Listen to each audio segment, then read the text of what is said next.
it up top to number 10 on the 1-2 side. Swings it down line to number 3. Put that up top to number 2. Looks like number 5's driving out of center. Someone needs to fill in that space, but ordinary foul is called. Seems like everyone had the same idea at once. They all swim into center. Shot is taken, blocked by the goalie. Number 10, Dark, steals that from the goalie, puts it in the cage. That puts the ball in Elite's hands. Looks like number 10, White, will be holding onto that ball going into center. That ball goes live. Swing it over to number 3, White. They swing it over up top as number 11 drives into center. Swing it back over to 3, White. Looks like Elite's got a strong drive offense, but unfortunately the contra foul is made. That ball's at center, passed out to 10, Dark. Defense swims out to him. 3, Dark gets up, swings it all the way to position number 5. Number 2, Dark, gets that ball. Pumps it a couple times. His defense isn't stepping out to him. He pops it over to 9. That lob is made. That is a beautiful lob. Not an easy shot. That lob is made by number 9, Dark. That puts Carlsbad up 2 on Elite. We have just over 4 minutes left in this first period.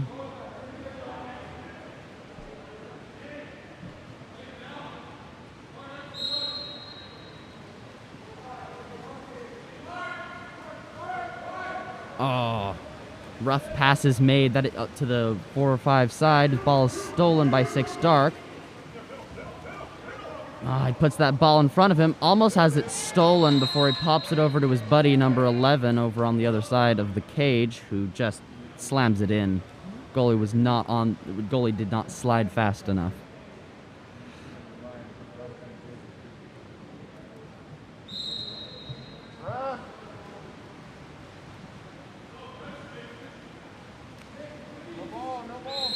Oof, ordinary foul is called after the ball is almost lost. That ball is popped, put into play, is swung over to number 11 at position number 5. Tries to get his hand around the defense, get a turn. He gets an ordinary foul. Tries to go for the turn again. Unfortunately, there is a contra foul called. Number 5, Dark, is in front of the cage with no one on him. He shoots it, just barely bars out.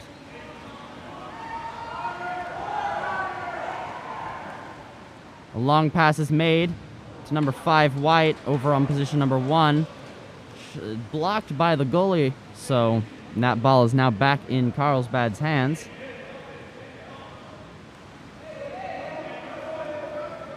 That ball is put into center, but center was a little overwhelmed. Goalie recovers that ball. Elite swims down.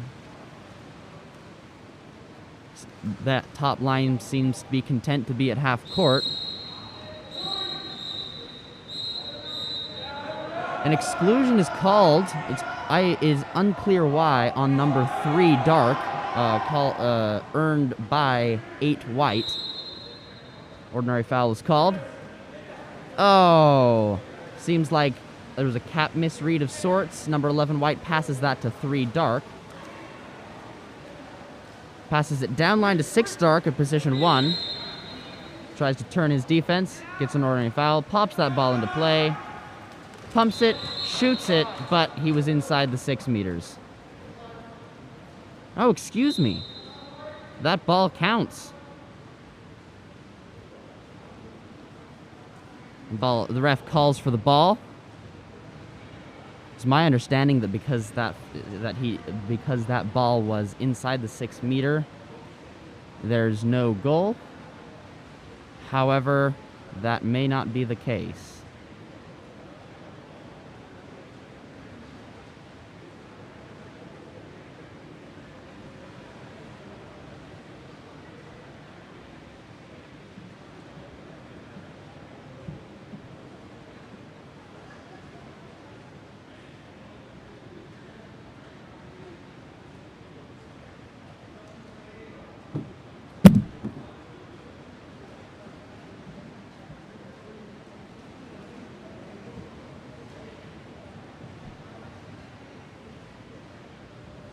Ref still talking it out. While we have a little break here, I apologize once again for not having the rosters at the moment. We should have those shortly so I can start calling out athlete names rather than cap numbers. Once again, we're here at Dixie State University. We're incredibly grateful that they're letting us use their awesome facility to play water polo. There's not a lot of water polo going around in the nation, but here in the past few weekends, we've gotten tons of water polo time. It's been looking great.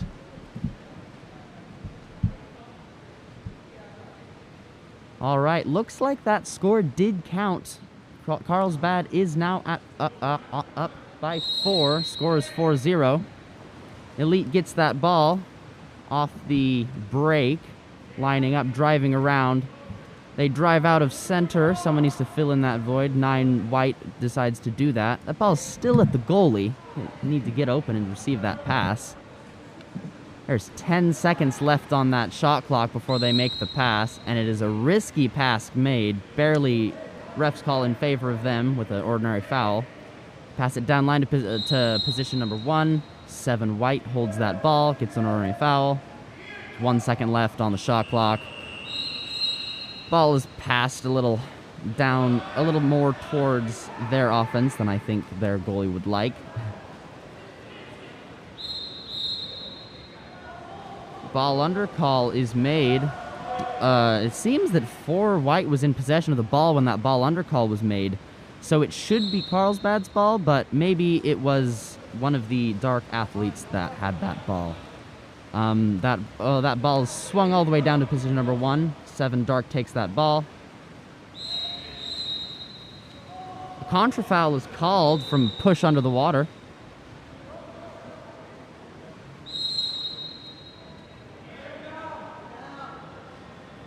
Never mind, that is an exclusion on 7 Dark, earned by a currently capless individual. I'm sure at the next break he will recover his cap. 11 swings that over to 4 White on the 4-5 side.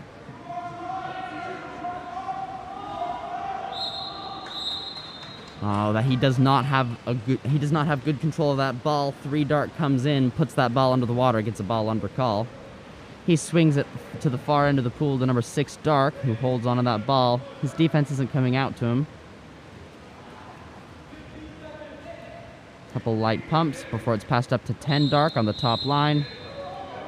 Contra foul is called due to holding. He realizes his mistake and put his hand out of the water, but it's too late. Call had been made. Ball's put up to the goalie, over to 2 White. We got some strong press defense from 10 Dark. Gets the ordinary foul. It's either a little bit of bluffing or a little bit of foul play in the water over there. There is 5 seconds left on the shot clock. 10 Dark abandons his offense. Goes in.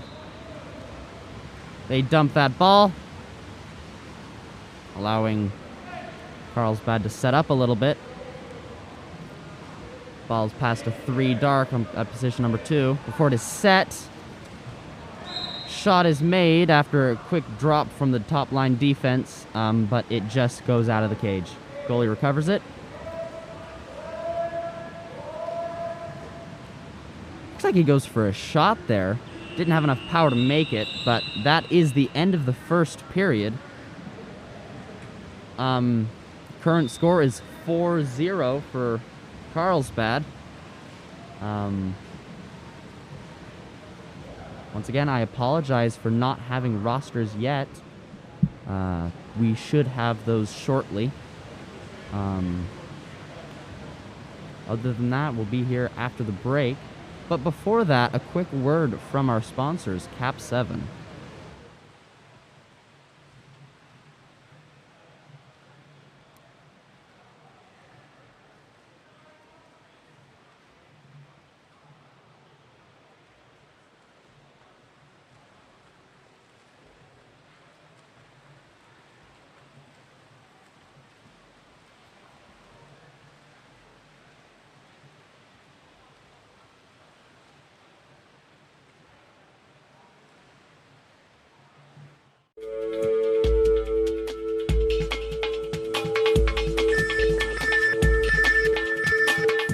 KAP7 is the proud sponsor of USA Water Polo.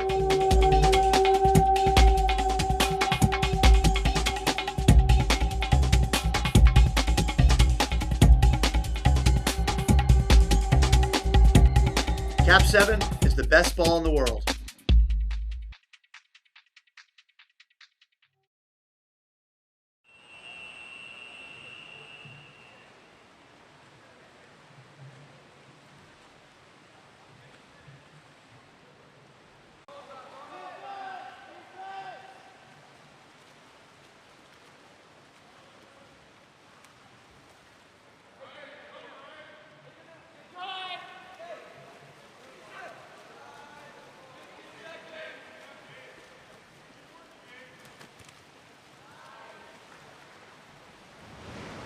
All right, we're back in the second quarter of this game with these teams are Elite and Carlsbad. I do have the rosters for it appears to be Carlsbad. I should have Elite's rosters shortly. Ooh, two white from Elite takes that ball in the center. Two defenders on his back. Nails it underneath the goalie's arm into the left side of the cage. That puts Elite on the scoreboard. Current score is 1-4. Elite to Carlsbad. Number 9, Dark takes that ball, swings it over to number 3 on the 1-2 side. Passes it up top to 9. Over to 7. He passes it over to number 6, Phoenix Schultz. Just so everyone's aware, if I pronounce a name wrong, please tell me in the comments. All right, I've got the full rosters now. Number 2, Whites tries to get in another good shot, but he is blocked by the goalie. Goalie swings it down to 6, Dark. Phoenix Schultz. It is passed into set. Up to top at 7. 7 shoots it. That's a shot from Jason Howard. Goalie blocks it. That's a 2-meter though. And ball is brought over the side. Ball goes live. Oh, he does not put that ball into play under new water polo rules. That is a turnover. Number 2, White takes that ball, passes it back to the goalie, who is Nathan Burns.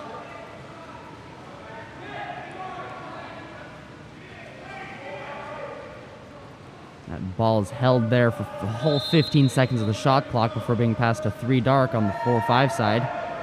Ordinary foul is called. He puts that ball into play, passes it to 6, puts it into the center. Unfortunately, there are multiple defenders there in center to just overwhelm Connor Linton, number 2, over there. Goalie takes that ball, passes it over to number 7, Jason Howard. That ball is set. It is knocked out of center by the center defense, number 3, White. Recovered by Elite. They pass it back to their goalie. Oh, a risky pass is made to the top line. Passed over to a number 11, White, Martin Verkulen. My bad. Ordinary foul is called. 2, White gets that ball. Swings it over to 10, White. That is Noah Hansen. He's a little overwhelmed. He swings it over as far as he can to 3, White. There's just a second left on that shot clock. That shot clock runs out. Carlsbad takes that ball. They do not put that ball into play once again, biting him twice in a minute. That ball is turned back over to Elite. Number 6, White takes that ball. Troy Havschlick. Once again, I apologize for pronunciations. Please tell me in the comments if I'm messing anyone up too atrociously. That ball is turned over, is passed to 7, Dark. He has no defense on him. Jason Howard pumps it a couple times. That is a strong shot over the goalie's head. That puts Carlsbad at 5, Elite at 1. Both teams are subbing out as many athletes as they can, getting some fresh blood in the water. It's the first goal this quarter. There's just over 2 minutes and 45 seconds left in this half.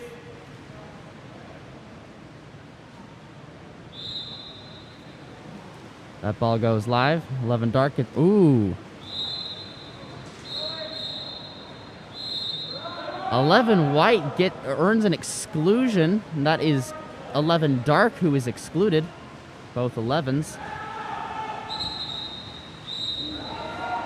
Double exclusion, excuse me, not a double exclusion, but the second exclusion, that appears to be on 4 dark. Elite is up 2 athletes. Hopefully they can take advantage of this. Yep, it appears to be number 5. That's a really faint cap. That would be Ryder Getty. Gets up, just takes that shot, puts it in the cage. That puts Elite at 2.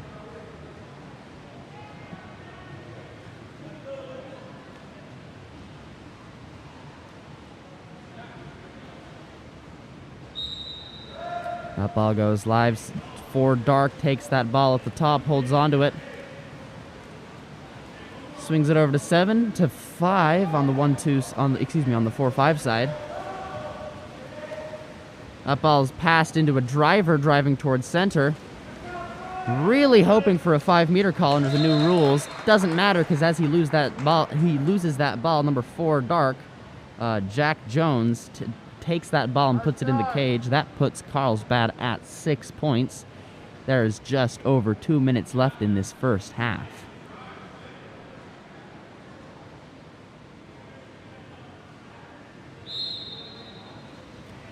Ball goes live. Number 11 goes in for another tricky turn. Unfortunately, his teammate is in the way of him making any true movement. Their bottom lines appears to be content to sit up at the 5-meter mark. It appears they're inching their way slowly back to the 2-meter line. Center is crowded. 9 white currently has that ball. Ordinary foul is called. Everyone wants to get a little bit of that center action. That is a turnover. Missed Y, but number 7 dark takes that ball. No one between him and the cage. Unfortunately, he just hits that bar and the ball goes out. They appear to be lacking a ball to put into the water. All right, nope, they get that ball. That ball goes live. 11 white. Martin Verkulen takes that ball. He's really getting hit around that defense. If he gets that ball, there's either going to be an ordinary foul, a turn, or an exclusion. They set that ball into 5 white. It's not particularly aggressive there in that center position, though. He just passes that ball over to the number 7 on the 1-2 side. That ball is swung over to number 9 white, who gets up, pumps it, shoots it. Goalie intercepts it. Ball swings over to 4 dark. Almost misses it there as he swims around on his back for a second. Ordinary foul is called at 11 dark up top. That ball is set to 12 dark. Eric Ye.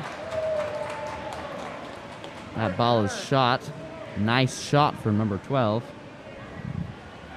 That puts Carlsbad at 7. Elite at 2. There's just 45 seconds left on that clock in this first half. That ball goes live. There's a little bit of an exchange to see who's going to take responsibility for it. They pass that ball over to 9. Ordinary foul is called. Ball's on the 4-5 side. There's 10 seconds left on the shot clock. They set that ball.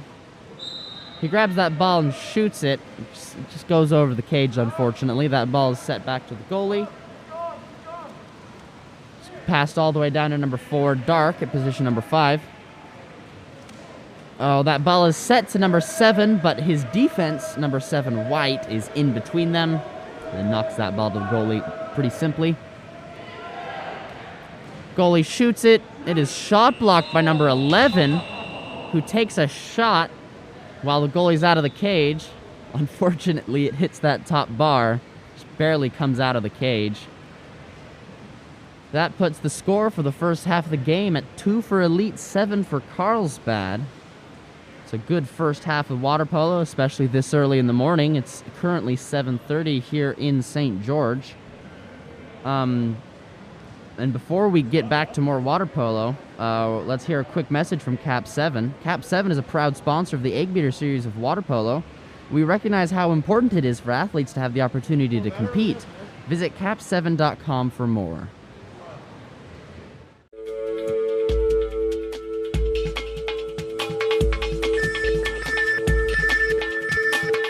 KAP7 is the proud sponsor of USA Water Polo.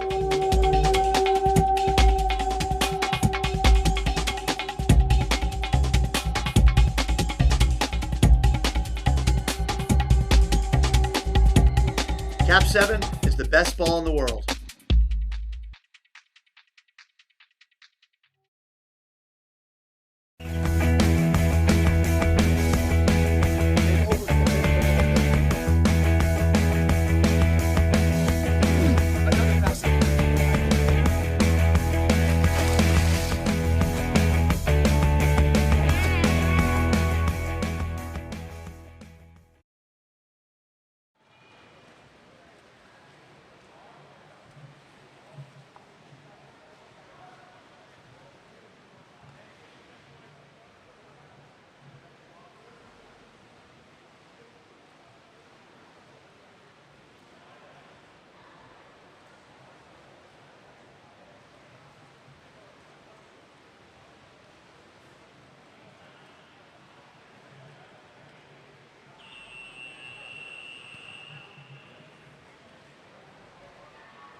All right, as we get ready to jump into the second half of this early game, Carlsbad's lining up.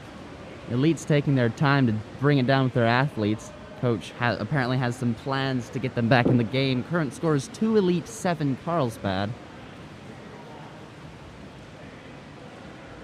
We've seen some great water polo so far.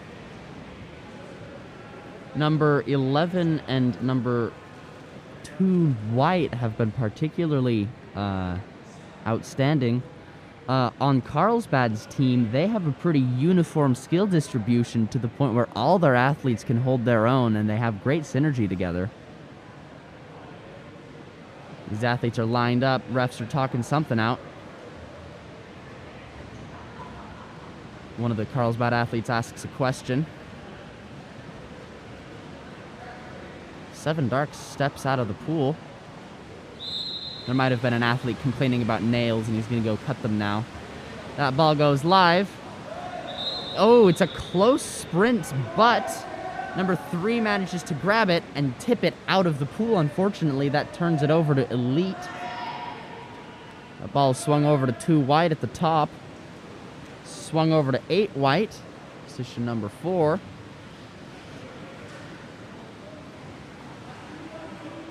Swung back over to 6, Troy Havschleck. Ordinary foul is called. Another ordinary foul is called. 9 White passes it over to 3 White. 3 White loses control of that ball. 5 Dark takes that ball. Outmaneuvers his defense a little bit. Almost gets ahead. Pulls out. Passes it up top to 2 White, who sets it to 2 Dark. Sets it to 10 Dark. Ordinary foul is called. Takes that ball, puts it into play by passing it to 2. 2 swings it to 5, who shoots it. That is about as close as you can get, ladies and gentlemen. It hits the top corner and slides down. Ref determines that is out of the cage and does not count that as a point. 2 White takes that ball. He turns his defense. Isn't committed to swimming forward with it, though. He was expecting a call there. Drops that ball, and it is stolen by number 5 Dark. Goalie takes it, passes it to 2 Dark at position number 4. Sets it to 10 Dark, who does a backhand. That's a backhand from Ian Landez. Goalie blocks it, holds onto that ball, waiting for his team to set up. Team just kind of stares at him. Looks like that's passed to 2 White. Passes it over to 3 White. Up top. He passes it over to 6 white, Troy Havshalik. Ordinary foul is called. He sets it to 3 white. Jose Serrano is stolen by 10 dark, pass back to the goalie. Here's we've got a couple athletes already set up down here on Carlsbad's offense. Offense. Exclusion is called by 9 white, earned by 5 dark, Gabe Benson. He gets that ball as none of the elite defense crashes on him and just shoots it straight into the cage. That puts Carlsbad at 8, elite at 2.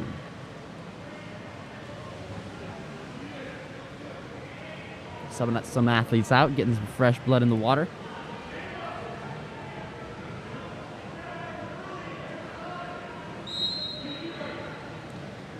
Elite's offense is a little bit kerfluffled. Ordinary foul is called. 11 white takes that ball. Martin Verkulen passes it over. Swings it to 8 white on the 4-5 side. Ordinary foul is called. No one has made it to position number 5. Looks like 8. It looks like there was a contra foul as 8 pushed his defense away. 6 dark takes that ball. Cleanly outmaneuvers his defense. Shoots it over both his defense and the goalie into the cage. It's a good strong shot from number 6 dark, Phoenix Schultz.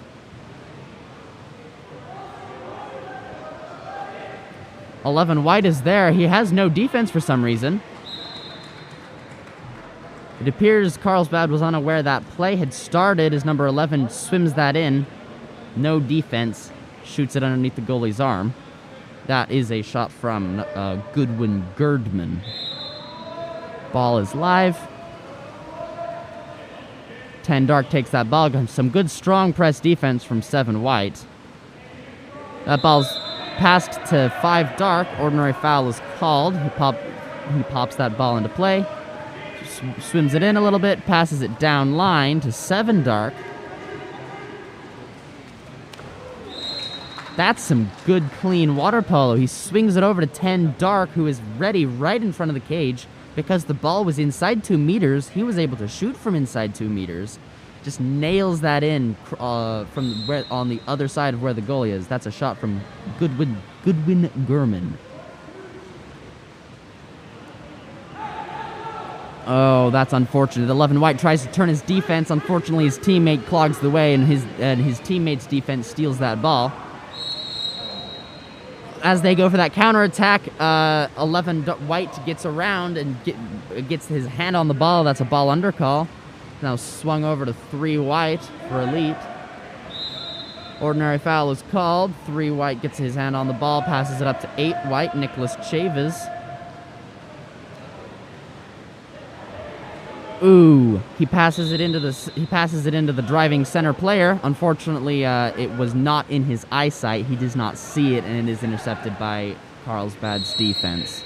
Ordinary foul is called. 7 dark has that ball. It is swung over to 3 dark, Cade Ronan. He holds onto that ball, passes it up to 10. A little bit of head action there. 2 white gets that ball. His defense is sloughing off of him. Pumps it, passes it over to 7, who shoots it. It is intercepted by that goalie, Nathan Burns. Elite swims down on counterattack. Once again, their bottom line appears to be content to set up at 5 meters. Number 11 white swims in, drives over to position number 5. All the way, it appears to be going to 5 meters. A shot is attempted from 7 white, but his 3 defenders don't give him enough power to bring it anywhere close but to the goalie's chest. Ball set to 7, who sets it to number 5, gets up and shoots it. That's a shot from Gabe Benson. The current score is 3 for Elite, 10 for Carlsbad. There's just over a minute left in this 3rd quarter. Carlsbad subs out almost everyone. Gives some athletes some break. Elite subs out some as well.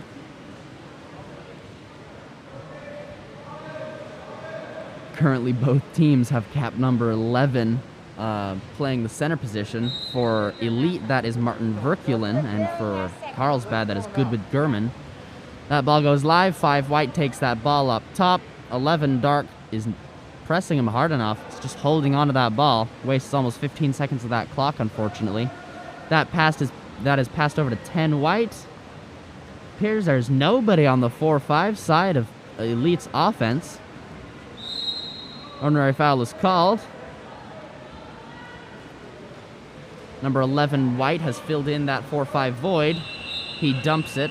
Wise decision. Carlsbad swims down on counterattack.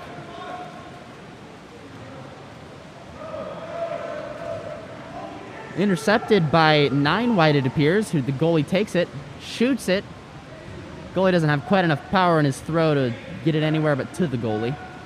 Holds that ball, passes it to number 4 dark, Jack Jones. Contrafoul is called. I missed wide. It appears to be between 8 dark and 3 white.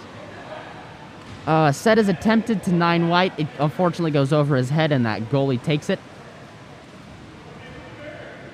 It's a lot of turnovers in a short amount of time. An athlete must be getting pretty tired of swimming.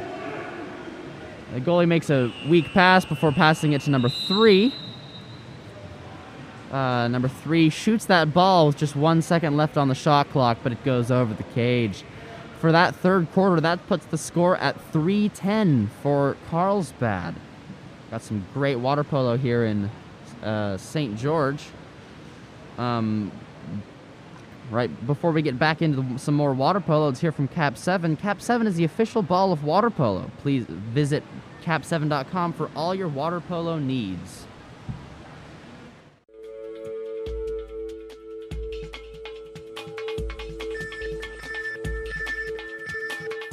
KAP7 is the proud sponsor of USA Water Polo.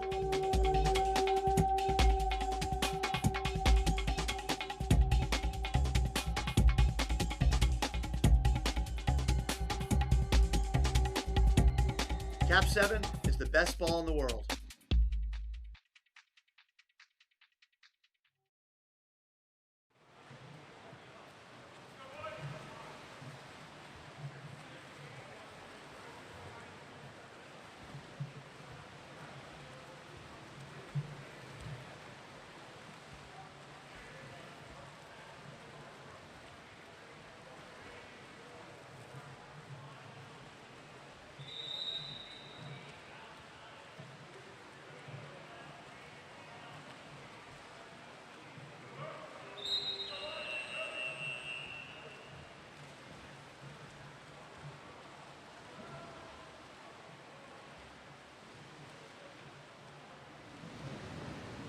Welcome back to this fourth quarter of water polo.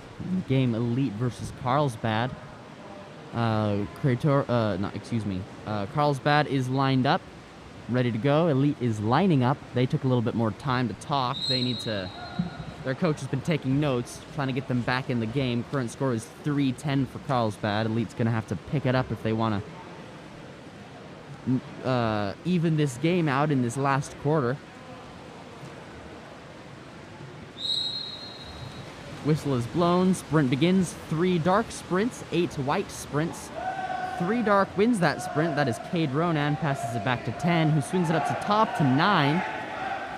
He swings it over to 7. Passes it down line to 5. Look for that set. 2 dark takes that ball. Attempts to step out. Shoots it. Doesn't have enough power to make it to the cage. The goalie takes that ball. Elite sets up. 10 white swims all the way across to position number 5. 11 white takes that ball. That is Martin Verkulen. Once again, I apologize for any name butchering. If I am mispronouncing anyone's name, please let me know in the comments below.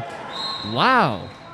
Number 6 white takes that shot from 7 meters on the far left side of the pool. That is Jaden Rose. Excuse me, that is Troy Hasselvik. It's a good, strong shot. That puts Elite at 4.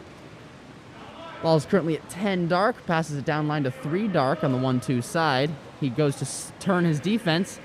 It's a good, clean turn. As 11 sloughs off his defense to catch that driver. And that ball is passed over to to his offensive player, 2 dark. That is Caleb Hogle, who takes a nice clean shot. That puts Carlsbad at 11.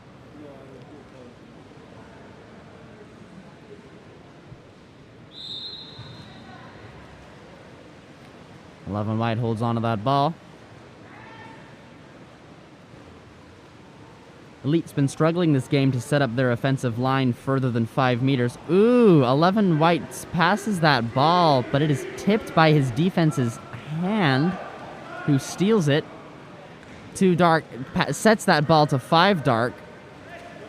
He's going in for a turn. Ooh, that is an unfortunate play there.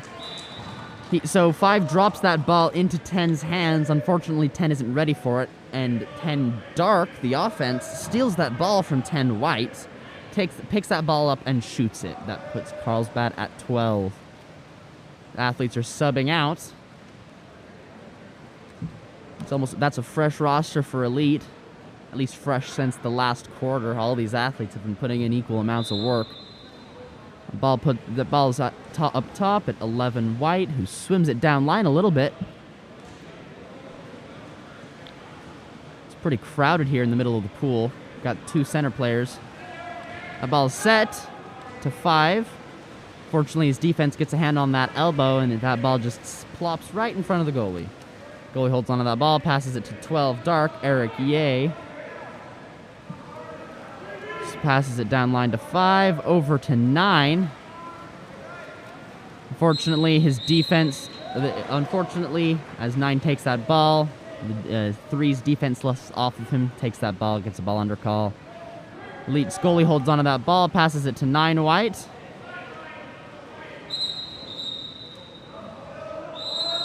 Exclusion is called. Appears to be on 9 dark. That was made by the ref that I unfortunately can't see from my vantage, so I don't know what the call was made for. Elite swings that ball around outside.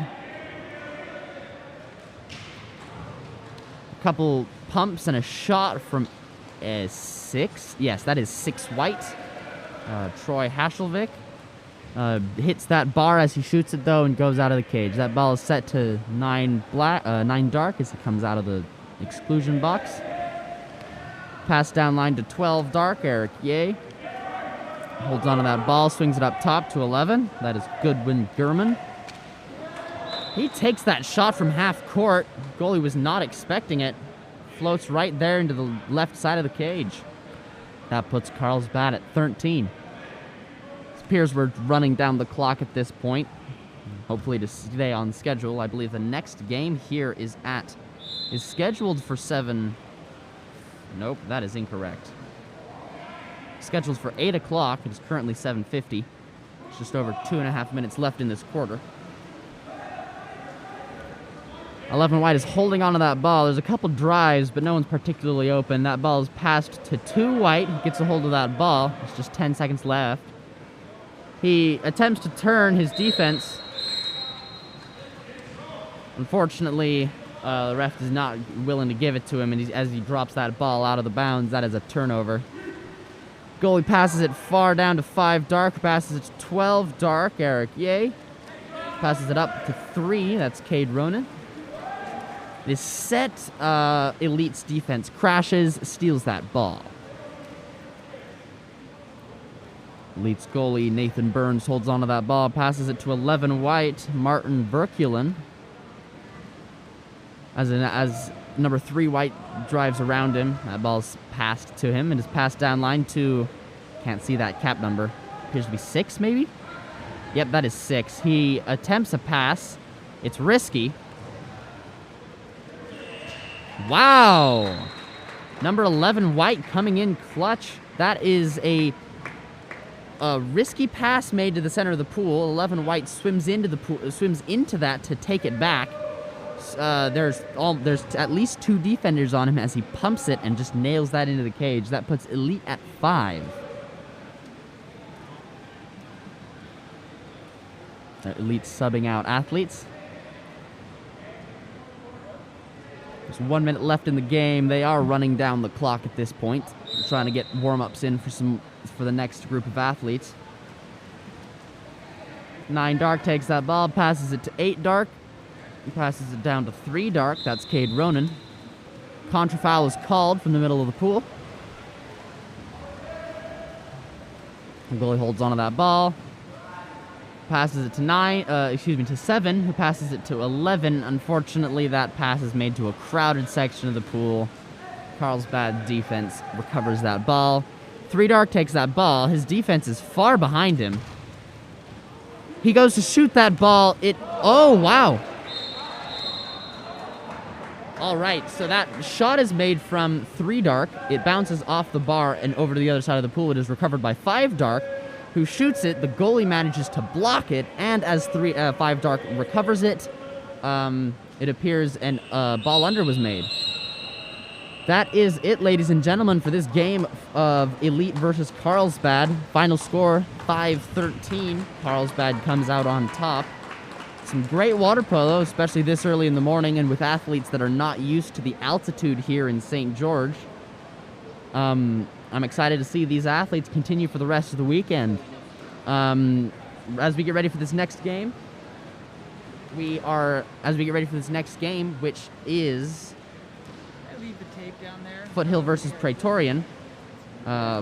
Before we get ready for any of that fun action, which is going to be great, let's hear a quick word from KAP7. KAP7 supports water polo globally. A portion of every dollar of yours you spend with KAP7 goes back to the support. When your team needs equipment, choose KAP7 and support water polo globally.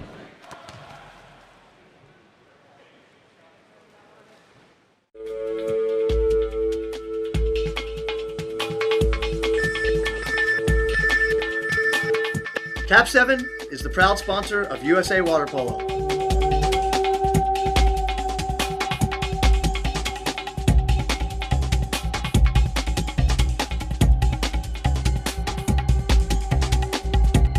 KAP7 is the best ball in the world.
Welcome everybody to this 8 o'clock game of water polo. The teams playing right now are Foothill and Praetorian. Praetorian in the dark caps.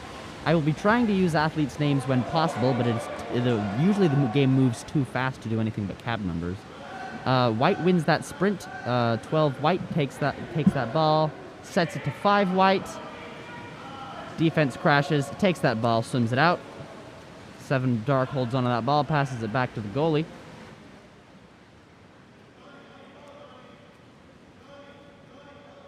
He's holding on to that ball, waiting for an open athlete. It's passed to 4 Dark up top.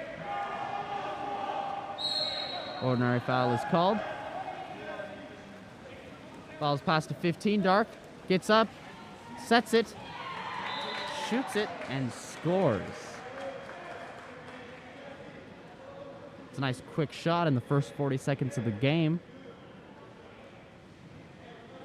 The momentum stays this rate for the whole game. This may not be a low-scoring game. We might get to see some exciting, fast-paced shots. 3 White passes that to 2 White. That ball is set up top to 9 White. Passes it over to 13 White. Sets it to 5. He gets up, shoots it. It hits that crossbar and pops out and is recovered by the defense.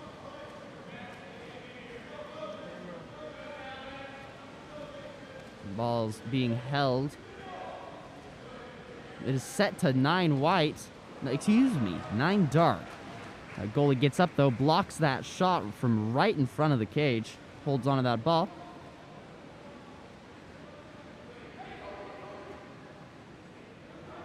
Eleven White holds that ball. Ordinary foul is called. Just passed up top to 9 White, who sets it. Quick, fast backhand. Goalie was not ready for that shot. Ties up the game in the first minute and a half.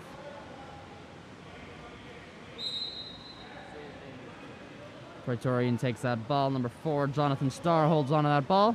Passes it down line to 3, Jesse Ellis. He's holding on that ball. He looks center to a driver. Can't see that cap number. Ordinary foul is called. That is 4 Dark who's driving that in. 9 Dark takes that ball, passes it over to 2 Dark. His defense is sloughing off of him. Pumps it a couple times, passes it up top to 9. That is Ian Milopoulos. That shot is put into the cage.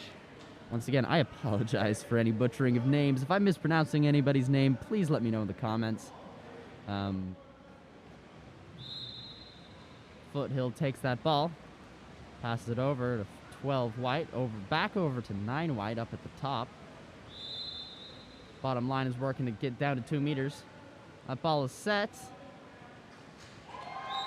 You get a nice step out from 5 White, George Robbie Ukovic. Nice clean score, ties up the game once again. Current score is 2-2. Just over 3 minutes and 40 seconds left in this quarter. Ball's being held up top. Passes it down line to 3 Dark, Jesse Ellis. He goes in to turn his defense. Doesn't commit though. Just holding onto that ball. He turns his defense for real this time. Gets up, ready to shoot the ball.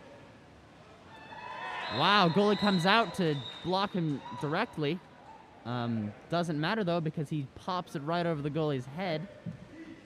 Just casual score by number 3 Dark, Jesse Ellis.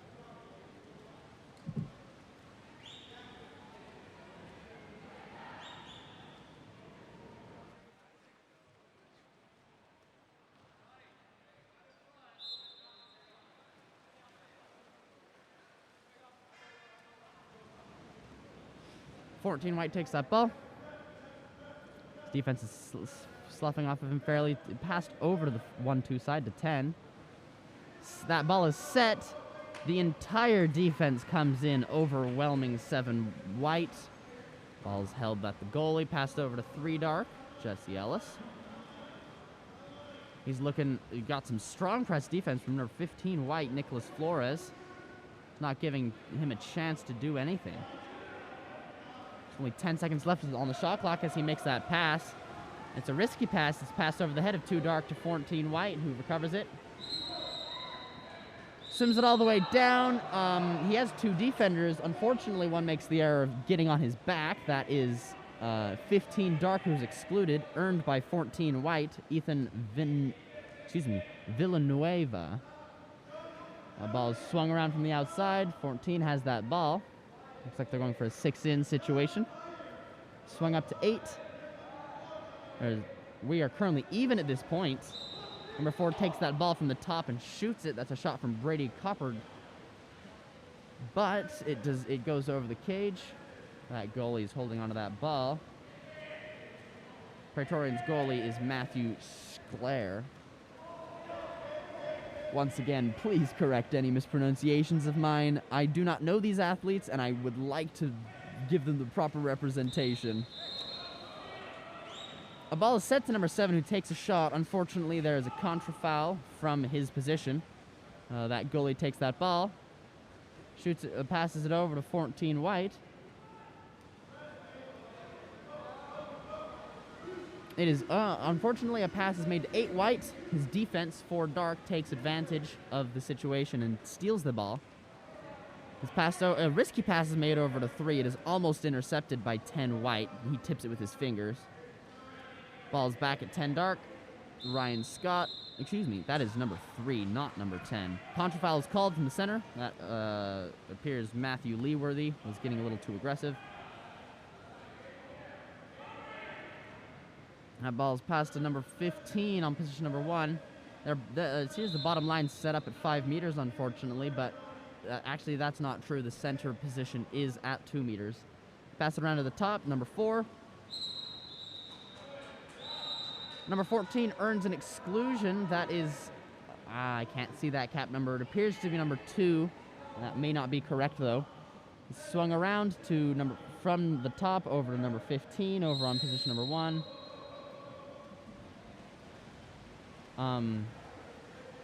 That is a 2-meter turnover call. It was my understanding that when the ball is in 2 meters, you can swim to it, but it appears there's some special case where that is not the case, as that ball is turned over to Praetorian. That ball is set from number 4 to number 7. That is Nathaniel Bonamai. Picks up that ball and nails it into the cage. Current score is 2-4 with Praetorian in the lead.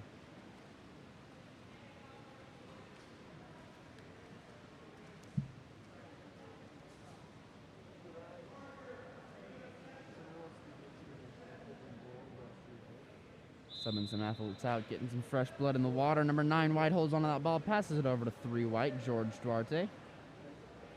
Swims it in a little bit. Oh, he makes a risky pass up to 9, who swings it over to 11, who sets it to number 5. That's a shot from number 5 white, George Robbie Ukovic. It's a nice, clean shot right there. Puts the score 3-4. Ball is live. 11 passes it up to number 4. That is Jonathan Starr with the ball. Sets it over to 9. Ian Mihalopoulos. I apologize. I'm not even going to try to pronounce that name until someone can tell me how to. For now, it's just going to be for first name with that. 2-meter call is made after a quick shot. People seem to be unwilling to go and get that ball. Number 8 finally takes the leap of faith, grabs that ball. We're having some confusion in the water. That ball's popped into play now, though. Comes up top to 4 dark. 4 dark gets up, shoots it. Unfortunately, that goes over the cage.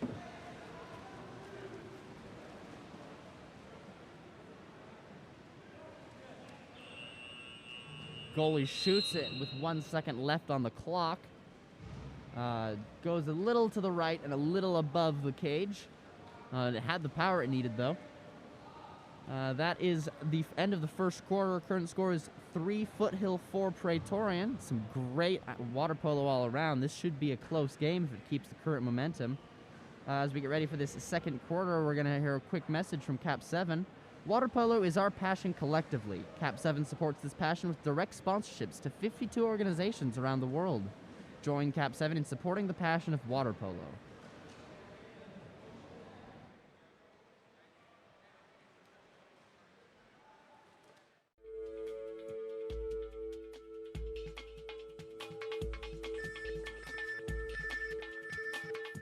KAP7 is the proud sponsor of USA Water Polo.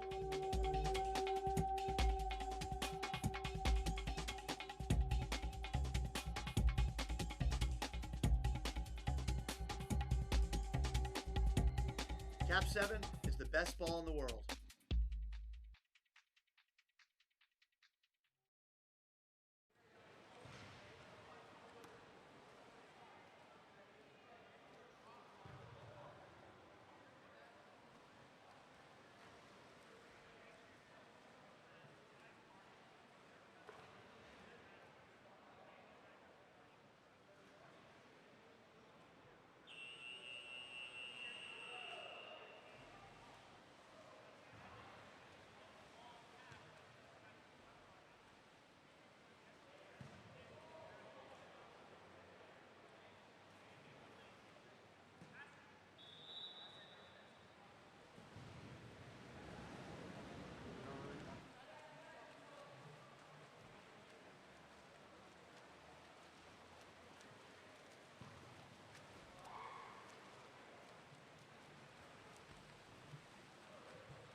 All right, we're lining up for the second quarter. Athletes are ready. Refs are ready. Whistle is blown. Number 2 white is sprinting for white. 15 dark. 2 white ends up winning that sprint. That would be Connor Linton. That was an ordinary foul on the other course.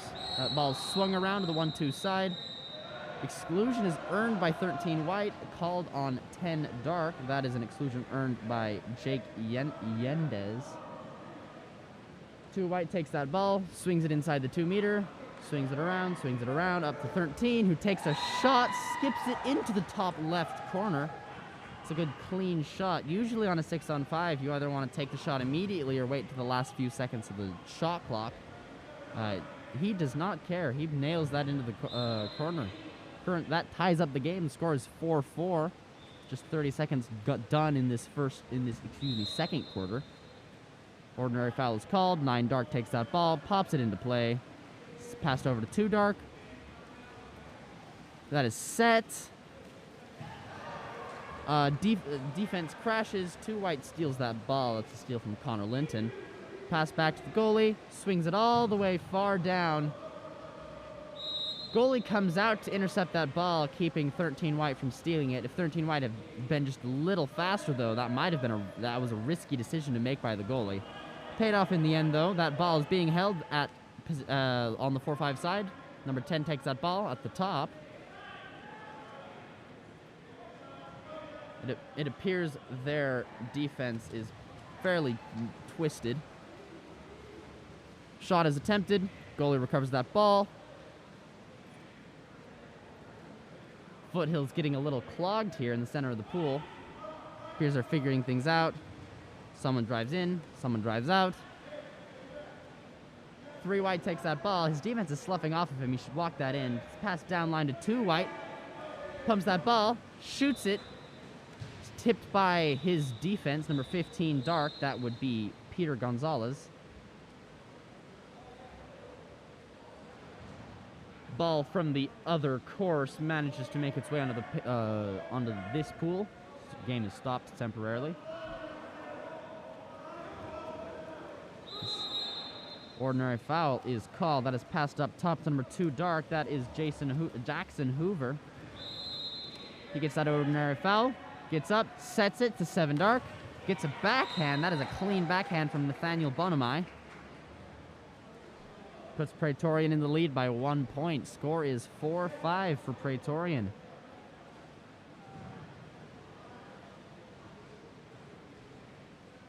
Five whites holding onto that ball, waiting for the whistle call. It appears the coach has a question to ask the ref.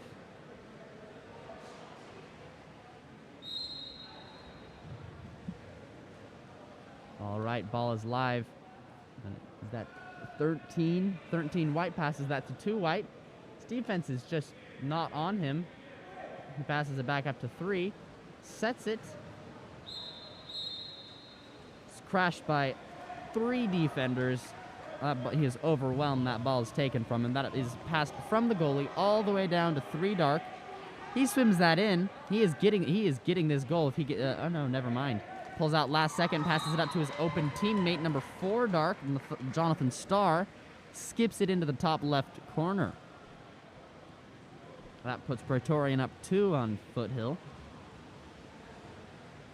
That may not stay the case for long with the current momentum of the game. This has been a pretty close game with very skilled athletes. Ball's passed over to 3 white. Takes that ball. Swims it in a little bit. Passes it over to 2 white, whose defense is just not on him once again. So on this 4-5 side, their defense is sloughing off into the center. 5 white steps out, takes a dry pass from the center and shoots it. Unfortunately, that goes over the cage. Goalie recovers it, passes it over to 3 dark on the 4-5 side. That is set. Ordinary foul is called. I think he was hoping for a 5-meter call. Ball needs to be moved outside the 2-meter for play to begin. Ball is live. We've got a couple of driving athletes. 15 dark manages to earn a solid exclusion on 2 white by submarining him. That may be the second exclusion on 2 white. Ball's being swung around on the outside. Swung over. Swung over to position 1. Gets up, pumps it. Passes it over to 6. He pumps it a couple times as well. That ball is now even. There is 5 seconds left on that shot clock. Wow. Shot made from top line for dark. That is Jonathan Starr. Puts that in the cage.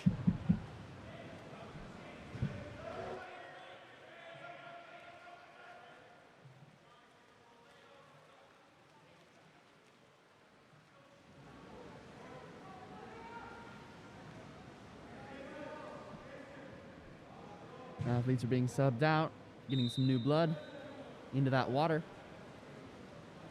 Ball is live. 14 white holds onto that ball. That's Ethan Vinuela.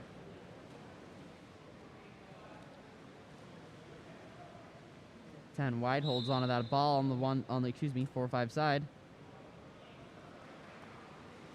Swung up top. Ordinary foul is called, much to 10 dark's dismay. He feels like he had a pretty good handle on that steal. Ordinary foul is called on 3 dark. Number 5 white takes that ball, shoots it from the 1-2 side, 6 meters away from the cage, skips it underneath the goalie and into the top right corner, far side. Puts the score 5-7. Ball is live. 9 darks. Passes that to 2 white. To 2 dark. Gets a hand on that ball. Pops it. Puts it into play. Sets it. 10 dark. Takes that ball. There's the 5-meter call he was hoping for earlier. Number 5. That is a 5-meter call. Penalty on 15 white. Here's number 9. Yes, that is 9 darks taking this shot. That is Ianson You'll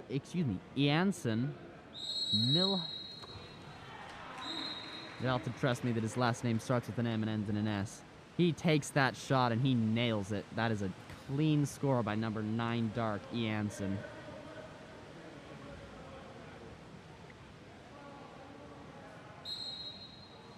Ball is live. 14 white takes that ball. 6 white holds that ball, makes a pass. It is tipped out by his defense, but he recovers it. 10 white takes that ball, looks for that center pass. His defense and the goalie overwhelm that ball, unfortunately. It is now Praetorian's offense. They swim down. 7 dark takes that ball, sets it to 2 dark. That's rough. It was him in between the goalie. His defense is on his back. Unfortunately, he loses handling of that ball, and the goalie recovers it. That is passed down, set to 14 white. 14 white, that is Ethan Villanueva. Takes a shot and scores. That puts the current score 6 Foothill, 8 Praetorian. Ball goes live 9 dark takes that ball, passes it to 10 dark on the 1-2 side. Excuse me, that is a 4-5 side. I promise I can tell left from right. 5 meter is called. Once again, that appears to be on... I missed which athlete. It was either 7 or 2 white. Looks like 7's taking this shot. That is Nathaniel Bonamai. Gets up, shoots it. Oh, he hits the corner bar. Unfortunately, it does not go into the goal. 15 white recovers that ball. Chased out by 7, but that is passed back to the goalie. 14 white has that ball. His defense is not stepped out to him. Admittedly, he is at half court.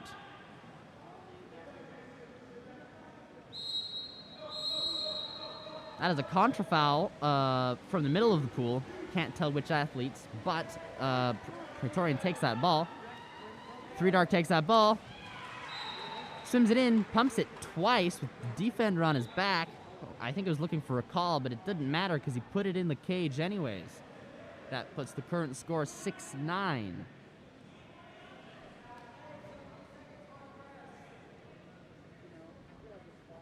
Nice. 14 white takes that ball again. This is Ethan holding on to that ball. Passes it over to number 6 on the 4-5 side. That's down line to number 10, white. Hoping to get a call. No call. Shot is made. Beautiful slow shot through the air. Unfortunately, it goes over the cage. Shot is attempted. That is after the buzzer, though, and it was blocked by their goalie anyways. That is the end of the first half. Current score, 6-9. Praetorian is in the lead. Once again, this is some exciting water polo happening here down in St. George. As we get ready for this second quarter, let's hear a quick message from KAP7.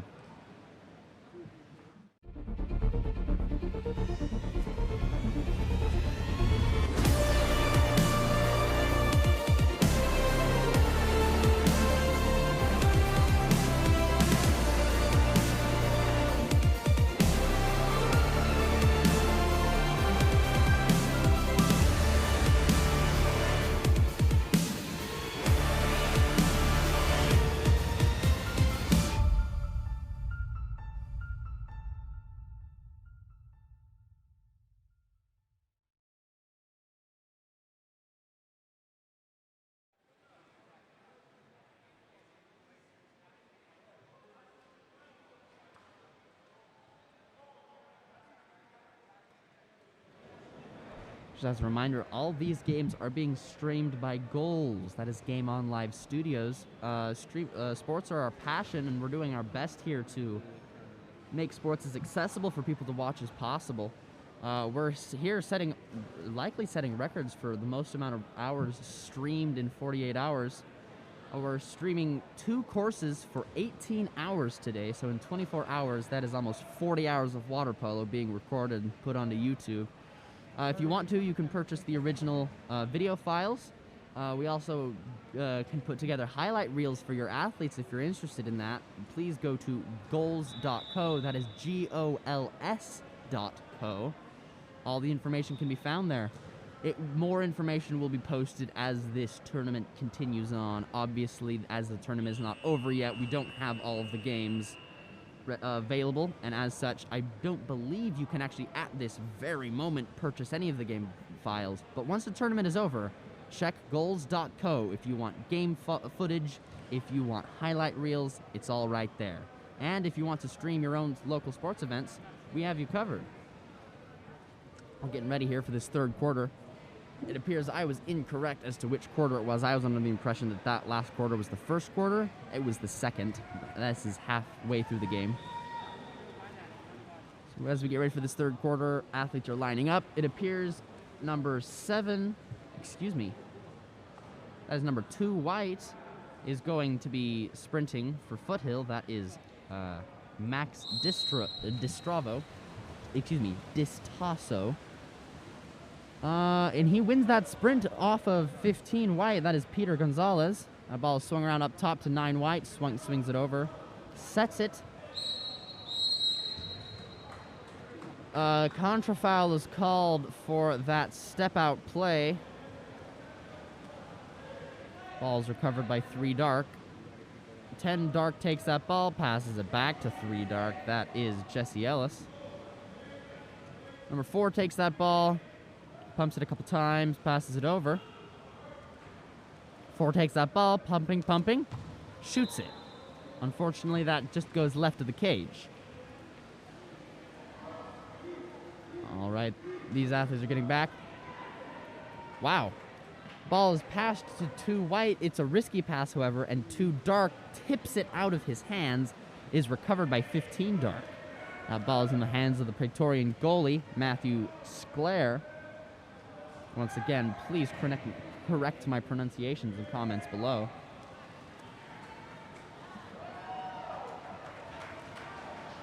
A little bit of a skirmish there, right in front of the cage. It is recovered by the goalie. It's passed down line to 3 white.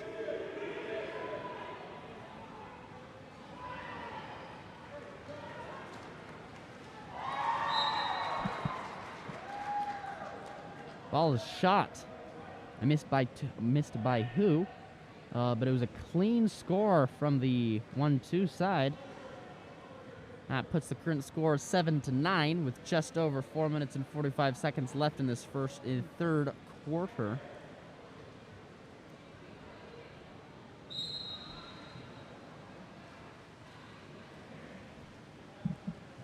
Ball is in the hands of 4, who passes it down line to number 3 dark on the 4-5 side. Number 11 dark's pressing him out. 11 white's pressing him out. Wow, we've got a drive from number 4 dark. He earns a clean exclusion. That is number 5 white excluded. That is 4 dark Jonathan Starr that earned that exclusion. Ball's pumped a couple times on the side, swung over, swung again over to the one side. He brings it into the 2 meters, passes it over to 2 dark. Passes it to... Oh, that's a long pass. Just goes over the head of... Ooh, that is unfortunate. Two athletes go into the water after the exclusion runs out. And it appears they both thought that they were going to go in next. That is a 5-meter call for putting too many athletes in the water. 4 dark takes that ball. He's not going to show any mercy for a little bit of miscommunication. It's getting ready.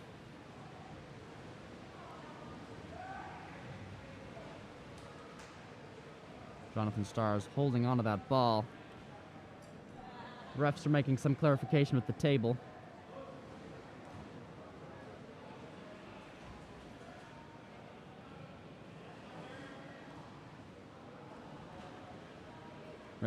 Ball is thrown out of the pool. Refs are communicating with the coaches a little bit.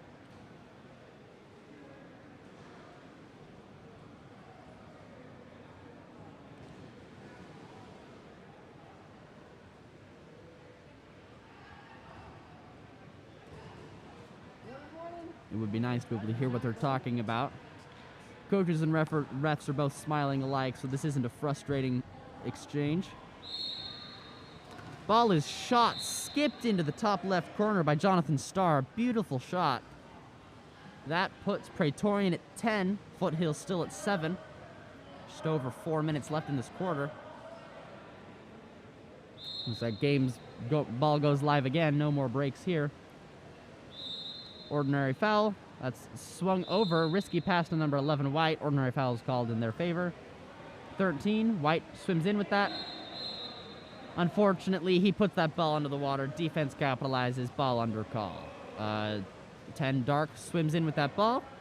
His defense is sloughing off of him somewhat, letting him swim in as close as he likes. Draws the line at 5 meters. That ball is set. Crashed by 3 defenders. That's a ball under call. It's passed back to the goalie.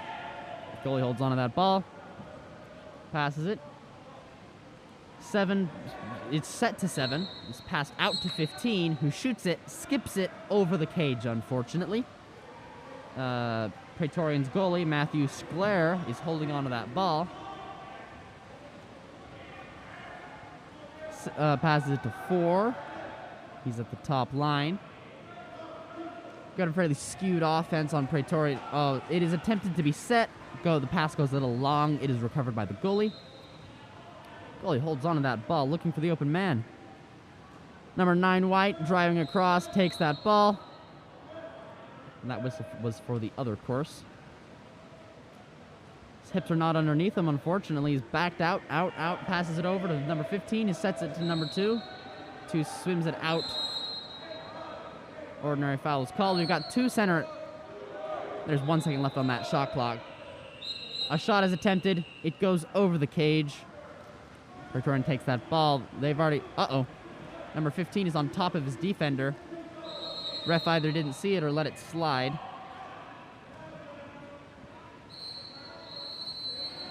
Excuse me, he was on top of his offense player. That should have been an exclusion on 15. That ball swung around up top to number 10. Ordinary foul is called. Number 10 is outside half court. He's backing up, ironically enough. There we go. He steps it in a little bit. Shoots it. Goalie recovers it at his chest. Just over 2 minutes left in this period.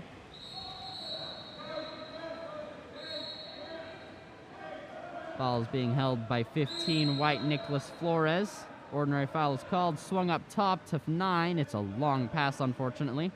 Alan Castillo makes a risky pass to 13, White. It is stolen by 10, Dark.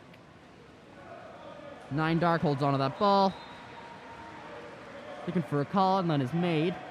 That ball is set to 7, Dark. 15, White comes in to crash, unfortunately. 7 does get his hands on the ball and shoots it, but not with enough power that the goalie is concerned. He holds that ball, waiting for his team's offense to kind of spread out a little bit. Exclusion called on 7, Dark, earned by 9, White. 15, White holds that ball on the 6 side. Swims it in. Swings it to 2 up top. Swings it over the 1 side. 11, White holds that ball. Swings it back to the 1 side.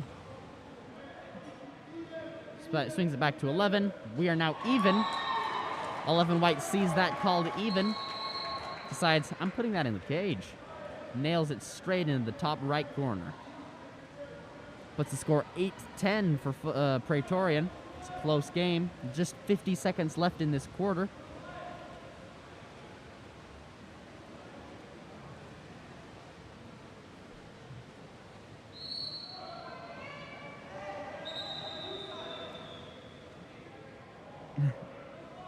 Ball, a whistle is blown in the other course. The athletes think that means their ball is live. Refs are quick to clarify. Ball is now actually live. 9, Dark holds onto that ball. Passes it over to 2, Dark. He's holding onto that ball. He sets it. Goalie crashes out, steals that ball. It was a clean heads-up move by Aaron Alvarado, Foothills goalie. 10, White holds that ball. On the 4-5 side, passes it up top to 4. A set is attempted. It is intercepted by 9, Dark. That is Jansen.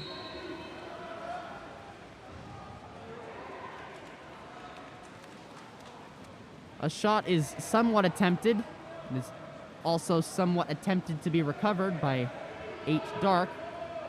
At the end of the day, though, goalie gets his hands on it. It is passed all the way down to...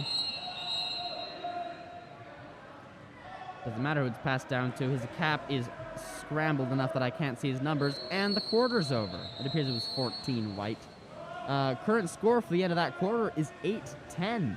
Some clean water polo. Glad we get to see it down here in St. George. As we get ready for this last quarter of water polo, let's hear a quick message from KAP7. KAP7 is a proud sponsor of the Eggbeater series of water polo. We recognize how important it is for athletes to have the opportunity to compete. Visit KAP7.com.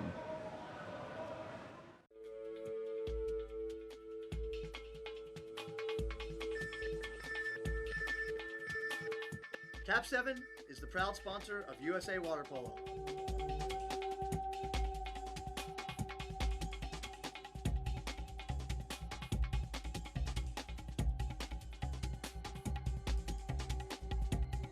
KAP7 is the best ball in the world.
These athletes line up. It appears there was a false start on Foothill's side. That ball is given to Praetorian. Ordinary foul is called.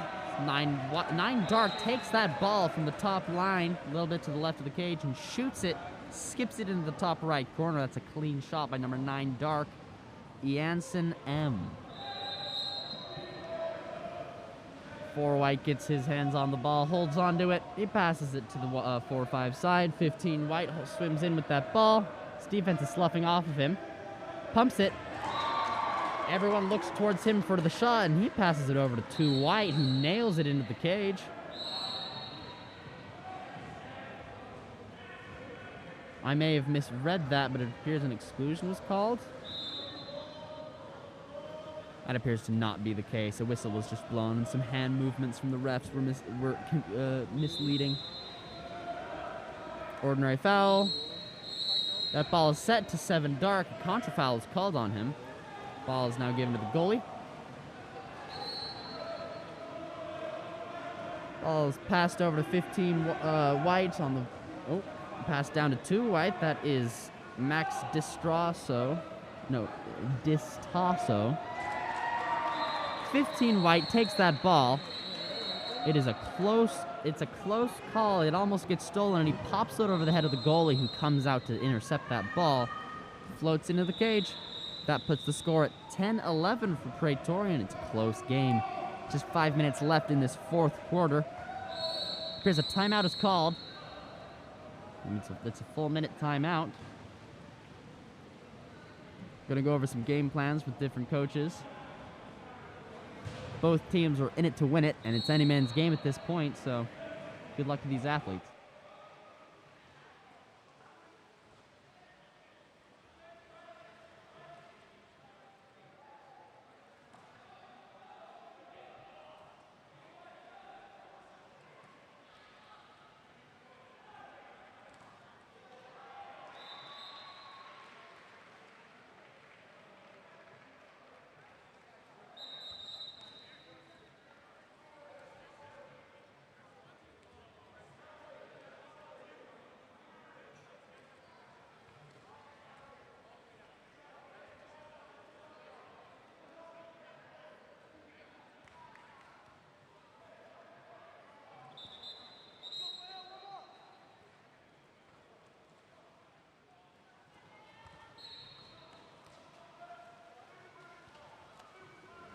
These athletes are getting back into it.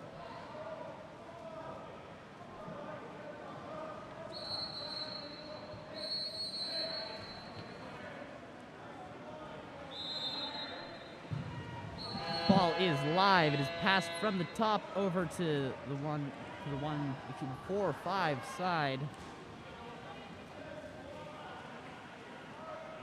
Number 9 Dark has his hands on the ball. Some strong press defense is unfortunately rewarded with an ordinary foul. Ball's put into play. 15 Dark takes that ball at the top. That is Peter Gonzalez. Ordinary foul is called in his favor. Ball is set to 9 dark. It takes a backhand. That's a backhand from Jansen M. Some good, clean water polo, but it just manages to hit the bar and does not go in the cage. Ball is at 2 white at position number 5. It is passed up to 15 white in position number 4. Ordinary foul is called. They're looking towards the center. 9 white is not looking towards the center. He's looking towards the cage. He skips it straight into the left side of the cage. There's a score by 9 white. Alan Castillo.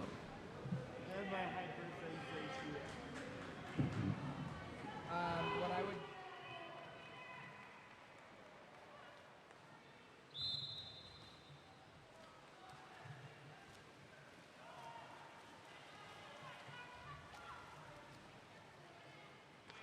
Trying. All right, number 9 dark takes that ball. He sets it into.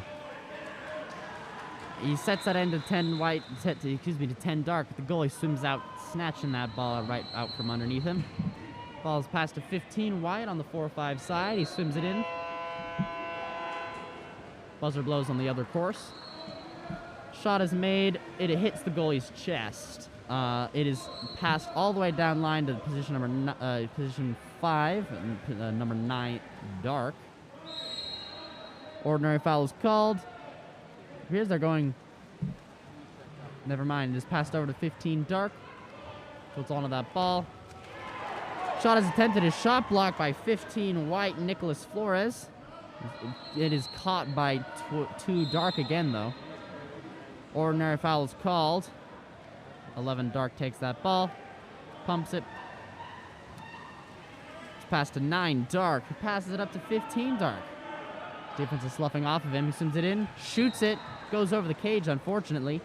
That ball is now set right back at the goalie, Aaron Alvarado. It's swung to 15 on the 4-5 side. It appears we've got 2 centers at the moment. Number 15 walks it in, sets it to 2.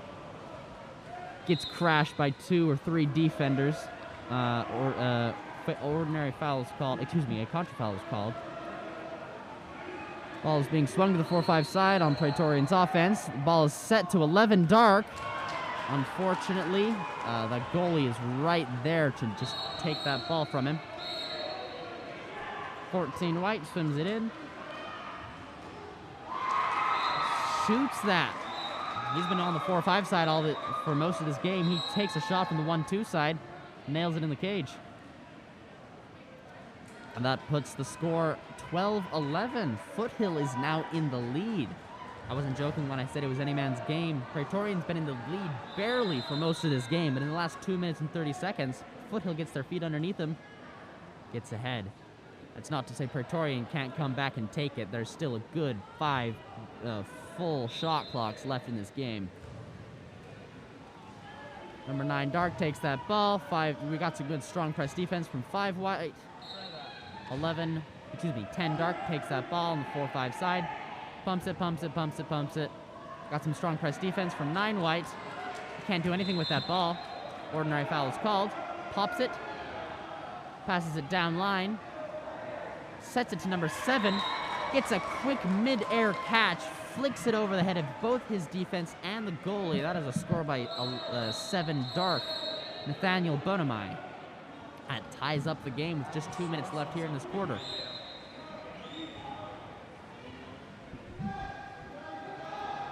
Ball's passed to 15. It's a risky pass, but it pays off because his defense swims past him. No one between him and the cage. He lobs it over the goalie to his far side of the cage.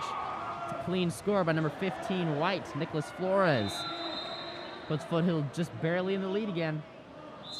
Let's see what Praetorian has in store for us. Number 9 dark takes that ball. Ordinary foul is called. That ball is set. It is 14 white who is excluded. From my angle, it looked like 7 dark went over the top of him. Ooh, wow. That ball is once again passed to 7. He goes for the same flick maneuver. Goalie doesn't have it. He just whacks that ball straight out of his hands as he catches it.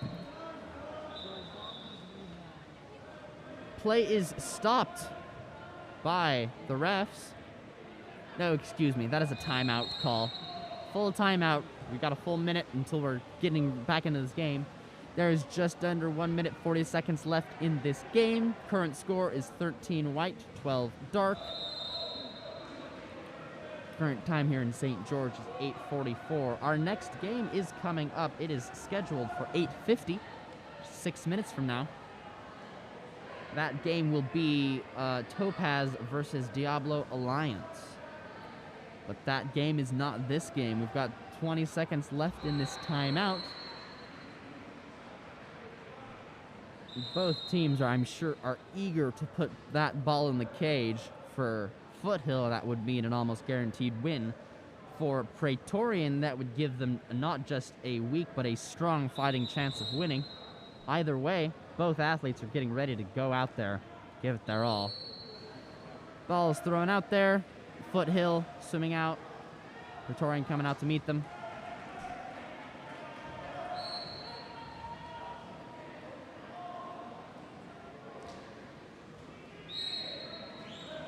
It's a little bit of a messy offense here. I'm sure they're getting ready for plays. Ball is live, however. 6 white holds that ball on the 4-5 side, passes it to 4 white. He's being pushed out way past half. That ball is passed and unfortunately intercepted by 15 dark. 9 dark takes that ball. His defense is sloughing off of him. There is nobody on 3 dark. He takes that shot, and the goalie manages to block it. It is almost recovered by Praetorian, but it is intercepted by 11 white.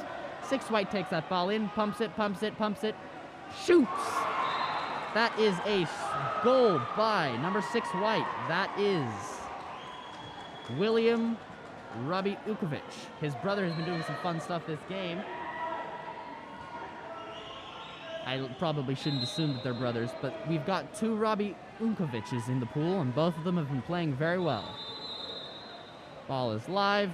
4 dark takes that ball. There's just under a minute left. Praetorian's going to have to blow it out of the water to get 2 goals up there. Ball is set. Little bit of a skirmish. The goalie came out to intercept 9, and the goal was passed over his head. 7 dark comes in to just finish that score. That is a goal by Nathaniel Bonamai. Good heads-up play. There's 44 seconds left. Praetorian is not out of this game yet. Ball is live. 4 white holds onto that ball. That's Brady Coppard. Pass back to the goalie, Aaron Alvarado. He is holding onto that ball. They are more than happy to run that clock out. 15 seconds left on the shot clock. 30 seconds left overall.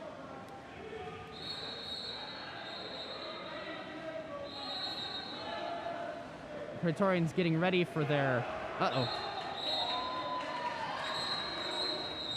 Timeout is called by Praetorian. There is 15 seconds left in this quarter. It's going to be close.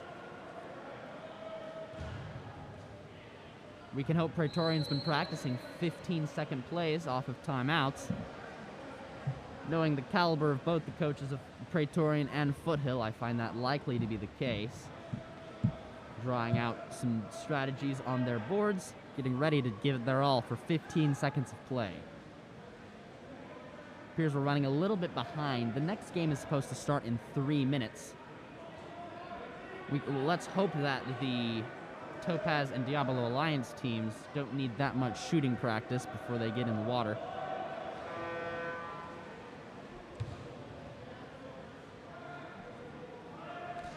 It's 10 seconds left in the timeout. Both coaches are still talking it out, planning their offense and their defense. Timeout ends. Athletes go to line up. This is Praetorian's last chance. It's been a super tight game up until now. Unfortunately, Foothills just barely has the edge. Praetorian could be here to smash that edge, though. Ball is live. They're holding on to that ball, not being particularly time efficient. Ball is set. Wow! 5 seconds left in the game. 9 dark takes that ball, lobs it over the top of the goalie's head after turning his defense. That is another goal by Eanson M. That ties up the game with just 5 seconds left. Foothill calls a timeout of their own. That's another full minute timeout. 5-second plays are going to be difficult, but they're not impossible. I guess we'll just have to see 40 seconds from now what happens.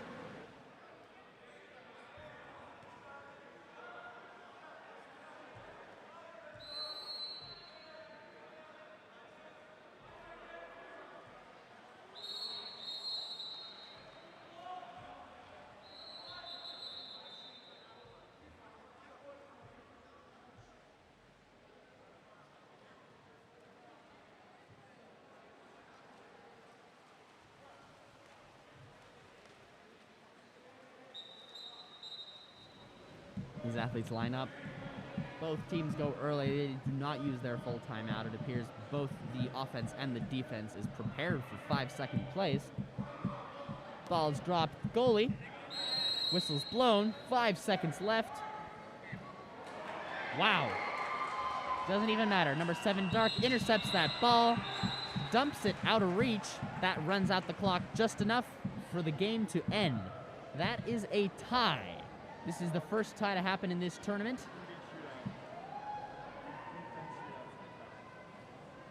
I believe we're doing shootouts for ties. But I'm not exactly sure, seeing as it has not happened this weekend. But the athletes are lining up, getting ready to go.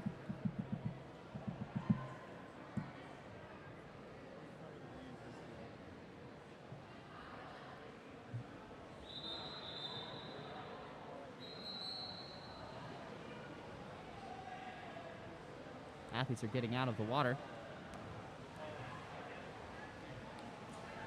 Here's the next games. Athletes are getting in the water to warm up on the cage.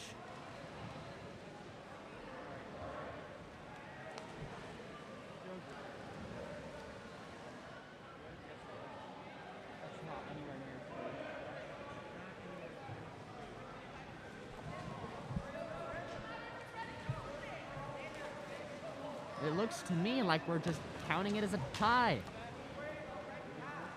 Foothill begins walking away. They go down to the warm-up pool to cool down. Praetorian seems to be headed the same direction. We'll have to see what that means in terms of tournament placement, but it appears they are walking away from this game with a tie. Coming up next in this game, we have Topaz versus Diablo Alliance. I believe Topaz is in the white caps. Let me check that really fast.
All right, ladies and gentlemen, I'm going to hop on the mic here for you today. My name is Ethan Donnell, and I'm going to be announcing your game today. Looks like today we are going to have Topaz versus Diablo Alliance.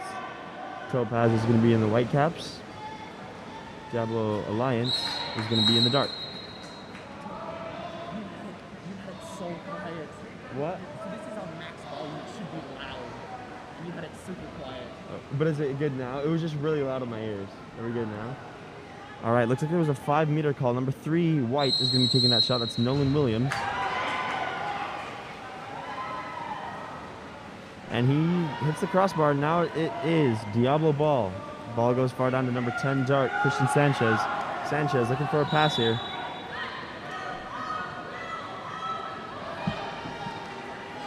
Pops it into set. There is a turnover, and it's Topaz ball. Goes down to number 8, white, Daniel Lim. Lim looking for a pass. Into the driver, number 11. And another 5-meter in the first 45 seconds of the game. We've had 2 5-meters so far. It really goes to show how the new rules have changed water polo. Looks like we're going to have number 11, white, the one who made the drive, take that shot. Aeneas Simpson. If I butcher any names, please let me know in the chat how I could pronounce them correctly. There's the shot, the slow load up, and it's in. Right now we've got Topaz 1, Diablo 0. Ball's going to go back to number 8, dark. That is William Magui. Into the set here. Good defense there from number 3. Ordinary foul. Driver here, number 2. The pass comes in a little bit quick and bounces off his face. Topaz recovers and heads on the offense. It's Aeneas. Aeneas? Yes. Okay, thank you. Awesome. There's the shot. Looks like a turnover is called before it goes in. Diablo's on the offensive. Number 5, dark, moving it in. Oh, there's a quick shot. Beautiful shot there from number 5, dark. Kyle Stilinovic. Beautiful shot there to the top right corner. Topaz bringing in their subs.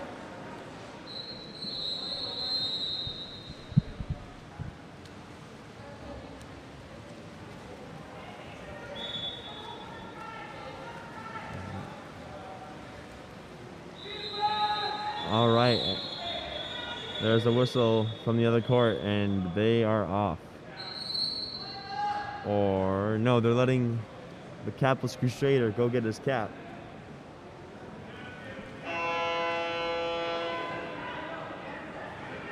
Number 1 goalie for Topaz finds it. That is Jonathan.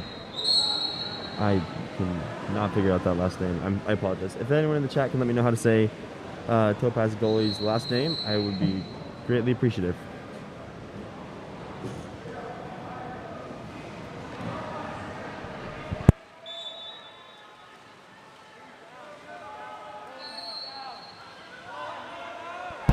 All right, Topaz on offense. There's the set. Stolen by number 4, dark, Tanner Lustig. Goes back to the goalie, William Core. Core looking for a pass down to number 3, dark. That's going to be Sloan Brown. Sloan. Nice move there, swimming it in. Goes back to the Sloan, and it's, exclusion on number 7, white. Diablo with the 6-on-5 chance here. Up to number 10. Back to number 3. Number 3 moving it in. There's the shot. Nice block there from the Topaz goalie. Recovered by number 8, William Magui. There's the shot again. Another block by the Topaz goalie, Jonathan. It's going to be a 2-meter here.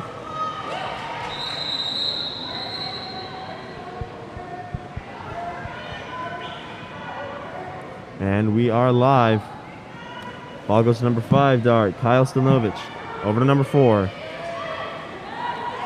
Down to the far side, 6 in. Back to number 5, dark. Nice shot. There's a 2-meter call, and it is Topaz ball.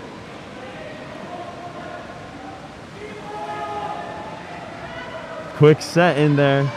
Step out. There's the shot, and it's stuffed. That was a shot was by number 9, white, Oliver Wilmer.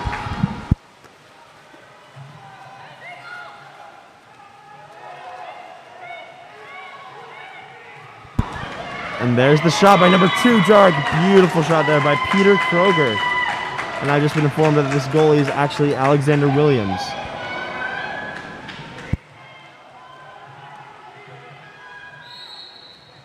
All right now we've got Diablo 2, Topaz 1. Ball right now is at number 4, White, Casey Aleph. Goes back to number 10, Skylar Newberger. There's the pump.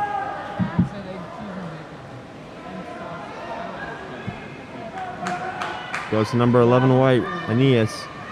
Over to number 10. Scotty Newberger fighting for that ball. And there is a turnover. Diablo on the offensive here. Number 4, Tanner Lustig, moving it in. Continues to move in with that inside water. And stuffed by number 2, White, Michael Adams. Gets the turnover, and it is once again Topaz ball. Aeneas on the 1-2 side, slightly ahead of his defense. Scotty Newberger goes to Scotty Newberger in set. Goes for the step out. There's the shot. Stuffed by the Diablo defense is Crash. Long pass into number 4. It's taken away by the goalie. Topaz on offense again. This is just back and forth, ladies and gentlemen. Goes to number 13. Number 9, my apologies. Number 4 fighting for it. There's the shot. A little bit far to the left. That was Casey Aleph with the shot. Diablo looking to make something happen here. William Core looking for a pass. Goes to number 4, Tanner Lustig. There's an exclusion on, looks like number 11. However, the ball is stolen and everyone's confused. Scotty takes his chance, gets down there, steps up, fake. And he's stopped before he can take that shot. Goes over to number 12, White. That's going to be Ethan Salas. Ethan looking for a pass. Goes for the turn move, contra foul. The ball under. Number 8, Dart. It's going to be William Magui moving down. Tanner Lustig in the set. Far pass over to number 7, Dart. Evan Liberator takes the shot, and it's blocked by Alexander Williams. Topaz on offense. Number 12, White with the ball, swimming it in. Steps up, shot from far out.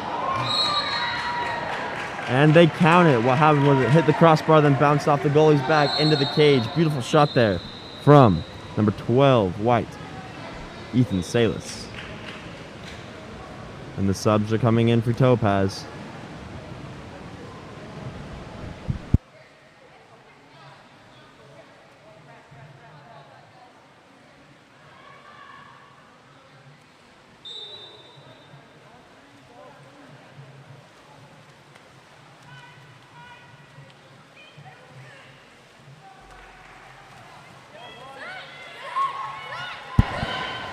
All right, number 7, Dark here with the ball. Into the set to number 9. The crash from number 6 and number 7, White. Ordinary foul. Passes out to number 4, Tanner Lustig. Fakes. Looking for a shot. Only about 7 seconds left on the shot clock. Over to number 11, Dark. Ordinary foul. 2 seconds left. Into the set. Needs a quick shot here.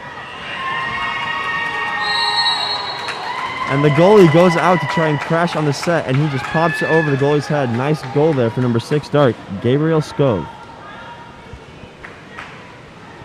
Once again, subs coming in for Topaz. About 45 seconds left here in the first quarter.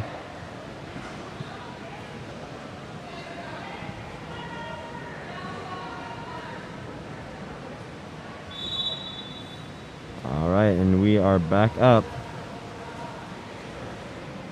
Number 4, White right now. Casey Aleph with the ball over number 11. Into the set. Quick shot there from number 3, White, Nolan Williams. Looking for the... We've got William Core here looking for a pass. Only about 30 seconds left. There's an exclusion here on number 3, White. Diablo with the 6-on-5 opportunity. Number 9, Dark, moving it in. No one's going to him. He's going to take that all the way in and shot to the right side of the cage. That's a goal by number 9, Dark. Kale Coleman. Right now we've got Diablo 4, Topaz 2. Topaz, about 17 seconds to make something happen. Whistle blows and they're off. Number 10, Newberger, moving it in. Looking for a pass over to number 11. Into the set here. There's the shot. Beautiful block there from the goalie. However, it sneaks outside. And there's a 2-meter call. Number 9, White with the ball in the 2-meter. He can shoot this if he wishes. Oliver Wilmeek. Into the set once again. Fighting. And a 5-meter call with 0.76 seconds left.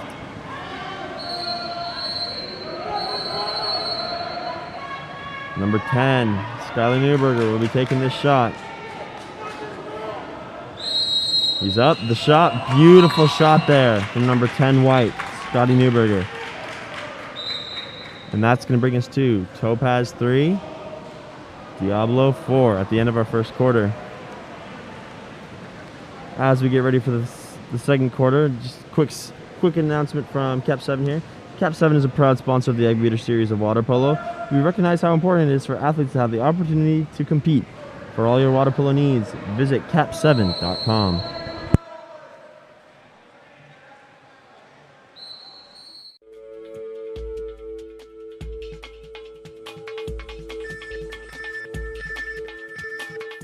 KAP7 is the proud sponsor of USA Water Polo.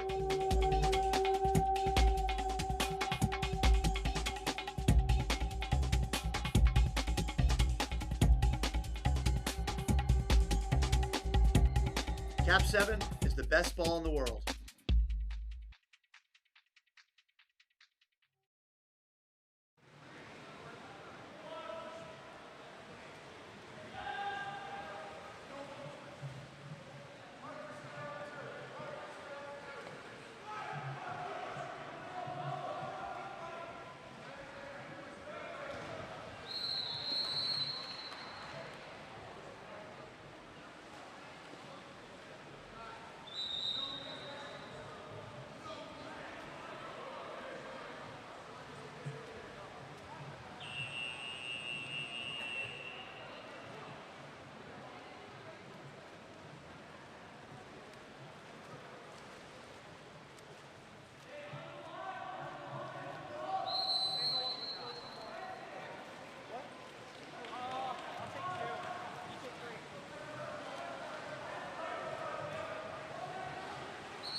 Alrighty here, second quarter is underway for you, ladies and gentlemen. Number 4, Dart, with the ball, passing it in. Let me get back to my roster here so I can have the names. Alright, here we go. A 5-meter call. In the first 13 seconds of the game, there's a 5-meter. This time, it is on the side of Diablo, number 2, Dark. Peter Kroger will be taking the shot this time.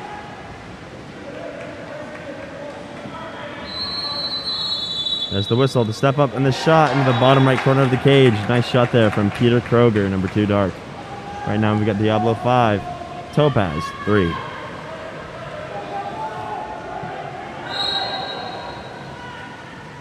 All right, Topaz on offense. There's the ball with number 3, White. Nolan Williams. Number 11. Looking for a pass here. Goes over to number 3, Nolan Williams once again. Stepping out. Shot. And it's stopped by the goalie. Almost taken there. And Diablo is on offense. Number 5, Dark with the ball. That's going to be Kyle Stanovich. Into the set to number 3, Sloan Brown. Sloan looking for the shot. Keeps fighting. Ordinary foul. Number 2, Dark right behind him, wide open. Topaz realizes this and gets on the defense. There's a far shot all the way from outside 6 from number 4, Dark, Tanner Lustig. Oh, looks like there was a call from the ref. Gonna see what this is. Looks like there is a question from a player to the ref.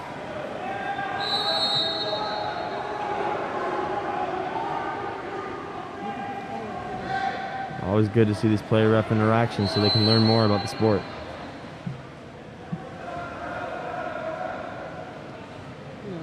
All right. Or are they gonna... Looks like that goal did not count. I couldn't really tell what he was saying, but it looks like there was no pop before the shot, so it didn't count. I don't think that's what happened, but that looked like what he said. Anyways, we've got Topaz on offense here, passing it out to number 11, Aeneas. Moving it in. There's the shot. Goes for the lob. Bounces it off the crossbar, but number 3, Nolan Williams, is there to recover.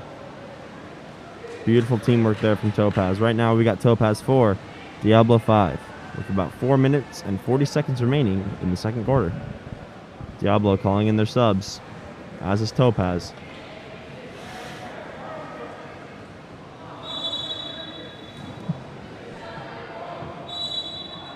There's the whistle. Ball goes back to goalie.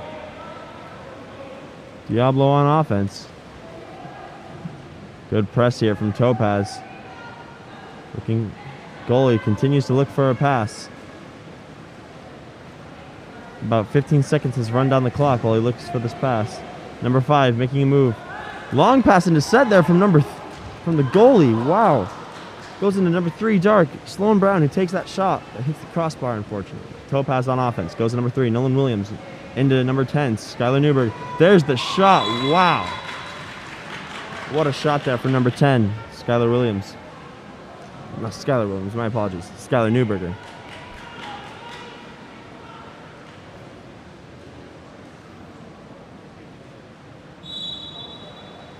Ball goes back to number 5, Dark. Number 4, Tanner Lustig with the ball. Ordinary foul. Stolen by Topaz. Ordinary foul there. Number 5, White, passes it. Long pass over to number 10. And there is a turnover. Diablo ball. There's another foul. Goes to number 3. Over to number 14, Dark. That's going to be Jackson Ferdiani. Goes for the pass there to number 3. Number 3 doesn't quite notice it. And it's stolen by Topaz. Topaz ball. Number 10. Scotty Newberg driving all the way down. Rears up. Passing to number 3, Nolan Williams. Backhand off the goalie's hands. Beautiful shot there from number 3, White. Nolan Williams.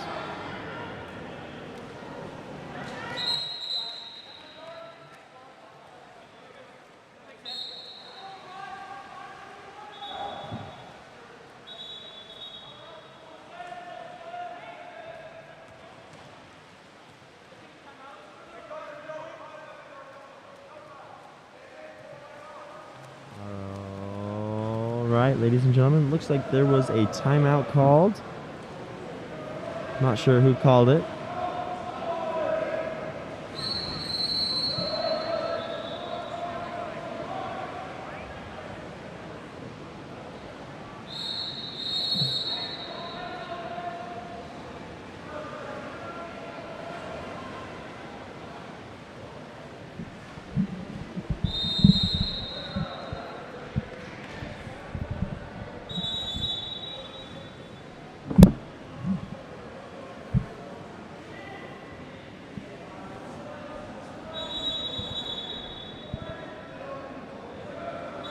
Looks like the time for the timeout is going to expire, and now we will find out who called the timeout.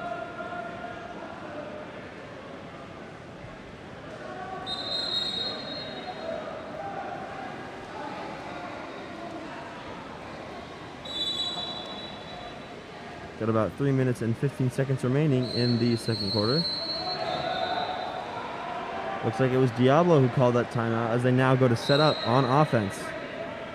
And they are live. Number 1 looking for the pass. William Core goes over to number 5. Oh, turnover called. Topaz ball. Goes for a quick pass to number 12, Ethan Sales. Over a little bit too far, and it's taken by William Core. William Core looking for a pass. Passes it to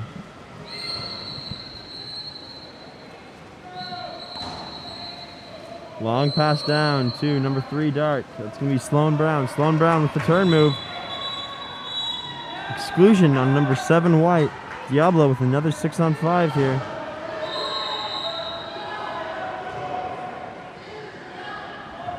There's some confusion. Oh, it wasn't exclusion. It was a 5-meter. My apologies, ladies and gentlemen. Number 3, Sloan Brown, will be taking this shot for us today. Here he goes. There's the shot. Over the top of the cage. It is now Topaz ball. Ball goes to number 12, Ethan Sales. Ethan Sales looking for a pass down to number 11, Aeneas Simpson. Simpson moving it in. Gets up, waits for the goal to drop. Quick pass over to number 10. Cannot quite get his hands on it for the goal. William Core. Long pass down to number 3. Sloan Brown once again seeing some synergy from those two. Brown passes it over to number 9. That's going to be Cale Coleman. Ordinary foul from Coleman. It goes into the set to number 5. That's going to be Kyle Simpson. There's a turnover. Timeout called. 2 minutes remaining in the second quarter. Right now, we've got Topaz 6, Diablo 5.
Back here, Topaz on offense. Ball goes to number 3. Nolan Williams goes for the quick backhand.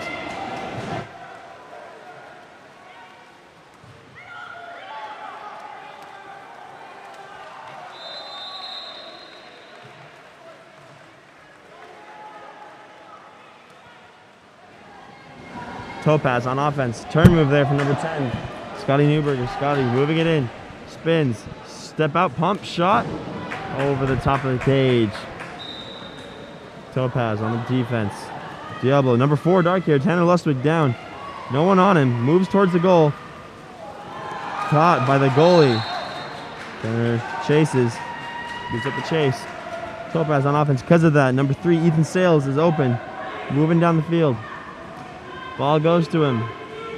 He continues to move in. Steps up. Pump shot.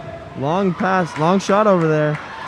Recovered by number 3. Cannot quite get it in though. Goes to number 10, dark. That's going to be Wiley Dale. Wiley moving it in. Good defense there from number 5.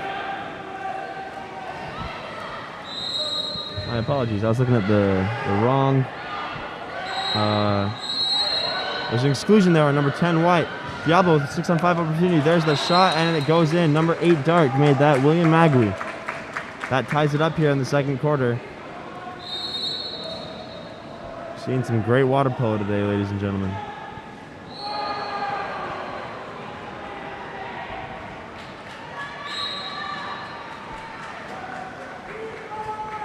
Topaz on offense. Solid.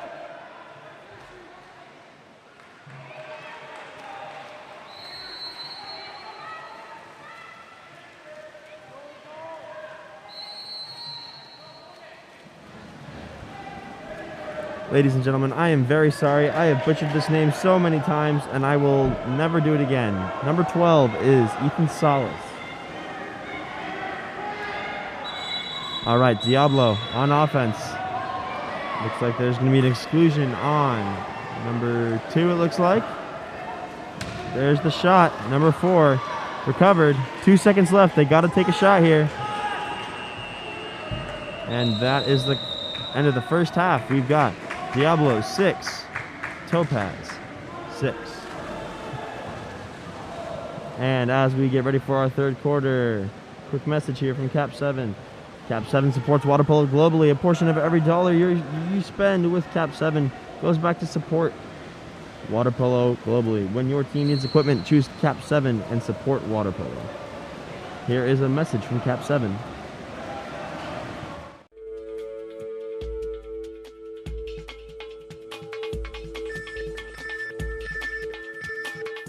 KAP7 is the proud sponsor of USA Water Polo.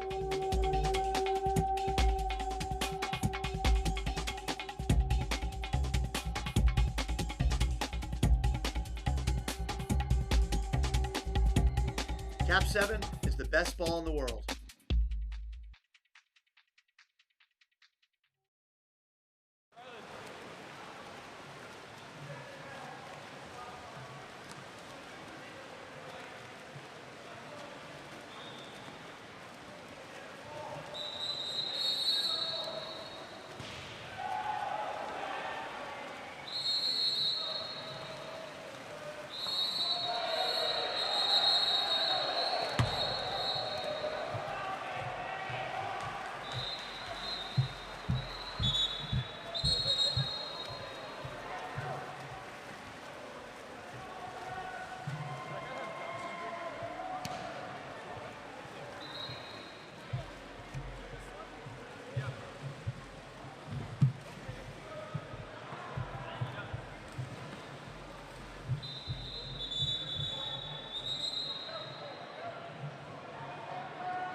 Alrighty, ladies and gentlemen, we're starting here in the third quarter of this game. It's all tied up. It's been a close one the whole time.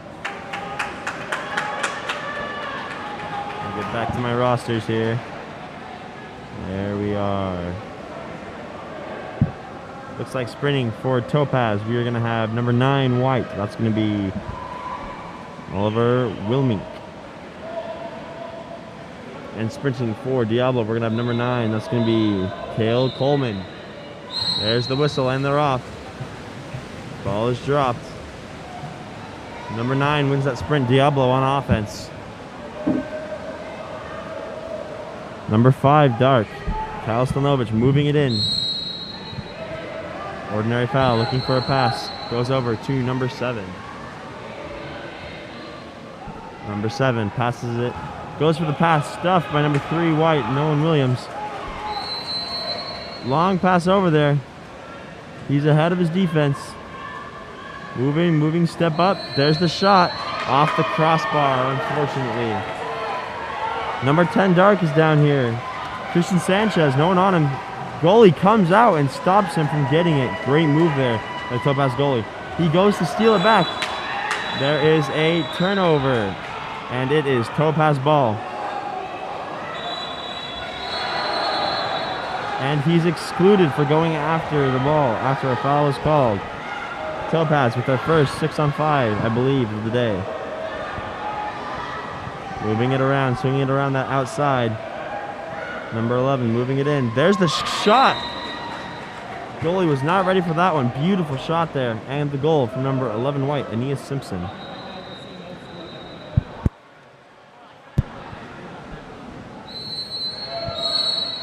And there's the whistle. Diablo's on offense. One of the rough things about playing at this pool is we do have 2 courses going at a time, so sometimes whistles from the other course will confuse the players. There's the ordinary foul there for number 5. Goes into set to number 9. Step out shot right into the goalie's chest. There's the pass to number 10 White. Scott Newberger goes over. Can't quite tell who that is. Inside water to number 6. Gets it. Goes for the shot. Recovered by number 5. That was a good shot there from number 6. Cole Sesmat. Diablo on offense.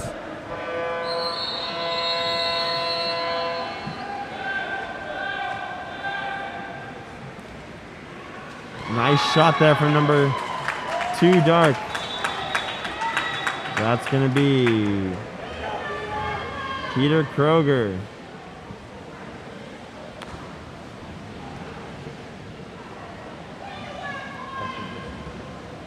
Topaz on offense. It's all tied up still. 7-7 here.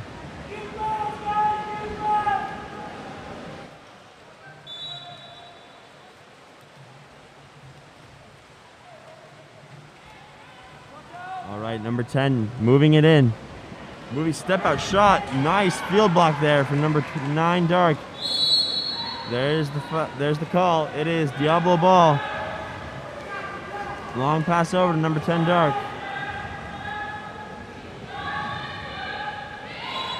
Good press here from Topaz, pushing him all the way out to the lane line.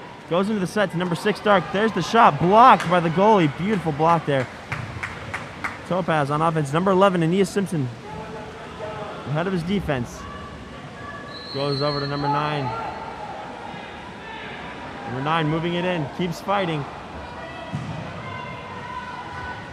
Out to number 10. Number 10 looking for a pass into number... Shot there from number 4 White. Casey Aliff puts it in. What's up, guys?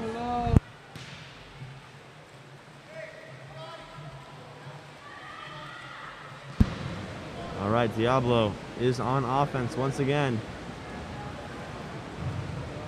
Right now we've got Topaz 8, Diablo 7. Goes back to number 6 Dark. That's going to be Gabriel Scove. Long pass over to number 10. Goes into number... Can't quite tell who that is. And there's the exclusion on number 9 White. Diablo with their 6-on-5 opportunity. Pass. There was a pass attempt there from number 10 Dark. Christian Sanchez to number 2 Peter Kroger, but it's stolen by number 5 White. What? There's a lot of whistles being blown. It is once again ball for Diablo. Nice field block there for number 3 Nolan Williams. Topaz recovers it once again, even after the call. Goes long pass over to number 10 White. He has nobody on him. Passes it out to number 12 Ethan Salas. Back to number 10. Moving it in. There's the quick shot from number 10 White, Scotty Newberger. Right now we got Topaz 9, Diablo 7. Topaz pulling ahead.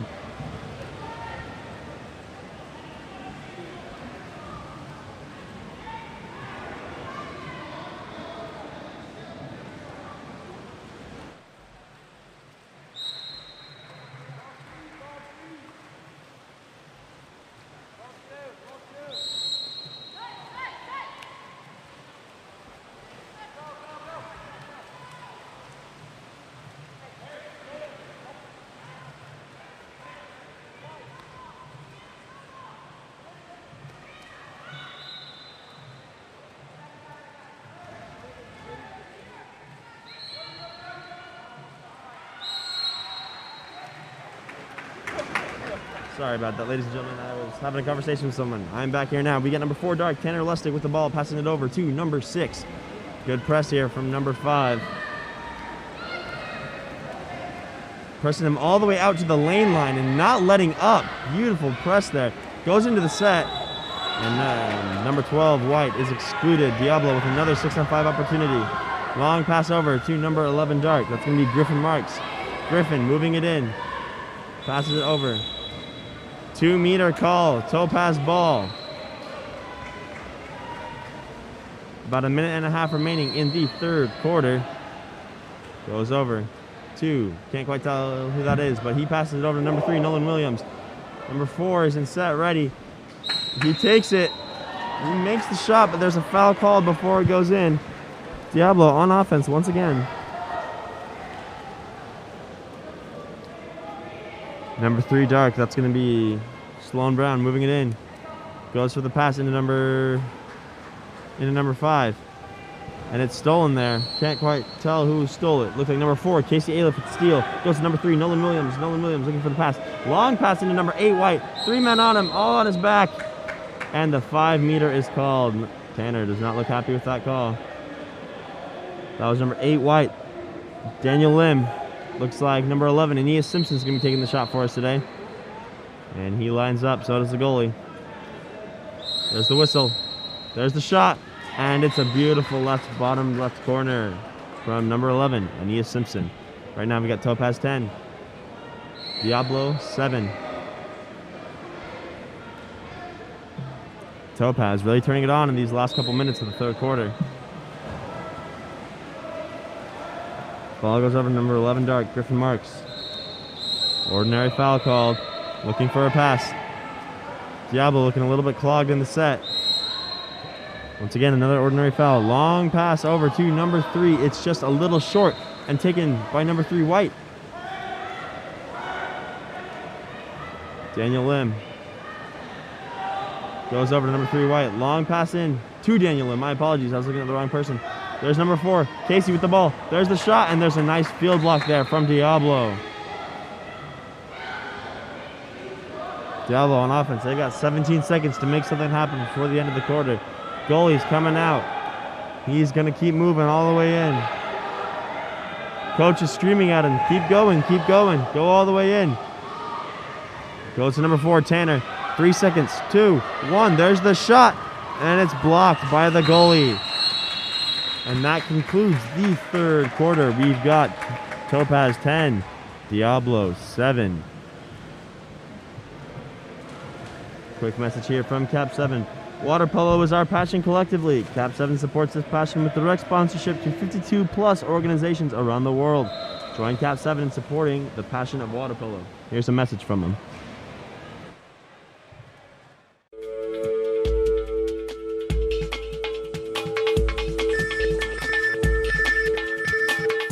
KAP7 is the proud sponsor of USA Water Polo.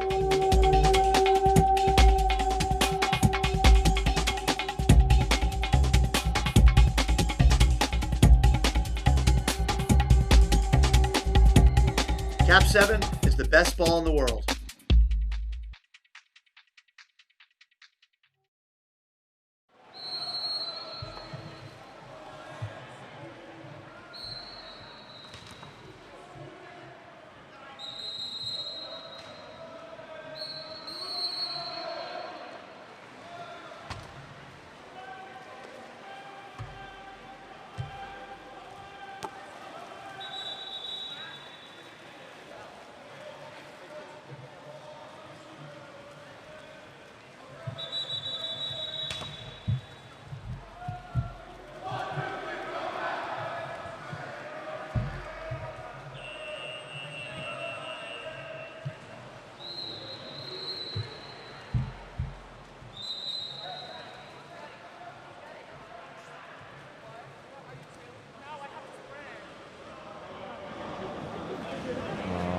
Alrighty, ladies and gentlemen, we're back here for the fourth quarter.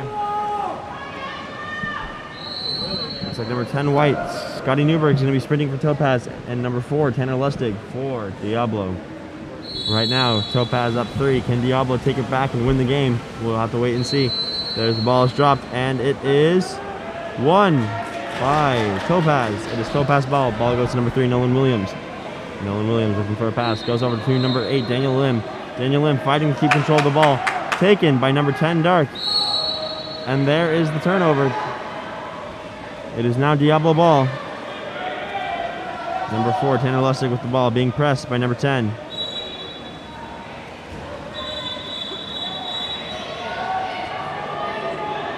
There's an exclusion, it appears, on number 10.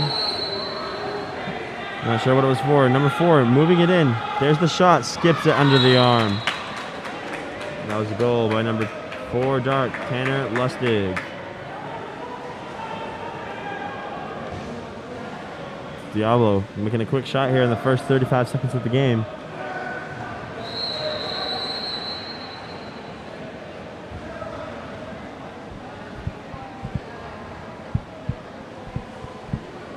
Subs come in for Topaz. Number 3, Nolan Williams moving with the ball. Pass goes over to Daniel Lim. Draws the ordinary. Looking for a pass. Pass goes over to number 4, Casey. Casey looking. Goes into number 11, Aeneas Simpson. Ordinary foul. Goes back to number 4. Number 4 looking for a pass. Turns him. He gets the foul.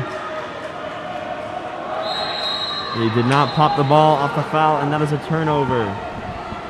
Seen a lot of these new rules come into play here at this tournament. A lot of these players have not played with them yet, and they're still getting used to them. Ref calls for the ball.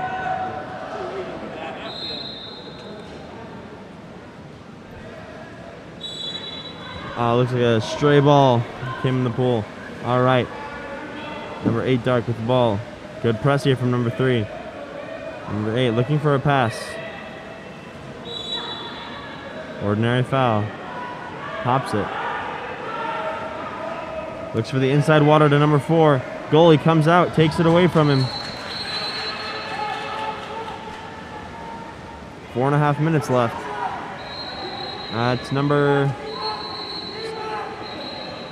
That's going to be number 5 out there. That's going to be Gabe. Nope. One sec. On the wrong roster again. My apologies, ladies and gentlemen. Nice block there from the goalie. It's going to be a 2-meter. Number 5 for Topaz is going to be Reagan Bagnall. There's the pop. He can go in and shoots if he wants to. That is part of the new rules. Goes to number 11 White. Aeneas Simpson. Long shot from the top there. Outside of 6. Beautiful top left corner there from Aeneas. That puts us at Topaz 11, Diablo 8.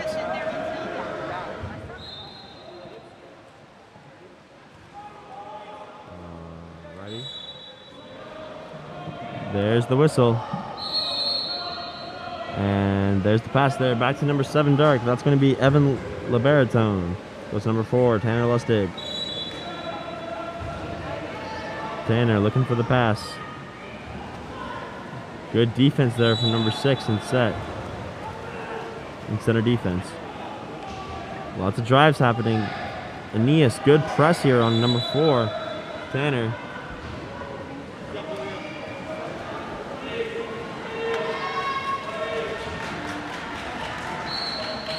For the person in the chat, I'm told that the goalie for Topaz is going to be... let me see here. I'm told that his name is Alexander Williams. For those who had the question. All right, here we go. Diablo on offense. 3.5 minutes left in the game. Long pass down to number 3. Daniel Lim catching up. Goes into number 8 Dark and set. And that is the 5-meter call against number 6 White. And number 8 Dark is going to be taking a shot for us today, it looks like. And that's going to be William Magui.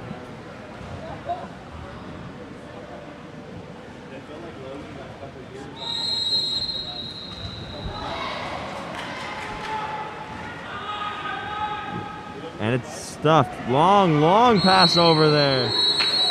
Contra foul is called. Diablo ball once again. Number 8 driving down. Defense behind him. Goalie goes out to get it. It's a little bit too far. Number 8, William Magui, pops it over his head.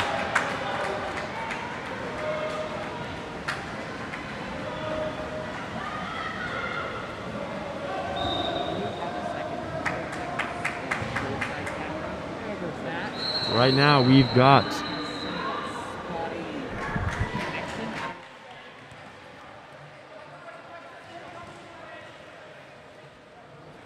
we've got Topaz 11, Diablo 9. 3 minutes left. Diablo definitely not out of it yet. Still have a really good chance of coming back. Topaz here. Pass it over. Into the set here. Number 7 fighting for it. Taken away. Long pass down to number 9 dart. That's going to be Cale Coleman. He passes it to number 2, Peter Kroger. Into the set there to number 6. Exclusion there from Aeneas Simpson. Diablo is on offense for the 6-on-5. Long shot there from number 11 dart. That is Griffin Marks. Way out there. He takes that shot, puts it in. Like I said, Diablo only 1 point away from tying it all up.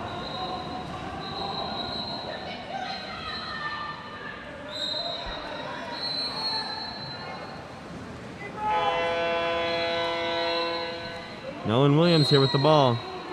It's going to have a long shot there from Nolan Williams. Goes to the quick off of the foul. Stopped by William Core. William Core going to look for the pass here. Goes over to number 6 dart, Gabriel Scove. Gabriel over to Peter Kroger.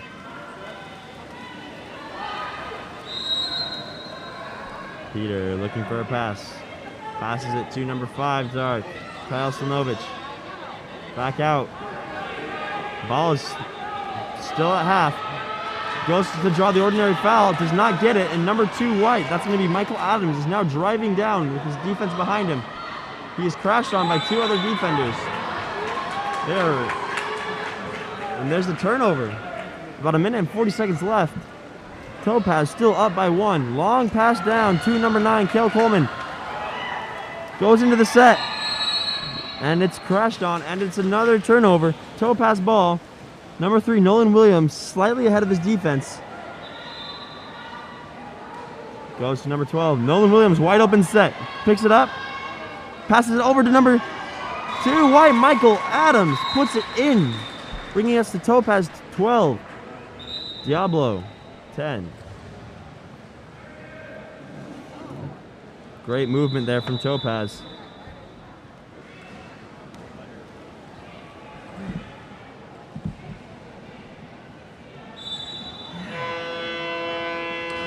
Minute 15 seconds left in the game. Diablo on offense. Pass goes over to number 6 start, Gabriel Scove. Gabriel into the set to number 9. Pass is a little bit short. It's taken by number 7, Tanner Gall for Topaz. Passes it into set once again. Number 12, White, fighting. Gets the ordinary foul and the exclusion. Number 5, Dark, is not happy with that. Goes to number 11, Aeneas Simpson. Over to number 3, Nolan Williams. Far pass over to number 12, Ethan Salas. Goes to number 11 again. Aeneas Simpson with the shot. Beautiful top right corner there. Seeing a lot of high corners here from Aeneas today. That puts us at Topaz 13, Diablo 10. 41 seconds remain in the game. Seeing some great water polo here today.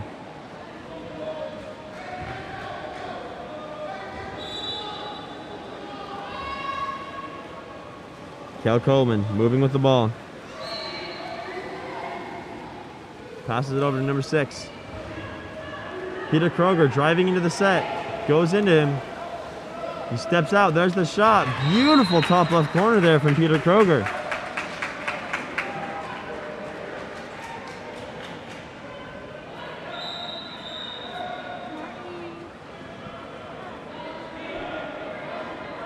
Topaz is on offense. There's the whistle. Looks like they're going to spread to finish the game off. Goalie will just be holding the ball for now. Pass goes over to number 3, Nolan Williams. He sits there. Long, long pass. Michael Adams moving it in to shoot. Blocked by the goalie. And Diablo calls a timeout with 4 seconds left in the game after the goalie managed to stop that shot from Michael Adams. Diablo looking to put in one more shot before the game ends.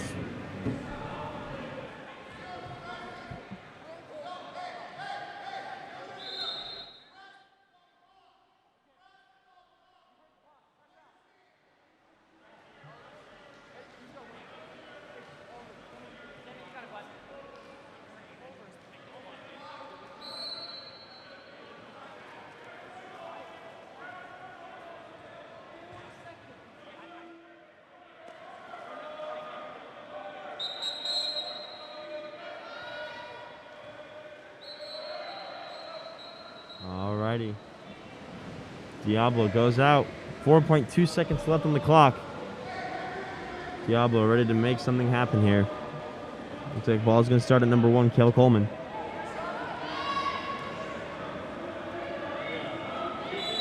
There's the pass over to him. 2-1. There's the shot. Nice shot block there. Cale Coleman.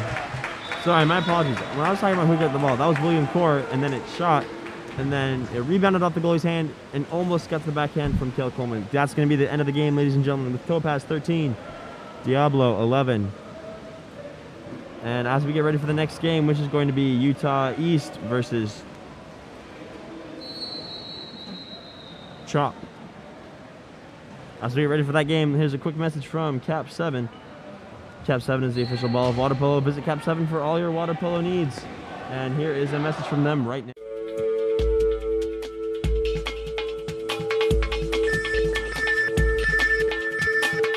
KAP7 is the proud sponsor of USA Water Polo.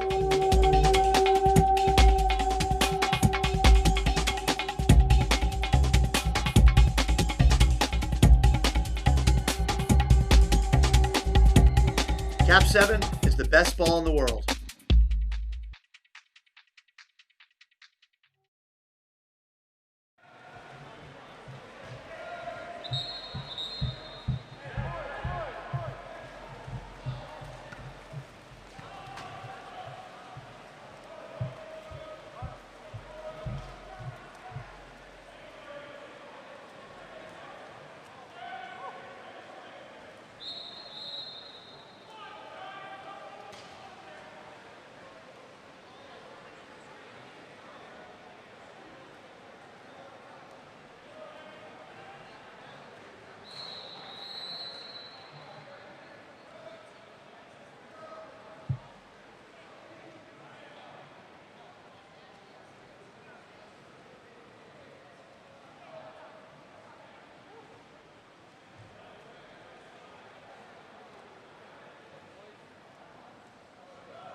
For everyone that's just turning in, welcome to another beautiful day here in St. George. We are at Dixie State University, and right now we have a game between Chop, coached by Mark Kuhn, Alexander Caraway, and Greg Salvinsky and Michael Sattler, playing against Utah East Side, coached by Brett Luke and Caleb Carlson. We expect to have a close game so far, a couple different issues that we're trying to work out before the ball is put back into play. Score is still tied at 0-0, 5:39 remaining in the first quarter.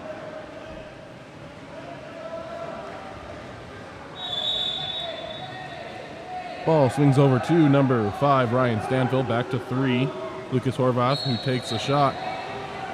Referees say that is tipped by the goalie, will lead to a corner throw.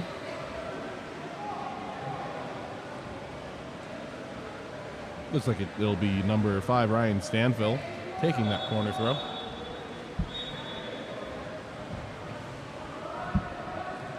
Referee calling the ball out for a second.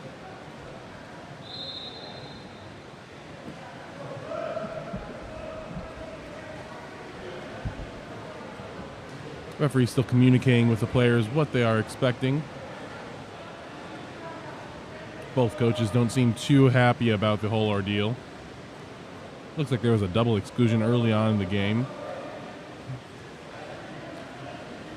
If you did not know, double exclusions only come in when there is a change of possession. Because there was no change of possession, both players will remain in the corner. We are still playing 5-on-5 water polo here. Again, ball starting with number 5, Ryan Stanfield. He brings the ball, and remember, off 2 meters, you are alive now with the rule change. Ball's put into center. Steal happens by number 10, Wiley Dale. And that sends Utah Eastside on to the counterattack.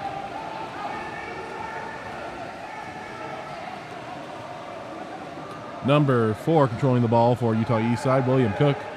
Rising up and firing that ball, shot blocked by number 3, Lucas Horvath. Ball with the goalie, Isaac Aguilera.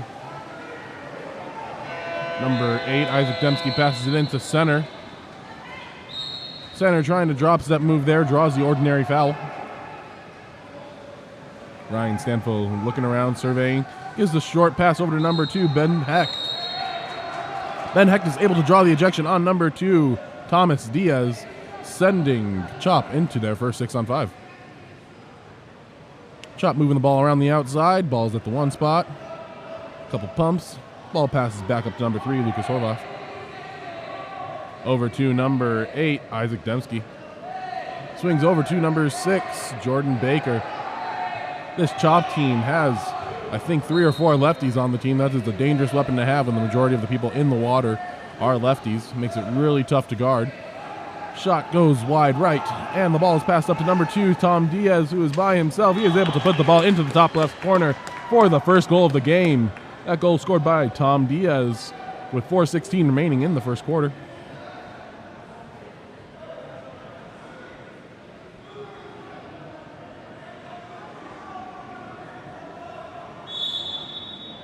As play restarts, number 3, Lucas Horvath controlling the ball.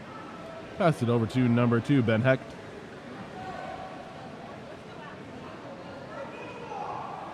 Ben passes it back to Lucas. Playing a little bit of pass the ball just between those two. A lot of pressure coming on from Utah Eastside defense. Ejection there drawn. Number 10, Wiley Dale, will go talk to the coach for 20 seconds. Got him ejected while on the drive. Ball to Ben Hecht, passes down to number 6, Jordan Baker, over to 11, Ethan Pham. Swings down the line, 1 spot surveying.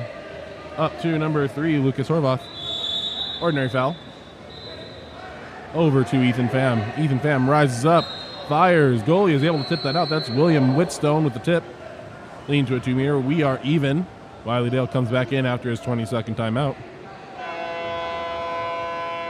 Referee tells them to put the ball live, and we're back. Ball swings up to number 3, Lucas Horvath, being pressured by Paulo Hernandez. Over to number 6, Jordan Baker. Number 3 takes the shot, bars off the right post. There's a scramble for the ball. Lots of Chop players, not as many. Oh, great defensive play there by number 6, Stefan Garlick for Utah Eastside. Excuse me, that's number 9, Brandon Elvander. He is able to force the ball under and give Utah Eastside the possession. Number 10, Wiley Dale, has the inside water, isn't able to finish though. Hands up by the defender means no ejection call. That ball is passed up to number 3, Lucas Horvath. Ooh, number 9 almost got away with a really nice steal there, Brendan Elvander, and unfortunately the refs call it off. Number 6 gets on his legs, takes a shot. That's Jordan Baker shooting the ball over the cage. William Whitstone controlling the ball for Utah Eastside. Swings it up the left side to Thomas Diaz. Thomas looking for a driver, passes it up to number 4, William Cook. William looking, surveying, passes it over to Paulo Hernandez. And down the line, back up to Paulo Hernandez. Looking for center Wiley Dale, passes it over to number 11, Caden Carlson. Draws the and the contra foul sends Chop onto the offensive. A little bit of a headbutt there. Referee's giving him the ordinary foul. Number 2, Ben Hecht, controlling the ball. Tries to go for the strong side turn, draws another ordinary foul. Swings it over to number 8, Isaac Dembski. Ordinary foul. Number 3, Horvath, Number 8, Dembski passes it into Ethan Pham. Great block there by William Whitstone. Got 2 hands up and was able to put them in just the right spot to secure that block. Utah East side on offense. William Cook controlling the ball on the 1-2 side. Looking for Tom, who is posted up down the line. Puts it into Tom. Tom backs out a little bit. Looking for either one of his centers. He has 2 in there right now. Swings it over to the other side. Paulo Hernandez swings it up to number 9, Brandon Alvander. Brendan puts it into Wiley Dale. Strong move. And the shot and goal. Number 10, Wiley Dale, able to muscle his way and put that ball in the back of the net. That brings our score to 2-0. Utah East side in the lead. 1:36 remaining in our first quarter.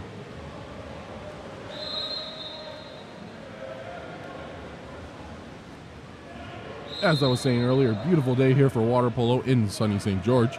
Tons of water polo going on today. Total of 17 hours of coverage. We are currently on hour number 4. Lots of water polo remaining in the day. Please tell all of your friends and family to check us out. Game On Live Studio on YouTube. Ball swings over to number 2, Ben Hecht. Ben looking, surveying, pass it over to number 11, Ethan Pham. Has that shot that goes over the cage. Think it might have been tipped, but that's all right. 2 balls come in. We got to get one of them out. And number 1, William Whitstone controlling. Puts it up to number 10, Wiley Dale. Big man, usually in center, now taking over the point. Swings it down the line to Paulo Hernandez, and Paulo is inside the 2. Hear a bunch of fans saying, "What are you doing there? That's a really simple mistake. Hurts to turn the ball over on stupid mistakes like that." Number 2, Ben Hecht. Takes a shot. William Whitstone is able to get his mitts on it and tips it out of bounds. Ball will remain with Chop Water Polo with a corner throw. Looks like it'll be number 4, Blake Johnson, controlling that ball. The referee asking him to bring it all the way to the lane line. That's been a theme this weekend. No center for Chop yet. Number 11 trying to get in there. Pumping the ball, pass it up to Lucas Horvath. Lucas passes it over to Ben Hecht. Ordinary foul. He is eligible to shoot. Gets up on his legs, fires it into the top right corner. That is number 2, Ben Hecht, with the rifle of a shot. Straight into the top left corner. Nothing you can do about that one. Brings our score 2-1. 45 seconds remaining in the first.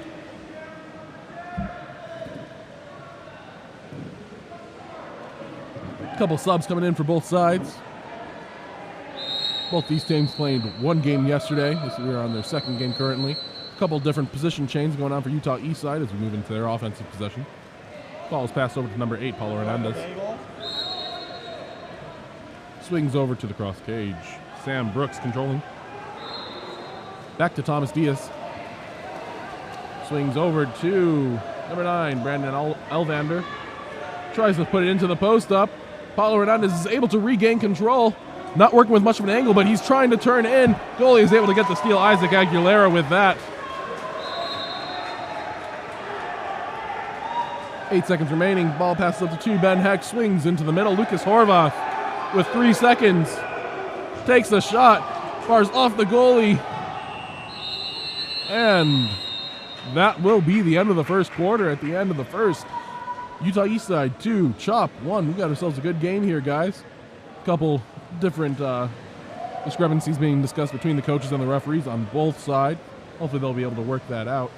As a reminder, this tournament is sponsored, by KAP7. KAP7 is a proud sponsor of the Eggbeater series of water polo. We recognize how important it is for athletes to have the opportunity to compete. Visit KAP7.com. And now a short word from our sponsors.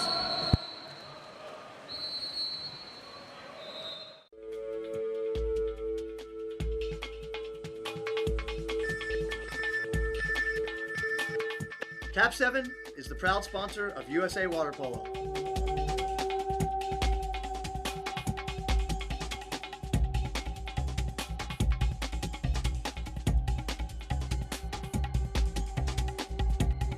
KAP7 is the best ball in the world.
And as play restarts, Chop is able to control the swim off, sending them onto offense. Ball with number 3, Lucas Horvath. Swings over to number 11, Ethan Pham, over the head pass. Goes for the shot. There was number 5, Ryan Stanfill. Swings wide right. Ball into William Whitstone, sends Utah Eastside onto the attack.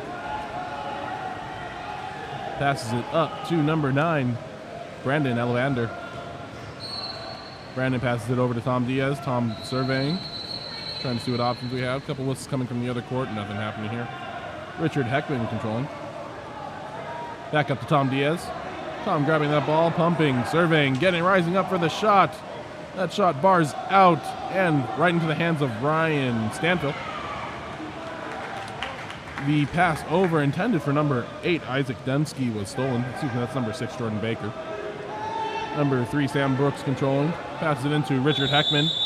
Richard draws the ordinary foul, passes it up to Tom Diaz. Into the center.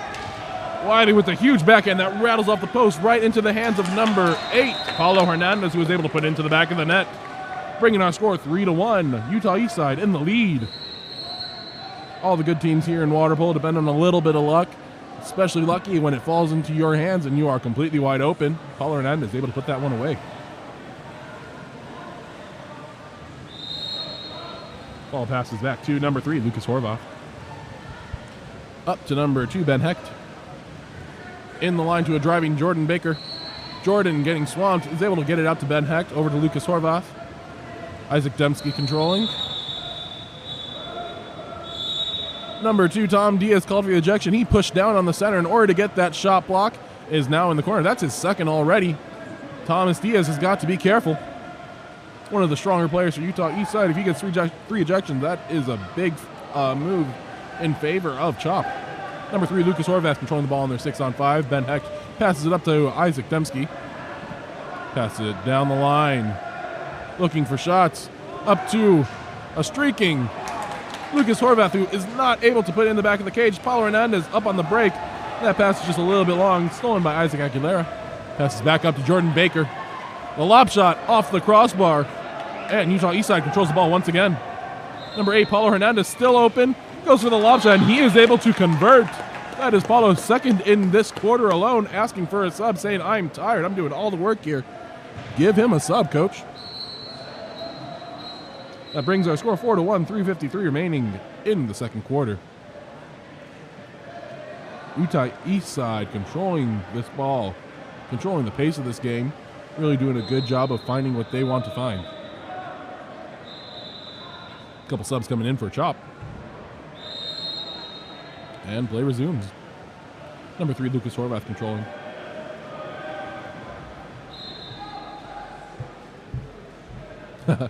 Number 3, Lucas Horvath tried putting the ball in between the legs. It's called the hidden ball trick. Not an offensive unless someone touches the limb that is holding the ball. In that case, you would have to touch either leg, and that would be a turnover. Kind of a cool move. While that is happening, Lucas Horvath is able to draw the ejection on number 3, Samuel Brooks. Sending Chop into their 6-on-5. Coach not happy about that one. Coach Brett Luke. Ball swings over to number 6. Excuse me, not number 6. Number 9, Ryan Kittring. Looking for the shot. Tries to put it into the post. Wiley Dale is able to get his hands up and tip that ball out. Number 3, Lucas Horvath tries the spinner lob. He's pulling out all the tricks today. That one is collected, though, by William Whitstone. William Whitstone surveying the pool. Passes it up to number 4, William Cook. William advancing the ball, bringing it up. Number 3, Sam Brooks trying to get back over to the 1-2 side where he normally plays. William Cook controlling. Looking for center Wiley Dale into Sam Brooks for the catch and shoot. That one was tipped out by Isaac Aguilera. Good shot there. Just better goalkeeping. Corner throw for Utah Eastside. Got a little bit of movement on the 4-5 side as Sam advances the ball. Sends it up to William Cook, who's at half tank. William surveying. Picks it up. Takes the shot wide left. Chop ball. Ball goes up to number 2, Ben Hecht, but it is stolen. Underpass by Richard Heckman. Sending Utah Eastside. Whoa, that was an aggressive block. And then we've got a little bit of extracurriculars going on under the water between Isaac Aguilera and Wiley Dale, two of the bigger players in the pool right now. Really was a ferocious block there. Number 3, Nicholas Horvath shoots the ball. It skips wide left. Again, 2 balls in the water. Only 1 ball at a time, coach. Utah Eastside controls. Passes the ball up to number 9, Brendan Elevander. Number 5, Michael Hackett controlling now. Ordinary foul. Swings the ball across for Richard Heckman. A little bit of an overpass, and now a scrum for the ball. Richard able to draw the ordinary foul. Utah Eastside in possession. Number 3, Sam Brooks controlling. Over to number 9, Brandon Elvander. Number 10, Wiley Dable able to step out, get separation, and skip the ball into the top right corner, giving Utah Eastside their 5th goal of the match. That was a powerful move there when Wiley is able to get that ball. Good things happen. We just got to make sure we give him time and space to create his own shot. Great job there by Wiley Dale.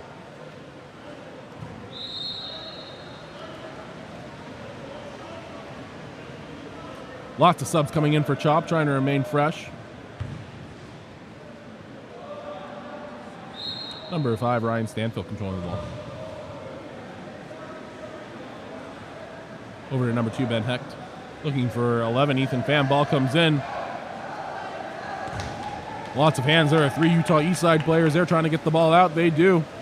Ball is passed up to number 8, Paulo Hernandez.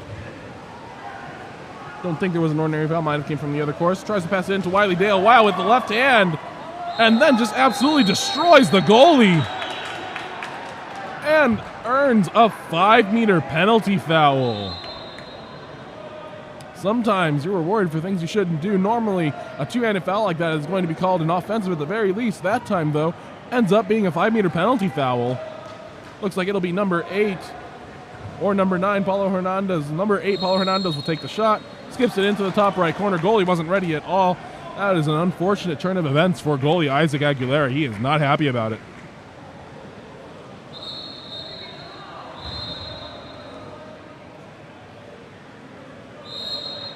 Number 5, Ryan Stanfield controlling the ball for Chop. Brings it up. Swings it over to Jordan Baker, number 6. Up to Ben Hecht. Over to number 4, Blake Johnson. Blake Johnson with the contra foul. Paulo Hernandez up on the break. Ball is overpassed. Isaac Aguilera able to get that ball. Help work out some of the frustration from the last play. Pass it up to Ben Hecht, number 2. Then pumping, surveying, trying to create a shot. He creates the shot. Goalie gets 2 hands on it, but too much power on it, and it trickles into the cage, just crossing the front barrier. That is Chop's first goal in about 12 minutes of Polo. They scored early on in the first quarter and then remained scoreless for the rest of the second quarter and the majority of the rest of the first quarter and the majority of the second. Score is now 6-2. Utah Eastside in the lead with 40 seconds remaining. Number 9, Brandon Elevander controlling. Draws the ordinary foul. Swings it over to the other side. A little bit of pick play going on. That was a beautiful pass, but a better block by number 1, Isaac Aguilera. That pass came from number 8, Paulo Hernandez on the 1-2 side after a pick. Able to sneak it into Wiley Dale where he is 1-on-none with inside water. And Isaac Aguilera able to come out and make the block. After the corner throw, number 8, Paulo Hernandez controlling. Lots of, let's say, non-water polo activities going on in center there. Wiley Dale pops his head up, surprised to find the ball about 5 feet away from him. In the hands of Isaac Aguilera. Isaac passes up the right side of the pool to number 12. That ball is stolen, though, by number 9, Brandon Elvander. Wiley Dale again getting in some extracurriculars. Coach says, you know what, that's fine. We don't want the 0.7 seconds. Just call it. Looks like they don't want to do that. Passes the ball to the goalie. That's the game. Both teams showing a little bit of frustration here in the second quarter play as we go into halftime. At halftime, the score is 6-2. Utah Eastside in the lead, playing some really nice water polo. Remember, our sponsors for this weekend is KAP7. KAP7 is the official ball of water polo. Visit KAP7.com for all your water polo needs.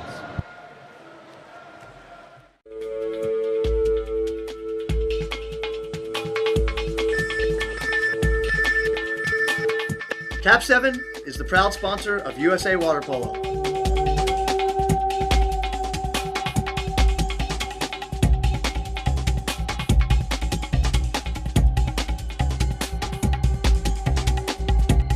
KAP7 is the best ball in the world.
Getting ready to resume our fourth game of the day, entering into the third quarter.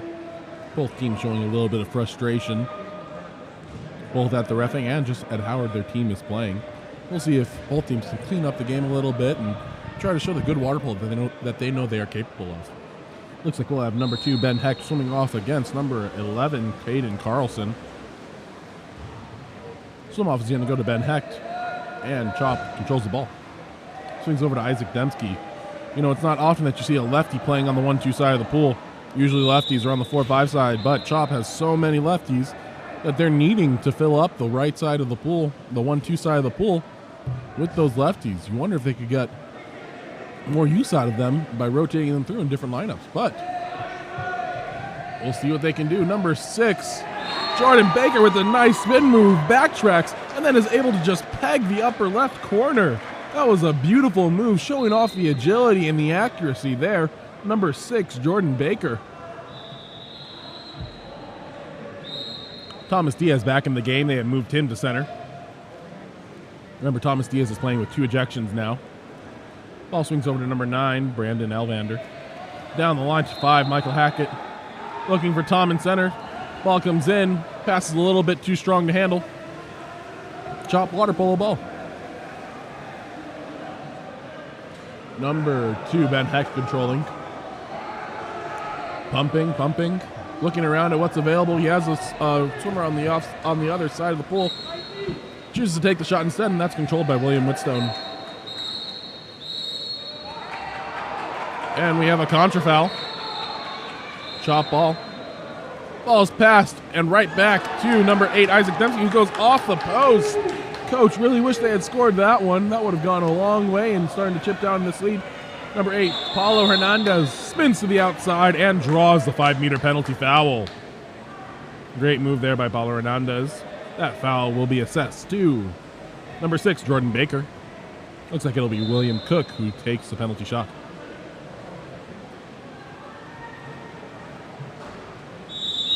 Rises up. Bars off the crossbar. No goal. Score is currently 6-3, 4:43 remaining. Isaac Dembski is up, takes a shot, but William Whitstone was able to get a hand on it. William Whitstone is really digging these guys out of a lot of sticky situations. Ball is passed up to the 2 spot, Paulo Hernandez. A couple different people in center. Paulo passes down the line. Caden Carlson able to draw the ordinary foul.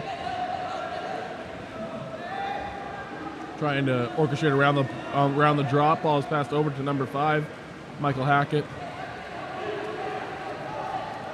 Ball is crossed over to the other side. Number 11, Caden Carlson controlling, takes a shot. Sails very wide right and a little bit over the cage. That sends Chop onto the offensive.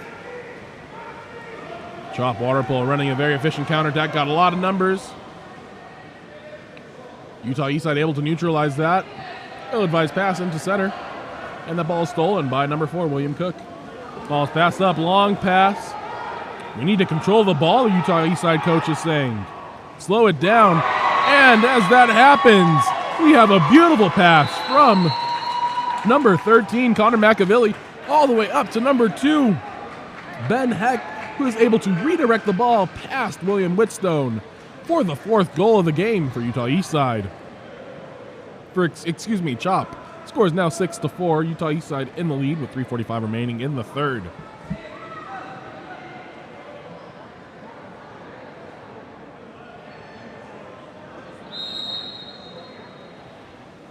Number 4, William Cook controlling the ball.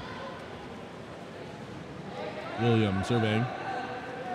Looking for number 10, Wiley Dale in center. Big man in the middle of the pool. Tom Diaz posts up. Swings the ball over to the far side instead. Brandon Alvander controlling. Looking for the shot. Shot sails over the cage. Sends Chop onto the offensive.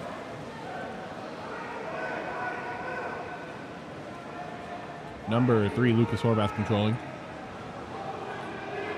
Lucas Horvath advancing the ball. Looking for the shot. Takes it. And is controlled by William Whitstone.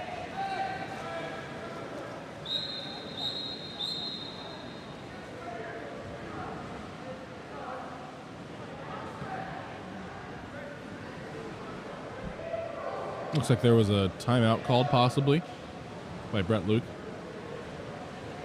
Yep, timeout called by Dark, Utah Eastside. Coach Brett Luke wants to talk it over. Maybe give his players a short rest and develop a game plan for the rest of the game. Remember, this service is provided to you by Game On Live Studio. Game On Live Studio also provides game film, which you can buy, edit, and manipulate in any way that you find fit. They also offer highlight videos. To reserve any of these services, please visit our website, gols.co. You can also follow us on Facebook, Instagram, and Twitter.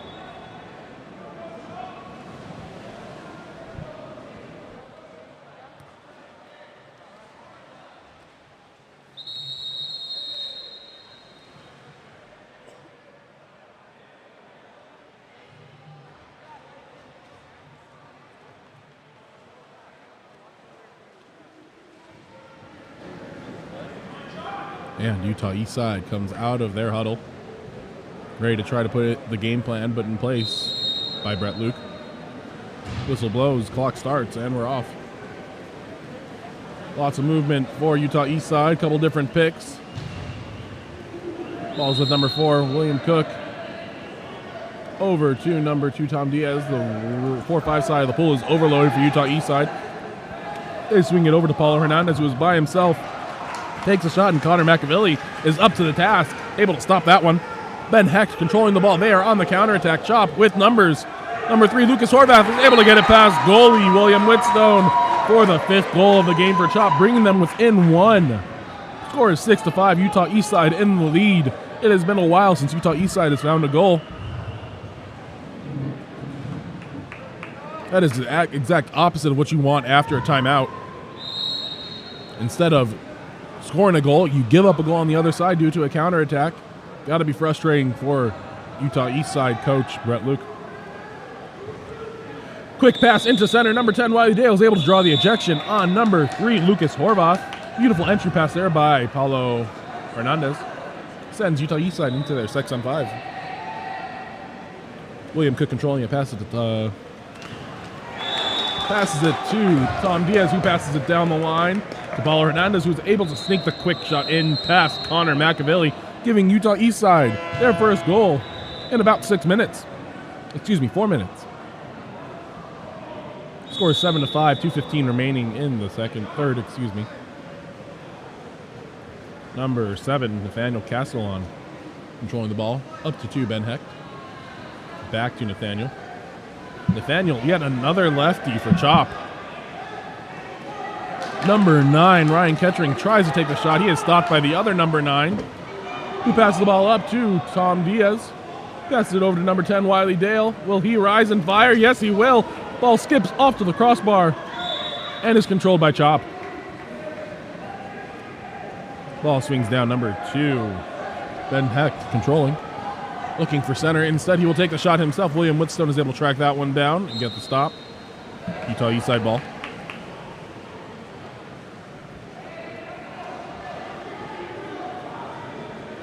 William Whitstone passes it up to number 2, Thomas Diaz. Thomas surveying, passes it over to William Cook. Back to Tom. Takes a shot, able to trickle it past goalie Connor McAvilly, and that makes 2 goals in just under a minute. That is exactly what Utah Eastside was looking for, able to put some distance between them and Chop. Score is 8-5 now with 1:16 remaining in the third.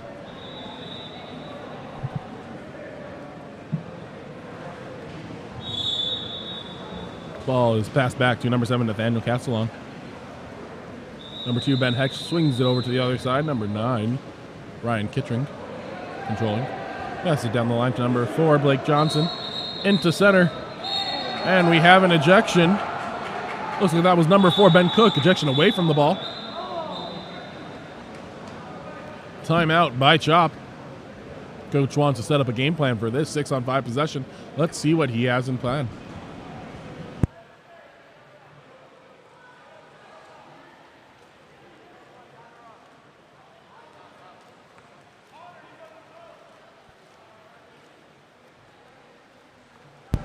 Couple different subs coming in for Chop. Apparently coach wants to get all of his lefties back in the pool.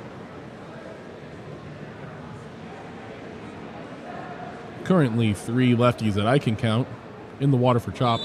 Lucas Horvath, Ben Hecht, and Jordan Baker. All of them covering up on the 3 post, the 5, and the 6 positions in their 6-on-5. Utah Eastside comes out. They should have one more player in.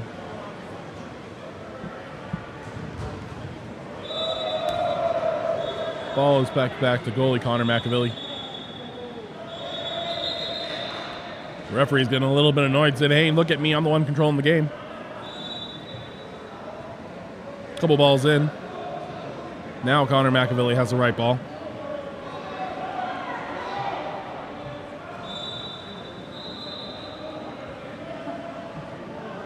Finally, confusion is sorted out. Connor McAvilly passes the ball up to number 2, Ben Hecht. Over to number 12, Devin Garcia, who passes it down the line. Back to Ben Hecht. That ball is tipped by Paulo Hernandez, but number 12, Devin Garcia, able to regain control. Pass the ball over to Ben Hecht, who was all by himself. Bad pass, raising his opportunity to shoot. Number 6, Jordan Baker, curling up into a pocket.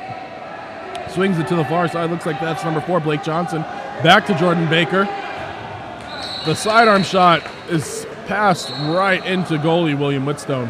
Up to number 8, Aaron Hernandez, who has a streak, and Richard Heckman in the middle of the pool. Let's see if he can finish it. And the 5-meter is called. One of the new rules in USA Water Polo that came into play in the last year. Referees do not need the ball to be out of the hand in order to call a 5-meter foul.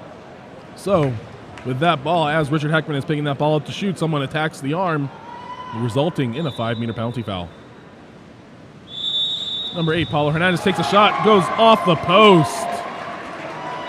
He's frustrated about that one. Meanwhile, Chop has numbers on the other side. Number 3, Lucas Horvath passes up to 6, Jordan Baker. Paulo Hernandez able to gather himself and make a play on the ball. Number 9, Brandon Elvander controls it. Paulo Hernandez redeems himself with a skip shot from 6 meters, catching Connor McAvilly sleeping. Able to put that ball in the back of the cage. 6 seconds remaining in the third quarter. Way to turn yourself around there, Paulo Hernandez. The whistle blows. We are attacking. Ball goes to number 3, Ben Hecht. Lobs it way over the cage, and that will end our third quarter. Got a tight one here, 9-5. Utah Eastside in the lead. Chop Water Polo has to find a way to get back in this game and score a couple quick goals if they want to remain in the game. KAP7 supports water polo globally. A portion of every dollar you spend with KAP7 goes back to the sport. When your team needs equipment, choose KAP7 and support water polo globally.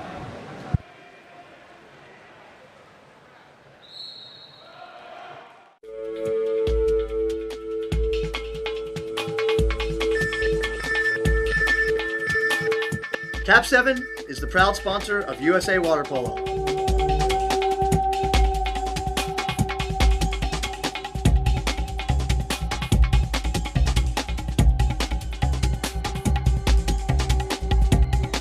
KAP7 is the best ball in the world.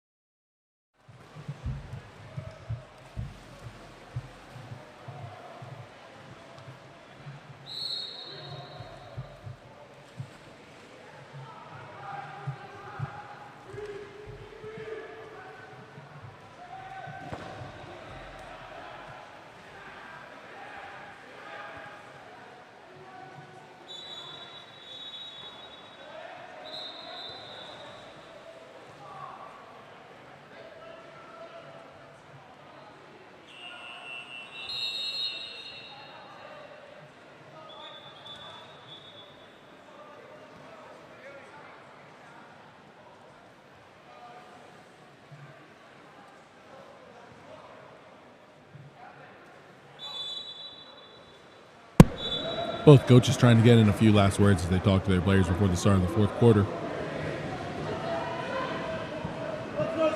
Utah Eastside has had a good game so far, controlling the ball for the majority. Looks like we'll have number 2, Thomas Diaz, swimming off against the other number 2, Ben Hecht.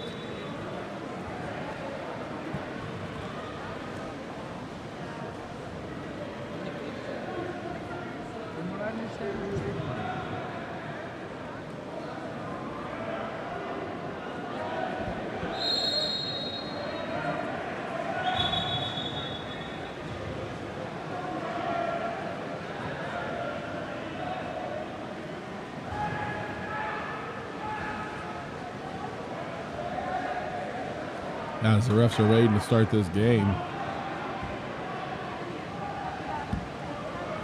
Both players look ready. And we're off.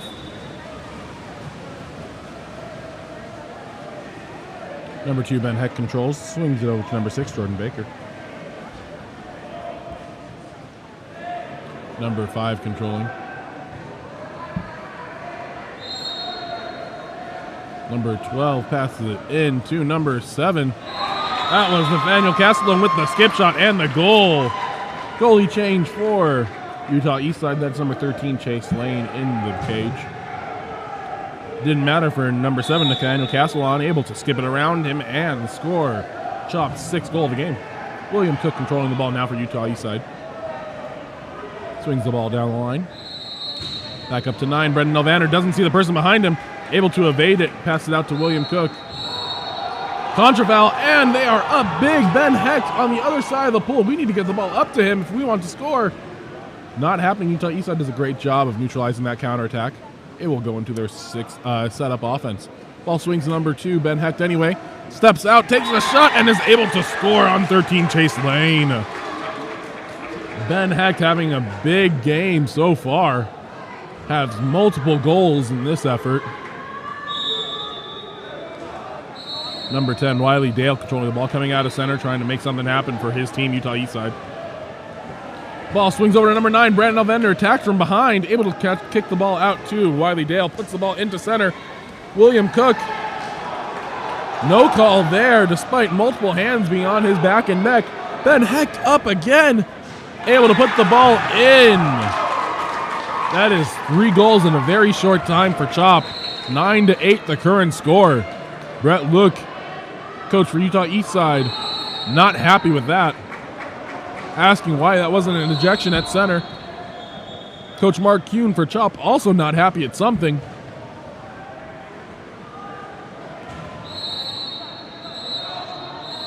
.454 remaining in the fourth period. A little bit of confusion, making sure everyone is on their side to start.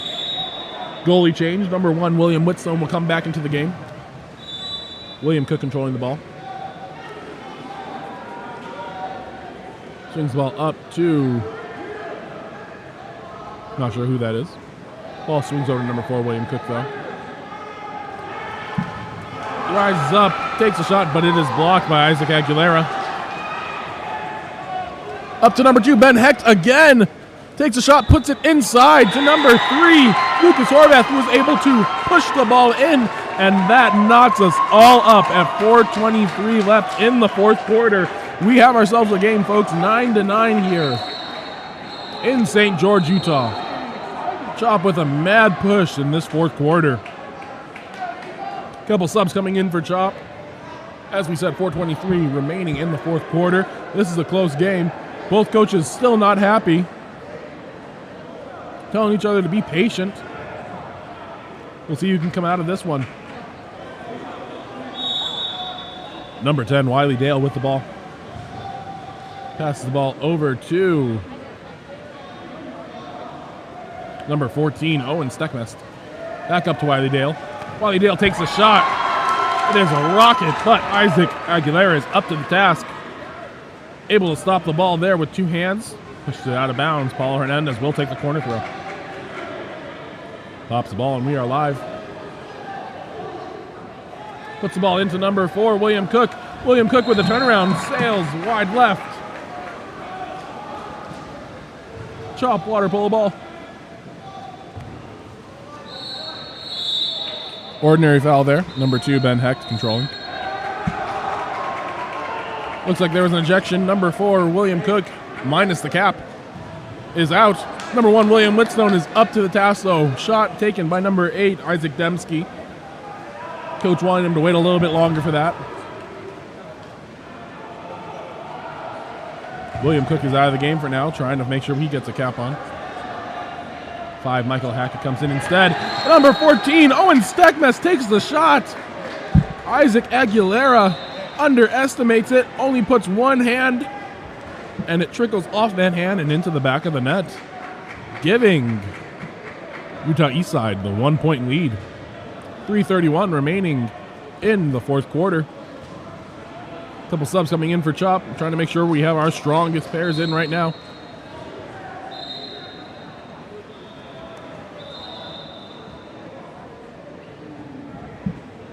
This has been a back and forth battle now here in the fourth quarter.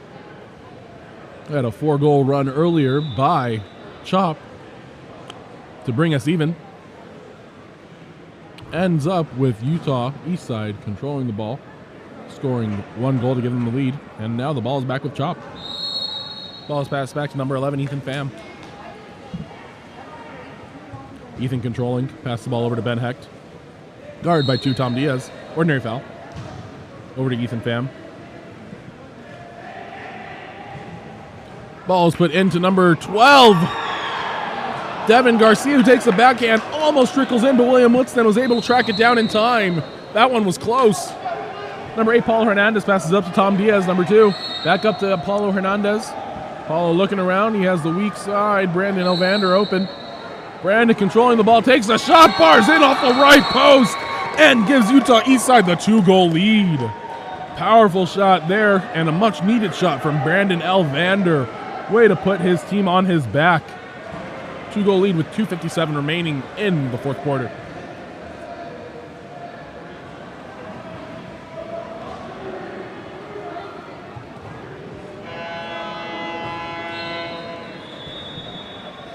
A couple different substitutions coming in for both Chop and Utah Eastside. Ball is passed back to number 8, Isaac Dembski. Isaac bringing the ball up, ball in hand. Looking, surveying. Number 2, Ben Hecht has the ball. Back up to number 8. Utah Eastside into an M drop. Number 5, Michael Hackett, able to grab the arm of number 12, Devin Garcia, track the ball down and force the ball under. Big defensive play there for number 5, Michael Hackett. Number 8, Paulo Hernandez controlling. Overpass stolen by Isaac Aguilera. Able to control, sending Chop onto offense. They need a couple goals, and they need them fast if they want to stay in this game. Number 4, Blake Johnson controlling on the 4-5 side of the pool. Trying to put it into center. Ill-advised pass there. Ball is stolen. Number 10, Wiley Dale. Backhand passes over to number 8, Paulo Hernandez. Back up to a streaking Wiley Dale. Lobs it. Just goes out of bounds. Number 11, Caden Carlson, was the intended target, but that ball just maybe 6 inches too far. Lead sipping shot ball. Number 4, Blake Johnson controlling the ball. 1:50 remaining in the fourth quarter. Blake Johnson rises up, takes a shot. Controlled by William Whitstone. Offensive by number 2, Tom Diaz. Around half tank, he was going to be wide open. Ball comes into Isaac Dembski, who gets clobbered by 10, Wiley Dale. Wiley Dale will take a 20-second break. Isaac Dembski controlling. They were going for a quick shot, but nothing happening there. Number 3, Lucas Horvath controlling. Over to number 2, Ben Hecht. Up to Lucas. Over to Isaac. They've got all lefties on the outside of the pool here. Nathaniel Castellone. Up to Isaac Dembski. Nails. I believe that's number 9 in the face. Number 4, Blake Johnson able to gather the rebound after number 9, Brandon Elvander, is stunned for a little bit. Able to put it past William Whitstone, bringing Chop within 1. 10-11 the score. Utah Eastside in the lead, 1:22 remaining in the fourth quarter.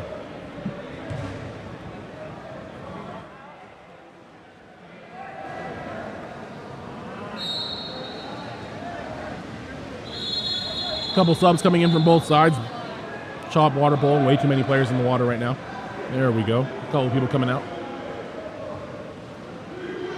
If Utah Eastside can score a goal here, that basically secures the win for them. We'll see what they can pull out on offense.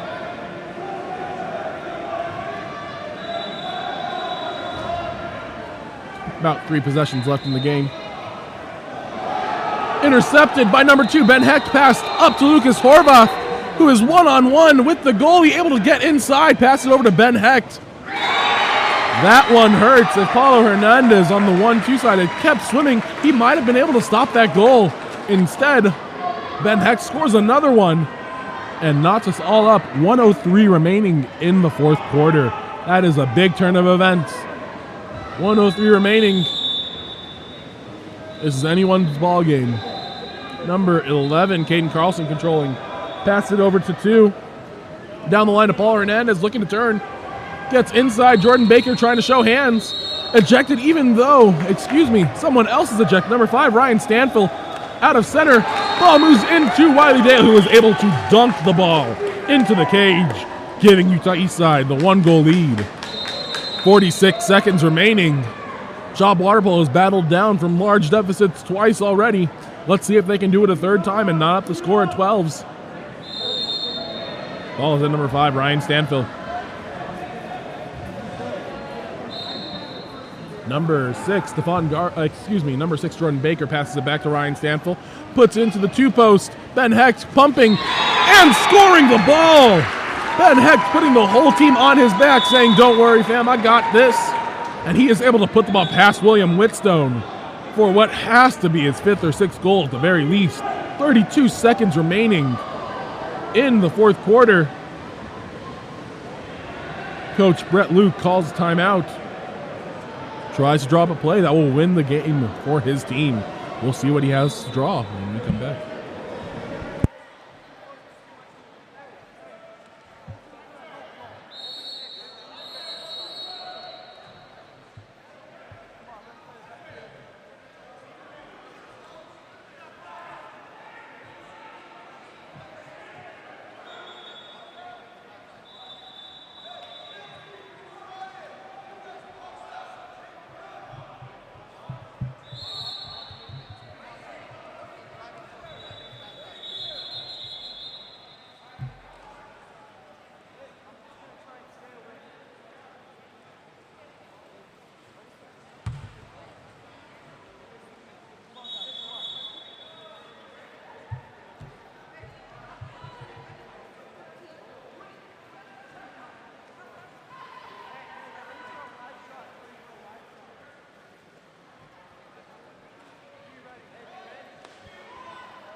Utah Eastside comes out of their timeout. Ball is going to start with number 1, William Whitstone. I think we can expect some type of pick, maybe something to get open. Number 8, Paulo Hernandez or Wiley Dale. Clock is running. Everyone in the stands shouting, "Go!" The clock is running.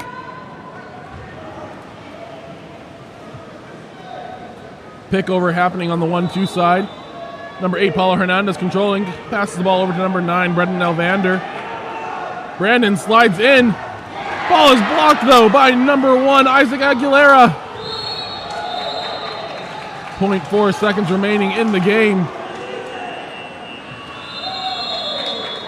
Clock expires, and looks like we are going to be going into overtime. Overtime for this tournament is a shootout.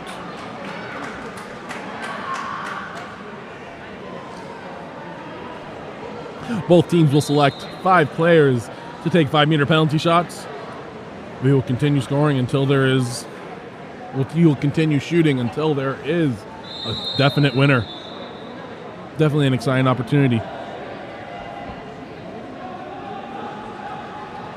Remember, water polo is our passion collectively. KAP7 supports this passion with direct sponsorship to 52 plus organizations around the world. Join KAP7 in supporting the passion of water polo.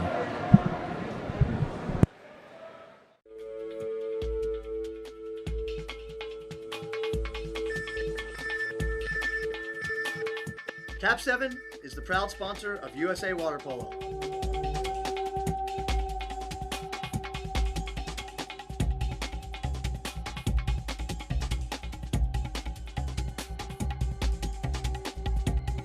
KAP7 is the best ball in the world.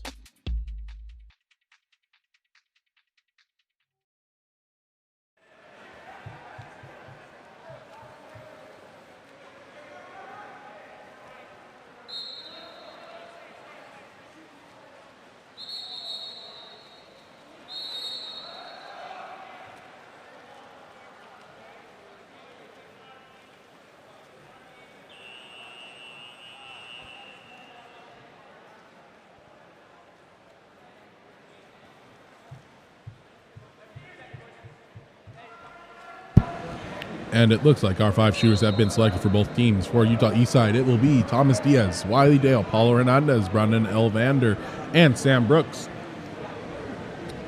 For Chop, looks like our shooters will be Ethan Pham, Ryan Stanfill, Ben Hecht, Isaac Demsky, and Lucas Horvath.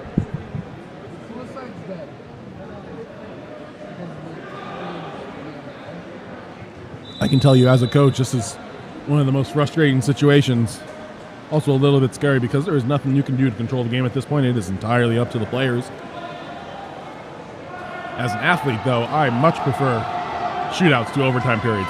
A lot less energy coming out during shootouts. Looks like Utah Eastside will be shooting first. We have Paulo Hernandez taking the first shot against Isaac Aguilera.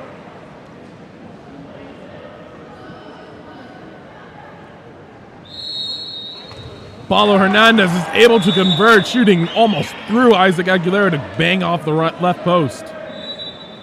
13-12, Utah Eastside in the lead. Number 2, Ben Hecht, ready to take his shot. Lefty, so the referees have to switch possessions.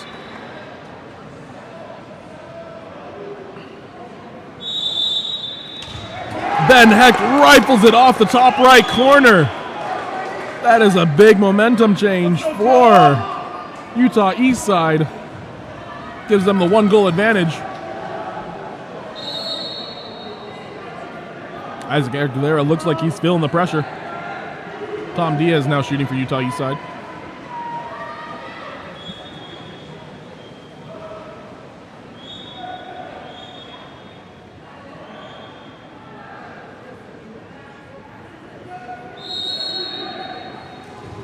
Tom Diaz shoots. Isaac Aguilera able to make the stop. Two-handed block.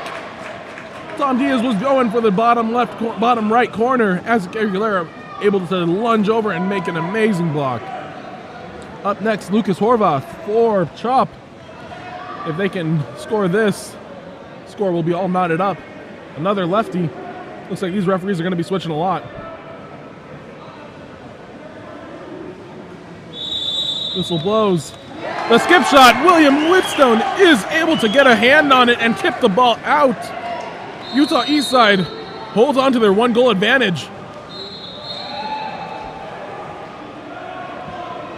Some amazing goalie work's happening in this game, folks. Wiley Dale, next shooter for Utah Eastside.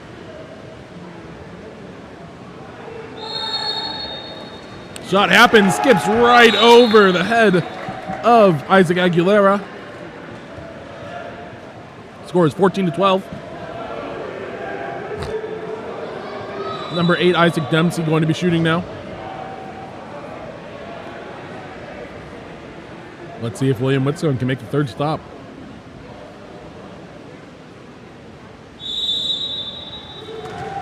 Shot is taken and scored. 1 goal advantage still for Utah Eastside.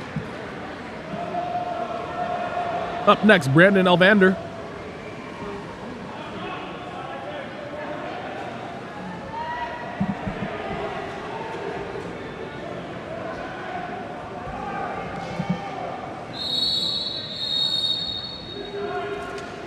Shot happens. Goalie jumps the wrong way. Number 9, Brandon Elvander, is able to score it. Number 5 shooting next, Ryan Stanpool. He has to score this goal or the game is over.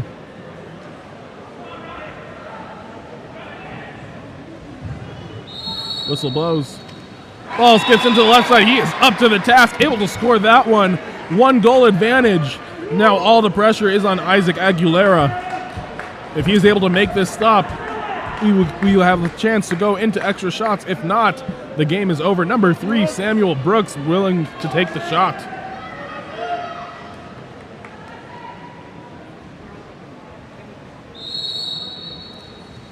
And Samuel Brooks shoots right, giving Chop the opportunity to tie the game up and lead us into extra shots. Number 11, Ethan Pham, taking the final shot for Chop. Again, must-score situation here for Chop. He is up to the task! Now we will proceed 1 for 1 for the rest of them. The first team to make, while the other team misses, will win the game. Really exciting here. We have a goalie change for Chop. Number 13, Connor Micavelli, coming in. Paulo Hernandez shooting.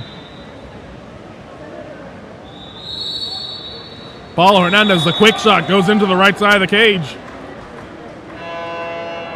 Must-score situation here for a number 2, Ben Hecht.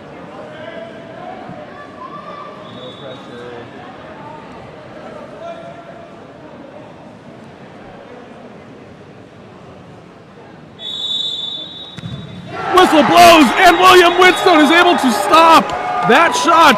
Game is won by Utah Eastside. What a game here, folks. Thank you guys for joining us.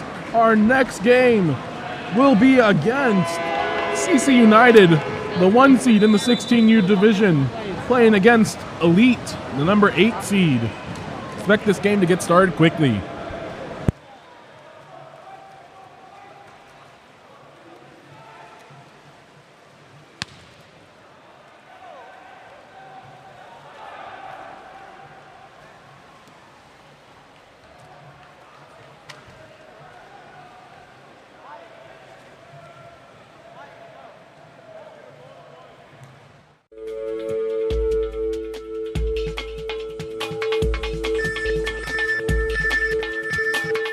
KAP7 is the proud sponsor of USA Water Polo.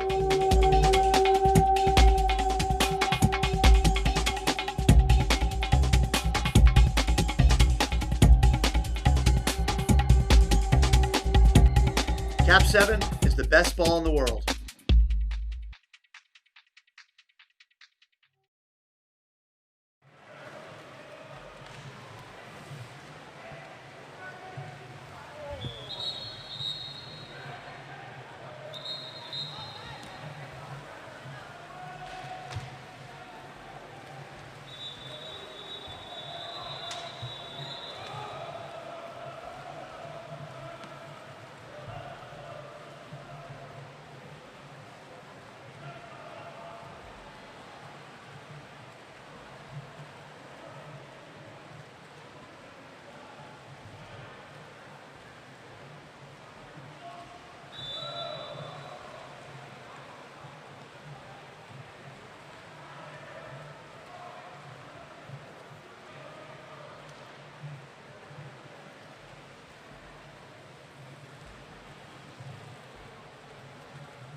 And as we get ready to start this next game, scheduled for 10:30, we are running a little bit behind, so we're going to get started pretty quickly here. Looks like in the Whitecaps, we have CC United, number 8, Ben Four, swimming off for them. On the other side of the pool is Elite Water Polo. We have number 2, Connor Linton, swimming off for Elite. Whistle blows, and we are off.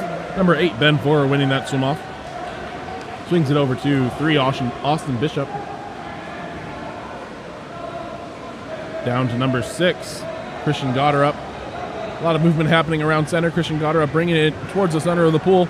Is able to get up on his legs and shoots it into the near side for the first goal of the game. 17 seconds in. We have 5:43 remaining in the first quarter. Score is 1-0. CC United in the lead.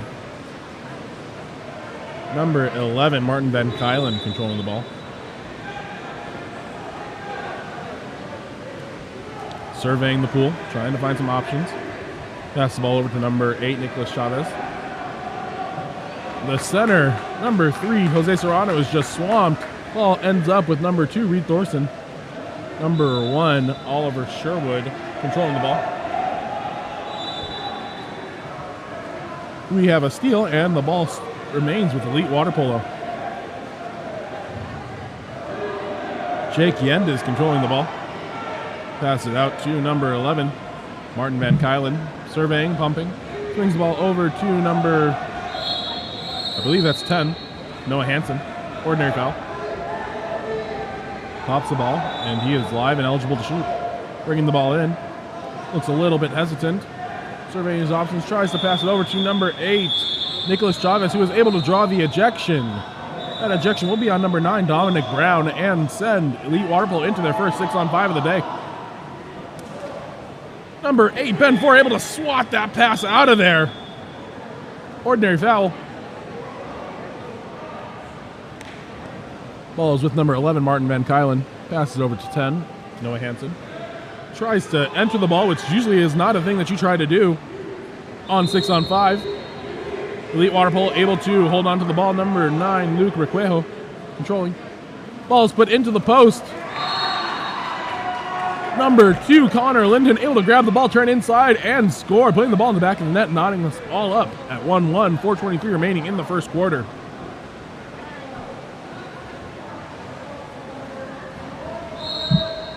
Number 2 passes the ball back to number 3, Austin Bishop. Swings it over to number 5, Jack Branish. William Branish, excuse me. Over to the other side, Wyatt Rance, the all-star of the last game. Hits one of his signature off-speed shots and able to put the ball into the back of the net. Wyatt Rance had a great game yesterday. Showed us a little bit of everything. Power shots, off-speed shots. Even had a spinner lob that was in there. Number 3 for Elite Water Polo, controlling the ball now. Jose Serrano passes it back to 11, Martin Van Kylen. Martin Van Kylen turns inside. Able to draw the ejection on number 4, Jack Lemoyne. Shot is taken by number 10, Noah Hansen. Still controlled, and then Wyatt Rance is now called for being over-aggressive. He will head to the ejection box. Shot is taken by number 3, Jose Serrano. And that sends CC United onto the offensive. Number 4, Jack Lemoyne controlling. Swings the ball down the line. And inside, passes made a little bit too far, though. Number 13, Jake Yend is controlling. Number 11, Martin Van Kylen with the ball. Is blindsided by number 6, Christian Gotterup, who passes it up to a shrieking William Branish all by himself. Skips the ball off the post, but they have numbers. Number 3, Austin Bishop, passes it back to William Branish, and he is able to make the second one count. That puts our score 3-1. CC United in the lead with 3:19 remaining in the first quarter.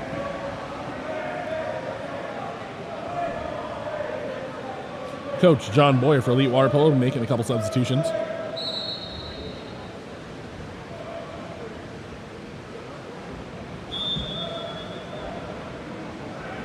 Number 11, Martin Van Kylen controlling.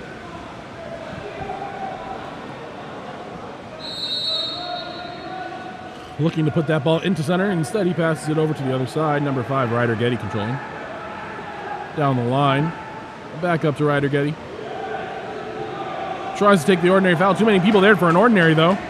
That ball ends up with William Branish, who tries taking strokes and is pulled back by number 5, Ryder Getty. Ryder Getty will take a break because of that. Number 8, Ben Ford controlling the ball. Takes ordinary foul.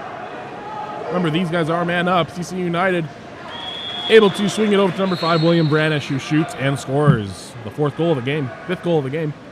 Score is 4-1. CC United in the lead. 2:45 remaining in the first.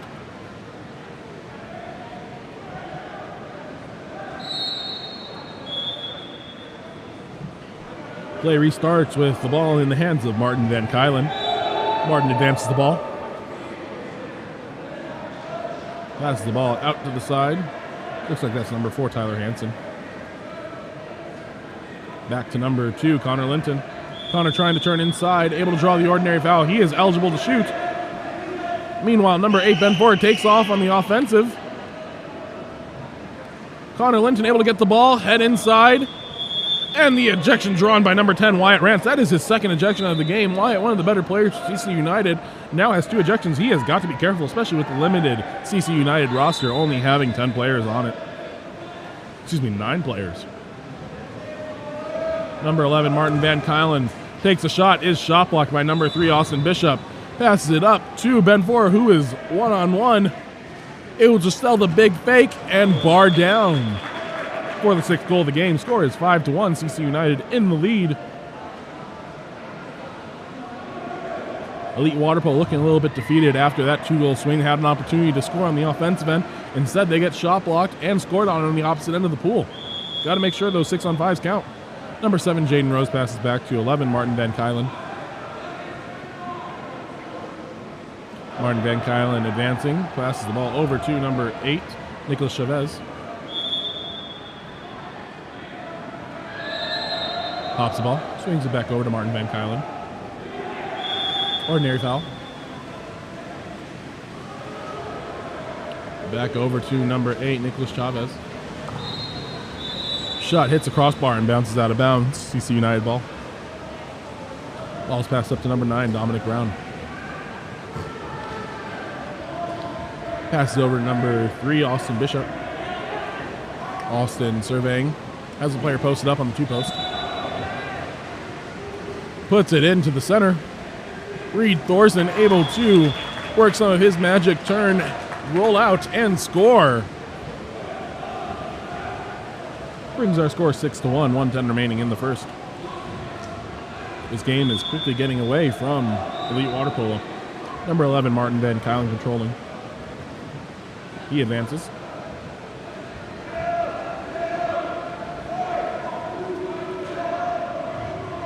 Trying to make something happen. We have a cross drive. Ball sent over to number 2, Connor Linton. Number 3 for CC United, Austin Bishop, called for the ejection. They've had quite a few ejections so far, despite having a 6-1 lead. Let's hope their team doesn't get into foul trouble. Number 2, Connor Linton controlling the ball.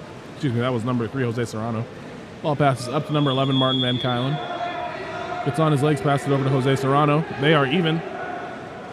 Without looking, ball is passed over to number 8, Nicholas Chavez, who has an unsuspecting William Branish behind him. Number 3 takes number, number 6, Christian Goddard takes number 3, Jose Serrano for the spin. Ends up in front of the cage and able to put it in the back of the net. Score is 7-1 with 16 seconds remaining in the first quarter. Ball's passed back. Martin Van Kylen controlling. Let's see if we get a shot off here in the last 12 seconds of the game. Of the quarter, excuse me. Number 7, Jaden Rose asking for the ball in center. Martin Van Kylen doesn't give it to him. He wants to take this shot himself. Able to draw the ordinary foul. He is eligible to shoot. Gets up on his legs. Bars it off the right post. And that will end the quarter. At the end of the first quarter, score is 7-1. CC United in the lead. This tournament is sponsored by KAP7 Water Polo. KAP7 is a proud sponsor of the Eggbeater series of water polo. We recognize how important it is for athletes to have the opportunity to compete. Visit KAP7.com.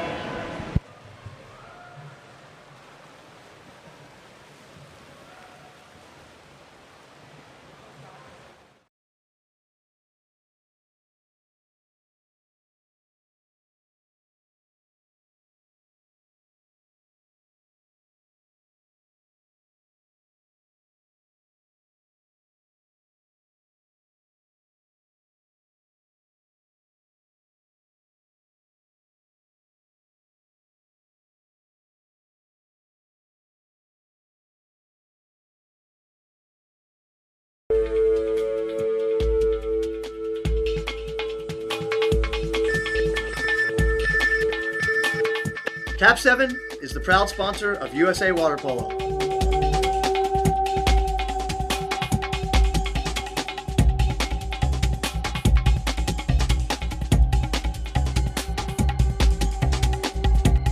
KAP7 is the best ball in the world.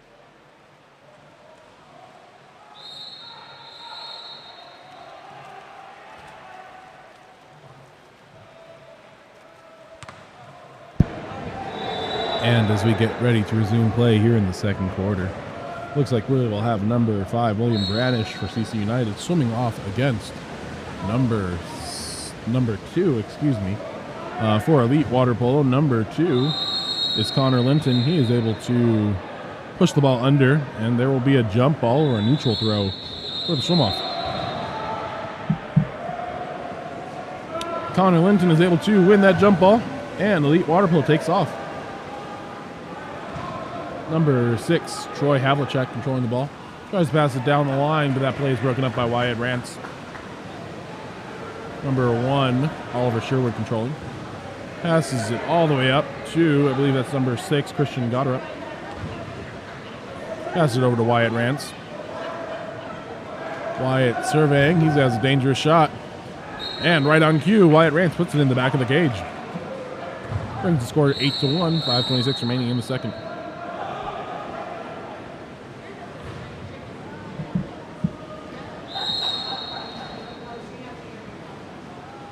As play restarts, number 11, Martin Van Kylen controlling the ball.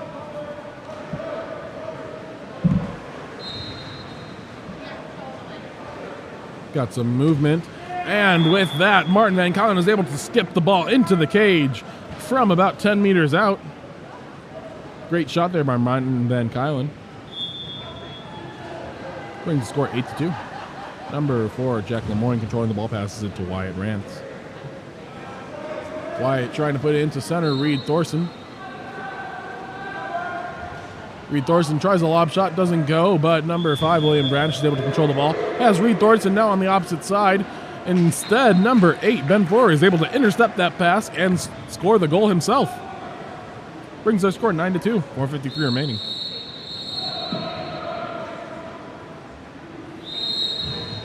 Ball passes back to Martin Van Kylen. Had the beautiful skip shot last possession. Let's see if he can do the same thing.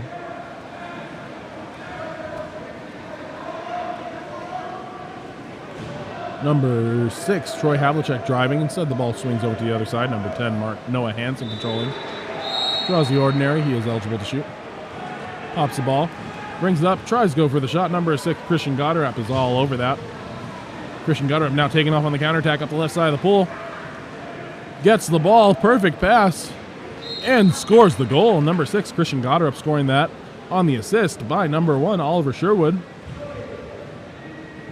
10-2. CC United in the lead.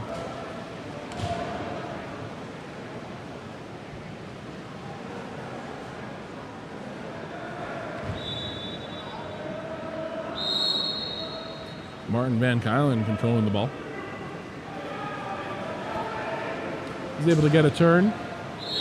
Tries to evade some of the defenders. Ordinary foul given. He passes it up to number 6, Troy Havlicek.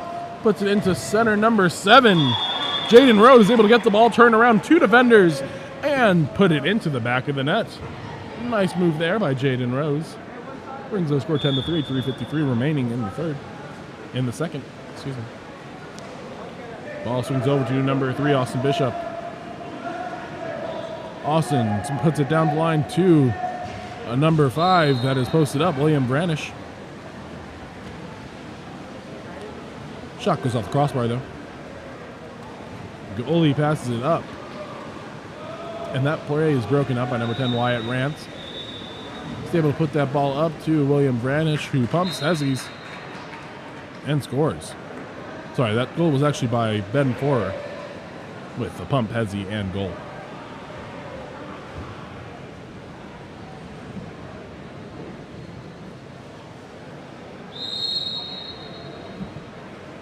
Elite Water Polo trying to get some offense going here. Martin Van Kylen bringing the ball up.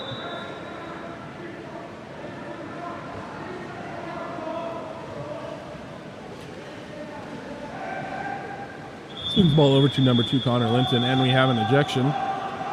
Looks like that is number 4, Jack Lemoyne. Number 8, Ben Forer, able to sneak around the backside of, I believe that was number 10, Noah Hansen, and secure the steal.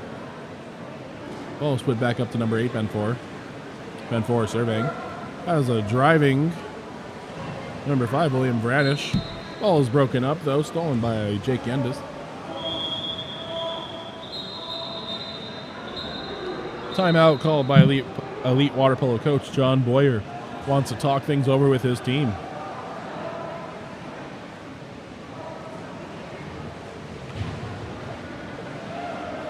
Here in St. George, we do have 2 courses going on right now. This course is being used for majority of the 16U water polo games, as well as some of the 18U gold games.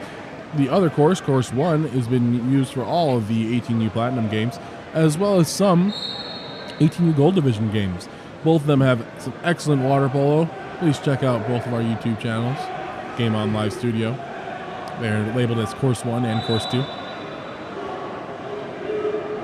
Game On Live Studio is proud to provide you with this weekend of water polo.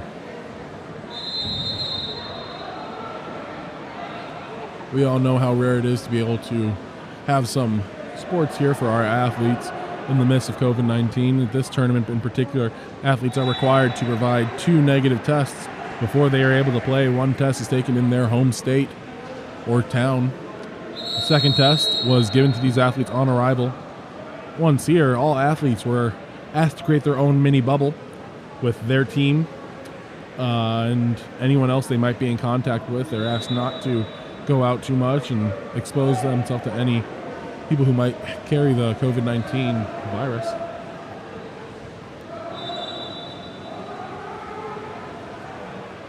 So we can ensure that we are remaining as safe as possible here at Dixie State University. Ball will start with number 1B, Jake Yendes. Swings up to number 6, Troy Havlicek. Draws the ordinary foul. Lots of movement here. Got a couple different drives happening. Ball swings over to number 11, who passes it up to number 7, Jaden Rose, really quickly. Number 8 controlling the ball. Passes it over to the center. Number 2, Connor Linton, tries the shot. Bangs off Oliver Sherwood's chest. And CC United controls.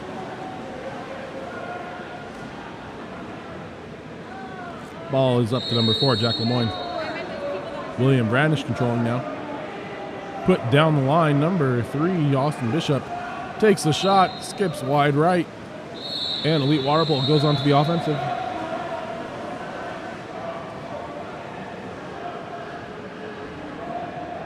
Jake Yendes controlling the ball. Passes it up to number 7, Jaden Rose. Jaden pumping, passes it back and forth between him and number 5, Ryder Getty. Excuse me, that's number 9, Luke Requejo. Number 9, Luke Requejo controlling, puts it into center. Jaden Rose tries taking the shot, forces the ball under though, and CC United takes over. Number 9, Dominic Brown controlling, going for the turn, able to draw the ordinary. Martin Van Kylen drops back. Ball is put up to, I believe that is number 5, William Branish. Put into center. Number 3, Austin Bishop tries taking that shot. The backhand goes wide right of the cage. And Elite Water Polo goes to offense.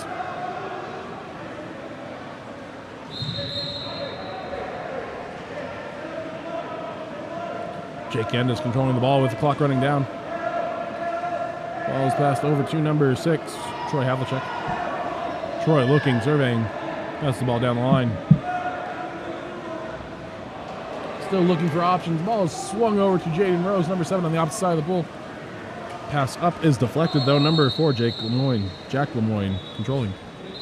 William Branish receives the ball on the other side, able to put the off-speed lob into the back of the cage, giving CC United a 12-3 lead. 8 seconds remaining in the second quarter. John Boyer trying to motivate his team. Ball is passed up. Number 11, Martin Van Kyen with the ball. He had a beautiful skip shot earlier. Wants to take the final shot, but is not aware of the clock. And so he passed the ball as time expires. And that is the end of our second quarter. Coach John Boyer asked Martin, do we not know what was happening with the clock? That's one crucial skill that athletes need to learn at a young age, is clock awareness. KAP7 is the official ball of water polo. Visit KAP7.com for all your water polo needs.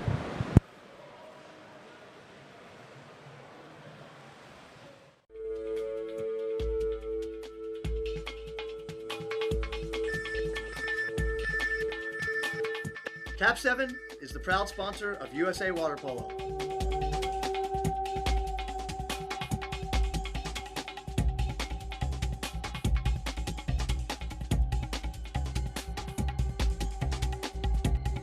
KAP7 is the best ball in the world.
And as we enter the third quarter, play number 10, Wyatt Rance winning the swim-off.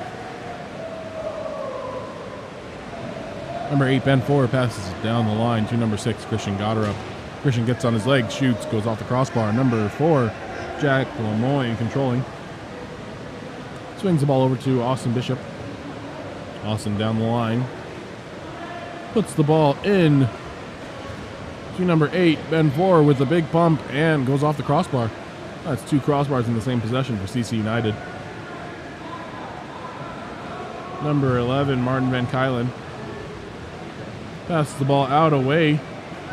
Unfortunately, no one knew he was passing the ball, so number 6, Christian Goddard controls. He is all by himself, taking it in, and he scores it by himself. Number 6, Christian Goddard with the goal.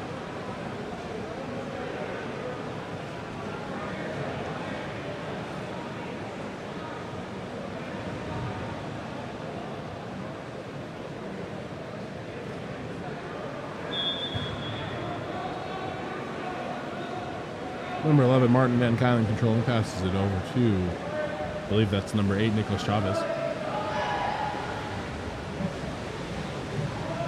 Pass the ball down the line to Jose Serrano. Jose grabbing the ball, looking at his options, trying to draw the ordinary foul, passes it back up to Nicholas Chavez.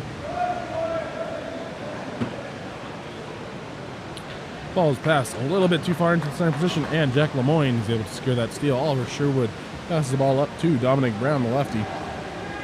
Dominic Brown trying to turn, not there.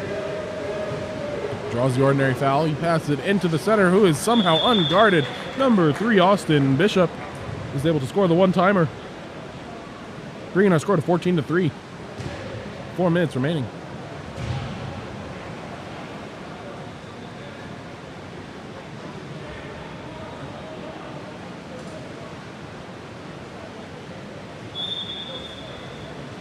Number 11, Martin Van Cannon, controlling. He has played the whole game so far.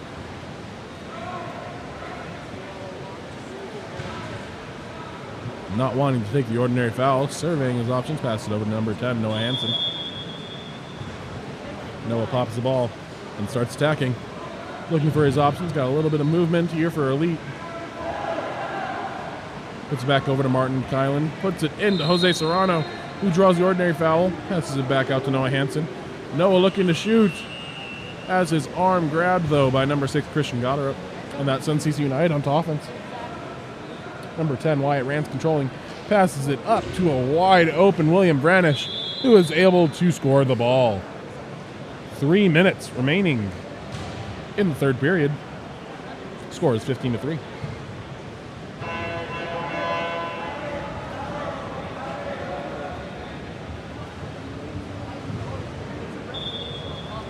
Ball is put back. Number 11, Martin Van Kylen controlling. I feel like I've said that phrase a lot in this game. He has held the ball for a lot of Elite Water Polo's possessions. Over to number 10, Noah Hansen. Let's see if Elite Water Polo can make something happen on the 1-2 side of the pool. Noah Hansen still controlling the ball at half tank. Passes the ball up.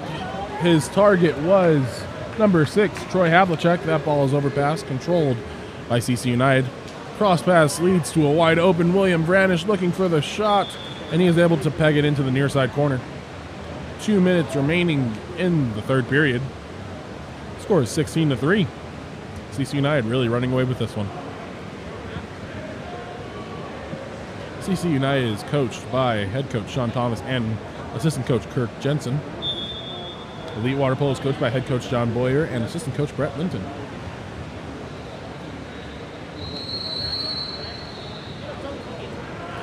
Number 8, Nicholas Chavez passes the ball down the line. Back up to Nicholas Chavez. Shot happens. Ball is tipped by number 10, Wyatt Rance. And goes out of bounds. CC United ball.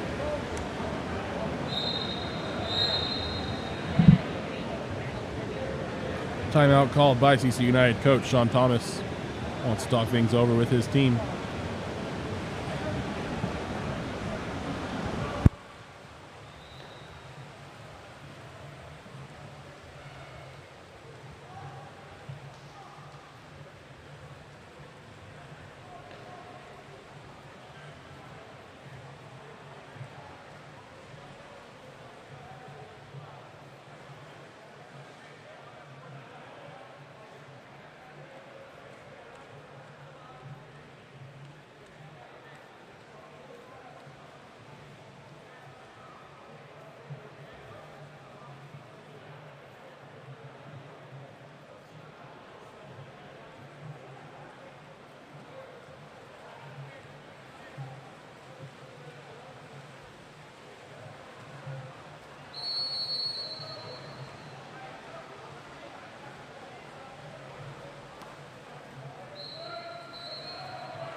And as we get ready to resume play here in the third quarter, CC United has control of the ball.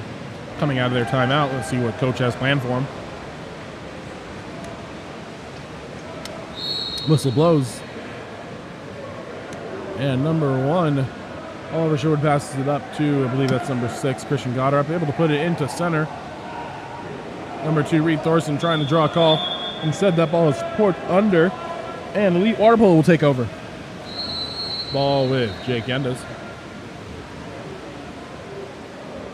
Passes it up to the 6, Troy Havlicek. And there is an ejection. Number 10, Wyatt Rance. That is his third ejection of the game. He should be done. The shot is taken by number 8, Nicholas Chavez. Ball goes off the bar, off the goalie's head, and out of bounds, leading to a 2-meter call. Wyatt Rance is actually in goal now. Number 10, the person who was ejected, is Oliver Sherwood. Ball is passed up to number 11, Martin Van Kylen. Passes it into the post, who shoots it just over the cage. Hits a player in the warm-up area in the head. And TC United takes over. 30 seconds remaining in this quarter.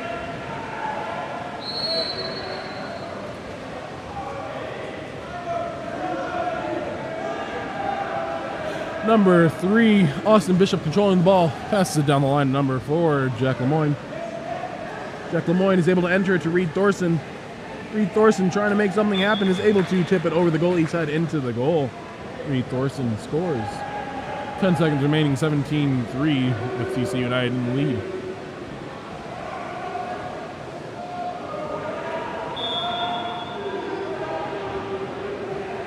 Whistle blows. We have 5 seconds left in this quarter. Number 2, Connor Linton, looking to create something.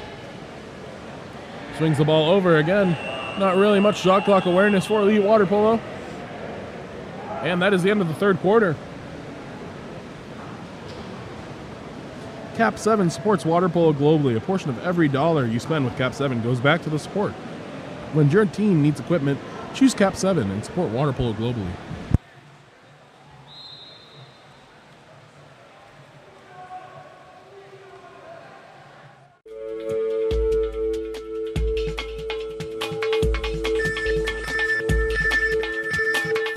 KAP7 is the proud sponsor of USA Water Polo.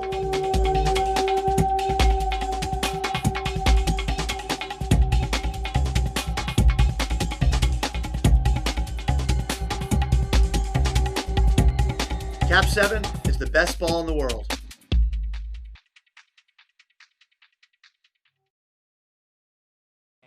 Yeah. You saw bears? You said you were sleeping with the bears. There are bears all over Kings Canyon too, right?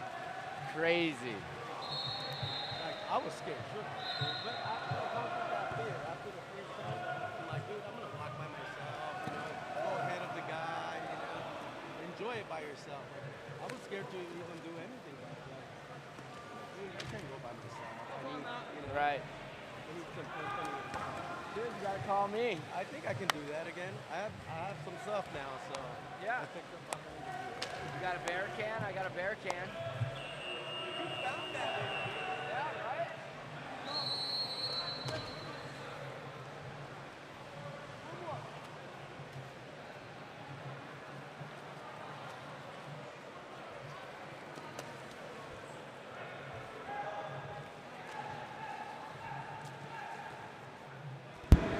And as we are ready to resume for our final quarter of play here, Elite Water Polo coach John Boyer wanting to get in a few words with his team still not lined up.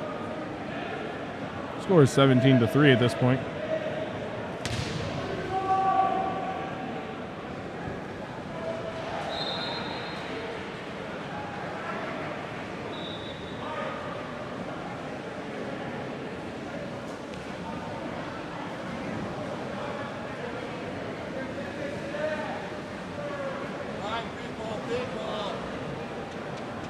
Change your order, please.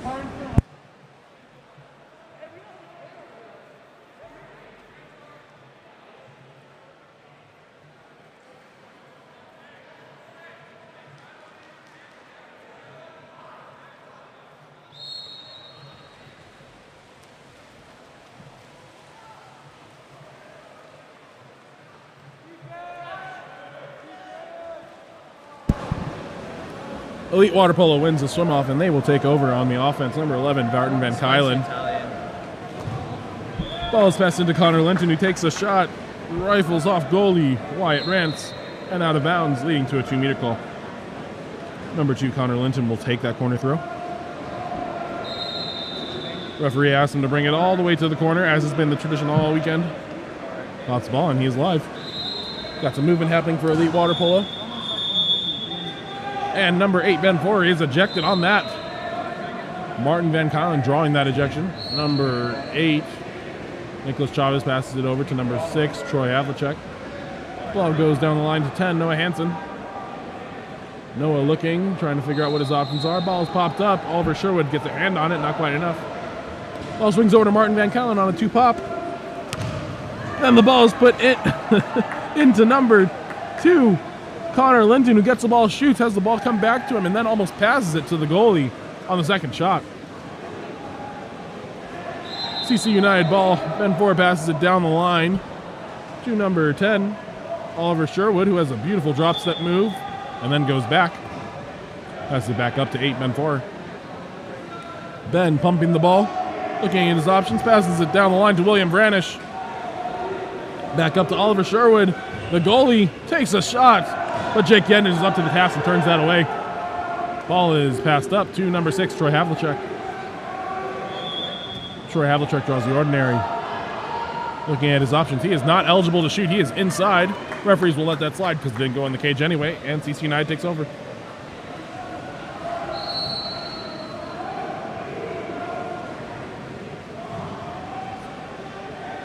Number 8, Ben Ford, posted up in center.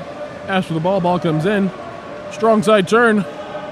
Wheels around. Number 10, Noah Hansen, able to draw the ejection. That is Noah Hansen. That will go to the corner, talk to his coach for 20 seconds. Ball swings over to the 6th spot. Number 9, Dominic Brown, the lefty, controlling. Swings up to number 3, Austin Bishop. Over to number 5, William Branish. Up to 10, Oliver Sherwood. Back to 3. Over to Dominic Brown. Ben Ford asks for that on the post, but he is called for inside the 2 and will not be gifted with that goal. Elite Water Polo takes over.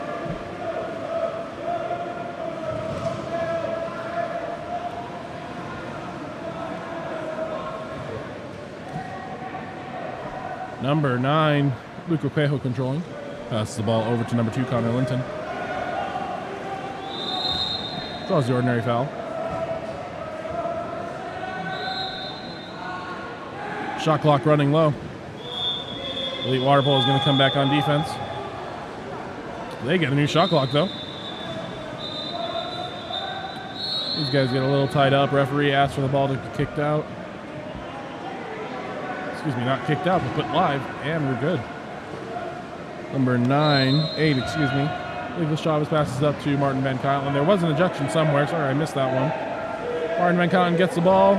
Back to Jose Serrano. Runs the 6 in play. Back up to Martin Van Kylen. Over to number 2, Connor Linton, who takes a shot, swings wide left, and CC United takes over the ball. Timeout by CC United coach Sean Thomas.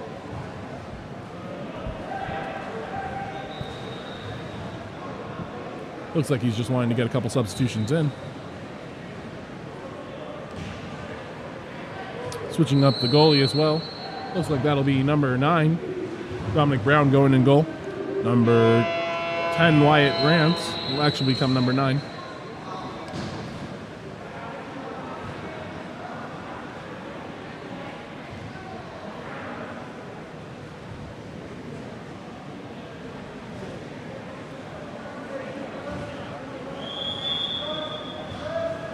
Play starts. Dominic Brown passes it up to number 6, Christian Goddard, up over to Wyatt Rance.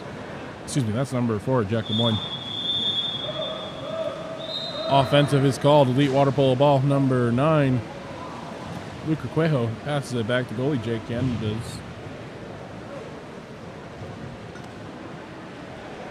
Up to number 11, Martin Van Kylen, being guarded by Reed Thorson.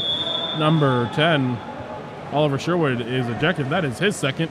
The number 10 cap now has 4 ejections to it, even though it had been worn by 2 different players. Shot is taken by number 8, Nicholas Chavez, but gathered by goalie Dominic Brown. Dominic Brown controlling.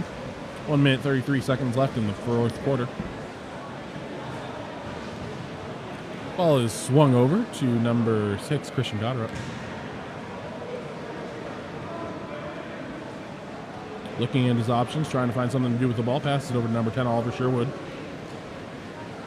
Oliver Sherwood able to turn inside, trying to draw the ejection. Nothing happening. And the shot clock expires, so Elite Water Polo heads to offense. Ball's back to goalie, Jake Endes. Up to number 11, Martin Van Kylen. Down the line to number 8, Nicholas Chavez. Nicholas Pumping passes the ball up to number 9, Luke Requejo. Shot goes over the cage. And possession resides with CC United. Number 5, William Banish controlling.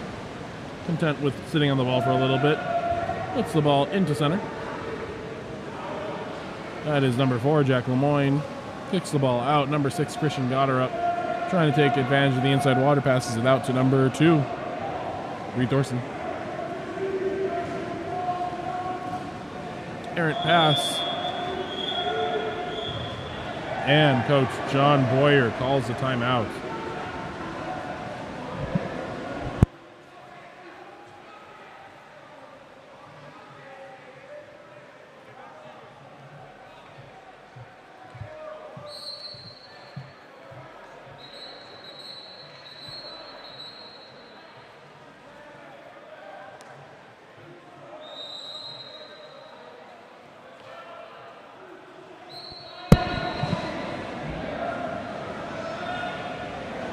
Both coaches have used all of their timeouts now. Score is 17-3 with 15 seconds remaining. Elite Water Polo has one too many athletes in. Whistle blows, play starts. Chick Endis passes it up to number 11, Martin Van Kylen, over and back. Martin Van Kylen on the drive, wide open. The pass, though, by number 6, Troy Havlicek, is blocked. And that will be the end of the ball game. CC United winning this game 17-3. Very solid showing from CC United. Great job of both teams. Water polo is our passion collectively. KAP7 supports this passion with direct sponsorship to 52 plus organizations around the world. Join KAP7 in supporting the passion of water polo.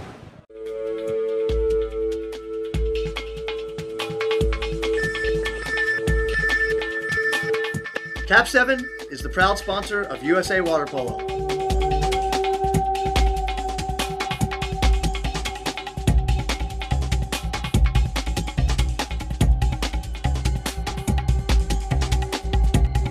KAP7 is the best ball in the world.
And as we get ready to start this next game, scheduled for 11:20, we have in the Whitecaps Newport Beach Water Polo, coached by Shane Luke, Cody Moore, Robert Sinclair, and Christopher Whiteleg. Against the Dark Caps Foothill Club, coached by Patrick Beamer, Alex Law. Newport Beach Water Polo controls the ball in the beginning. Ball swings over to number 11, Finley Monsieur. Number 6, Luke Caruthers, able to draw the ejection on number 14, Dark, Ethan Villanueva. Number 9, Owen Bartlett takes Newport Beach into their first 6-on-5 of the match. Number 15, Owen Tift, passes the ball over. And number 2, Finn Genk is able to go around the defense, around the goalie, and skip the ball into the cage for the first goal for Newport Beach. Score is 1-0 with 5:32 remaining in the first quarter.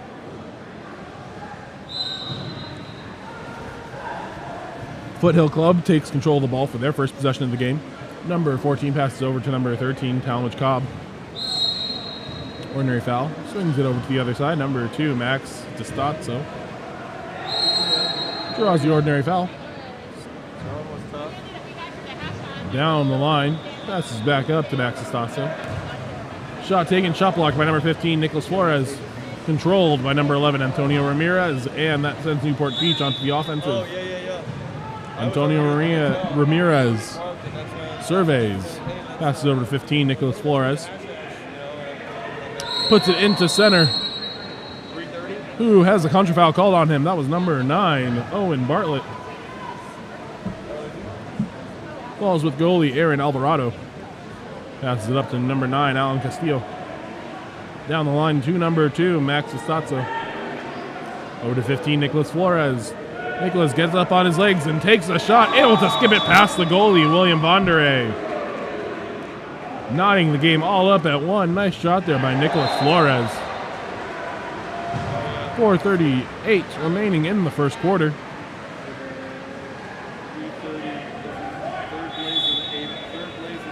Ball is passed back to number 15, Owen Tift. Owen passes up to number 9, Owen Bartlett. Number 11 now has the ball, Finley LeSueur.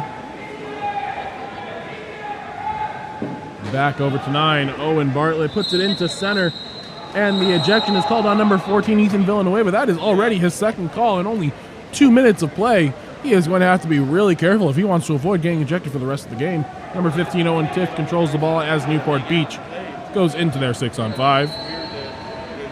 Ball back to Owen Tift. Takes a shot, rifles into the top right corner, and gives Newport Beach their second goal of the day. 4:07 remaining in the second.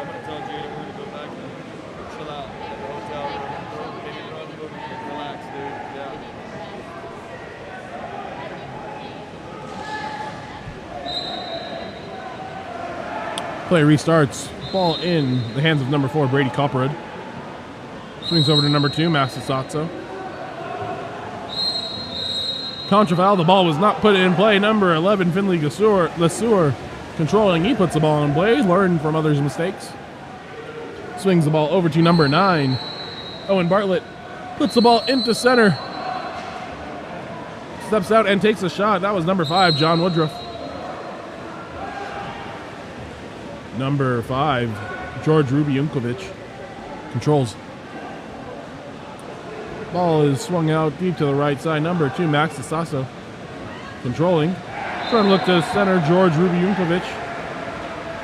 Nothing there right now. Number 9, Alan Castillo. Works on swinging the ball all the way over to the other side. Nicholas Flores controlling now. Takes the lob shot. Rolls just over the cage. Ball comes back in. Number 5, John Woodruff passes the ball over to number 2, Finn Genk.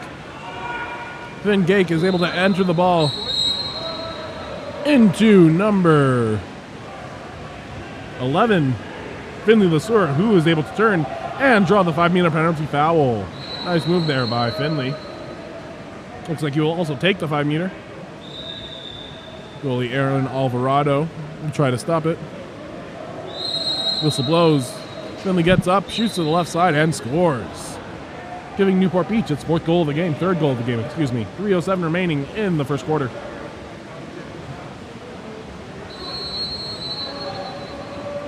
Lots of subs coming in, especially on the Newport Beach side.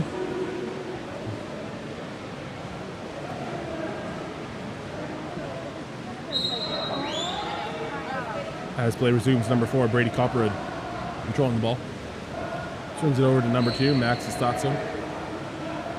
Max looking for some options. Tries to swing it over to the other side of the pool, but number 7, Quinn Bartlett, is able to gain control of that game.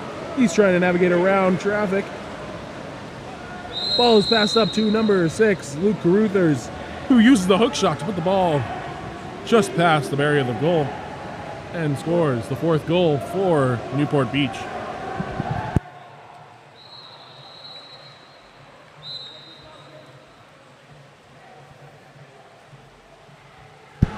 Number 4, Brady Copperwood controlling the ball. Has that ball poked out, but there was an ordinary foul in the process. Swings the ball up to number 2, Max Sasso. Ordinary foul. He is eligible to shoot. Doesn't want it. Passes over to the opposite side. Pass was intended for number 17, who I do not have a name for. But Newport B controls the ball anyway. Goalie William Vondereyk passes it up to the 1-2 side. Puts it into number 6, Luke Ruthers, who steps out and drills the right side of the cage for the goal. Score is 5-1, 2:17 remaining in the first quarter.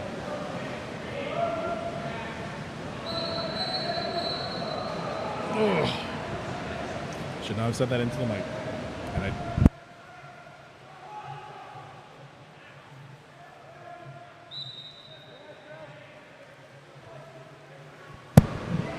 Number 17 for Dart controlling the ball. Swings the ball down the line. Number 3, Jorge Duarte. Draws the ordinary foul, looking for options, makes that ball live. Still looking around, trying to see what's available.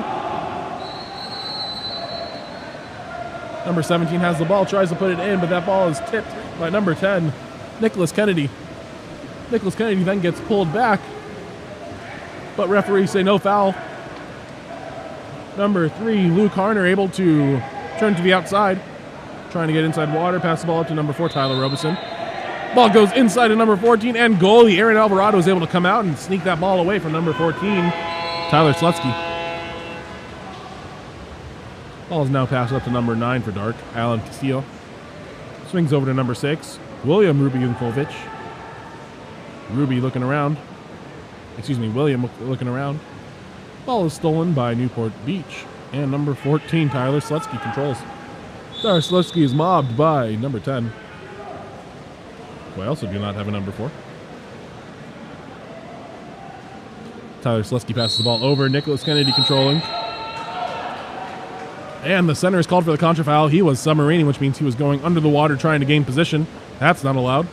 Ball swings over to Foothill Club. Number 10 controlling. Draws the ordinary foul. Not eligible to shoot, though. Ball is popped. And defense is right back. Draws another ordinary foul. This time he is eligible to shoot. Chooses not to. Passes it over to number 9, Alan Castillo. Ordinary foul just beyond half tank. Rises up on his legs and chooses to take the shot. Sails just wide left. Goalie William Vonderey will control. Swings it up to number 10, Nicholas Kennedy. Puts it into center. Very nice defensive move there by Alan Castillo. Able to reach around with the left hand, tip the ball out to his goalie, Aaron Alvarado. Excellent leg strength there. Number 3, Jorge Duarte, controlling the ball. Swings it over to number 9, Alan Castillo. Ball moves to number 6, William Roby Unkovic. Ordinary foul just beyond half tank. Pumping, tries to put it into center, Jaden Watts. Jaden Watts turns, tries to go for the shot, but William Vonderey is all over it. Shot happens, and that is how we will end the first quarter. Score going into the first quarter break is 5-1. Newport Beach leading Foothill Club. Remember, this tournament is sponsored by KAP7. KAP7 is a proud sponsor of the Eggbeater series of water polo. We recognize how important it is for athletes to have the opportunity to compete. Visit KAP7.com for more info.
As we get ready to resume the second quarter, all of the 65 people watching this live stream, we want to hear from you guys.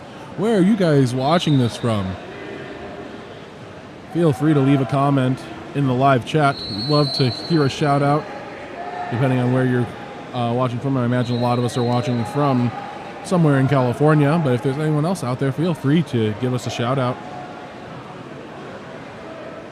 As we get ready to resume play, it will be number 13 for Newport Beach. Swing off, that is, give me 1 second, Gavin Appledorn. He ends up winning the swim off and goes onto offense. He is live. Smart play, popping the ball there, trying to get inside water. He is able to draw the ejection on Nicholas Flores, and that will send Newport Beach into their 6-on-5. Run 6 in right off the bat. Passes up to number 15, Owen Tift. Owen Tift walking it all the way up to about 3 meters and just rifling it into the top left corner. Giving him way too much space. If you give number 15, Owen Tift, that much room, he's going to make you pay for it. Score is now 6-1 with 5:41 remaining in the second quarter. Ball goes back to number 4, Brady Copperhead. Over to number 13, Talmadge Cobb. Back to Brady. Brady surveying the pool. Tries to put it down the line to an unsuspecting number 2, Max Asatso. Usually a good idea to make sure your teammates are looking at you when you're trying to pass to them. Otherwise, that happens. Goalie passes up to number 15, Owen Tift. Owen Tift mishandles the ball. Kicks it back out to number 13, Gavin Appledorn. Up to number 6, who puts it into the center. Nifty little pop move out there. Passes the ball back out to number number 8, Jack McCann. Jack McCann puts it back into center. Number 9, Owen Bartlett turns, fires, but Aaron Alvarado able to reach across his body and make the block. Nice job there, Aaron.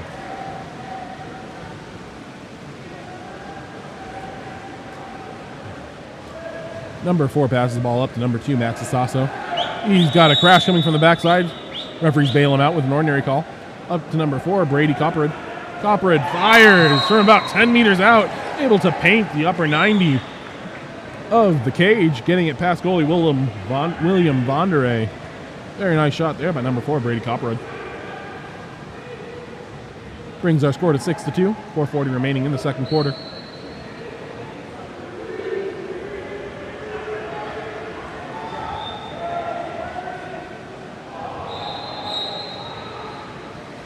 Play restarts. Number 13, Gavin Appledorn, controlling the ball. Number 5, George Roby Unkovic. Reaches across the body, commits the ordinary foul. Eventually, ball makes its way into center. Number 10, Nicholas Kennedy, tries to go over the ball, but number 1, Aaron Alvarado, is able to come out for foothill and steal that ball. Aaron Alvarado kicks the ball all the way up to number 2, Max Sasso. Number 8, Nathan Wang, passes the ball up to number 4, Brady Copperhead. Puts the ball into center. Number 5, George Roby Unkovic, is able to draw the ejection on 13, Gavin Appledorn, sending Foothill into their 6-on-5 offense. Nicholas Flores controls the ball, swings it around to 4, Brady Copperhead. Correction, that ejection was actually on number 14, Tyler Slutsky. So Tyler Slutsky will come out, Gavin Appledorn will come back in, and will give Foothill another chance at running their 6-on-5.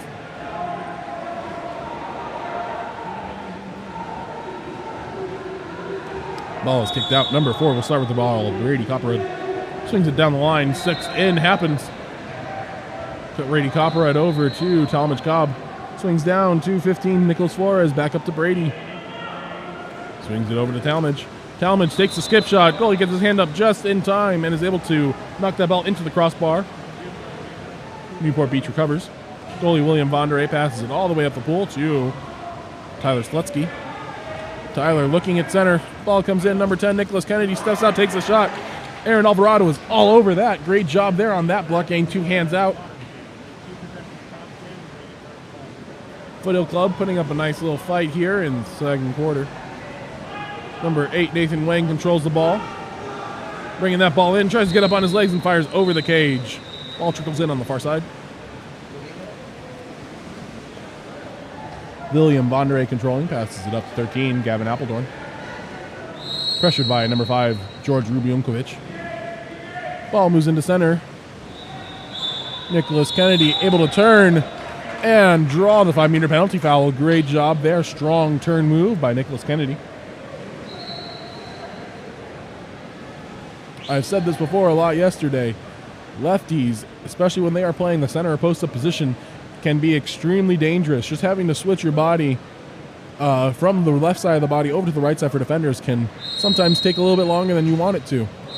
Number 10, Nicholas Kennedy, is able to rifle that one in off the right post, bringing our score to 7-2, 3:15 remaining in the second.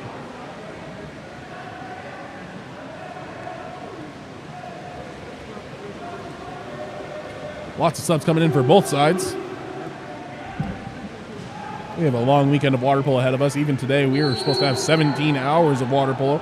Currently on hour number 5. Ball is passed up to 9. Alan Castillo over to number 17. Back to 9, Alan Castillo. Number 10 has the ball now. Passes the ball down the line. Number 12, Braden Cobb, looking around, surveying, trying to find someone who's open. Up to number 10 again. Passes the ball back up to Alan Castillo. Alan Castillo fires. That shot is fired wide left. William Vondre will control the ball for Newport Beach. This is it all the way to down the pool to number 3, Luke Harner. Luke, thinking about turning inside, decides not to. Passes up to 14, Tyler Slutsky, into center. That's number 6, Luke Caruther, takes the backhand off the post. And the Foothill Club controls. Aaron Alvarado looking. Passes up to 17. Over to Alan Castillo. Ball goes down the line to number 10, Braden Cobb. And the shot happens, but is controlled by William Vondre.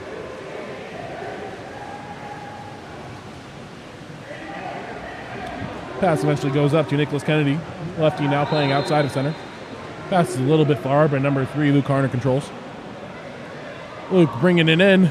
Tries to fire across. Goes almost parallel to the front of the cage. And number 6 controls the ball, but they get a new shot clock out of it. Number 6, Luke Ruther, is able to deliver a really nice assist over to number 14, Tyler Slutsky. Beautiful post-to-post connection there. Brings their score to 8-2 in the second quarter. 1:50 remaining.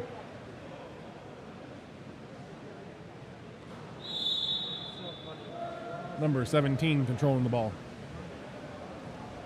This game has gone away from Foothill Polo Club a little bit. Hoping to be able to get back into it. As we say that, errant pass leads to a turnover. Newport Beach controls. And again with the counterattack. Pass is made a little bit long this time. 17 dark for Foothill, is able to control the ball. Aaron Alvarado now in possession. Ball is passed up to number 3, Jorge Duarte. Jorge controlling, looking. Tries to draw the ordinary, doesn't happen. Great defense there by Nicholas Kennedy. Able to force the ball under. Pops the ball. He is live because of the new rule that says you are able to pop the ball when you are outside of 6 meters and you are considered live. He takes the ball all the way up, takes a shot, and scores. Nicholas Kennedy, number 10. Score is 9-2. 1:09 remaining in the second.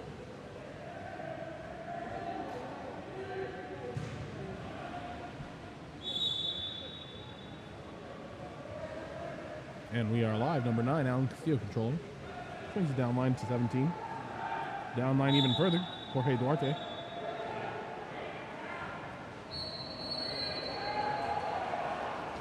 Ball sneaks into center position. Number 7, Jaden Watts, is able to draw the ejection. That ejection is assessed to number 5, John Woodruff, sending Foothill into their 6-on-5. Castillo passed the ball over to number 7, Jaden Watts. It's a little bit slow getting the ball, but ends up recovering it anyway. Castillo has the ball. He brings it up. A couple hands in his way. So he passes the ball over to number 3, Jorge Duarte. Up to number 7, Jaden Watts, the lefty. That ball ends up at number 10. He rifles up for the shot and just barely misses. Now Newport Beach has a 3-on-none counterattack. Number 12, Gavin Netherton, able to shoot that ball around. Goalie Aaron Alvarado for the 10th goal of the match for Newport Beach. 14 seconds remaining in the second period. Looks like we have a sort of game plan going on with number 9 and number 7 for Foothill. Number 3, Jorge Duarte, has the ball, 7 seconds. Tries to turn inside, a little bit of a headbutt. And he has called for it. Newport Beach ball. And that is the quarter. End of the second quarter, score is 10-2. Newport Beach controlling this game. KAP7 is the official ball of water polo. Visit KAP7.com for all your water polo needs.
Before we resume play here in the third quarter, wanted to respond to all the shout outs that we got of people watching from different areas.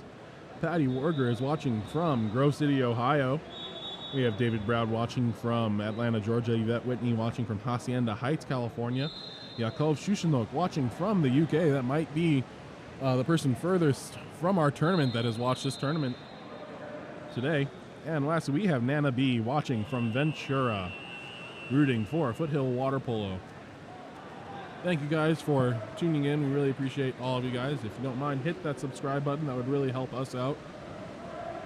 You can also follow all of our social media. We have Facebook, Twitter, and Instagram, all Game On Live Studio. Play resumes here. Number 13 for Newport Beach, controlling the ball. Passes the ball up to number 8. Ball goes to number 4, Tyler Robeson. Tyler surveys. Passes the ball over to the 1-2 side, number 12, Gavin Netherton. Looking around, getting pressured hard. Ball swings down the line, though. He has center if he wants it. Instead, puts the ball back over to Tyler Robeson. Tyler controlling the ball. He is getting attacked from behind. Ball is tipped and controlled by number 5, George Roby Unkovic. Ball now with Aaron Alvarado as Foothill goes on the attack. Passed up to number 9, Alan Castillo. Number 5, George Roby Unkovic makes a great pass out to number 7, Jaden Watts, who has the shot, but isn't able to put it in the back of the cage. William Bondere makes a nice save. Ball moves up to number 4, Tyler Robeson. Tyler pumps a shovel pass into number 5. Takes the backhand is John Woodruff. That ball swings wide, and Foothill Water Polo takes over. Number 1, Aaron Alvarado passed the ball up to number 6, William Roby Unkovic. Takes a shot, slides wide right. And number 1, William Bondre controls. Pass the ball up to number 4, Tyler Robeson. Tyler has a center if he wants him. Doesn't want it. He passes it over to number 8, Jack McCann. Now has a post up down there, number 13, Gavin Appledorn. Gavin trying to turn. Great defense there by number 15, Nicholas Flores. Battling for the ball. The lob shot is handled easily by Aaron Alvarado. Foothill Club takes off on their counterattack. Alan Castillo controls. Over to Jaden Watts, the lefty. He's playing center for a little bit. Pass the ball down to number 6, William Roby Unkovic. We have a drive happening by number 7, Jaden Watts. Jaden Watts takes the backhand, rifles off the crossbar, and is controlled by Newport Beach. Newport Beach taking off on the counterattack. Ball's passed up to number 3, Luke Harner, all by himself. Tries a lob shot again. Aaron Alvarado says no to that. controls that easily. Looks like those lob shots aren't going in on goalie Aaron Alvarado.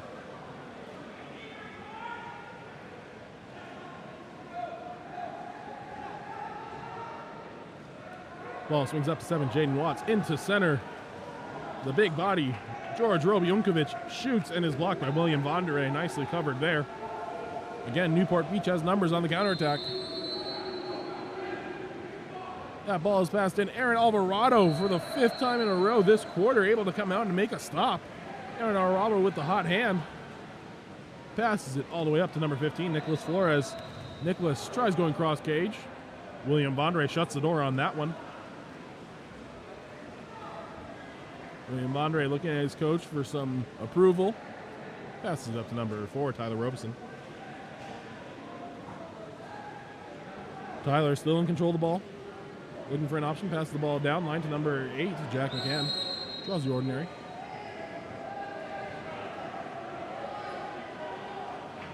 Ill-advised pass leads to a turnover. Number 14, Ethan Villanueva in control. Ethan sat 2 quarters after getting about 2 ejections early in the game. And looks like there will be a timeout called by Foothill.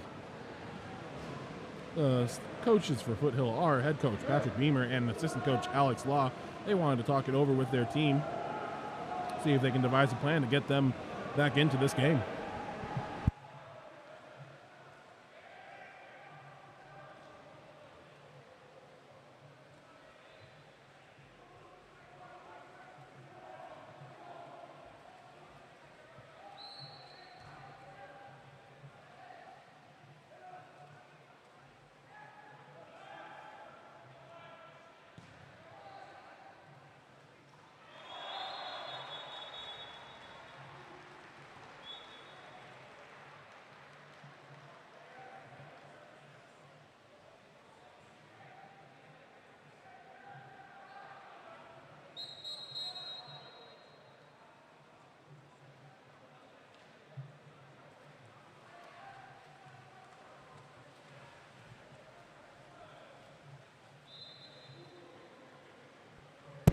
As we come back, both teams coming out of the timeout. Goalie Aaron Alvarado starting with the ball on his own side of half.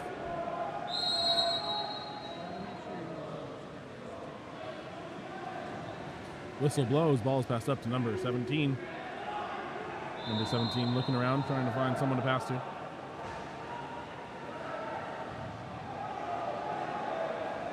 Passes down the line to number 3, Jorge Duarte.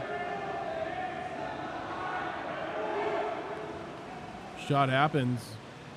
No good though. William Vondere controlling.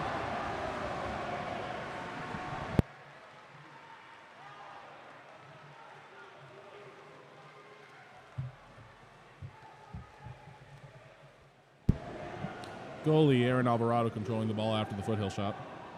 Number 13, Talmadge Cobb controlling. Ordinary foul.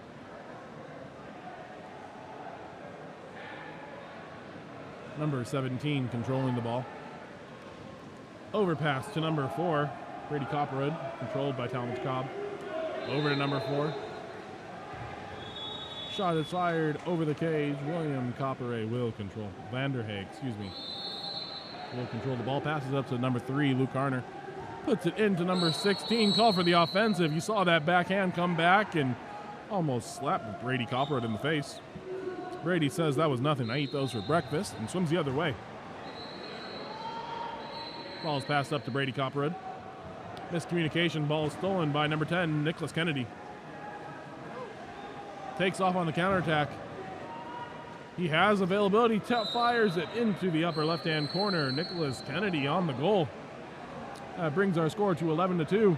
35 seconds remaining in the third quarter.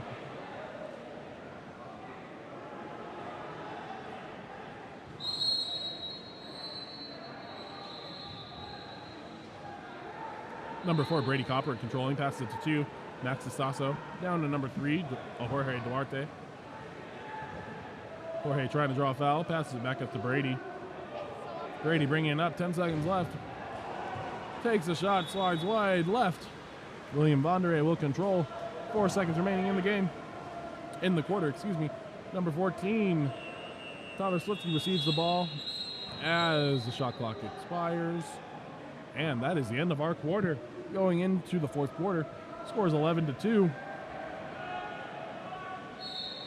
Remember, KAP7 supports water polo globally. A portion of every dollar you spend with KAP7 goes back to the sport. When your team needs equipment, choose KAP7 and support water polo globally.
As we get ready to begin the fourth quarter, Newport Beach water polo coming out, trying to get ready to do the swim off.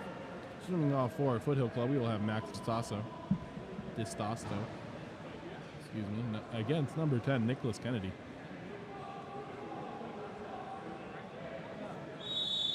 Whistle blows, and referee Victor Nguyen drops that ball. Number 15, Nicholas Flores for Foothill controls. Number 9, Alan Castillo swings it over to 17.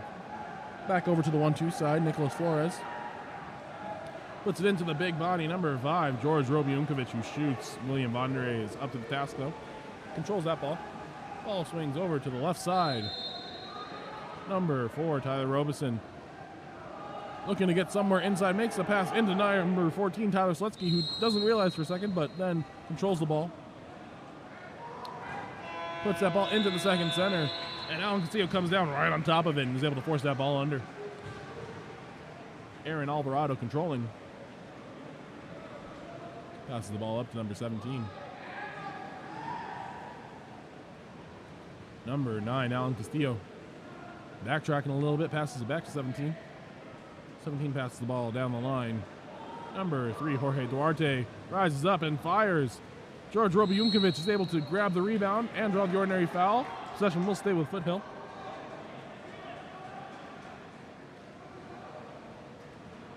He pops the ball, puts the ball in play.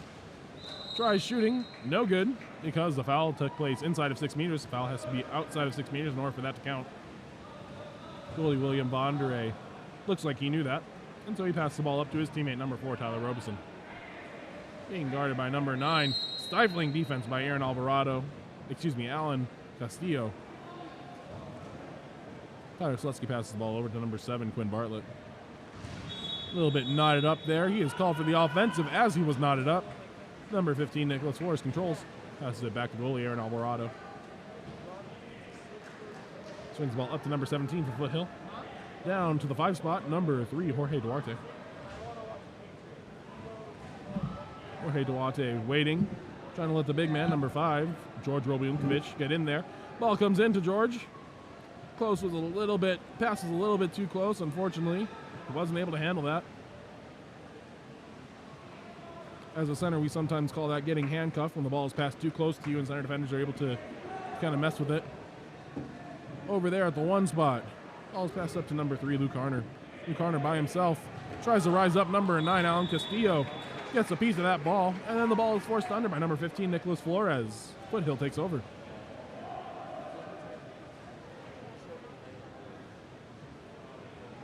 Ball swings to number 3, Jorge Duarte. Up to number 17, Iffy pass back to Jorge. Tries to put that ball into center, only goes about 6 feet or so before it stops. Number 12 for Newport Beach, Gavin Netherton controlling. Gavin looking around, passes it to number 7, Quinn Bartlett. Ordinary foul.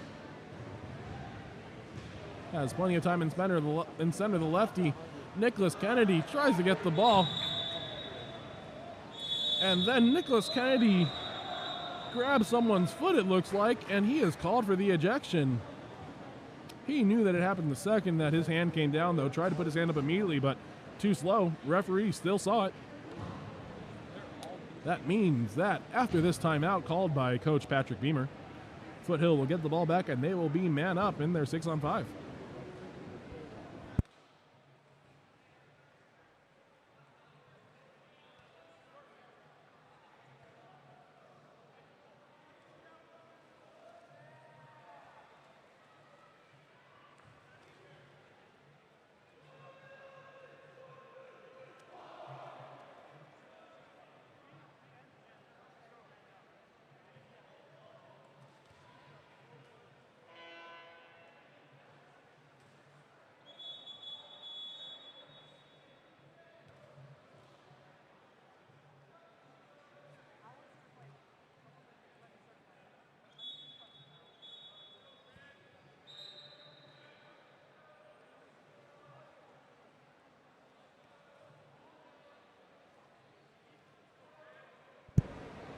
As we return, score is now 11-2. Newport Beach in the lead. 2:47 remaining in the fourth quarter.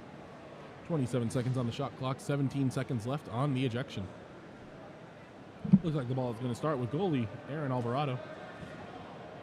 Referee's whistle, and the play is off. Number 15, Nicholas Suarez, passes the ball down the line over to number 7, Jaden Watts, who swings the ball around back to number 15. Jaden Watts has the ball. They run 6 in. Number 2, Max DeSasso. Passes up to 15, Nicholas Flores. Over to 9, Alan Castillo. Alan Castillo takes a shot. William Vonderay is there, though. Then has his head grabbed by number 5, George Robiankovich, and we're not allowed to do that, so William Vonderay draws the ordinary foul. George tries pressuring him after that.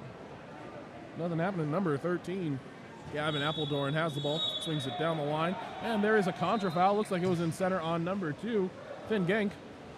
Number 1, Aaron Alvarado controlling for Foothill.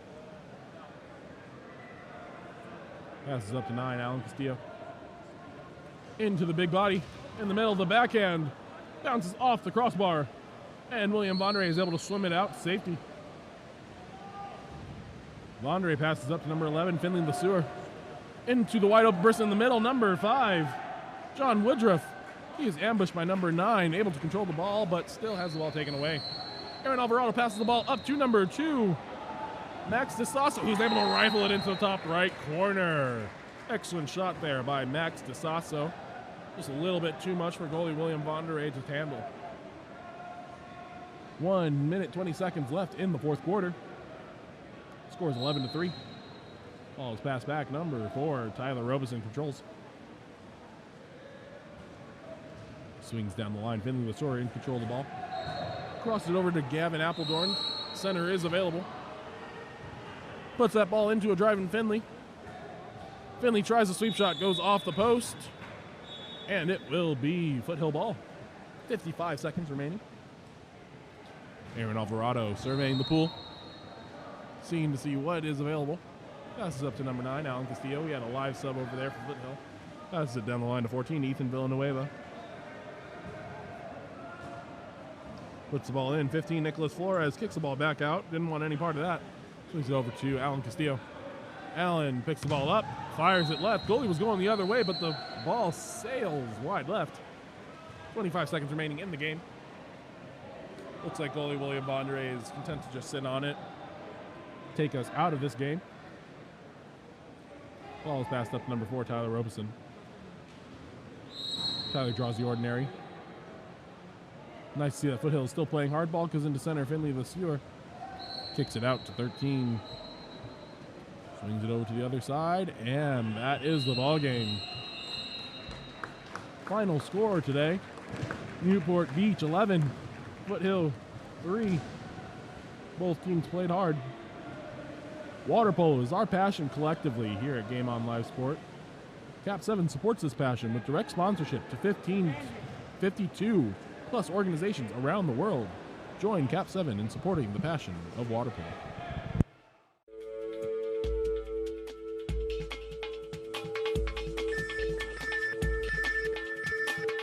KAP7 is the proud sponsor of USA Water Polo.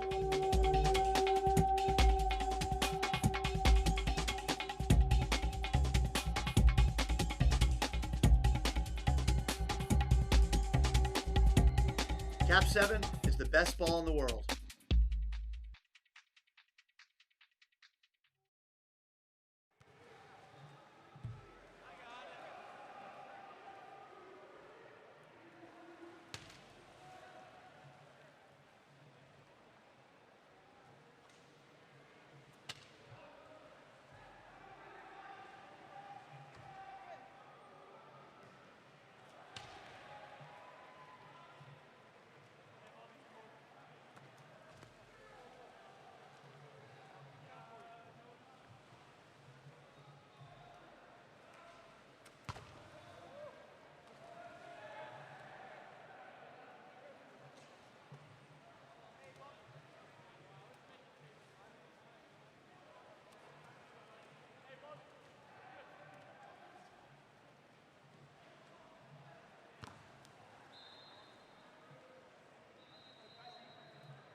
And as play starts here, we have in the Whitecaps, Patriot Aquatics.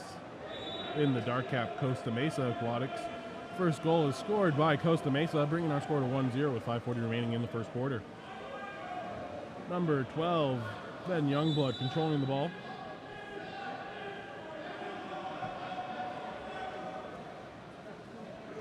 Number 5, Matthew Shushanook, passes the ball to number 7, Declan Tompkins. Over to number 5, Shushinook skips the ball over the cage. And Costa Mesa takes over.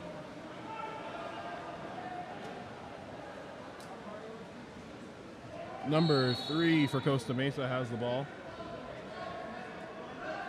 That was Logan Richard. Swings the ball over to number 8, Noah Nifke. He rifles the ball into the left post, bounces off, and that ball is controlled by Patriot Aquatics.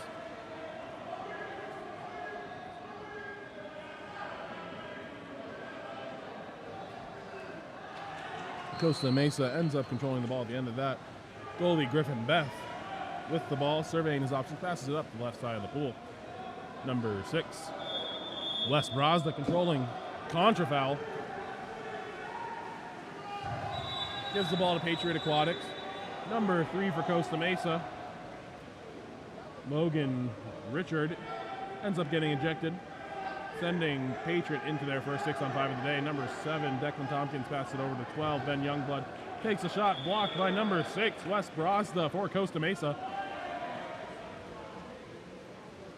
And goalie Griffin Beth controls. Number 4, Anderson Todd, bringing the ball up. Anderson Todd controlling, passes the ball in to number 8, who is harassed by number 12 from Patriot. Number 2, Gavin Fisher, spins again, and then hits a lob shot, which teardrops into the far corner, giving Costa Mesa a 2-goal lead.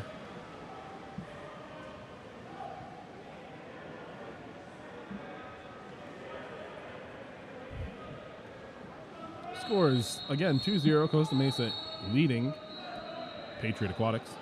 4:10 remaining in the first quarter. Ball is passed back to number 12, Ben Youngblood. Up to number 15, Braden DeMaria. He rockets that shot into the top left corner. Coach Cody Serrano was not happy with that one. Not sure why we weren't pressing the big man over on the 4-5 side of the pool. Number 4, Anderson Todd, passes it back to number 14, Alexander Luckett. Alexander looking around, passes it to 7, William Harrington.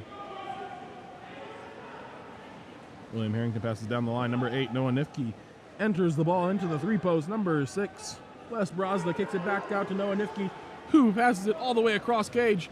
Number 14 shoots, but the goalie, Ethan Stout, able to get a hand on it. Excuse me, that's goalie Jackson Parkin. Whoa. Braden DeMaria going for the ball, accidentally gets tangled up with number 5, Jude Solis. Number 13, Jackson Parkin, with another steal. Did a great job of that last game, coming out and getting plenty of steals in the field. Ball is passed up to number 7, Declan Tompkins. Declan bringing the ball up, passes the ball across the pool to number 4, Dylan Gamble. Ball is able to be entered to 15. Braden DeMaria, who takes a shot, but is able to draw the ejection anyway. That is number 5, Jude Solis, called for holding. Ball is kicked out to number 4, Dylan Gamble, as Patriot goes into their 6-on-5. Overpass. Number 7, Declan Tompkins, controlling the ball. Passes it over to 8, Joshua Selwood. Joshua skips it into the right side of the cage. And that is good for Patriots. Second goal of the game. Score is knotted up at 2-2 with 2:51 remaining in the first quarter.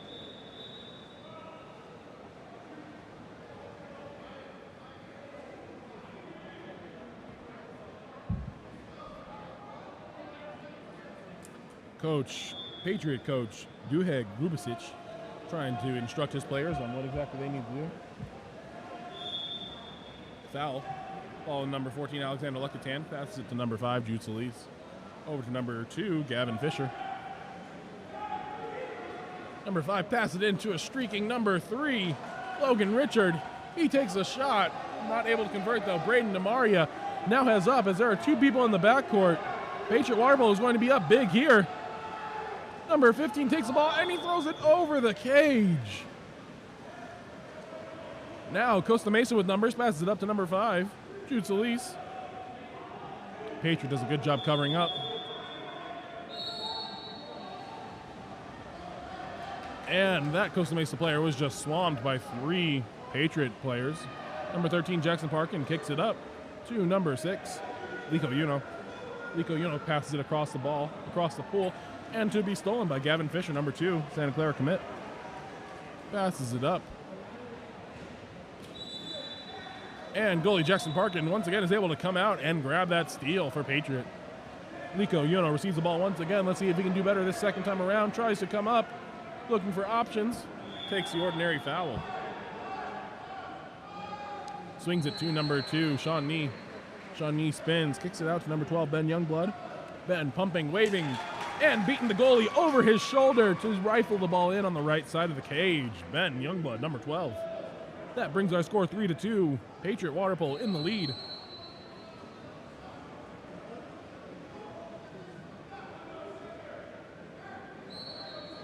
Beautiful job. Really did a great job, Ben Youngblood did, of using his pump to get the goalie on his legs and then off his legs when he was ready to take the shot.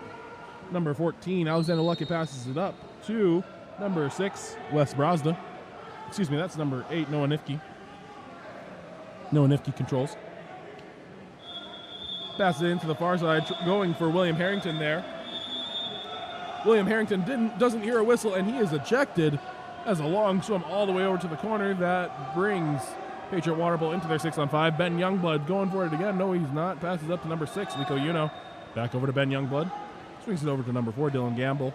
Into the post, number 2, Sean Nee tried to take that shot, but then he got slapped in the face by goalie Griffin Beth and was kind of distracted by that. And so Costa Mesa Aquatics will take over. Number 8, Noah Nifke controlling. Swings it over to the far side. William Harrington swimming up the pool. Back up to 6, Wes Brosda. Takes the shot, skips it into the left side of the cage. Goalie was already moving the other way. It was too late for goalie Jackson Parkin to recover. Very nice job, number 6, Wes Brosda, on recognizing that. That knots our score up at 3 apiece, 42-28.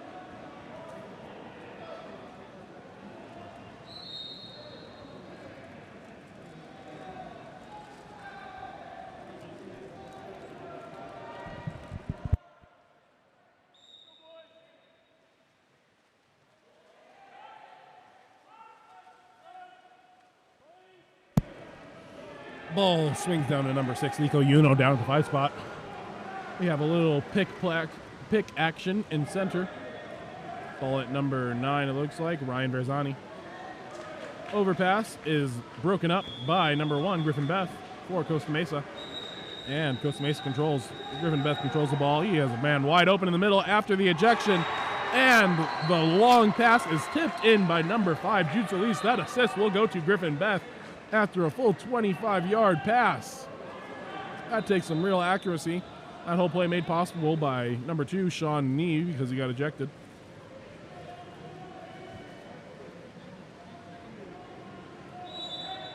Patriot Aquatics ball. Number 12, Ben Youngblood controlling.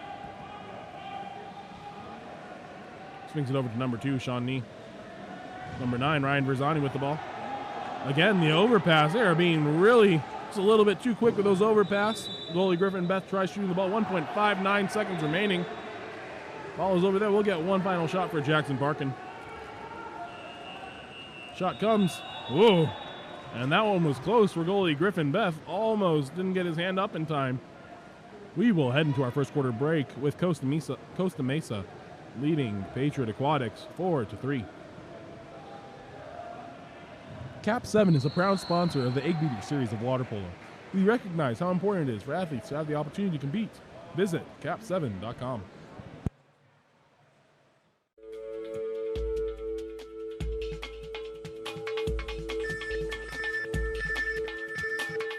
KAP7 is the proud sponsor of USA Water Polo.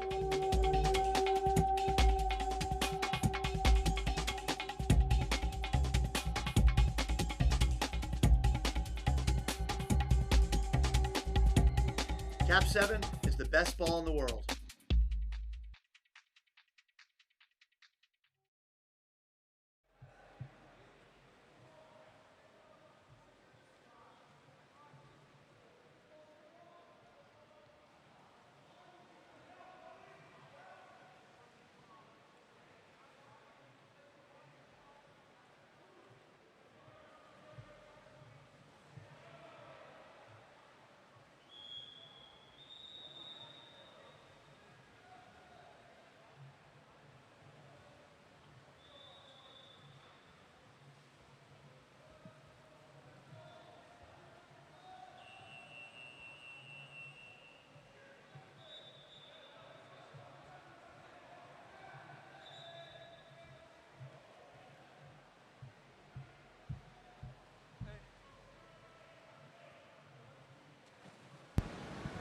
here at the beginning of the second quarter.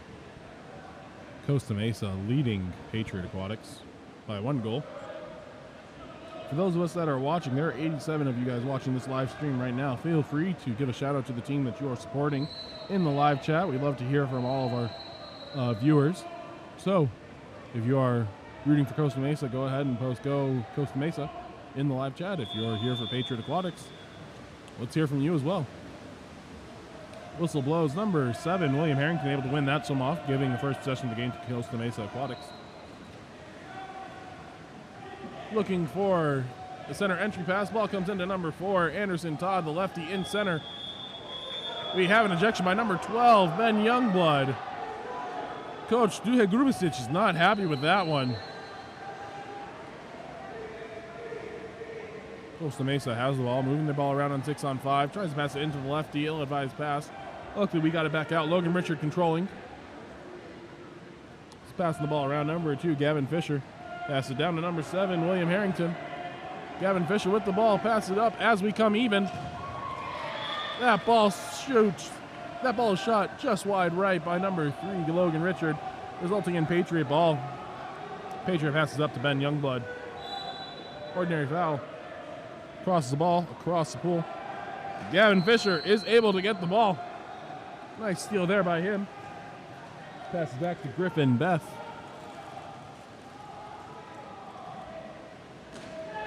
Able to give in another full court pass to number 8, Noah Nifke, for the tip in. That's a second full court pass that we've seen that has led to a goal. Patriot Aquatics has got to do something about stopping those full court passes. There's so much time to track those as a defense that you think they'd be easy to stop. But yet that's the second one that's gone in this game in just under 8 minutes of play. Great accuracy too by goalie Griffin Beth to make sure those passes are delivered on point. Number 12, Ben Youngblood controlling for Patriot. Over to Braden Damari, the big man.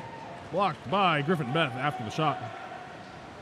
Number 2, Gavin Fisher takes off on the counterattack. He is almost by himself. Number 4, Anderson Todd, the man in the middle, is able to backhand it with his left hand, and that will bar down for another goal.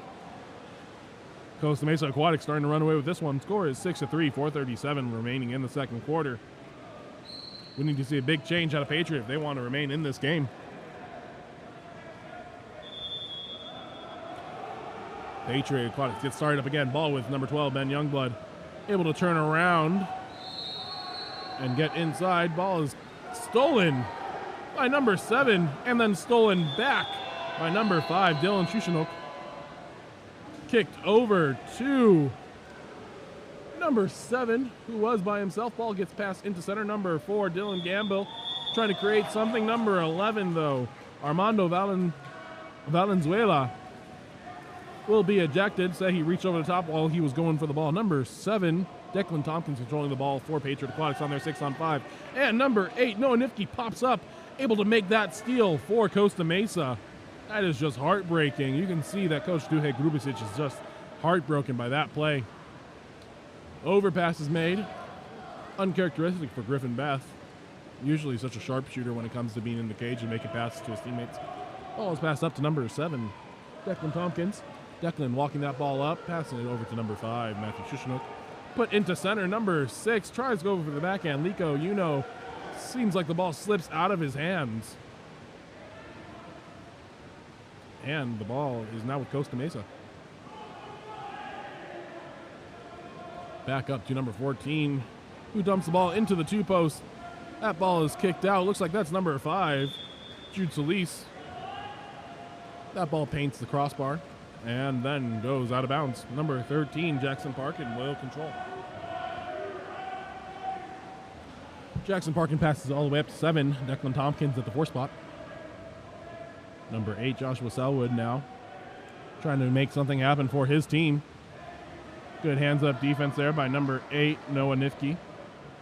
Ball is put into number 4, and number 4, Dylan Gamble, is able to get off the sweet sweep shot, drilling it into the upper right corner and past goalie Griffin Beth. That is exactly what Patriot Aquatics needed right now to get themselves back in the game. 2:56 remaining in the second quarter. That goal helped work to stop the bleeding just a little bit for Patriot Aquatics. Ball is with number 3, Logan Richard. Excuse me, number 5, Jude Solis, as he passes it to 7, William Harrington. Has center if he wants it. Puts it into number 3, Logan Richard.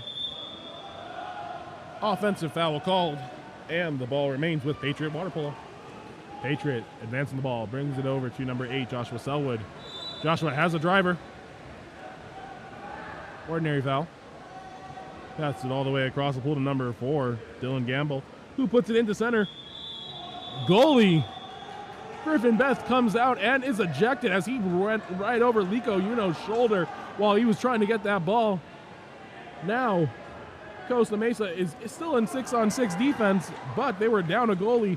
The ill-advised pass by Joshua Selwood really digs the Costa Mesa out of that hole. Normally when a goalie gets ejected, you think that it's almost a for sure goal, but if something like that happens, it can just be absolutely detrimental to your team. Again, another big confidence hit for Patriot Water Polo. Ball under by Ben Youngblood. Number 4 gets the ball and is blocked by Griffin Beth, trying to make up for that last mistake he made of getting ejected, so I'll get a block instead. Puts Costa Mesa. Jude Solis takes a shot, sails wide left. Ball is with Patriot Aquatics. 1:45 remaining in the second quarter. Passed up to number 8, Joshua Selwood. After that, moved into number 5. Number 5, Matthew Shishanook, was able to draw the ejection on number 7, William Harrington. He got really just clobbered by 3 people there, and one of them had to be ejected. So, looks like number 7, William Harrington, will take a short break. Coach Grubasic wants to talk things over with his team, so he will call a timeout and set up their 6-on-5. Score is 6-4, 1:29 remaining in the second quarter. We'll see what Coach Grubasic has planned when we come back.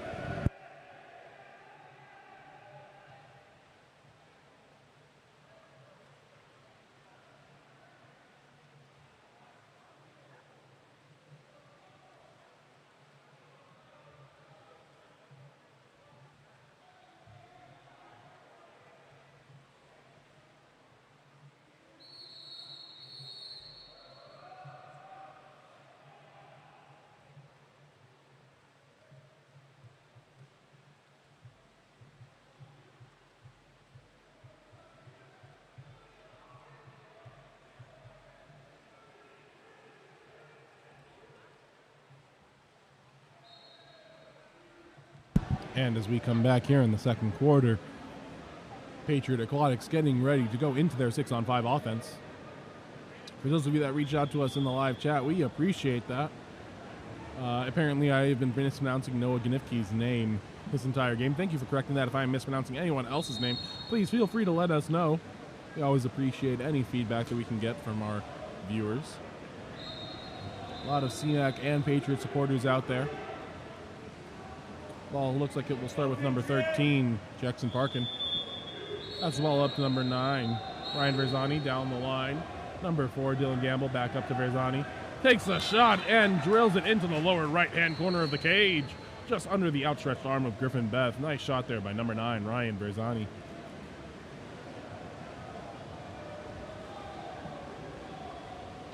Big man in the middle, Anderson Todd, will come back in. Passes it back to number 3, Logan Richard. Up to number 5, Jude Solis. He passes it to a posted up Gavin Fisher. Number 3, Logan Richard with the ball. Pumping, waving. Pass the ball all the way across to Gavin Fisher. Gavin surveying. He's able to enter that ball, but swallowed entirely by Ben Youngblood. After that, goalie Jackson Parkin got the ball, but heads-up play there by number 8, Noah Ganifke. He was able to come in, grab the ball, force it under, leading to a 5-meter penalty foul against number 13, Jackson Parkin. Noah Ganifke will also be the one taking it.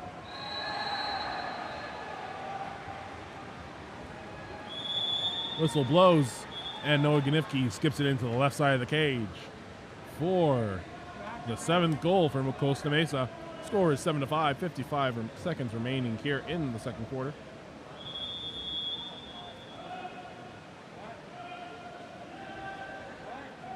as play restarts. Ball is with number 12, Ben Youngblood, over to 15, Braden Demaria. Brian Verzani passes it down the line to number 2, Sean Nee. Stolen by number 14, Alexander Luckett, as he is off to the races. Costa Mesa has got numbers, trying to create an opportunity for themselves. Pass it over to the far side. And number 3, Logan Richards, is able to put that ball in the back of the cage for the 8th goal for Costa Mesa. Very nice cross pass into a shot there. Jackson Parkin talking to coach, seems upset with himself. 31 seconds remaining in the second quarter. Score is 8-5. And here we go. Number 12, Ben Youngblood, controlling the ball. Trying to advance and bring it up. Number 9, Ryan Verzani, has the ball taken away from him by number 2, Gavin Fisher. Putting Costa Mesa on the attack. 15 seconds remaining. They will hold the ball for the last possession. Number 8 is up there. Noah Ganifke wide open. They choose not to give it to him. 10 seconds remaining. He is taking. Goalie Griffin Beth wants to take the ball all the way up. 2, 1. The shot is eaten up by Jackson Parkins. And that will be the end of the second quarter. Explosive quarter for both teams. Score is 8-5 with Costa Mesa leading Patriot Aquatics. Remember, KAP7 is the official ball of water polo. Visit KAP7.com for all your water polo needs.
And as we are ready to start the third quarter of play, looks like we'll have number 3, Logan Richard, swimming off for Costa Mesa Aquatics.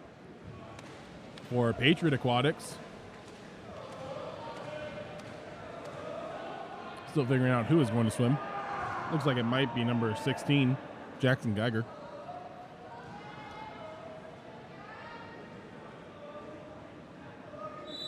Had a couple people reach out to me, telling me where their athletes are planning on playing for college. Number 2, Gavin Fisher, is planning on going to Santa Clara. We have number 4, Anderson Todd. He is planning on going to Brown University and playing for them, as well as Griffin Beth on Costa Mesa Aquatics, who is planning on playing for Concordia University Irvine. So a lot of people playing at the next level. Love to see that. If your athlete is planning on playing somewhere, please let us know in the comments. Ball is passed up to number 12, Ben Youngblood. Ben has the ball surveying, passes it to Jackson Geiger. Jackson draws the ordinary foul. Number 16, Jackson Geiger, tries to put it in, but looks like that was number 8, Joshua Selwood, has his head underwater and unable to see the ball when it came in. That ball is put into Brown commit Anderson Todd. And the 5 meter is drawn with the strong move.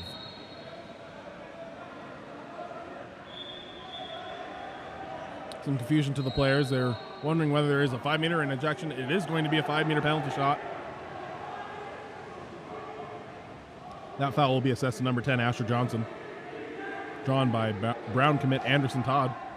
Looks like the shot will be taken by number 8, Noah Ganifke. Noah Ganifke gets up, rifles it off the post. Ethan Stout might have been able to get a part of that, but he definitely gets a part of that one. Big block there by goalie Ethan Stout for Patriot Aquatics. Number 10, Asher Johnson with the ball. Wants to put that ball into number 12, Ben Youngblood. Looks like he has it completely made, but the goalie comes out, stops it, and apparently gets ejected in the process. That is Griffin Beth's second ejection of the game.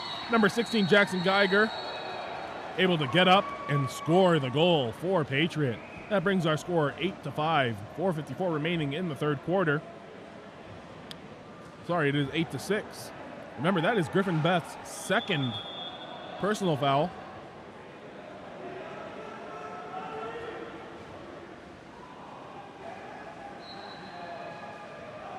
Ball swings up to number 2, Gavin Fisher. Number 14 now controlling it, Alexander Luckett. Number 4, Anderson Todd rolls out, shoots, and it goes wide right. Ball passes up to by number 1, Ethan Stout, across the pool all the way. Brayton Damari is all by himself, able to bar down and score the goal for Patriot Aquatic. That brings our score 8-7. Patriot Aquatics clawing their way back into this game. We've got ourselves a ball game, folks. Now more than ever, these athletes need your support. Make sure we hear you cheering, whether that is in the live chat or here in person. Ball with number 8, Noah Ganifke. 14, Alexander Luckett swings that ball down the line to number 2, Gavin Fisher.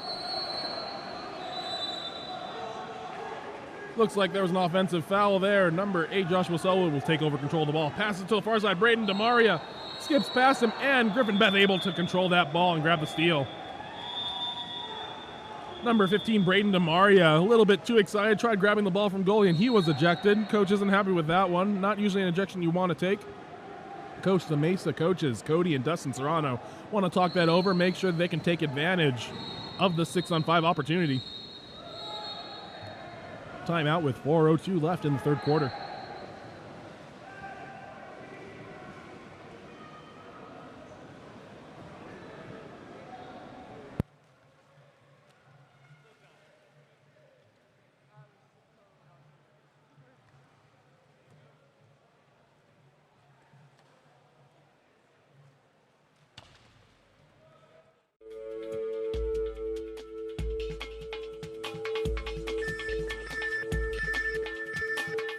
KAP7 is the proud sponsor of USA Water Polo.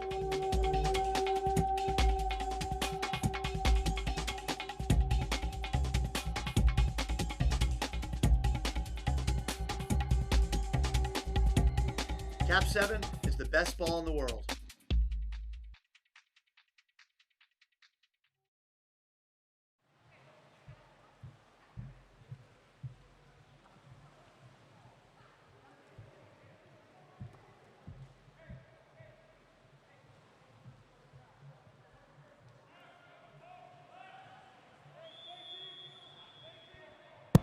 Ball is with number 13, Robert Johnson. Up to number 2, Gavin Fisher. Down to number 4, Anderson Todd, who's able to put the ball on the back of the cage. Brown commit Anderson Todd able to give his team a 2-goal lead. Score is 9-7 now. Costa Mesa Aquatics in the lead with 3:55 remaining in the third period.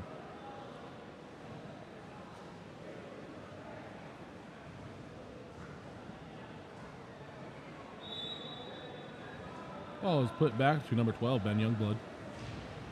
Ben advances the ball. Bringing it up. He takes a shot, rifles off the right post. And number 13, Robert Johnson, will collect. He has number 8, Noah Ganifke, wide open. Noah Ganifke able to loft it over the goalie. Ethan Stout is not happy about that one, telling his team, you guys need to get back. We need to make sure defense is played before offense. And he is completely right.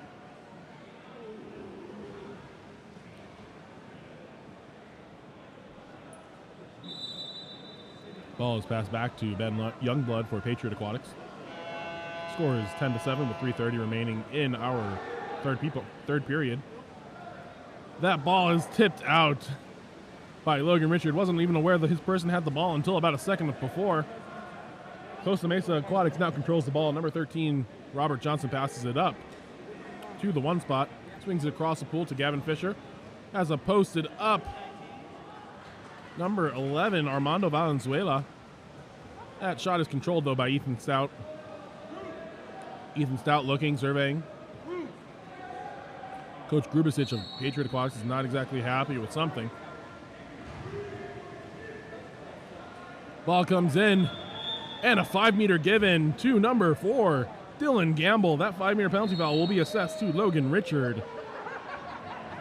Number 4, Dylan Gamble, had great position, was able to turn it inside, and then Logan Richard's hand came down, knocking the ball out. That will result in a penalty foul almost every time.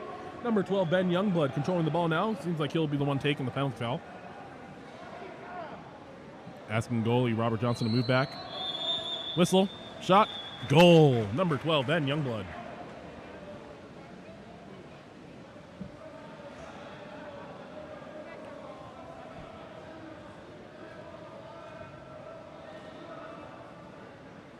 Score is now 8-10. Costa Mesa in the lead. 2:46 remaining in the game.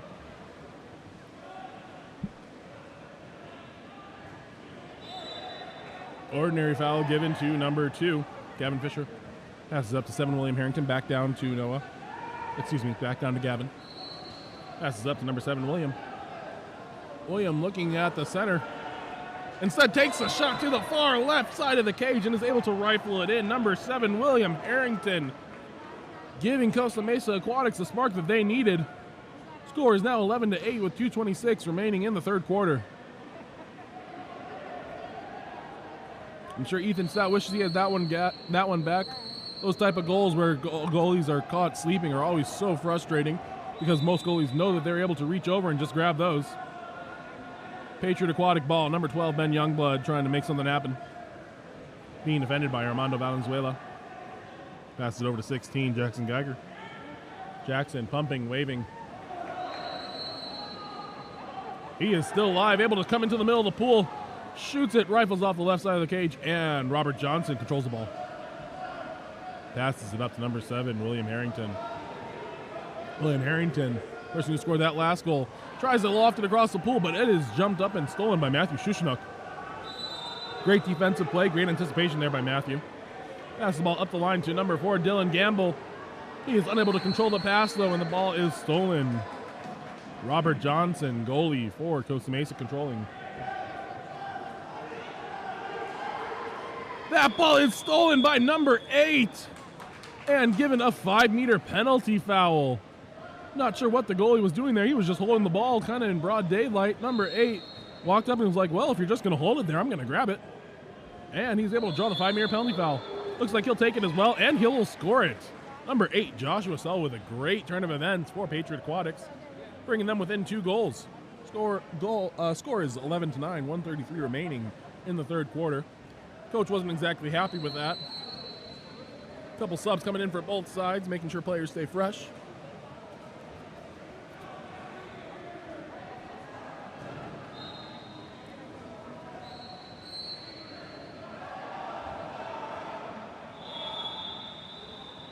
Number 7, William Harrington, controlling the ball. Passes it out to number 8, Noah Gnifke.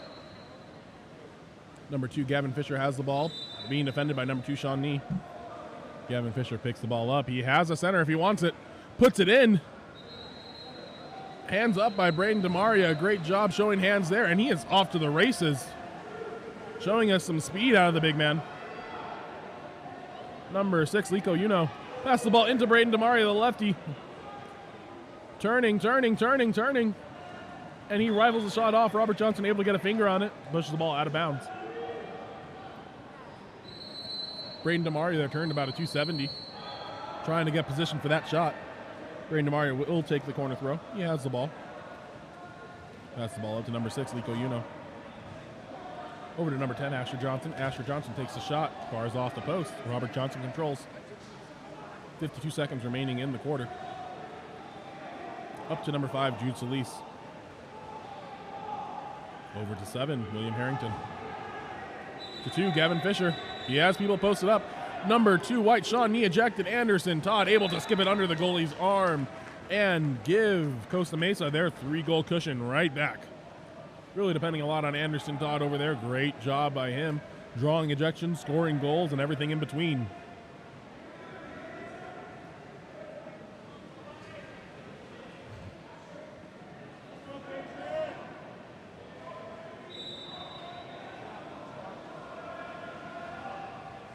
Ball with number 7, Declan Tompkins. Declan bringing the ball up, 33 seconds left in the quarter. Number 9, Ryan Verzani has the ball taken away by Gavin Fisher. Ball with Robert Johnson. 21 seconds remaining. Coach Cody Serrano telling Robert to bring it up. Ball passed over to number 12, Robert Thin, into number 7, William Harrington. And a 5-meter given to Costa Mesa Aquatics. That will be assessed to number 10, Asher Johnson. That's his second 5-meter personal foul. Foul given a little bit early. But every situation is different when it comes to reffing. Number 2, Gavin Fish, will be the one that takes that shot.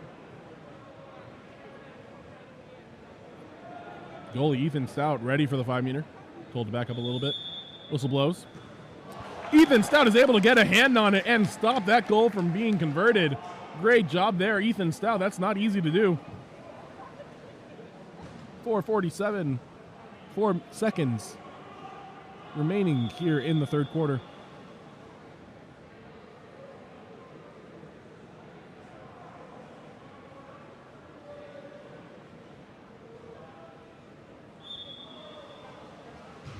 The shot happens off the 2-meter corner throw. Goalie was not ready for that. Luckily, it went off the post, and that is how we're going to end our third quarter play. Score is 12-9, Costa Mesa in the lead. KAP7 supports water polo globally. A portion of every dollar you spend with KAP7 goes back to the support. When your team needs equipment, choose KAP7 and support water polo.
And as we enter into the final quarter of play, Costa Mesa Aquatics has scored 12 goals, while Patriot Aquatics has scored 9.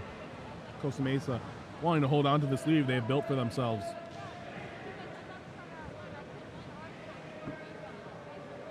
Patriot Water Polo looking for a way to get back into this game. This game is still definitely winnable for them. They need to make sure they have a good quarter here, though.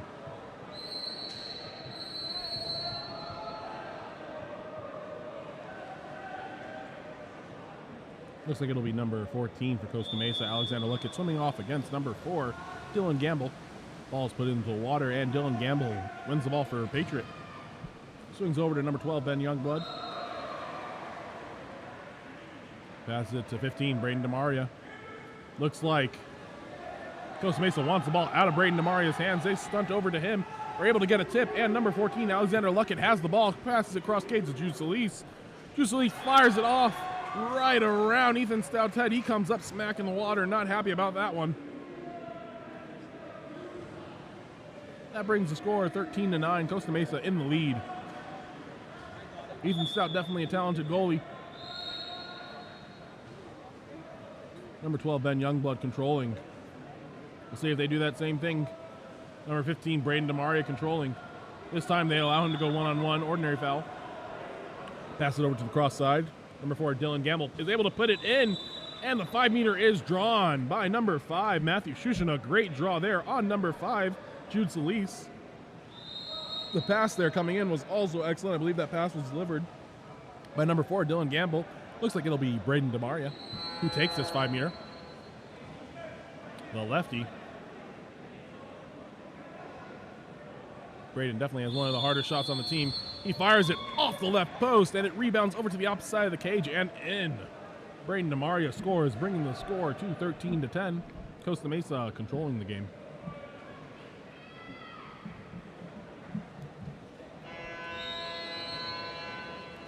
Ball back at number 14, Alexander Luckett. Luckett passes it over to 8. Noah Ganifke. Looks like there was a pretty obvious hold here. Call comes a little bit late, but still comes. Ganifke looks over, passes it to 6, Wes Brosda. Into number 2, Gavin Fisher. Gavin looks around, passes it into center. Anderson Todd tries to go for the turn, but has the ball poked out by number 12, Ben Youngblood. Great defense there by Ben. Ball is put up the line to number 4, Dylan Gamble. It's the cross pass to, not sure who that is, but whoever it was came up with the vengeance. Number 5, Matthew Shushinuk, put out a little bit of frustration on that shot. Number 5, Shushinuk. Pass the ball to number 8, number 4, Dylan Gamble looking for a shot. Up to number 8, Joshua Selwood. Selwood pumping. And there is an ejection. Number 8, Noah Ganifke. That puts Costa Mesa 2-man down. The first man is about to come even. Passes the ball around. Joshua Selwood pumps and shoots it wide. Sorry, that was Ben Youngblood on the shot. And in a response to that, number 3, and Logan Richard was able to be up. Ball instead goes to number 8, Noah Ganifke. Number 2, Gavin Fisher controlling. Swings the ball over to the far side. Logan Richard controlling. Ball is tipped out by Braden DeMaria. Really wanted that steal. As Logan Fisher tracks it down, we got a couple different drives happening. Costa Mesa is now in a double set offense. Ball comes into number 9, Noah Ganifke. Sweep shot off of Ethan Stout's arm and goes in. Very nice shot there from Noah Ganifke. The sweep shot came from about 5 or 6 meters. Not easy to do, but Noah Ganifke makes it work. Score is 14-10 with 4:03 remaining in the game.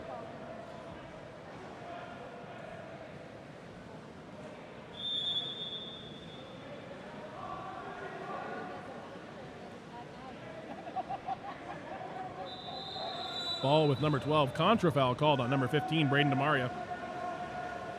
Ball is tipped out by number 12, Ben Youngblood. Ordinary foul still given. Number 12 is ejected. Excuse me, number 15, Braden DeMaria is ejected. Not sure what he did, but referee saw something, so he's headed to the sin bin. Over to number 14, Alexander Luckett. Down the line to 11, Armando Valenzuela.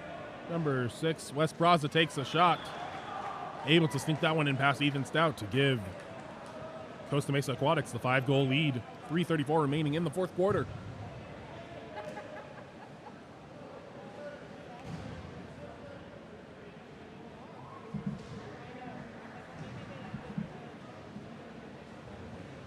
Patriot Water Polo has got to make a really big push here if they want to get back into this game. Ben Youngblood controlling the ball. Passes it over to 16, Jackson Geiger. Matthew Shushinuk is just swallowed up by goalie and defender number 10 and Joshua and Robert Johnson. Had no chance of even picking his head up there. Ball swings over to number 14, Alexander Luckett. I've heard that he's sometimes referred to as Xander. He brings the ball up. Contra foul. Number 9, Ryan Verzani controls the ball.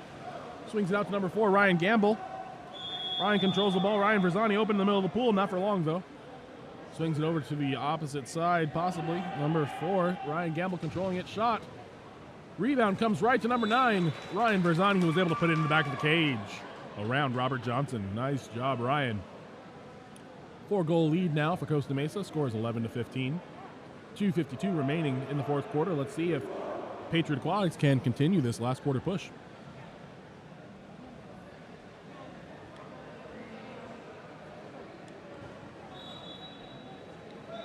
As play restarts, number 3, Logan Richard controlling the ball. Pass it over to 5, Juice Lease. Puts it into center. Number 12 does a great job of poking that ball out. Noah Nifke comes up and wasn't sure what happened. Number 8, Joshua Selwood for Patriot controlling the ball, trying to turn. Not there, passes the ball out to number 4, but has the ball stolen by Noah Ganifke, who came over to help. He has a counterattack opportunity. Not there anymore. Number 7, William Harrington, shrinking up the size of the pool.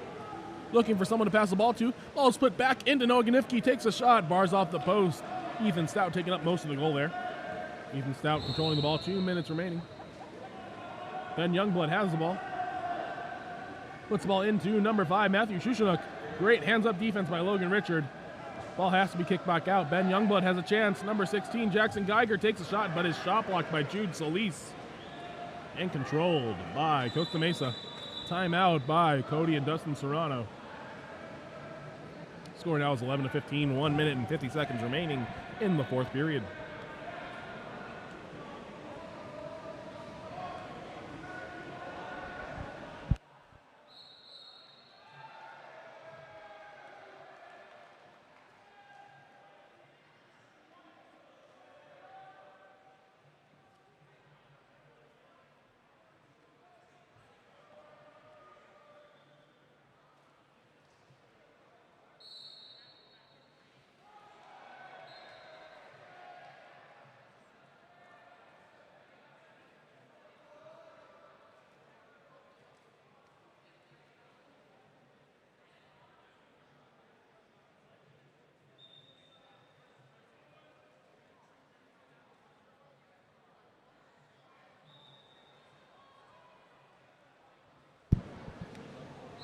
As the refs blow the whistle to bring both teams out of the timeout,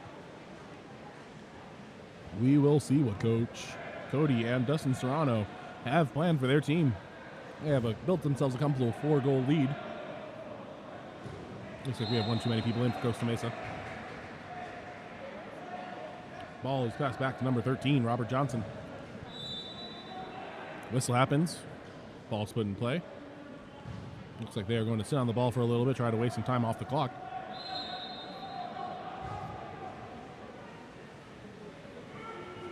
A lot of movement happening. We have a pick from the 4 and the 3 players. Number 2, Gavin Fisher with the ball. Looking for number 9, Noah Nifke. Gets inside and is able to draw the 5-meter foul on number 6. Nico Uno. Very well-designed play there. Ran to perfection by the athletes. Looks like it'll be number 14, Xander Luckett, taking the shot. Goalie Ethan Stout is going to try to get his hand on this one. Whistle blows. Quick shot happens. Xander scores on the right side of the cage. Bringing the score 16-15. 1:29 left in the fourth quarter.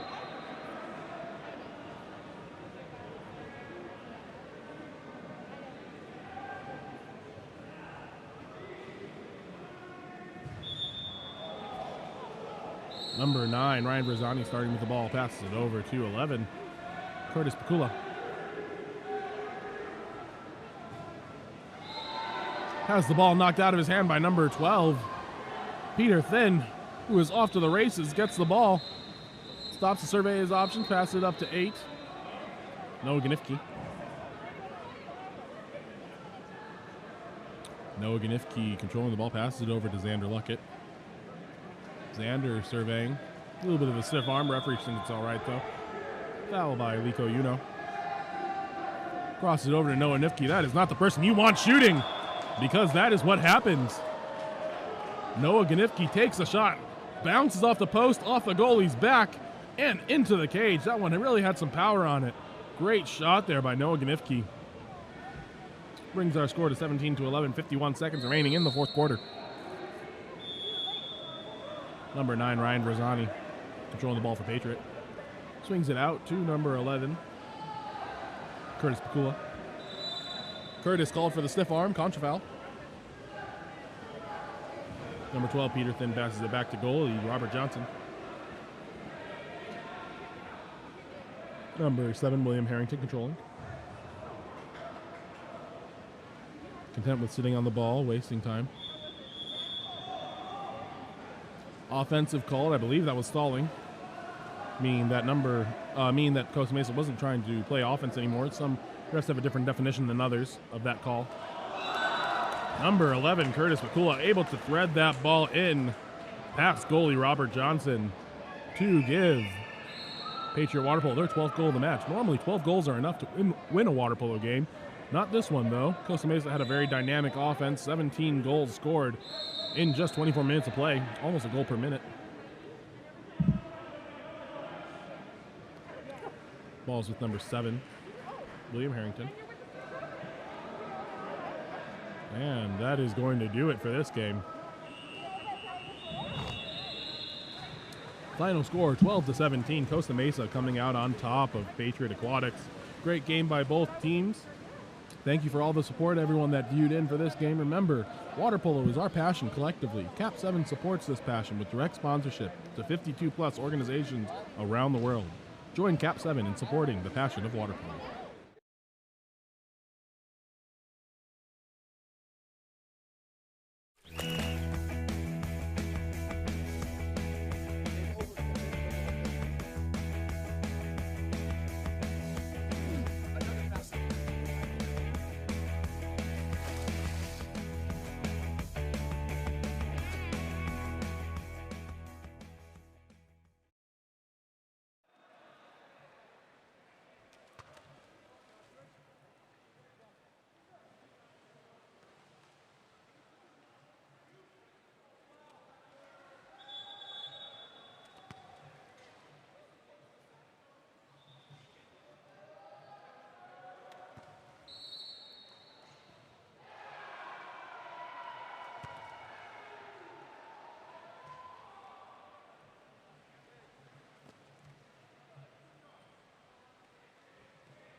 Our next game of the day will feature Redland Renegades in the Dark Caps, coached by David McMillan, against Power Aquatics in the White Caps,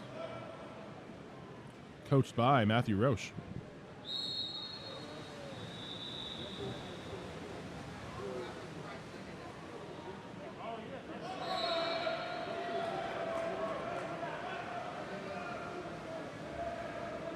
Actually, I think that might be backwards. Redland's team is in the White Caps. Power Aquatics is in the dark.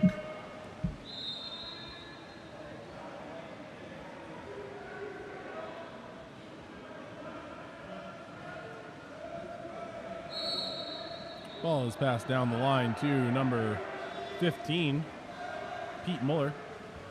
Turned over, and Redland Renegades control the ball. Ball is swung up to number 4, Jacob Stewart.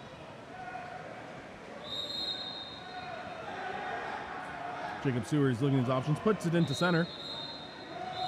Looks like number 5, Luke Franklin, is able to draw the ejection. That ejection is assessed to number 4, Matthew Rodriguez. And that puts Redlands into their 6-on-5 offense. Pass is just put a little bit too high, and the ball is turned over. Power Aquatics will take over.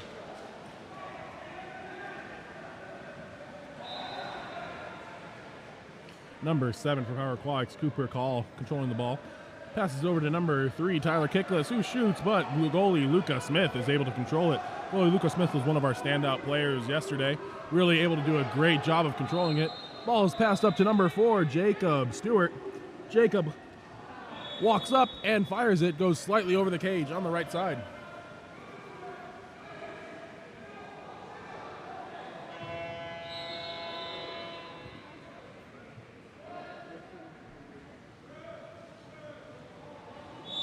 Ball is passed up to number 5, who draws the ordinary foul, Donovan Abrian. Ball is stolen by number 3, Gavin Oliver, up to Jacob Stewart.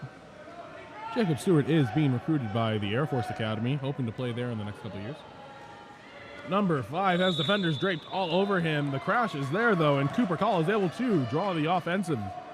Number 4, Matthew Rodriguez, passes the ball down the line to number 10, Tennyson Smith. Tennyson walking the ball up. He is all alone, has plenty of room. That ball is lobbed and bars in off the far post. Number 10, Tennyson Smith with the first goal. Second goal of the game, excuse me.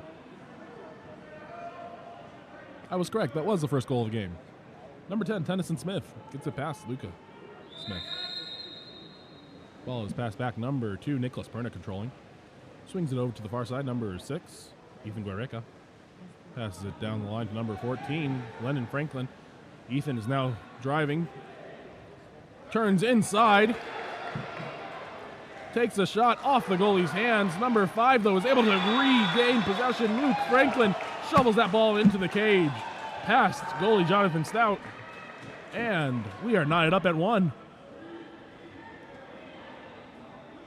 That's the thing about going for the ball. Like they say in basketball, you reach, I teach. Number 6, Ethan Goreca, was a perfect example of that in that last play. Number 4, Matthew Rodriguez controlling the ball. Passes it to 10, Tennyson Smith. Contra foul called. Number 4, Jacob Stewart controlling the ball. Puts the ball into number 5, Luke Franklin. And he was able to draw the ejection on Matthew Rodriguez. So far, number 5, Luke Franklin, having a major impact in this game. Jacob Stewart controls the ball, passes it over. Ball swings to number 3, Gavin Oliver. Onto the post, number 5, Luke Franklin. Swings it out back to Gavin Oliver. Up to number 4, Jacob Stewart. Jacob puts it into the post. Number 14, Lennon Franklin, is able to catch the ball, bonk it off the goalie's head, and then roll it into the cage. Really required some luck to make that happen, but hey, everyone gets lucky once in a while. Nice job by Lennon Franklin. Score is 2-1. Redlands ahead of Power Aquatics. Ball with number 3, Tyler Kickless. Swings the ball over to number 2, Taylor Anderson. Taylor surveying, has a post up there with an isolation. Instead chooses to go to the other side of the pool. Number 7 shoots it wide. That was Cooper Call on the shot, the lefty. He gets absolutely demolished on that last gross and go. Swings the ball up to Jacob Stewart. Mishandles the ball, and there goes the counterattack. But we're able to put that ball in. Number 3, able to put that ball in the back of the net on a strong step-out move. Gavin Oliver showing us the power that he has in that shot. Very nicely done. Number 9, Maxwell Mealy, starting with the ball, passes it back to 3, Tyler Kickless. Swings it over to 2, Taylor Anderson. Looking for someone to pass to, back to number 3, Tyler Kickless. Tyler brings the ball up. Swing it over to number 7, Cooper Call. Tries to enter it, but that center was nowhere near there. Number 2, Nicholas Perna, pushing that ball hard, wants to get out on the counterattack. He's in the middle of the pool. And there's an ejection. Number 9, Maxwell Mealy, probably was grabbing his ankle or something. Aren't able to quite see that up here. Coach isn't happy about that. Matthew Roach saying, how is he supposed to grab his ankle? Ball swung over to the fore side and skips out of bounds. That's unfortunate for the Redlands team. Ball is put into Jonathan Stout. And passed over to number 9, Maxwell Mealy, coming in from the ejection box. Passes over to 3, Tyler Kickless. Out to 10, Tennyson. Down to number 7, Cooper call. Cooper looked to create something. Tries the overpass to Taylor Anderson, but that ball is just slightly high. And then we have a timeout called by Redlands coach David McMillan. Wanting to get a couple subs in there. Score is 3-1 with Redlands leading Power Aquatics. Teams in this tournament get 2 timeouts per game. So using one in the first quarter is definitely a risky tactic, but if you need to get some subs in, I think it's definitely a good one.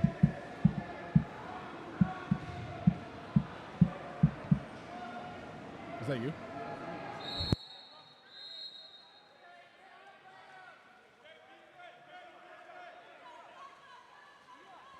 Ball with number 2, Nicholas Perna. Draws the ordinary foul.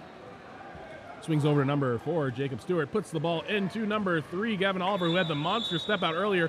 This time he's called for the offensive and puts Power Aquatics on the offensive attack. Ball is passed back to Matthew Rodriguez.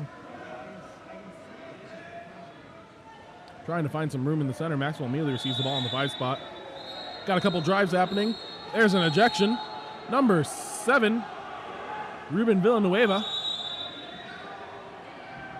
is ejected. He will go to the corner for 20 seconds. Number 11, Nicholas Valoria has the ball. Looking, passes the ball all the way across, way over. Maxwell Mealy is going to have to go track that down. 1 minute remaining in the quarter. Number 4, Jacob Stewart, is able to come over and sneak that ball out of the hands of Taylor Anderson. Then he passes it up and gives it to number 9, Elijah Grande. Elijah finishes the goal. Very nice job anticipating that steal, Elijah Grande. Very nice pass by Jacob Stewart. We have Jacob Stewart's grandma sitting next to us as well. She wants everyone to know that she is his number 1 fan. Way to go, Grandma. Maxwell Mealy passes the ball back to number 4, Matthew Rodriguez. Number 11, Nicholas Valoria controlling the ball now. Back over to number 4, Matthew Rodriguez. Foul drawn. Number 4 passes it in to Maxwell Mealy. Unfortunately, Maxwell Mealy's legs are all the way behind him, giving nothing to step onto. So he has absolutely no chance. And then he gets gross and goed. One of the more grueling parts about being center is having to swim back to defense after working so hard to get possession, especially if you don't end up scoring. Things just get really hard because everyone wants to pick on you as a center. Contra foul. Ball will remain with Power Aquatics. They are down 4-1 right now. 10 seconds remaining in the quarter. Ball's passed up to number 4, Matthew Rodriguez. He will get ready for the shot. Instead, he passes it into center. Center tries to step out. Not there. Number 2, Nicholas Perna goes for the shot, and it is blocked by Jonathan Stout, and that will end our quarter. At the end of the first, 4-1. Redlands ahead of Power Aquatics. Remember, KAP7 is a proud sponsor of the Eggbeater series of water polo. We recognize how important it is for athletes to have the opportunity to compete. Visit KAP7.com.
for those of us that are watching this live feed, we want to encourage as many of our athletes here at the tournament this weekend to play in the next level, which for a lot of these athletes will be the college game. If any of you athletes are looking to play in the college game or have committed already, please give us a shout out in the live chat. Game On Live Studio also offers highlight tapes in which you can purchase a highlight of this tournament or any of the other tournaments you have been at and send those to your college recruits. That swap is controlled by Redland Renegades as they go onto the offensive. That ball is put in to number 3, Gavin Oliver. Gavin Oliver turning inside. Number 4, Matthew Rodriguez ejected. I believe that's his second ejection. That is a problem as he is the lead center defender for the Power Aquatics team. Number 4, Jacob Stewart passes all the way over to the far side. Back up to number 2, Nicholas Perna. Up to number 4, Jacob Stewart. Jacob walking that ball up. Number 3, Gavin Oliver. Now in a 3-3. He is able to rifle it off that right post. That's a strong bar, and Gavin Oliver, obviously a powerful player, as we have seen from the last couple possessions, brings the score up to 5-1. 5:31 remaining in the second quarter.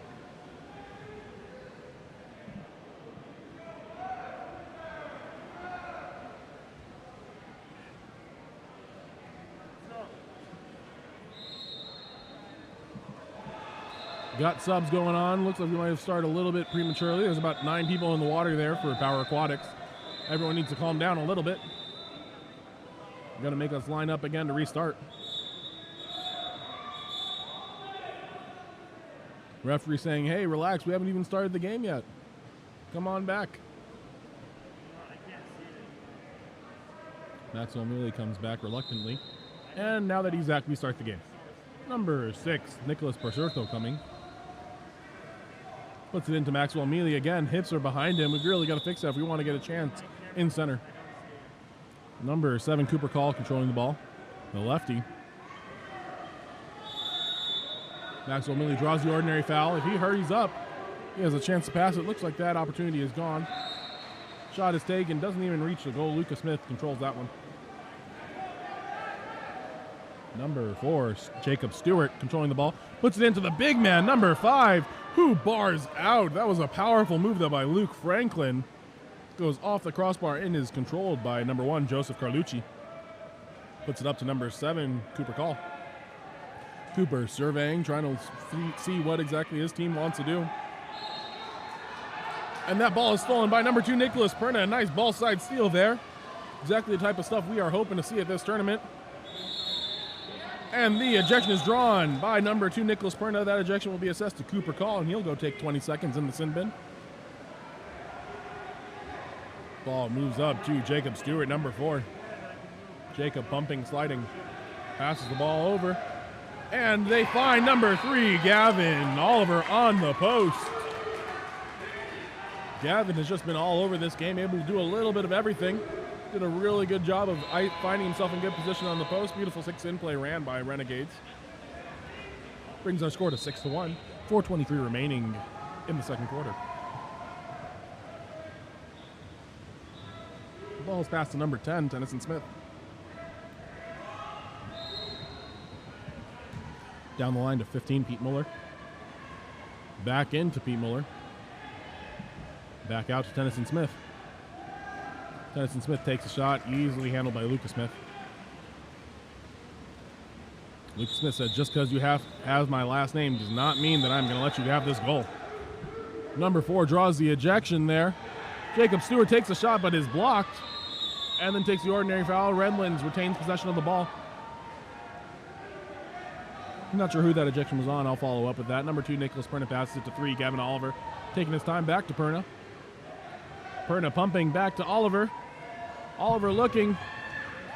And he is able to shoot it right over the shoulder of Joseph Carlucci for the 7th goal of the game for Redlands. That ejection was given to number 3, Tyler Kickless on Power Aquatics. Score is 7-1. 3:36 remaining in the second period.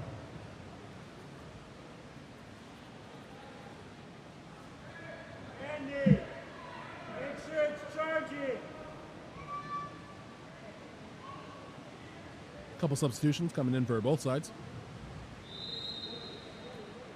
Ball is kicked back to number 3, Tyler Kickless, as he brings the ball up for Power Aquatics. Ordinary foul. Passes the ball over to 15, Pete Muller. Passes the ball down the line to Tennyson Smith. Ejection drawn by number 10, Tennyson Smith. By number 15, Pete Muller on number 10, Matt Marinkovic. Giving Power Aquatics a 6-on-5 opportunity. Number 5 passes it down to number 2, Taylor Anderson. Passes the ball across. Tennyson Smith gets the ball, but that is stopped by Lucas Smith. He read that the entire way. Lucas Smith sending his team onto offense. Over to number 4, Jacob Stewart. Down the line to Gavin Oliver. Pushed over across everyone. That ball went into number 9, Elijah Grande, but controlled by Power Aquatics, number 1, Joseph Carlucci. Great opportunity there.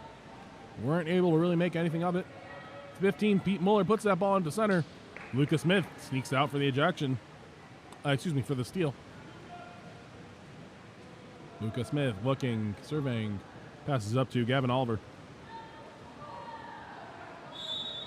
Puts it into a posted up Jacob Stewart, and the offensive called. Jacob Stewart without a cap now. Number 10, Tennyson Smith, controlling, bringing the ball up. Looking for an opportunity, puts it into number 8, Elizabeth Alexander.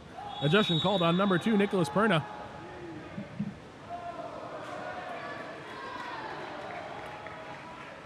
Pass made into number 8, Elizabeth Alexander. Not super well placed, leads to a turnover. Ball is now up on the 1-2 side. Tennyson Smith grabs that steal from number 12, Devin Ledbetter. And now Elizabeth Alexander is up. Pass is a little bit too far. Lucas Smith makes the steal. Number 3, Gavin Oliver controls the ball. Gavin swings the ball down to the far side. Number 12, David Ledbetter with it. Passes up the line to number 10, Mac Marinkovic. Passes the ball across the pool to Jacob Stewart. Ordinary foul. He is not eligible to shoot. Pops the ball, slides it down to 3, Gavin Oliver, who turns inside trying to work for something. He gets inside, plenty of room, lob shot, and it drops into the far side of the cage. Number 3, Gavin Oliver with the sweet move and the finish. Score is now 8-1, 1:26 remaining in the second quarter. We'll see if Jacob Stewart can grab his cap. Looks like he'll just go out instead. Ball is in the hands of number 8, Elizabeth Alexander for Power Aquatics. That's number 2, Taylor Anderson. Passes it back to number 3, Tyler Kickless. Tyler looking around, trying to find an option. Passes the ball down the line to 5, who goes down to number 8, Elizabeth Alexander. Number 2 ejected. That's his second one in just about a minute. Nicholas Perna now with 2 ejections. Ball goes to number 5, Donovan Abrian. Up to 3, Tyler Kickless. Over to Pete Muller. Back to Donovan. Down to Elizabeth. Up to Pete Muller, who just throws it a couple feet above the cage. It slips out. Sometimes that happens. Number 1, Lucas Smith controlling the ball. 55 seconds remaining. Ball is passed to number 7, Ruben Villanueva. Ball is forced under there by number 5, Donovan Abrian. Number 1, Joseph Carlucci controlling. Looking for someone to pass to. He has a streak in Elizabeth Alexander up, but decides not to give it to him. Give it to her, excuse me. Number 2, Taylor Anderson passes it to 3, Tyler Kickless. Puts that ball into Elizabeth Alexander. Tries a lob shot. Not quite there. Renegades ball. Number 7, Ruben Villanueva. Trying to post up. Ball comes into number 11, who mishandles it, but is able to get the handle and score. Number 11, Nathan Rydell. Scores the 9th goal for Redland Renegades. Score is now 9-1 with 22 seconds remaining in the second quarter. Redland Renegades has really found a groove here, able to score unanswered goals for this whole quarter. Ball is passed back to Joseph Carlucci. We'll see if he'll come up and try to take this last shot. He is content with sitting at his own 6-meter line. 6 seconds. He inches closer. Just about at half tank now. He rises up. Shot happens. Skips wide. 0.12 seconds remaining. And that is the quarter. Score is 9-1 going into halftime. Remember, KAP7 is the official ball of water polo. Visit KAP7.com for all your water polo needs.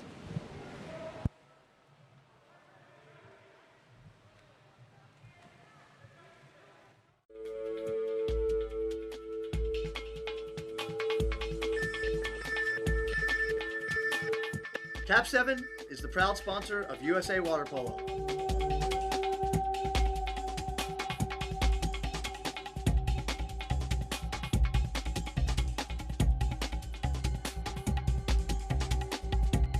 KAP7 is the best ball in the world.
As we begin the third quarter play, Lucas Smith comes out to make a steal and then makes an overpass, giving the ball back to goalie Jonathan Stout for Power Aquatics. Ball swings up to number 6, Nicholas Basurto. Wants to look, put it into center, and Cooper Call now has the ball. Puts it into center.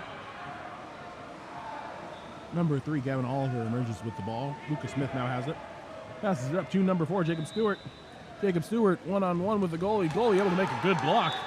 Jonathan Stout, nice stop there. Number 11, Nicholas Valoria with the ball. Down at the 5 spot. Passes it up to 6, Nicholas Basurto. He takes a shot, but Lucas Smith is more than equal to the task. Passes the ball up the line. Again, too far.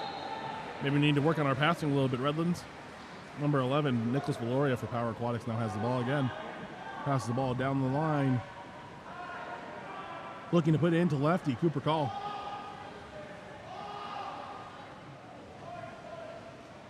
Up to number 4 of the opposite team, Jacob Stewart is able to get that ball. Passes it back to Lucas Smith. Pass is made up to number 3, Gavin Oliver. Jacob Stewart controls the ball, swings it over to the far side. Ethan Guareca passes it down the line. And Guareca is called for the offensive contrafoul, sending Power Aquatics into their offense. 1A, Jonathan Stout controlling the ball, passes it up to the 1-2 side of the pool. Looking for someone to pass you over to 14, Skylar Iller. Over to 11, Nicholas Valoria into center. Maxwell Mealy tries to get the shot off, but the ball slips out of his hands, and he isn't able to get anything. Lucas Smith with the ball. Up to 14, Lennon Franklin. Puts that ball into Guareca. Tries to take the shot, but there's an ejection. Number 9, Maxwell Mealy, is called for the pullback. Ball is now with Jacob Stewart as Redlands goes into their 6-on-5. Ball tries to go into number 9, Elijah Grande for the slam, but no, not happening there.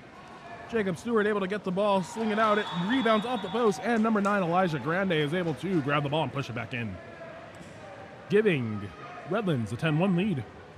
3 minutes remaining in the third period.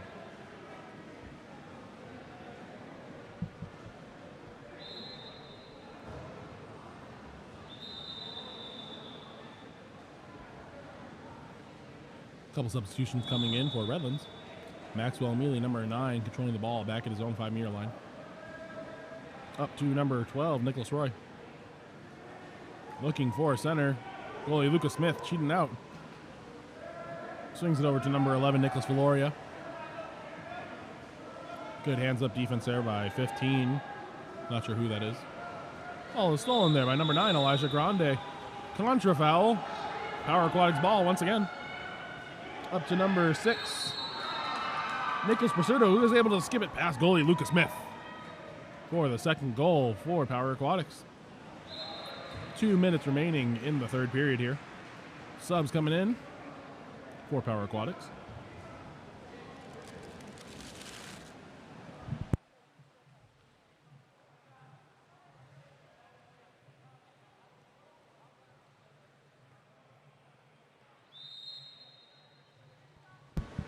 As play restarts, Gavin Oliver with control of the ball. He passes that ball over to number 11, Nathan Rydell. Back to Gavin Oliver. Gavin on his legs. Offensive foul. Shot happens, but Skylar Stout says, yeah, I'm ready for it. Beats that shot up. Number 10, Tennyson Smith with the ball. Crosses the ball over. Broken up by Gavin Oliver and controlled by Nathan Rydell. Ooh. Number 15, whoever that is, just kind of got punched in the face. And whoever punched him is going out. That was number 3, Tyler Kickless. Wasn't on purpose, but in water polo, safety comes before anything else. That is called a player safety call. Any accidental head contact usually is called an injection in that way.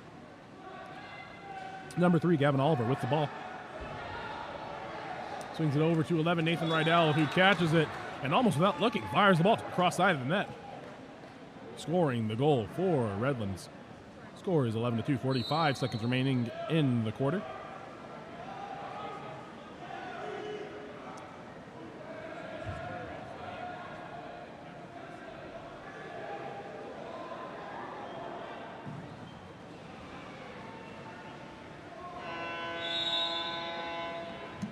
Number 10, Tennyson Smith with the ball.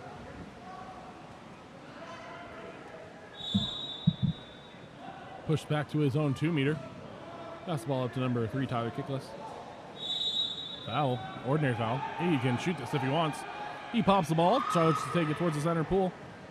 Skips it, but Lucas Smith handles it. Number 1, Lucas Smith, grabbing that ball. 3, 2, 1, and that's quarter. Stopped by Tennyson Smith. And that's the end of the third quarter. Score going into the fourth, 11-2. Redlands ahead of Power Aquatics.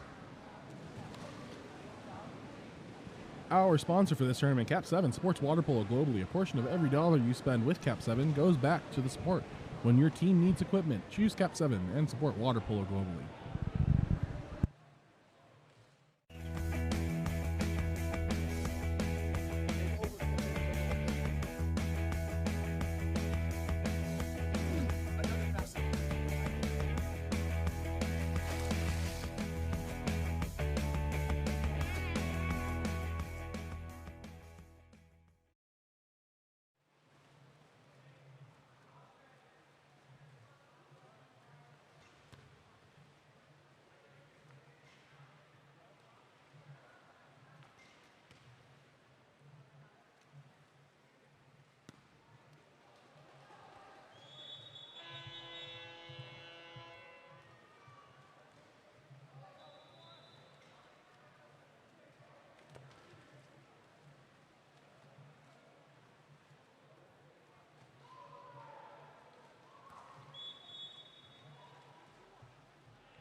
And as we prepare to start the fourth quarter of play here, Redlands Renegades really just controlling the pace of this game.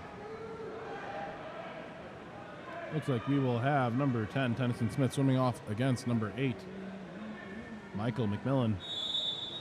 Possibly the coach's son there. Looks like it'll be Tennyson Smith winning the swim off, giving the first possession to Power Aquatics. Kicks it over to number 2, Taylor Anderson. Swings it over to Pete Muller. Getting pressed hard there by number 10, Matt Marinkovic. Kicks the ball down the line to number 9, I believe it is. Not number 9. Either way, the ball is turned over. Lucas Smith has control. Number 15 receives that ball. Swings the ball over to the other side. Number 7, Ruben Villanueva controlling. Ruben Villanueva gets on his legs, tries to take a shot, but Joseph Carlucci is ready for it. Carlucci gathers the ball. Surveys, passes it up to number 2, Taylor Anderson. Ball is put into number 3, Tyler Kickless, who steps out, hesitates, and tries to go for the lob shot. That one doesn't work. Lucas Smith with the ball. Swings it up to number 15. Tries to take a shot on Joseph Carlucci. Again, Joseph Carlucci is ready for it. Carlucci looking around.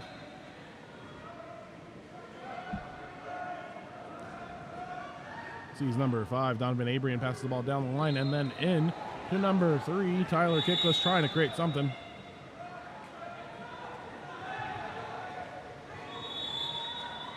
Tyler rises up and fires and then scores that goal. Lucas Smith wasn't ready for it. Brings the score of this game to 11-3. 4 minutes remaining in the game.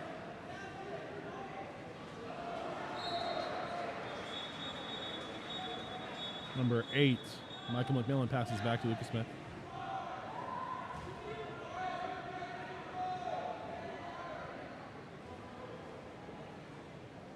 A little bit of confusion here. Looks like we are going to restart after the goal. Referee telling all of the players on the bench they have to be in the water.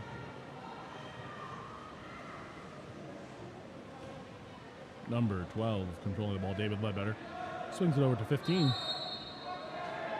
He brings it up. Tries to swing it across, but number 8, Elizabeth Alexander, is really ready for that one. Intercepts that ball.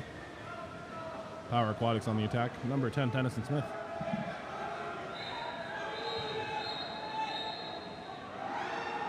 Number 7, Ruben Villanueva, ejected. Leaving number 8, Elizabeth Alexander, all by herself. She calls for the ball, gets the ball, lobs it over Lucas Smith, and is able to score. 3 minutes remaining in the fourth quarter. Great job there, Elizabeth. Really creative with that move. Number 5, Luke Franklin, passes it back. Number 12, controlling the ball, David Ledbetter. Kicks it back to Lucas Smith. Luca looking around, passes it up to David Ledbetter. Over to number 15. Back to David Ledbetter. David Ledbetter skips the shot wide right.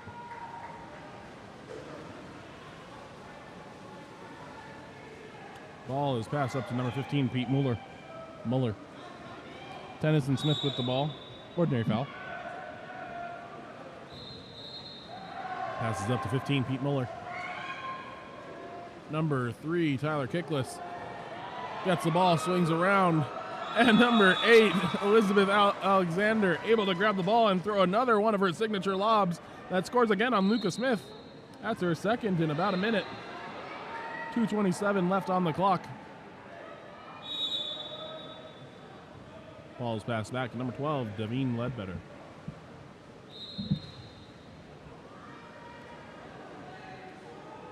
Pass down to number 15.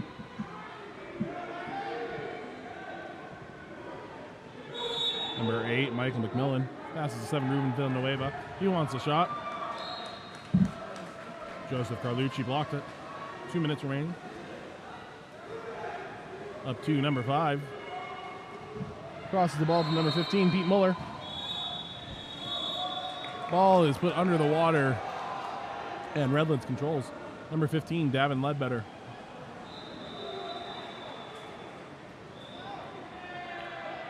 Has the ball. Elizabeth Alexander swims right over the top of him, and she is ejected for that.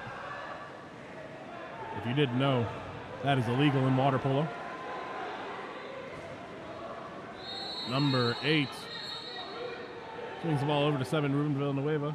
15, back to 8, Michael McMillan. Back to 15. 15 ready for the shot. Wants to take it.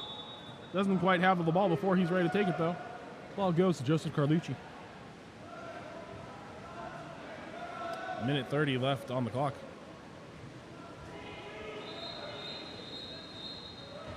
Ejection called. 12. Davin Ledbetter goes to the sin bin. Ball is passed down to number 5. Donovan Abrian. He is able to put it in the bottom right corner for a goal. Score is now 11-6. 1:20 left in the game.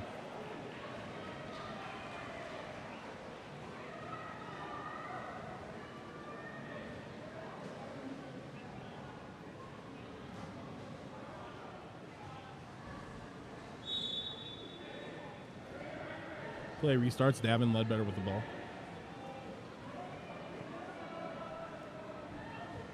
Number 4, Jacob Stewart controlling. Swimming that ball up down to the 5 spot.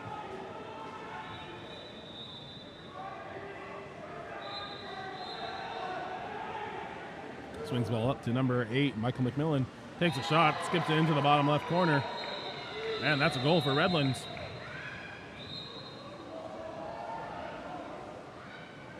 .57 seconds remaining in the quarter. Score is 12-6. Couple subs coming in for Power Aquatics.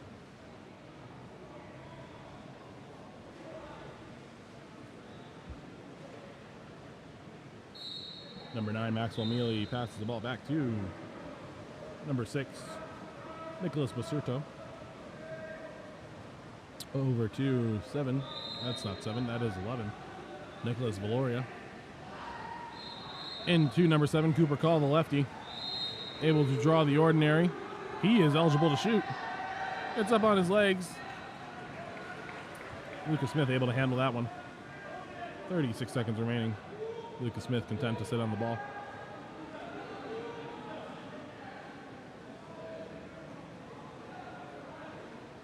For Jacob Stewart has the ball. Swimming down the line. Takes the ordinary, pops the ball. Looking for some options. Dumps the ball. 11 seconds remaining. Power Aquatics ball. And the timeout called by Coach Matthew Roach of Power Aquatics.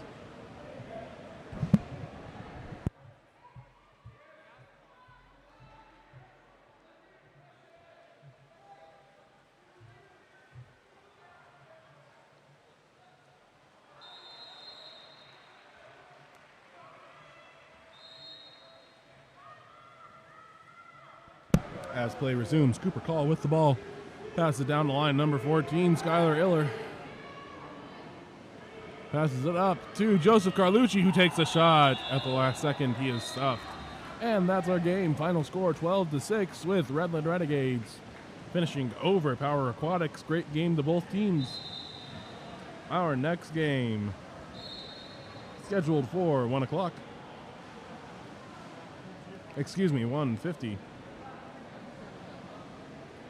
Will feature Redwood City Select versus North Irvine in the 16U Boys Division. Water polo is our passion. Water polo is our passion collectively here at Game On Live Studio. KAP7 supports this passion with direct sponsorship to 52 plus organizations around the world. Join KAP7 in supporting the passion of water polo.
And as we start the next game of the day in the Whitecaps, we have Redwood City Select, coached by Peter Olson and Brian Krutzkamp.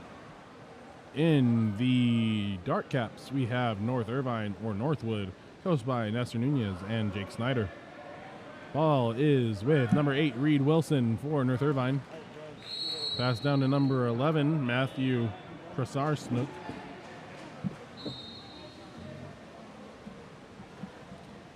Ball turns over, Jake Taylor in control of the ball. Passes it up to number 2, Ryan West. Swings it to the far side, number 4, Pierce Gertner. Excuse me, that's number 5, Tyler Hogan. Down the line, looking for number 10, Hassan Hove. Pass is just a little bit too far, controlled by goalie 13, Hunter Van Meter. Number 4, Wiley Haga with the ball. Wiley surveying, passes it up to number 9, Matthew Wood. Into center, number 5, Brian Barnuevo. Kick back out to number 9, Matthew Wood. Matthew looking back into Brian. Brian takes out, sweep shot. Bounces off the pole behind the cage. And it will be Redwood City Select ball. Number 5, Tyler Hogan controlling the ball. Ejection, number 8, Reed Wilson sends Redwood City Select into their first 6-on-5 of the match. Number 5 passes the ball over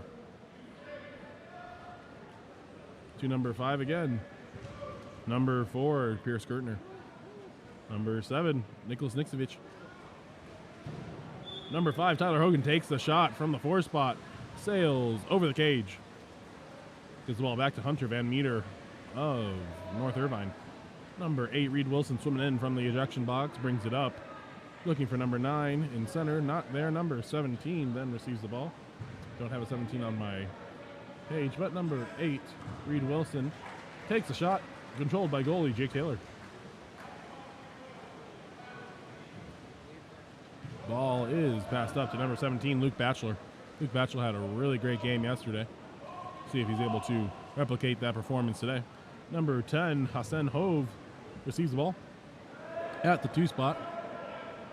Looking for some options. Less than 10 seconds left on the shot clock. 17, Luke Batchelor, looking for center. Not there. Number 8, Reed Wilson, is able to steal that ball and send North Irvine on to the offensive. Pass the ball up to number 11, Matthew Krasarsnook. And Matthew Krasars. If anyone can help me pronounce that name, please let me know. Krasarsnook. Say it again.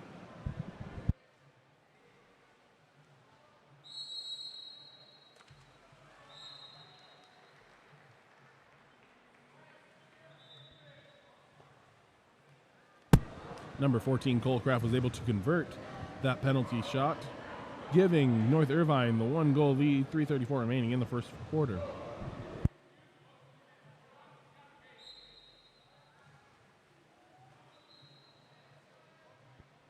Number 14, Jacob Sotadze, controls the ball. Tries to deliver it to his teammate Luke Batchelor, but overpasses. The ball goes out of bounds. Number 13, Hunter Van Meter, controls. Passes the ball up the ball to number 4, Wiley Haga. Wiley Haga pushing the ball up. Swings the ball across the line. Number 14, Cole Craft, passes it down the line. Number 5, Brian Barnuevo, passes it to number 8, Reed Wilson. Reed looking. Number 4, Wiley Haga gets the ball. 10 seconds left on the shot clock. Tries to stuff it into center, but that's not there. Ball is passed up to the far right side. Number 11, William Swart, passes the ball to the other far side. And it's going to be North Irvine ball. Matthew Prasarsnook with the steal there. Numbers. And number 14, Cole Craft for North Irvine, is able to score that goal, giving North Irvine the 2-goal lead with 2:44 remaining in the first quarter, excuse me. Got a couple City Select. 2:15 remaining in our first quarter.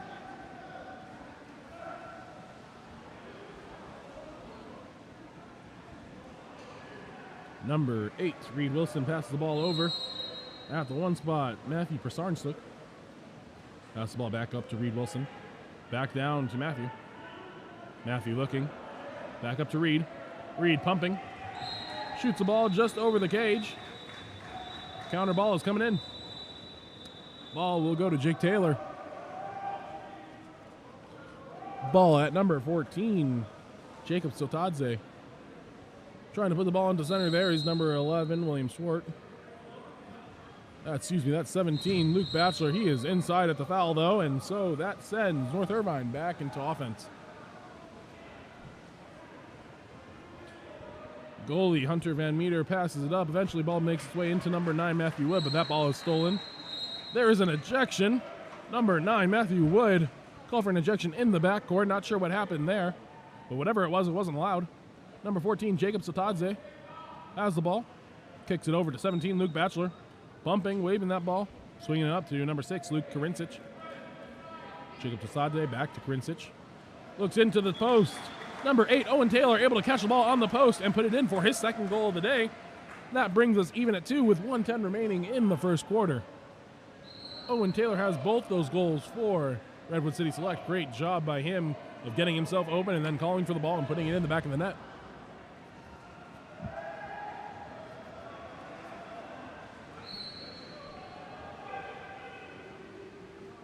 North Irvine ball. Number 7, Cooper Calderon. Passes it back to number 8, Reed Wilson. Swings the ball down the line. Number 4, Wiley Haga controls the ball. We have a drive here by number 11, Matthew Prasarnsuk. He takes that shot, misses wide right, gets ejected, and then kicked by number 17, Luke Batchelor. But he is going to the sin bin. Said his hands were down and he was pulling on his legs. That's probably why he got kicked. Number 14, Jacob Sotadze, controlling the ball for Redwood City Select. Jacob Sotadze, pumping. Swings that ball over to 3, John Ploshke. Down to number 11, William Swart. Up to Jacob Sotadze, pumping. Shot blocked by number 8, Reed Wilson, but the rebound goes to number 5, Tyler Hogan, who's able to shovel the ball in, giving Redwood City its first lead of the game. 30 seconds left on the shot clock. Score is currently 3-2.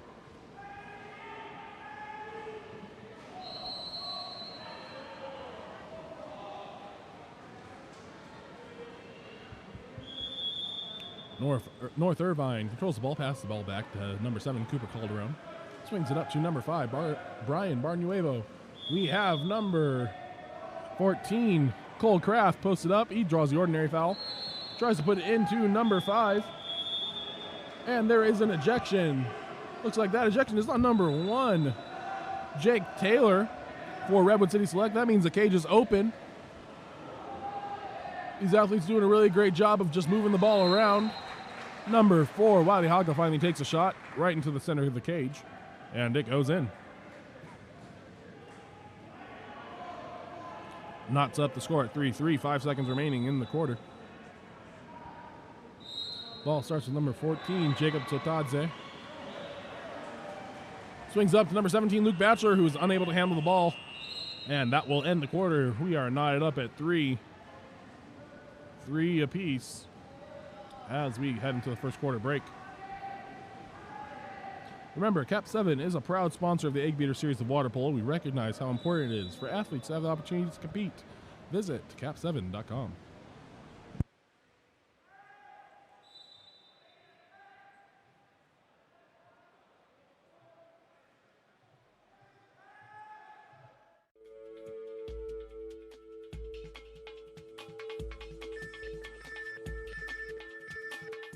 KAP7 is the proud sponsor of USA Water Polo.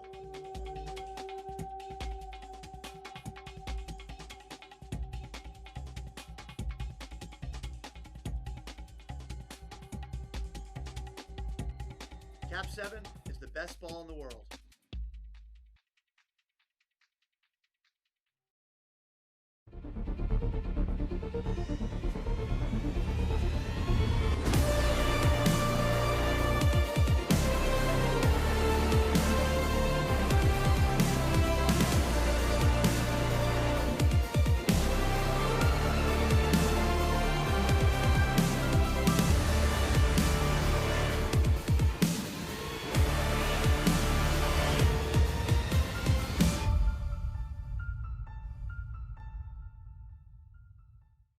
Swimming off for Redwood City Select.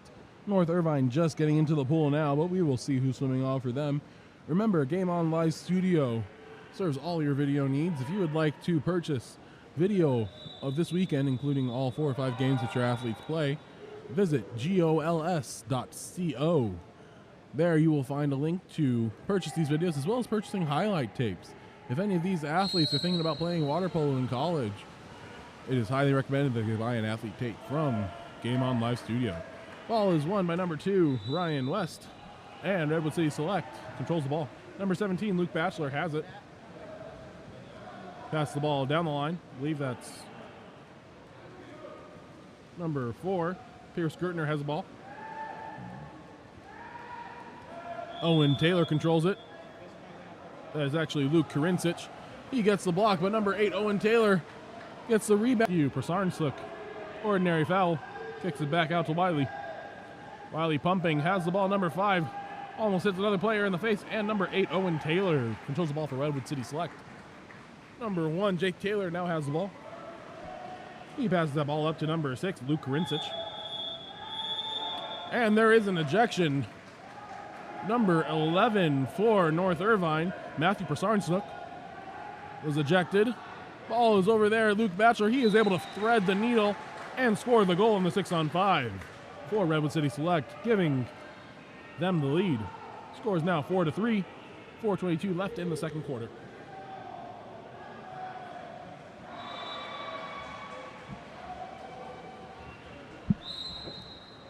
As play restarts, number 8, Reed Wilson, controlling the ball for North Irvine. Kicks it out to number 14, Cole Kraft.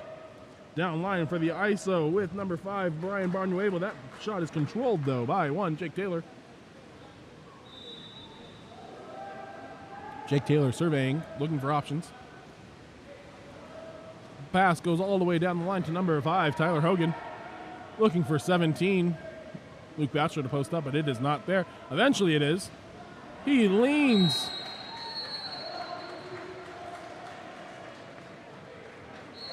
And I believe there was a goal.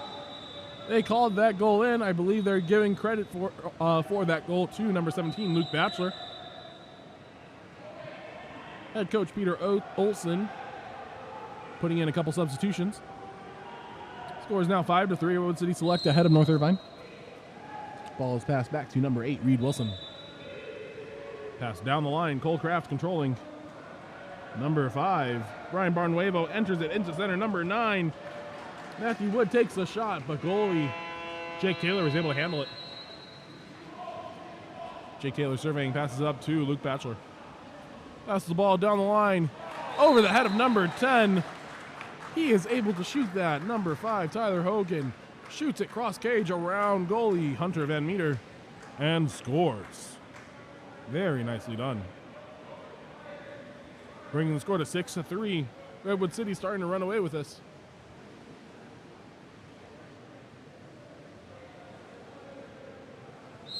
Number 9, Matthew Wood, kicks the ball back to number 8, Reed Wilson. All the way over to number 10, Brian Marinescu. Got some activity going on at center. Nothing right now, though. Marinescu still has the ball. Kicks the ball over to number 2, lefty William Pezzold. He chooses to rifle that shot off. Jake Taylor blocks it, but it goes out of bounds, resulting in a corner throw. North Irvine retains possession of the ball. Number 10, Marinescu, has the ball. Asking him to go all the way to the corner, and he is live. Pops that ball, ready to go. Number 17, Luke Batchelor, stunting. Passes it back up to Pezzold. He shoots. Takes the first opportunity. Ball under, forced by number 9, Matthew Wood. Really good heads-up play there. Kick to number 14, Cole Kraft. 8, Reed Wilson. Takes the shot, skips it around the goalie, and scores into the top left corner of the cage. Reed Wilson brings North Irvine within 2. Scores 6-4 with 2:48 remaining in the second.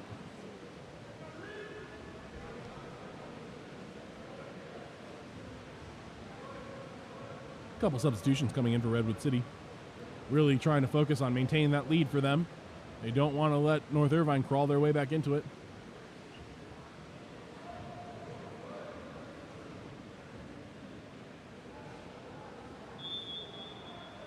Whistle blows, and number 14, William Sotadze has the ball.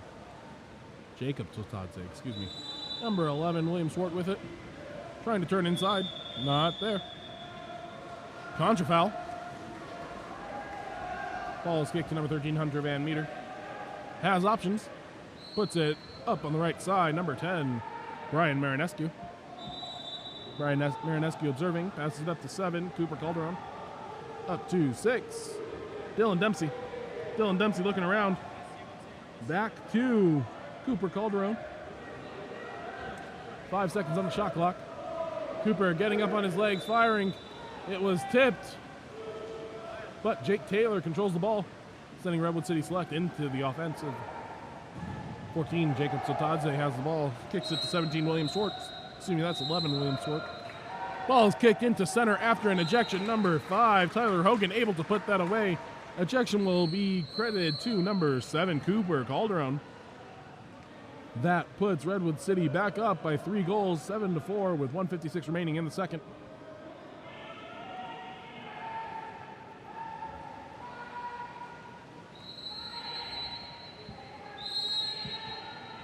And as play restarts, number 8, Reed Wilson controlling the ball. He brings it up just past half tank. Kicks the ball over to number 3, Sean Hernandez. Sean Hernandez looking, passing it back to Reed Wilson. All the way down to Marinescu. Trying to find center, but center isn't able to hold position. That is one of the most frustrating things for attackers. Centers are supposed to be able to hold position so that we are able to work the ball in. If we can't work the ball in, what good is a center? Number 10, Marinescu loses control of the ball. The ball comes underneath the water.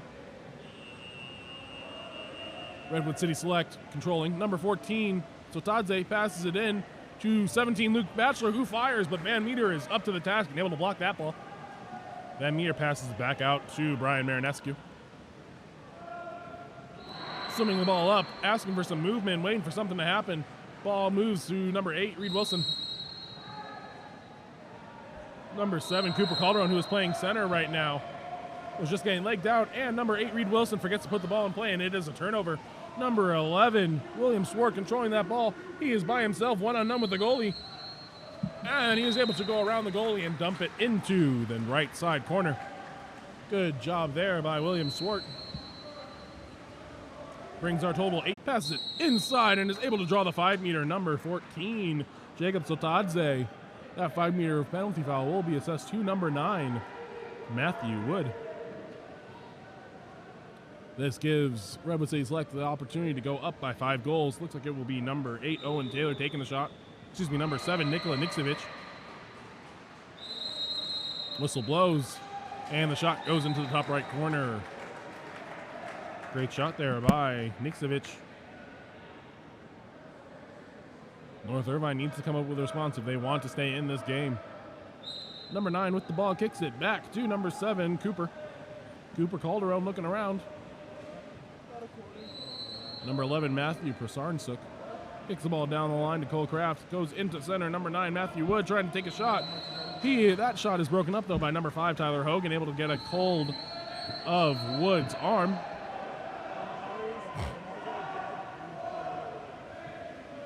Redwood City Select on the offensive. 17 tries to kick it into center. That play is broken up, though, and that is the end of our second quarter. At the end of the second quarter, the score is 9-4. Redwood City Select leading North Irvine.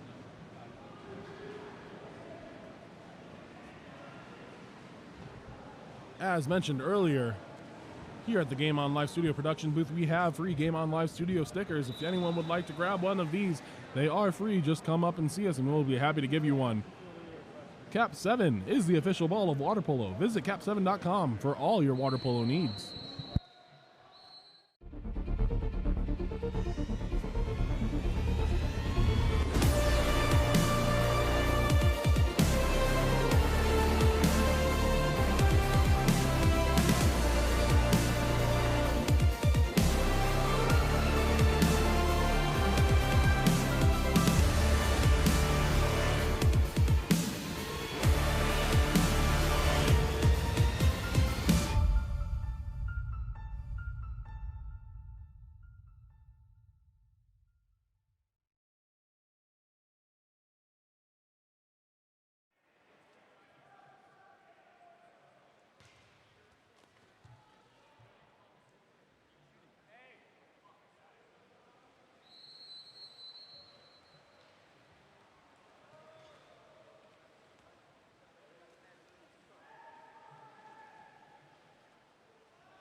And as the third play quarter starts, we have number 2 for Redwood City Select swimming off against number 4, Wiley Haga.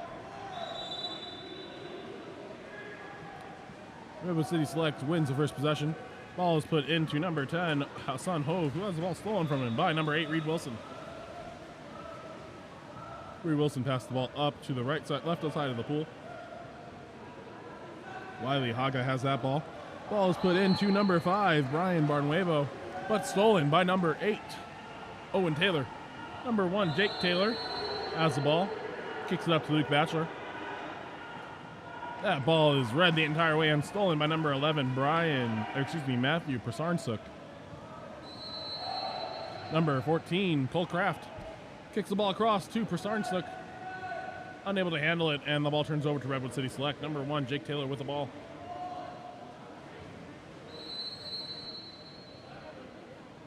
That ball is kicked over to number 2, Ryan West.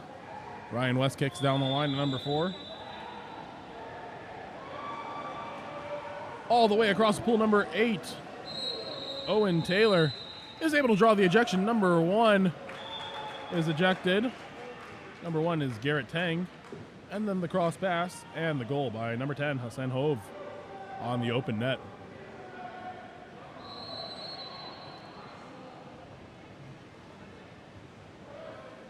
Score is 10-4, 4:49 remaining in the third quarter. Ball back to number 8, Reed Wilson. Reed surveying, passes the ball down the line to Cole Kraft. Prasarnsuk is posted up there. Great hands-up defense by Luke Batchelor. Ordinary foul. Back out to Cole Kraft. Cole Kraft trying to make something happen here. Stepping, shooting, and scoring. What a beautiful shot. Wow. Number 14, Cole Kraft, showing us a little bit of what exactly he can do. Brings the score 10-5, 4:30 remaining in the third quarter.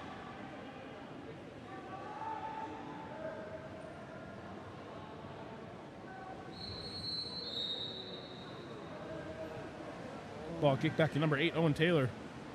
Over to Luke Batchelor. Luke Batchelor grabs the ordinary foul. Surveying, makes the ball live.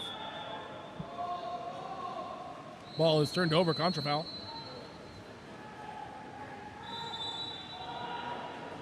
Prasarnsuk has the ball, pass the ball down to Cole Kraft. Cole Kraft tries it again this time. Jake Taylor is ready for it.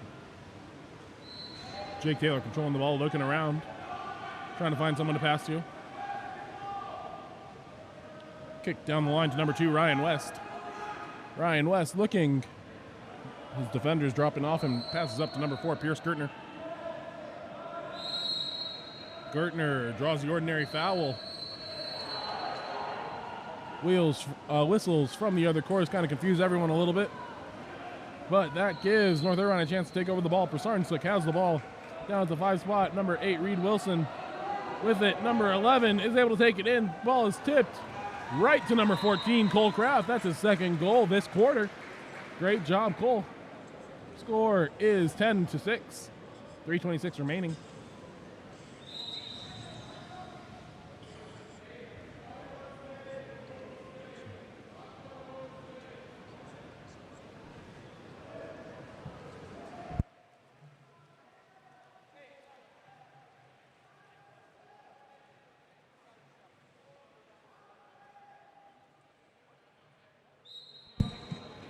As play restarts, number 14, Jacob Sotadze holds the ball.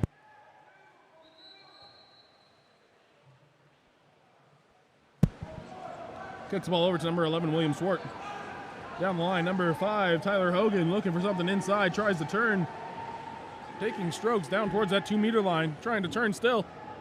A little bit of a headbutt, gets away with it. Swings the ball up the line and across the pool. Shot happens, but goalie number 1, Garrett Tang, able to get a little bit of it. Scram for the ball. No possession awarded. Number 11 able to kick that ball over to 17, Luke Batchelor. Up to 7, Nicholas Niksevic. Looking, he gets attacked from behind, but ball goes right to Luke Batchelor. Up to 14, Jacob Sotadze. Lots of movement here. Niksevic gets the ball. Has room, but kicks it to Luke Batchelor. Luke Batchelor trying to turn, puts it into the center. Number 10, Hassan Hove, works for that goal.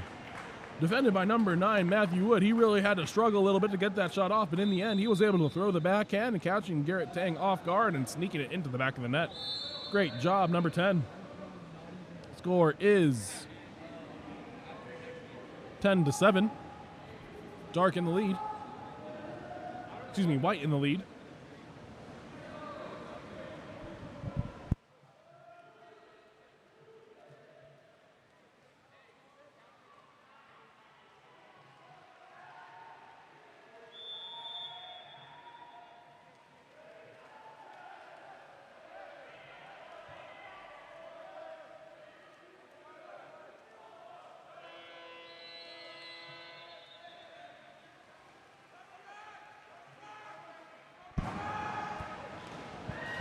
Number 2, William Pazold, able to drill that ball into the cross cage corner.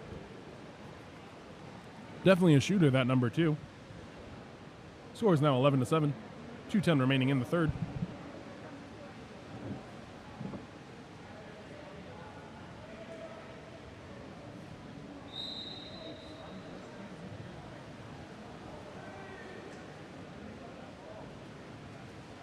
Ball at number 14, Jacob Tsotadze. Kicks over to 17, Luke Batchelor. Guarded by number 2, William Pazold. He is ejected for being a little bit too over-aggressive, two-handed foul. William Pazold will go to the corner and talk to coach. Number 17, Jake Batchelor rifles it into the top right corner. Nice job there, Jacob. Excuse me. Nice job there, Luke Batchelor. That brings our score 12-7, 1:54 remaining in the second quarter.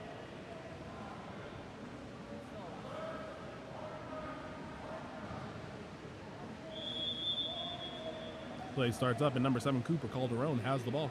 Kicks it over to number 7, Brian Marinescu. Down line to number 14, Cole Kraft. Cole tries to turn inside, but that ball is forced under. Referee awards position to Cole Kraft again. North Irvine stays with the ball. He is not live to shoot. That is the incorrect call, folks. Foul occurred inside of 2 meters. Popping the ball there should not be live. Referees make a mistake every once in a while, though. That mistake, we just happen to get away with it.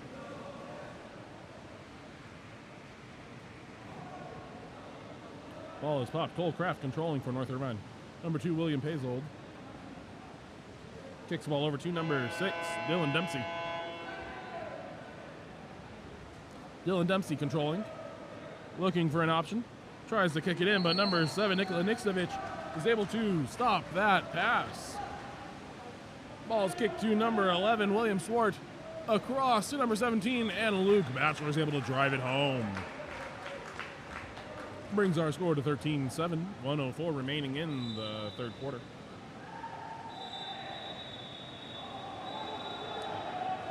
Couple substitutions happening for Redwood City Select.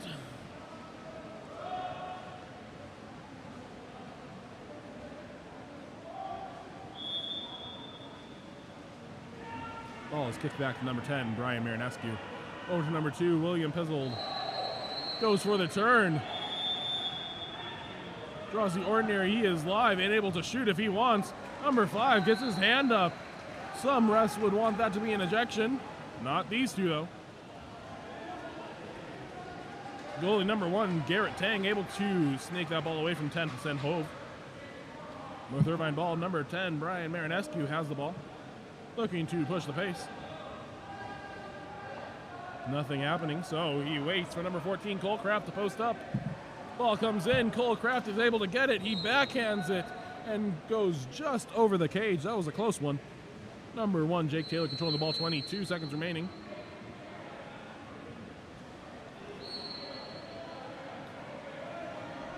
(15). Goalie instructing Jake Taylor to go all the way up, become part of the offense. This 7-on-6 play is really fun for goalies. Jake Taylor walking it up. He delivers it off to 14, Jacob Satadze, who was able to tip the ball in. They have done a really good job, Redwood City has, this game, of scoring all those little tip-in goals. Great job, Redwood City. Score with 2 seconds left in the quarter. It is 14-7. Redwood City Select up. William Pezzo gets the ball and takes a shot. That shot sails wide right, and that is the end of the third quarter.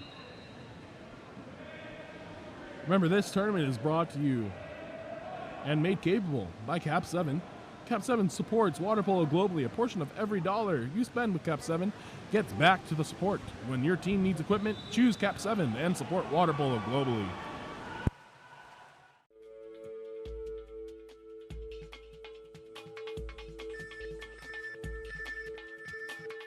KAP7 is the proud sponsor of USA Water Polo.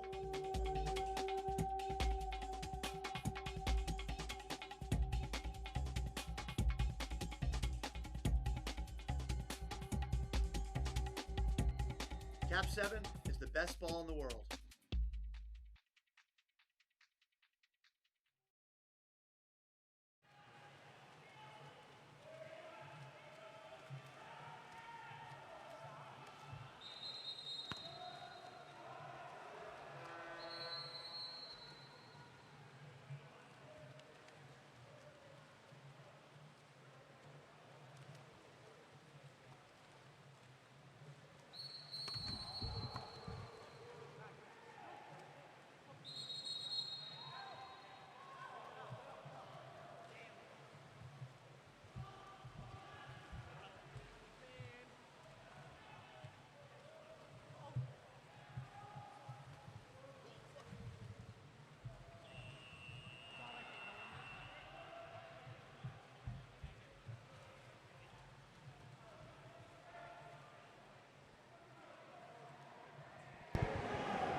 As we get set for our fourth and final competition, quarter of competition in this game. Redwood City Select holding on to a comfortable 7-goal lead over North Irvine.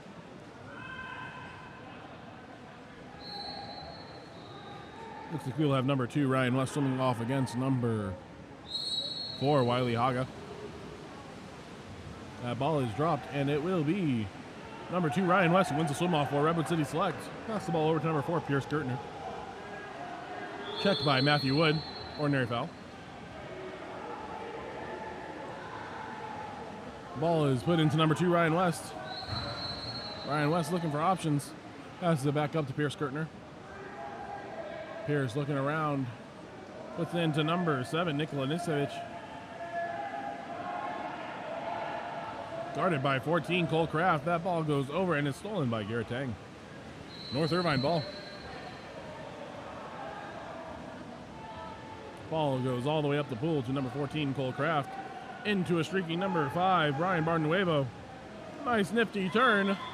And then 2 pumps and a goal by number 5, Brian Barnuevo. Nice move there.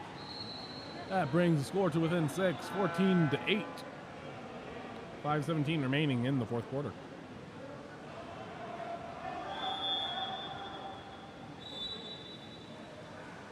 Number 4, Pierce Gardner, controlling the ball for Redwood City Select.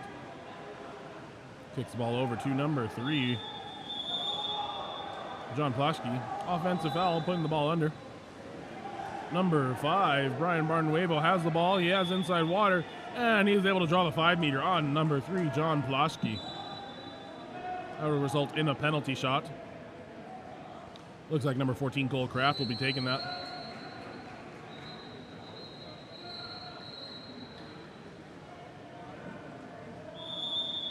Whistle blows, and that shot rifles off the left post, and is controlled by number 7, Nikola Niksevich, who passes it back to the goalie. Eventually, ball makes its way up to John Plaschke. Ball swings its way over to Ryan West, who tries just dumping it in, but Garrett Tang was ready for it and gobbles that up. Garrett Tang kicks it down back to Cole Kraft. Cole Kraft looking for a little bit of redemption after the missed 5-meter. Shoots and is blocked by Jake Taylor. No redemption today. Jake Taylor kicks the ball out to number 8, Owen Taylor, who tries making a move, ordinary foul. Kicks it back out to Niksevich. Niksevich looking around. Kicks the ball over to number 4, Pierce Gertner. Pierce Gertner kicks the ball into number 8, Owen Taylor. Owen Taylor turns around 3 people and is able to draw the ejection on number 8, Reed Wilson. Great move there by Owen Taylor, navigating around 2 players to draw the ejection there. Best case scenario for that situation. Ball is kicked to number 4, Pierce Gertner. Backed up to 2, Ryan West. Over to 6, and down the line to 7. Back up to Ryan West. Shot happens and is blocked, but the rebound is pushed in by Owen Taylor. Nice job, Owen.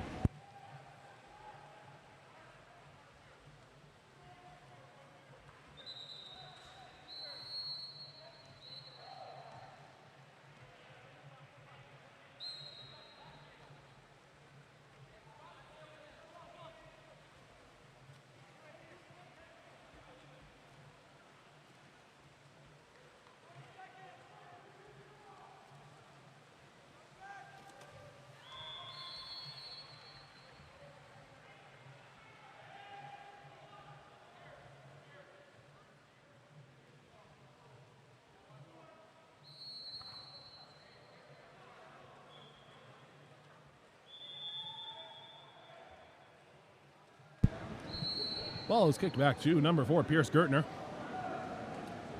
Shot over to number 7, Nicholas Niksevich. Trying to create something happening. Number 5, Brian Barnuever, is then called for the ejection. Moving Redwood City Select onto the power play. Number 4, Pierce Gertner, gets on his legs, passes it over to number 2, Ryan West. Takes a shot, buries it in the right corner. Ryan West scores for Redwood City Select, making the score 16-9. Still a 7-goal lead. 3:11 left in the fourth quarter.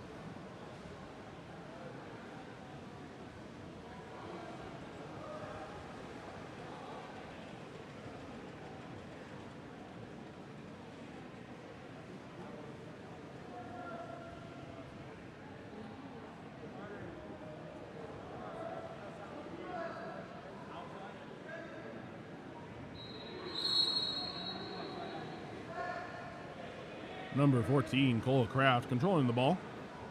He brings it up.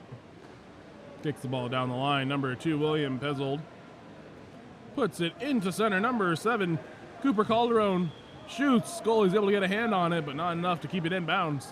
That'll result in the corner throw. Number 10, Brian Marinescu, plans on taking that.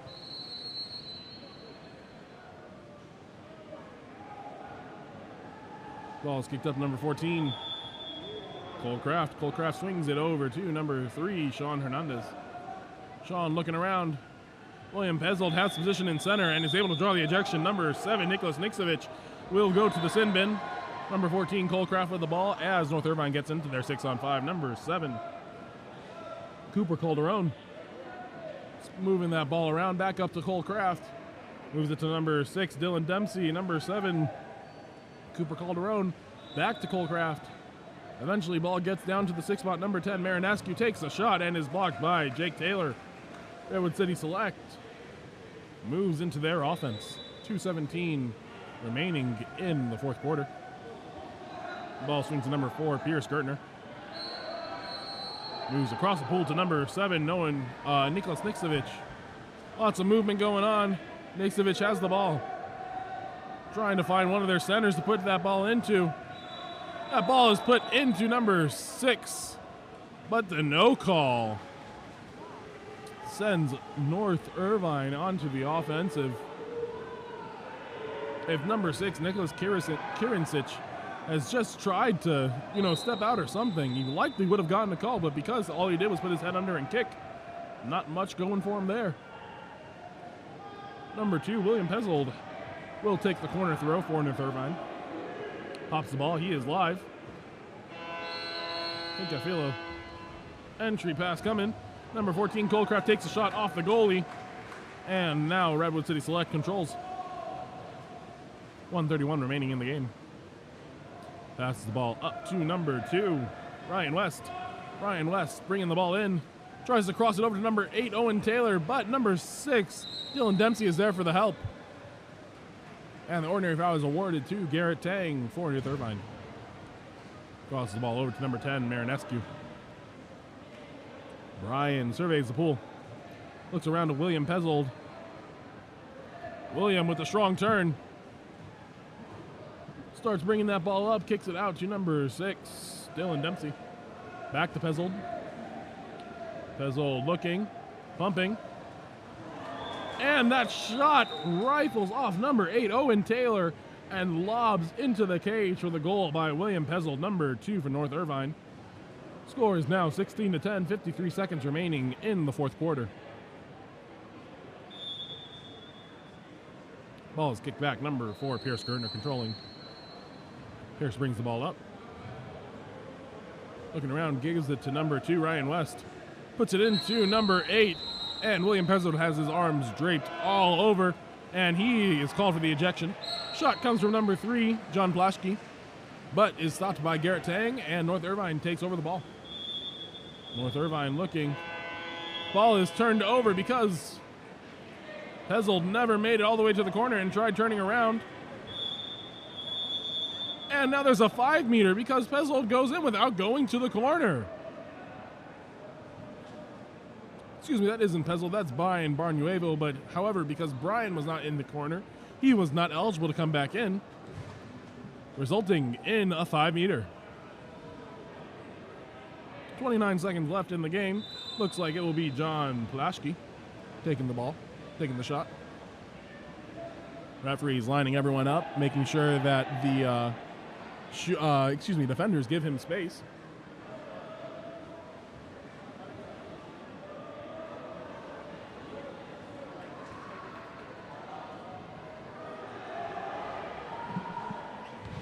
Plaschke has the ball waiting for the referee. It appears one person must be in the corner. Number 5, Brian Barnuevo heading there. Plaschke takes a shot, blocked by Garrett Tang. Number 10, Brian Marinasco, receives the ball from goalie. 21 seconds remaining. Ball is kicked up to number 5, Brian Barnuevo. They have a driver in number 7, Cooper Calderon. Instead, ball is kicked down to number 14, Cole Kraft. Ordinary foul given. And ejection, number 7, Nicholas Niksevich. Kicked all the way over to the far side, number 3, Sean Hernandez.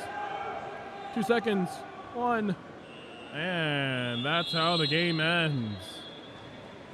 Final score, 16-10, Redwood City Select over North Irvine. Great game for both teams. Our next game will feature a 16U boys game, Rancho Tsunami against Poway Valley. Water polo is our passion collectively. KAP7 supports this passion with direct sponsorship to 52+ organizations around the world. Join KAP7 in supporting the passion of water polo.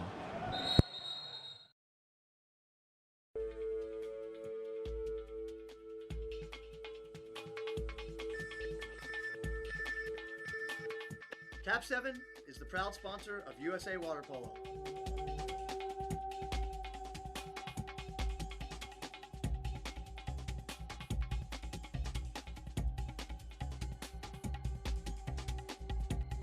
KAP7 is the best ball in the world.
And as we get ready for our game scheduled for 2:40 p.m. today, we have in the white caps Rancho Tsunami facing off against Poway Valley in the dark caps. Rancho Tsunami is coached by Coach Kevin Nesbitt and Joshua Vega. Poway Valley coached by Roger McCauley, Cyrus Kahangi, and Derek Nelson. Swimming off for Rancho Tsunami, we'll have number 2, Tyler Murray. For Poway Valley, we will have number, looks like 2 as well. And that is James Strews. Whistle blows, and we are off. Number 2, Tyler Murray, ends up winning that sprint, sending it over to number 12, Cash La Rochelle. Back over to number 10, Nolan Sincamani, excuse me. Crosses over to the other side of the pool. Number 5, Logan Bearsons, trying to create the shot, but the ball is taken away by number 6, Jason Pockstein.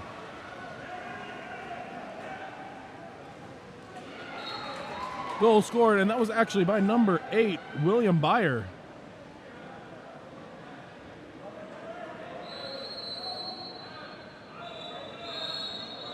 That gives us a score of 1-0, Poway Valley in front. Ball goes back to number 12, Cash La Rochelle. Kicks out to number 5, Logan Bearsons. Into center, number 3, David Quinn rattles the post, but Poway Valley is able to control and heads onto offense. Ball with number 7, Jack Falsing. Takes a shot, drills the bottom left-hand corner. Too much for goalie Jake Calamanis to handle. And Jack Falsing able to score his first goal, putting Poway Valley up 2-0. 5:04 remaining in the first. Number 12, Cash La Rochelle with the ball, advancing. And an ejection called.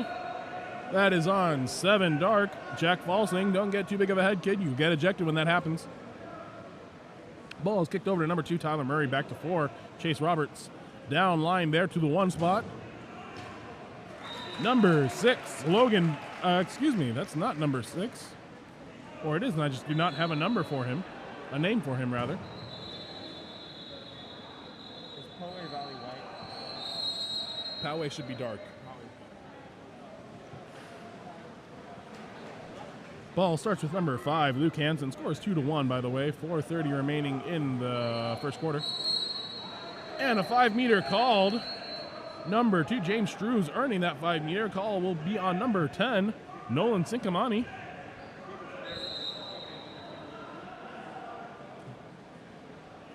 Looks like it'll be number 10, Ben McAulhay. Gets up, takes a shot, and scores. That brings our score 3-1, 4:30 remaining in the first quarter. Coach Kevin Nesbitt wants to put in a substitution. Number 8, Eddie Pooh Bear Lakeys coming in. Eddie grabs the ball, brings it up, passes it over to number 10, Nolan Sincamani. Nolan surveying the field. Passes up to number 3, David Quinn. Number 10, Nolan Sincamani. Mishandles the ball, stolen by number 2, James Strews, and we are off to the races. An ejection called. Number 2, Tyler Murray, is going to be heading to the sin bin. He'll have to talk to his coach for 20 seconds about what he did. Number 10, Ben McAulhay, controlling the ball.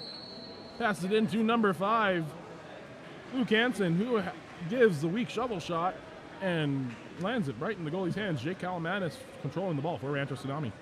Number 10, Nolan Sincamani controlling. Stolen again, number 2, James Strews. That's 2 steals in a row by him. And off to the races, racing right past the defender who he stole the ball from. Cutting him off. Fakes the pass and scores. Number 2, James Strews, taking that ball coast to coast for the goal. Brings our score 4-1. Poway Valley ahead of Rancho Tsunami. 3:31 left in the first quarter. Ball is kicked back. Number 8, Eddie Pooh Bear Lakeys. Funny story. He had his dad come up and ask if we could call him Pooh Bear during this game. I was kind of forced to oblige. Thought it would be funny. number 17, who I do not have a number for. The backhand shoots wide. Number 1, Charles Strews. Controls the ball, passes it up to number 2, James Strews. Brother, I'm guessing. James walks the ball up, looking, surveying. Kicks it over to number 5, Luke Hansen. Puts it in to number 10, Ben McCauley. Number 2, James Strews, controls the ball again. Looking, turning. He is eligible for the shot after that foul. Takes a shot, and Pooh Bear is able to come up with the block. Number 1, goalie Jake Calamanis controls. Number 12, Cash La Rochelle brings it up, looking for center. Number 7, Jack Falsing, being called for 2 hands down in center and sinking. Will head to the sin bin. Ill-advised pass is stolen by number 10, Ben McCauley. Trying to draw the 5-meter. Instead, number 17 is ejected. They are now 2-on-none. Number 10, Ben McCauley, is able to put that ball in the back of the net on the assist from number 3, Ryan Trust.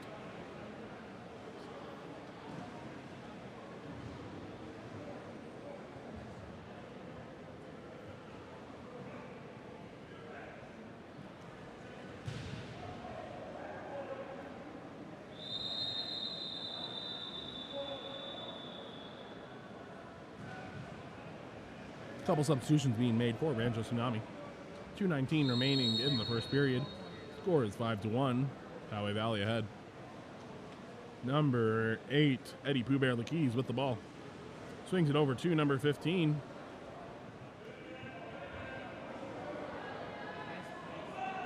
Swings it back to number 8. Swings it across the pool to 7, Trace Pascal. Down the line to 17. Back up to 7, Trace Pascal takes a shot, but goalie Charles Strews is more than equal to the task. Kicks the ball up to number 8, Tyler Hedblad. Contra foul called. And number 15 will control the ball. Goalie Jake Calamanis passes the ball all the way up to number 12, Cash La Rochelle. Cash looking for options, trying to turn, instead drawing the ordinary foul. Number 7, Trace Pascal, puts the ball into center. Number 3, David Quinn, tries the backhand, goes off the right post, and stays exactly where it is. So goalie Charles Strews has the ball.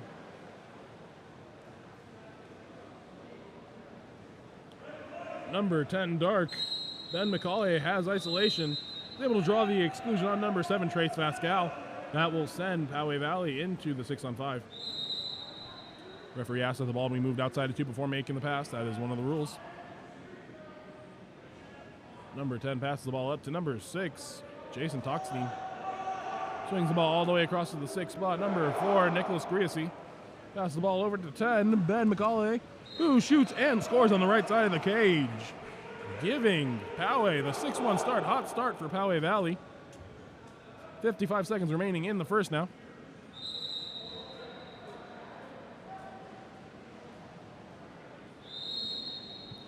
Ball is kicked back to Eddie Pooh Bear Lakeys. Number 7, Trace Pascal, has the ball, attacking. Kicks the ball over to number 17. Back up to Pooh Bear. Pooh Bear pumps. Down the line to 17 again. Ball is put under by number 2, James Strews. That's his 3rd steal this quarter at the very least. Really a defensive expert, you could say. Ball is passed down the line to number 10, Ben McCauley. Swings right into Eddie. That pass is tipped by number 12, Cash La Rochelle. Now the ball is passed up to number 2, James Strews. 15 seconds remaining. 8 seconds. Tyler Hedblad is able to skip that ball into the back of the net for the goal. 7-1, 11 seconds remaining in this quarter. Poway Valley has really come out on all systems firing. Number 8, Eddie Lakeys with the ball. He's going to have to find somebody to get off a shot. Passes it up to 15. 15 launches the ball, but it is tracked down by by Charles Strews, and that will end the first quarter. At the end of the first, Poway Valley 7, Rancho Tsunami, 1. KAP7 is a proud sponsor of the Eggbeater series of water polo. We recognize how important it is for athletes to have the opportunity to compete. Visit KAP7.com.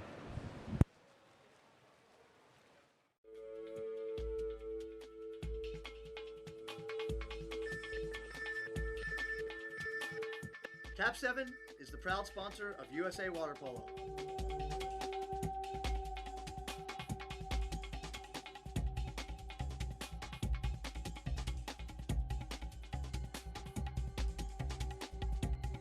KAP7 is the best ball in the world.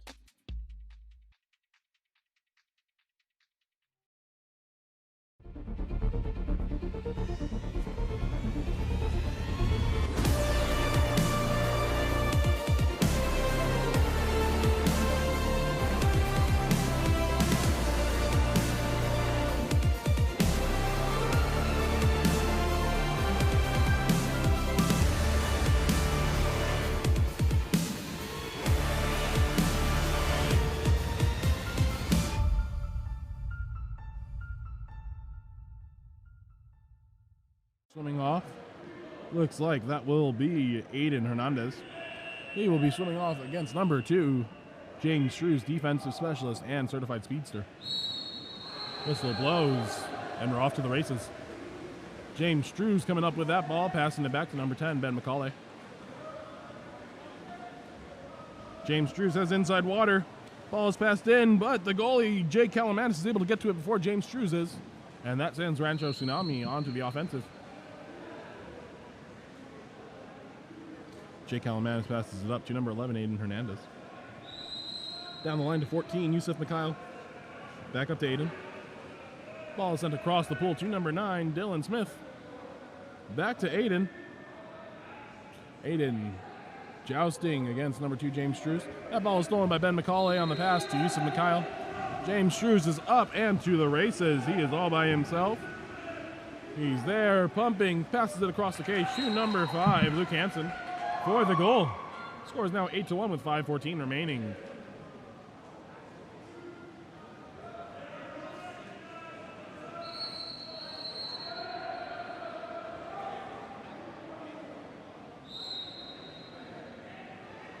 Number 10, controlling the ball, Sinkimani. Number 7 now, Trace Pascal with the ball for Rancho Tsunami. Yusuf Mikhail looking around, passes it back to Trace. Trace trying to swing it somewhere. They are very overloaded. Rancho Tsunami is on the 1-2 side. 3 people over there, 3 defenders. Shot is taken, and number 1, Charles Struess, is able to get the ball. Number 10, Ben McCauley, has a breakaway. Gets up, lobs it over the goalie, and that will score. 9-1, 4:43 remaining in the second period.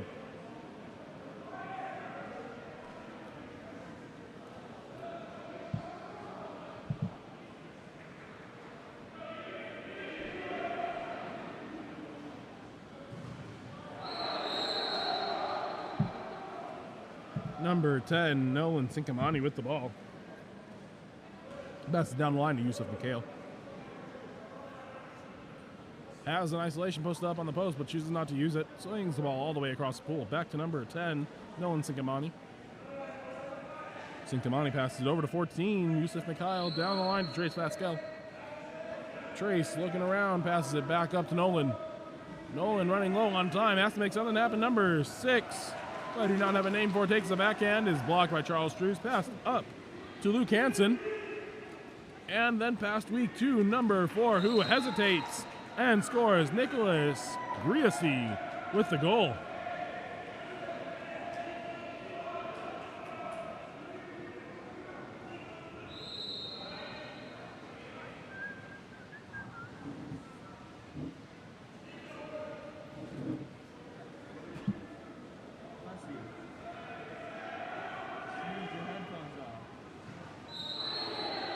Ball is passed back to number 3, David Quinn. Normally he plays in center, but he's playing on the outside now. Passed up the line to number 10, Nolan Sinkimani. Sinkimani passes it back up to 15. Into the center. Number 6 takes the shot over the post.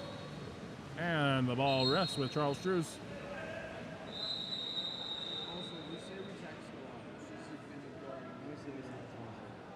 I believe there's actually going to be a 5-meter call now on number 6, Jason Toxstein. Looks like what happened was he tried to block a shot with 2 hands. Kind of like that. Except he wasn't as successful. Charles Shrews comes up with a big 5-meter penalty block. That is huge. Swings over to number 6, Jason Toxstein. And an ejection. Number 3, David Quinn, comes to talk to coach. Number 7, Jack Falsing, swings the ball over to number 2, James Strews. James passes the ball up to number 6, Jason Toxstein. Back to James Strews. And back to Jason Toxstein. Swings the ball over to the other side. Number 9 controlling the ball, William Byer. Back up to Jason. Jason to James. Into number 10, Ben McCauley. And he scores on the nice backhand finish. 2 minutes remaining in the second quarter. Score is 11-1.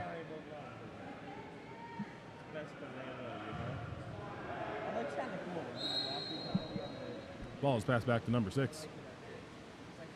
Surveying his options. Crosses over to number 15. Foul. Number 15 still controlling the ball. Passes down the line to Nolan Sinkamani. Puts that ball into center. Number 3, David Quinn, has the ball stolen from him by number 10, Ben McCauley. Ball is passed down the line to speedster James Strews. Crosses it over to number 7. And number 7 has the ball stuffed by Jake Kalamanis. Number 7, that was Jack Falsing getting stuffed on that block. Jake Kalamanis grabbing the ball and looking around. Passes it up to number 10, Nolan Sinkamani. Crossing the ball to a streaking number 9, Dylan Smith. Passes it back. Errant pass. Leads to Poway Valley ball. Ball was not put in play, and so it's a turnover. Rancho Tsunami ball. David Quinn has the ball. He backhands. He had plenty of time to turn around, instead choosing to try to look cool and do the backhand. Did not work out too well for him. Number 7 for Poway Valley, Jack Falsing, has the ball. He shoots it right through the cage and scores. That's number 7, Jack Falsing, on that goal. Score is now 12-1. 30 seconds remaining in the quarter.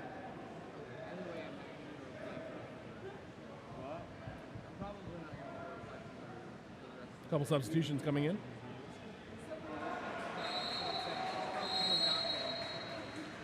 Play restarts. Eddie Pooh Bear Lakeys holding onto the ball. Swings it over to number 15. 10 seconds remaining. Down the line, number 10, Nolan Sinkamani. We need a shot if they're hoping to get one off before the quarter ends. Number 15 has the ball. A little bit of head contact there, but he brushes it off. Number 15 passes to 10, and that is the quarter. Quarter ends 12-1 with Poway Valley ahead of Rancho Tsunami. Remember, water polo is our passion collectively. KAP7 supports this passion with direct sponsorships to 52+ organizations around the world. Join KAP7 supporting the passion of water polo.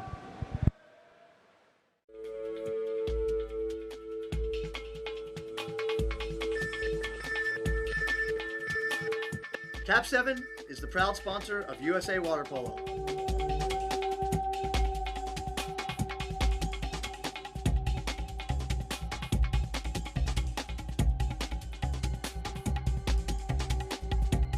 KAP7 is the best ball in the world.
And as play resumes, number 10, Ben McCauley for Poway Valley earning that ball.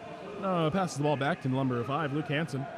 Swings the ball over to the other side, number 8, Tyler Hedblad. Passes the ball down the line, number 7, Jack Falsing, controlling the ball, turning inside, trying to create a shot. He gets up, rifles it off the top of the goalie's head. I believe that's number 13, Cameron Milius. Correction, that is still Jake Calamatis as far as I can tell. Number 10, Ben McCauley with the ball. Gets the block and sends Rancho Tsunami to offense. Remember, all of these games are available for purchase. If you go to gols.co, you can request to have any of these games to edit and manipulate however you might like. As we're saying that, number 12, Cash La Rochelle, rifles a shot into the back of the net past goalie Charles Strews for the second goal for Rancho Tsunami. In addition to the game tapes, you can also buy a highlight reel for your athlete. Really cool to share over social media or send to college recruitment, college coaches, however you see fit. I think that is a great opportunity. Again, our website is gols.co. You can also follow us on all our social media outlets, Facebook, Instagram, Twitter. GOLS is the handle. Ball is passed up to number 12, Cash La Rochelle. He's turning inside, trying to draw a foul. No foul given, but he is still live, ready to take the shot if he needs to. Chooses not to. Swings the ball over and has the ball stolen. Number 10, Ben McCauley. Looking for an opportunity, trying to create a shot. He rises up on his legs and fires over the cage on the high skip shot. Jake Calamanis controlling the ball from Rancho Tsunami. Passes the ball all the way down the line to number 10, Nolan Sincamani. Nolan looking, passes it back up to number 11, Aiden Hernandez. Passes the ball over to number 15. 15 brings it in. Passes it over to number 8, Eddie Pooh Bear Laquise. And that is turned away. Goalie Charles Strews passes it up to Ben McCauley, who wrestles the ball away from the goalie and is able to trickle that ball in. Ben McCauley on the goal. Score is 13-2, 3:30 remaining in the third quarter.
Sorry, a couple of technical difficulties there. As we're back, ball comes up to Ben McCauley, and as soon as we talk, ball goes into the back of the net. Ben McCauley on the goal. Score is 14-12, 2:20 remaining in the game. Excuse me, in this quarter.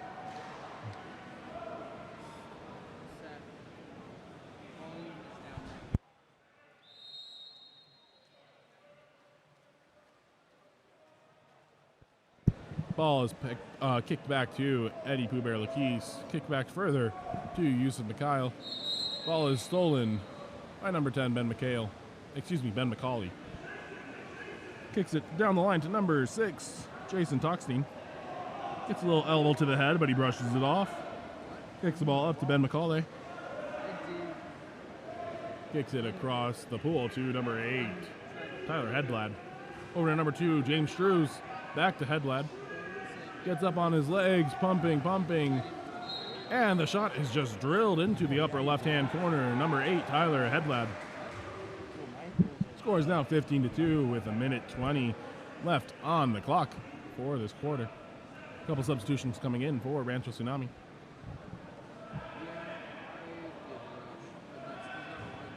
Ball is going to start with number 12, Cash La Rochelle.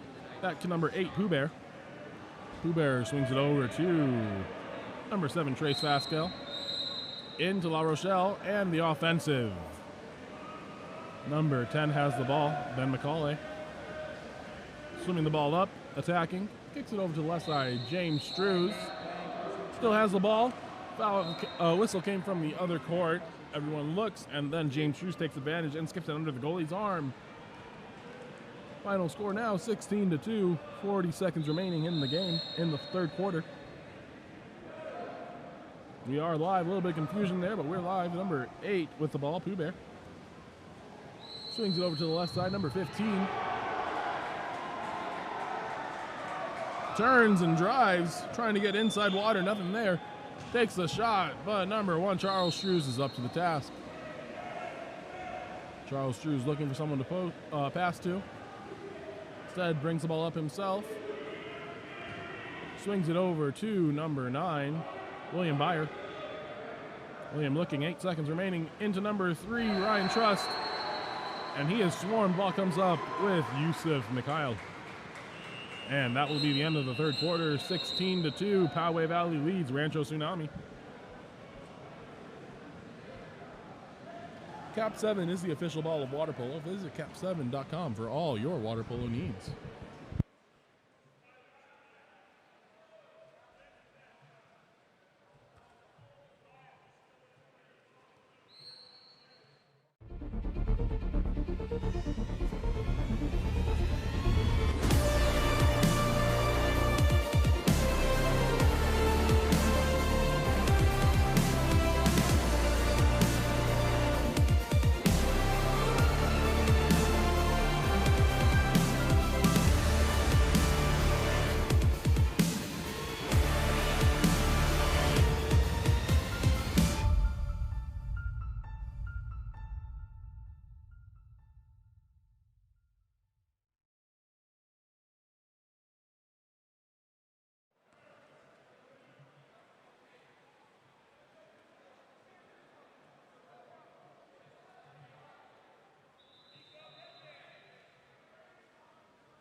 And as we return, Rancho Tsunami controls the sprint.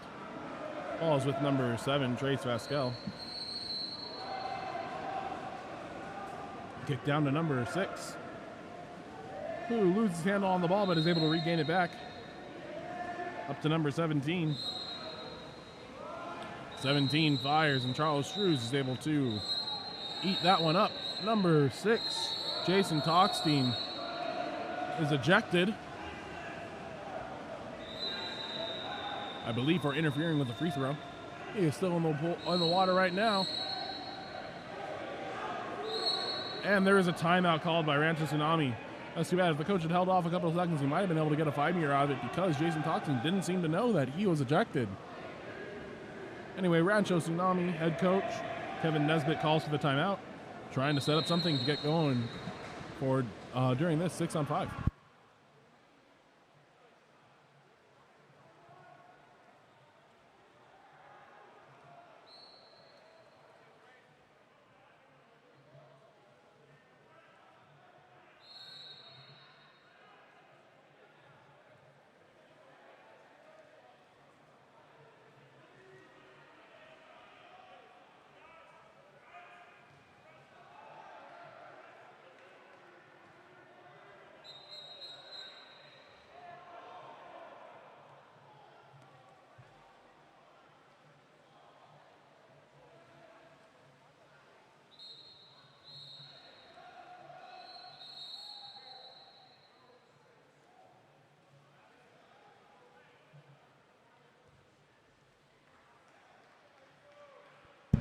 And as we get ready to resume, goalie Jake Calamanis passes the ball up to number 9, Dylan Smith. Across the pool, 2. Looks like that was number 6. Dishes the ball off to the right side, number 7, Trace Fasquelle. Passes the ball down to number 9, Dylan Smith. up to number 13, Cameron Milius.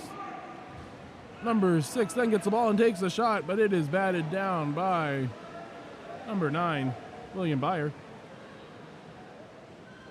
Goalie Charles Shrews controlling the ball. Passes up to number 5, Luke Hansen, across the pool to number 6, Jason Toxtein. Jason pumping, passes it down the line. Number 7 takes a shot, Jack Falsing, but he is blocked by Jake Kalamanis. Ball is then passed all the way down the pool to number 9, Dylan Smith. Dylan Smith looking, surveying, trying to find someone that's open. He has a driving Trace Vasquel, trying to create a shot. Ball is kicked out, back to number 9. Ordinary foul given. 4 minutes remaining in the fourth quarter. Number, I believe that was 6, got the ball and just smacked it. Said, I don't want that thing. Get it away from me. And the ball turns over to Poway Valley. Number 9, William Byer controlling. He has the center if he wants him. Doesn't seem like he does. Passes it up to 5. Now the ball goes into center. Number 3, Ryan Truss gets the shot. Goes off the post. And Jake Kalamanis controls. Ball is kicked down. Number 6 for Rancho Tsunami swimming hard up the pool. Number 13 there has got to get out of his way to allow him to get closer to the cage, allowing number 6 a chance at taking a shot there. Ball is not put into play, and so we turn the ball over. That is one of the hardest transitions this year for water polo, having to transition to that rule of putting the ball in play every time after you draw a foul, as number 7, Jack Falsing, gets the ball and takes the shot and scores. 17-2, 3 minutes left in the fourth quarter.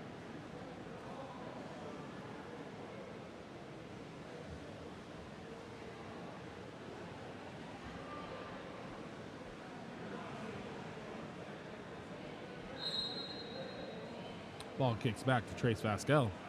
Trace advances, surveying, looking around, trying to find someone who he can trust to pass the ball to. Tries to turn, draws the ordinary foul. Kicks the ball over to number 6. Back to Trace. Trace puts it into center. Yusuf Mikhail. He tries to kick the ball out to number 6. He's able to grab the ball. Number 6 with the ball. Being pressured hard by number 8, Tyler Headlad. Ordinary foul. Gets up on his legs and dumps the ball into the far corner. Goalie Charles Struz is the one who grabs it.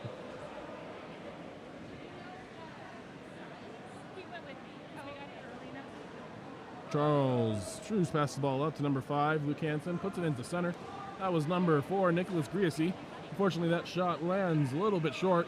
Number 1, Jake Kalamanis controlling the ball. 1:52 remaining in the fourth quarter. Number 6 controlling the ball, passing it down the line to number 13, Cameron Milius. That ball is stolen by number 9, William Byer. Goalie Charles Struz now controlling the ball. Passed up to number 6, Jason Toxtein. That ball is blocked. And number 1, Jake Kalamanis controls. Jake Kalamanis passes it up to number 6 for Rancho Tsunami. Rancho Tsunami player number 6 looking around. Swings it over to Trace Vasquel.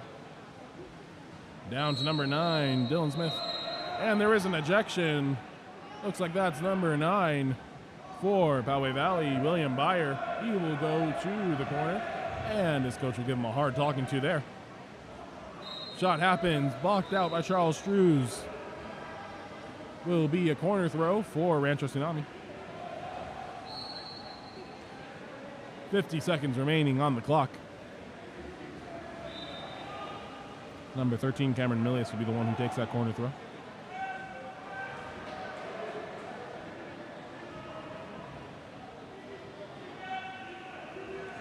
Ball swings to number 7, Trace Vasquel. Takes the ordinary foul, passes it over to number 9, Dylan Smith. Dylan gets on his legs, passes back up to Trace Vasquel. Trace Vasquel doesn't think twice, fires it, and goes over the cage. Goalie Charles Struz has the ball, 20 seconds left. He can just sit on the ball if he wants. He doesn't have to move anywhere. And it looks like that's what he will do.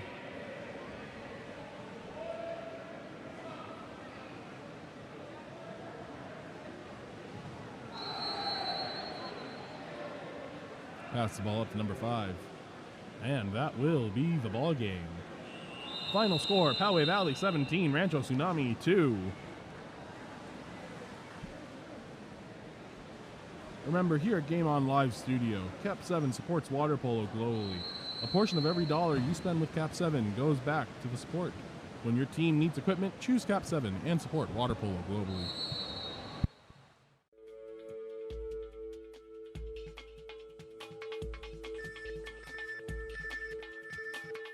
KAP7 is the proud sponsor of USA Water Polo.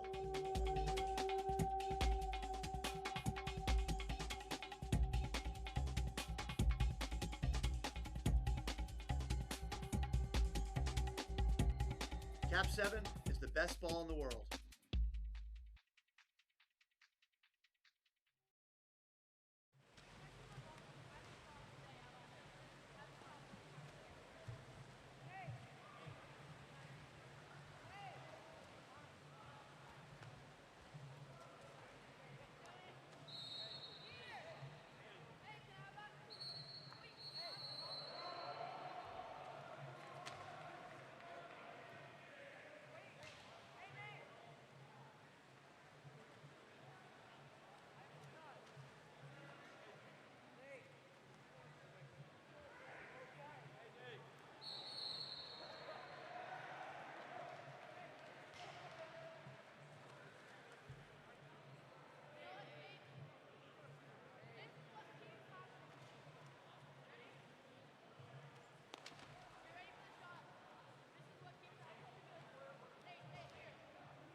And as we get ready to start this next game, we are back on schedule, 3:30 p.m. start. In the Whitecaps, we have Elite Water Polo. In the Dark Caps, we have Topaz Water Polo Club. Elite Water Polo is coached by John Boyer and Brett Linton. Topaz Water Polo Club is coached by John Cogliandro and Brian Simpson. Elite Water Polo starts off by winning the sprint, number 11. We have a contra foul called. Number 11, Aeneas Simpson controls that. He pops the ball in front and takes off to the races, trying to score the goal. He is taken out. Goalie number 1, Nathaniel Burns, controlling. Number 3, Jose Serrano, swimming up the pool for Elite. Passes it out to 11, Martin Van Kylen.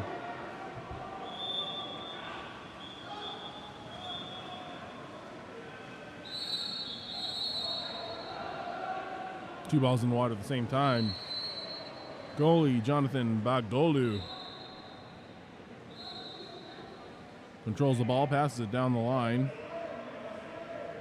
to number 3, Nolan Williams. Nolan Williams passes it down the line to number 9, Oliver Wilming, who passes it in to Scott Newberger and draws the ejection. Number 11, Martin Van Kylen, will take a break in the corner. Ball is passed around. Referee Scott Krasinski calls for a timeout. Looks like someone might have gone in the corner when they were not supposed to.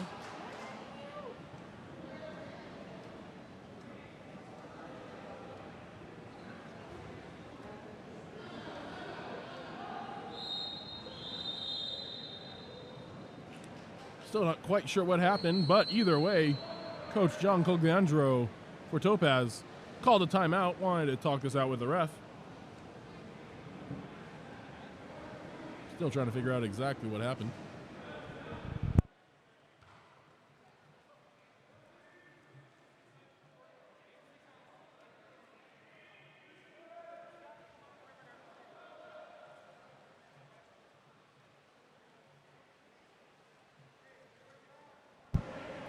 Looks like Topaz Water Polo Club is going to be playing 6-on-4.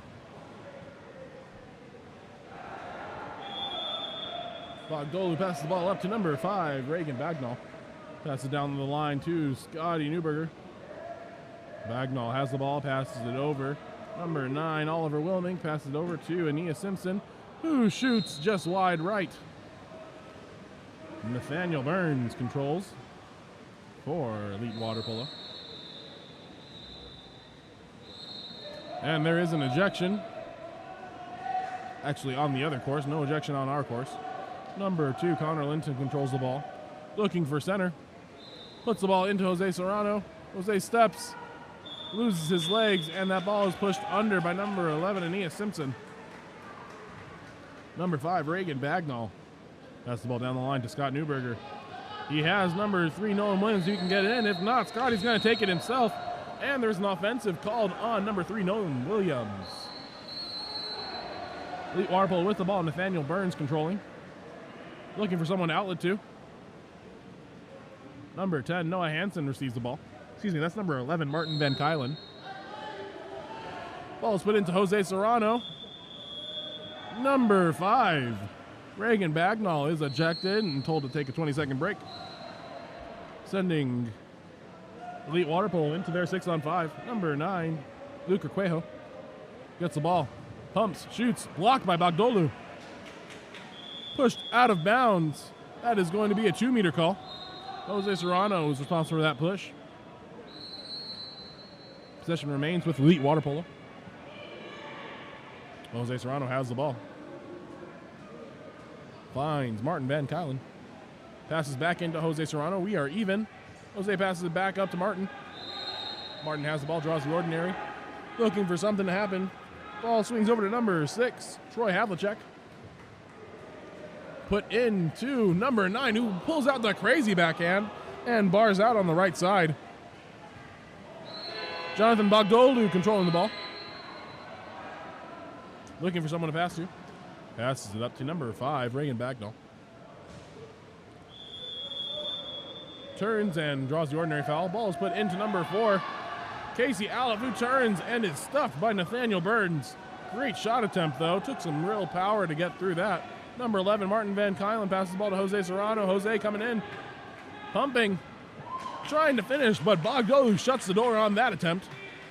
Bogdolu has the ball, passes it up to 9. Oliver Wilmink puts it inside to Casey Alef, the 14-year-old. He loses control of the ball, and Nathaniel Burns comes it again.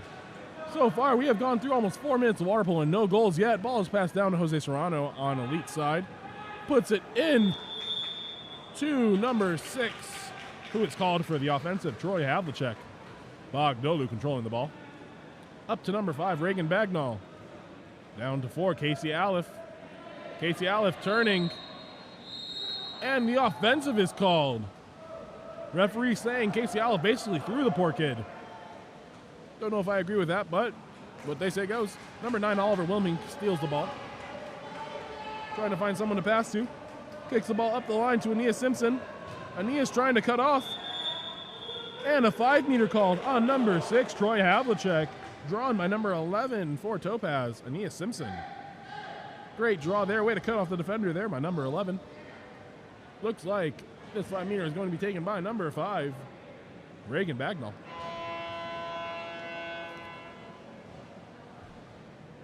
As Reagan sets up for the 5-meter. Referee blows his whistle. Reagan gets up and scores the ball, skipping it under the body of number 1, Nathaniel Burns. To give us our first goal of the game, Topaz Water Polo leads Elite Water Polo 1-0. We have a full 6 people coming in for, 5 people coming in for Topaz Water Polo. We have 2 subs coming in for Elite Water Polo. Trying to make sure all of our kids stay fresh.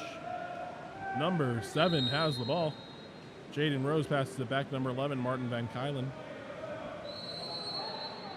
He turns around, able to get in front of number 6, Cole Sesmat.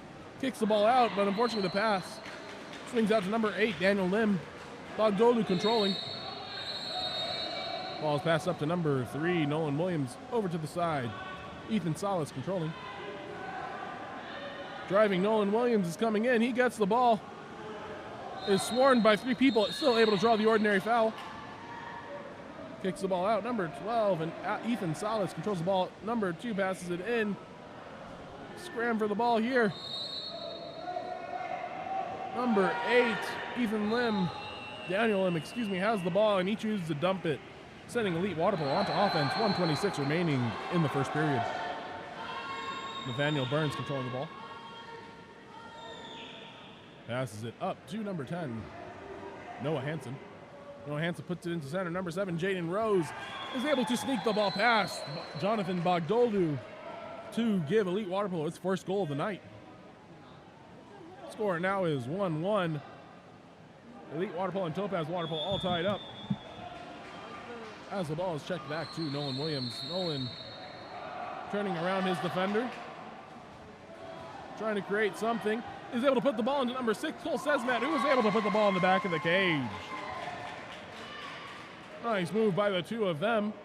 Able to connect and give Cole Sesmat that inside water finish that we are looking for. Scores 2-1, 1:03 remaining in the first quarter. Ball is kicked back, number 11, Martin Van Kylen. Guarded by 6, Cole Sesmat. Makes a pass over to number 9, Luke Requejo, who turns Michael Adams. Is able to pop the ball over to Martin Van Kylen. Still guarded by Sesmat. Sesmat trying to interfere with the pass. Goes down to number 2, Connor Linton. Connor Linton has inside water. Takes a shot. Knocked out by Bogdolu. Possession will remain with Elite Water Polo.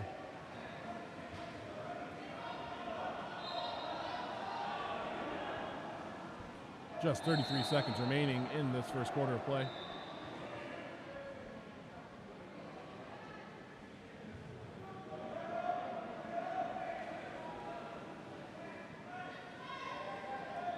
Number 9 with the ball, Luke Requejo.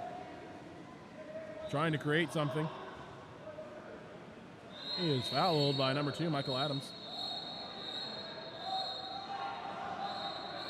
Sounds like we have an ejection. That is number 7, Tanner Gall. That will go to the corner for a couple seconds. Number 2, Connor Linton, passes the ball around to number 9, Requejo. Over there to Serrano. Back up to Requejo. Linton. Number 11, Martin Van Kylen, shoots and is able to score that ball. Knotting us all up at 2 with 1.91 seconds remaining. We can expect a pretty quick shot here after the buzzer. After the whistle, excuse me.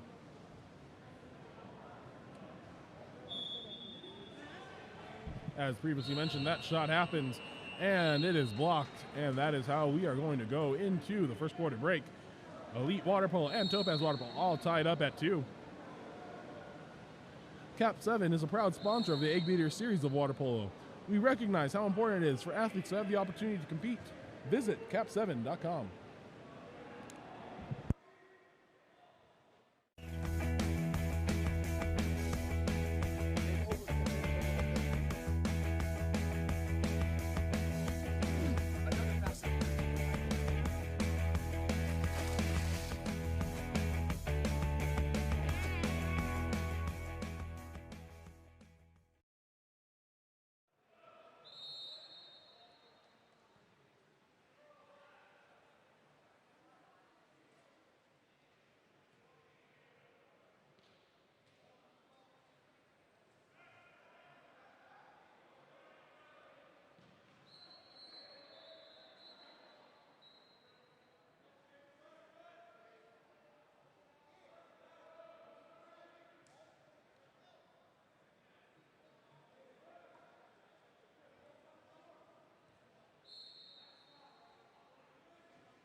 And as we return from that first quarter break, Topaz and Elite Water Polo all tied up. Looks like we'll have number 8 for Topaz, Daniel Lim, swinging off against number, I believe that's 6, Troy Havlicek.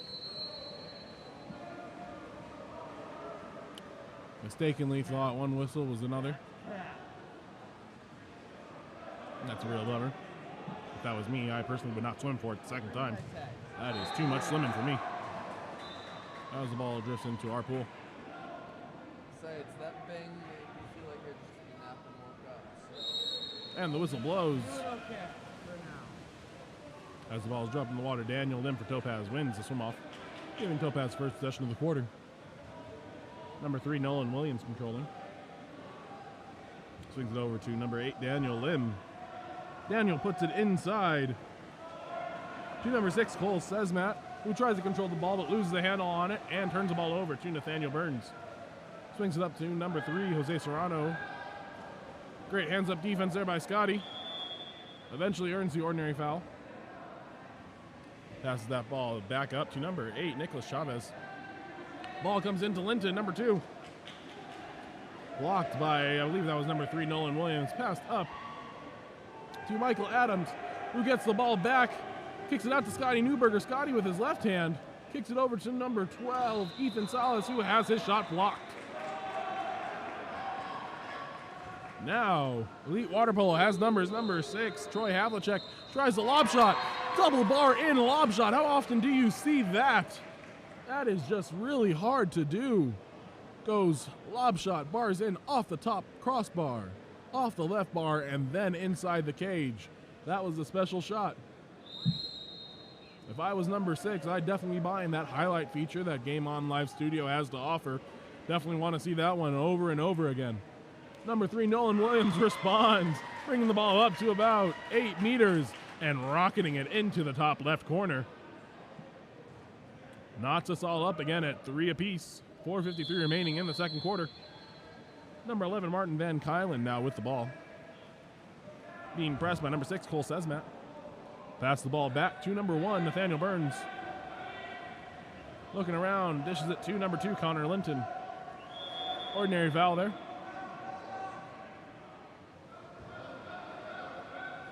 Passes the ball down the line. Van Kylen again. Looking for something to happen. Passes it up to 3, Jose Serrano, who mishandles the ball, and Michael Williams is able to take advantage of that and come away with the steal. Passes the ball back to number 12, Ethan Salas. Passes it over to number 3, Nolan Williams, who kicks the ball down to Scotty Newberger.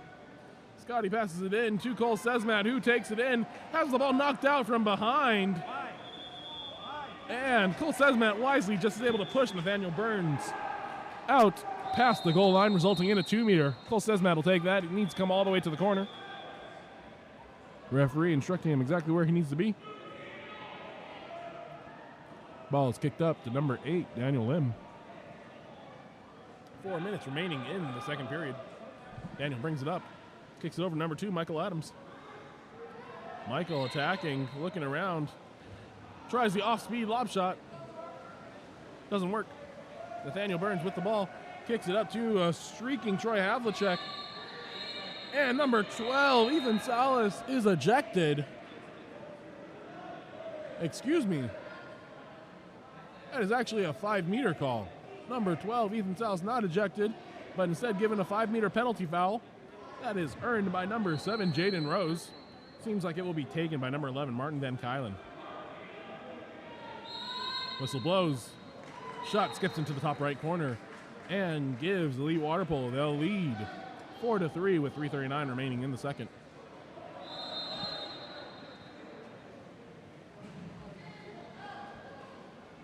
Couple subs coming in for Topaz.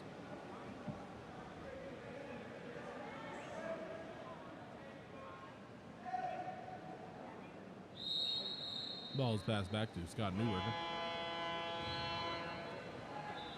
Swings over to number 5, Reagan Bagnall. Performs a spin, moves, gets inside, and is able to draw the ejection on number 6, Troy Havlicek. Number 5, Reagan Bagnall with the ball as Topaz gets into their 6-on-5. Scotty, number 10, passes the ball around. Number 5, Reagan Bagnall, kicks it out to Aeneas Simpson, 11, who was able to put the ball cleanly into that right corner of the cage. Nice shot there. Didn't look like there was even that much effort in it, but when you're that good, it simply looks effortless. Not to sell up at 4, this has been a super back and forth matter between these two teams. 3:14 remaining in the second period as the ball is kicked back to number 11, Martin Van Kylen. Ball is kicked over to number 2, Connor Linton. Ordinary foul.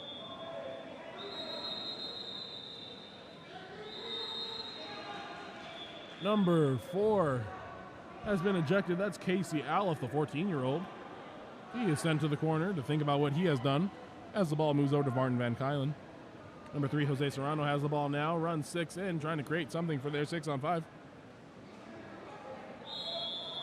Number 11, Martin Van Kylen passes back down to Jose Serrano, trying to create something. They have the far side if they want to give it. It gets there. Number 9 is able to score the ball. That's number 9, Luke Requejo, wraps up into the pocket and is able to score the ball on the near side around Jonathan Bagdolu.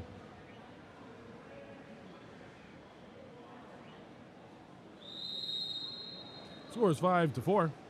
Elite Water Polo in the lead, 2:45 remaining. Scott Newberger has the ball, brings it up. Passes the ball over to number 5, Reagan Bagnall. Gets the ball back. Thinking about shooting. Does it. And Scott Newberger, number 10, is able to throw that ball into the net. Nodding us all up again. 2:33 remaining here in the second. Great job there by Scott Newberger, lulling everyone into a false insecurity and then rifling that ball into the top right corner. 2 hands up. No, it doesn't matter. Foul is still called. Ball is popped. Number 2, Connor Linton. Foul. Number 3, Nolan Williams is called for the ejection now. Said he was grabbing wrists. That's not allowed. Pass the ball down to Jose Serrano. Let's see if Elite Water Polo can run a second successful 6-on-5. Scott Newberger has other plans. Ball is kicked up to Connor Linton. Requejo Tries it a second time. He doesn't get it, but this time teammate Jaden Rose gets the rebound, is able to put the ball into the net. Jonathan Bogdolu looks a little bit frustrated. He had that block, just landed in the wrong spot for his team. Score is 6-5, 2 minutes remaining. Nolan Williams has the ball, advancing, pumping, faking. Gets the ball back. Plenty of space to attack. He is at about 7 meters now. Rifles it off. Nathaniel Burns eats that up. And he has options. Number 2 on the counterattack. Passes it out. Kicks it over to the middle, but that is an overpass. Number 5, Reagan Bagnall there to clean things up. Bogdolu now has control. Passes the ball up to number 9, Oliver Wilmink, down to Scott Newberger, who was able to switch hands, step out, and draw the ordinary foul. Pops the ball, makes it live up to Nolan Williams. Nolan Williams passes it over to the other side, back to Reagan. Reagan is able to tip it, and he tips it out of bounds. Oliver Wilmink will take the 2-meter. Looking to create, and we have Nolan Williams with the drive here. Oliver Wilmink is live if he just brings it in, chooses instead to pass it to 5, Reagan Bagnall. Aeneas Simpson all by himself. Rebound goes to Nolan Williams, but that rebound is put under, giving possession of the ball to Elite Water Polo. 6-5 with 57 seconds remaining. Ball goes to number 2, Connor Linton. Up to 7, Jaden Rose.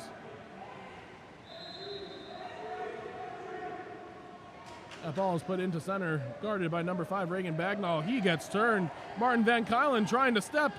Bogdolu was able to get a hand on it, and what a miraculous save. They really needed that one to keep him within 1. Great block there by Bogdolu. Oliver Wilmink passes across the pool to number 3, Nolan Williams, who puts it into the back of the net. 26 seconds remaining in the quarter. Let's see if Elite Water Polo is able to create some offense. We have a bunch of subs coming in for Topaz Water Polo.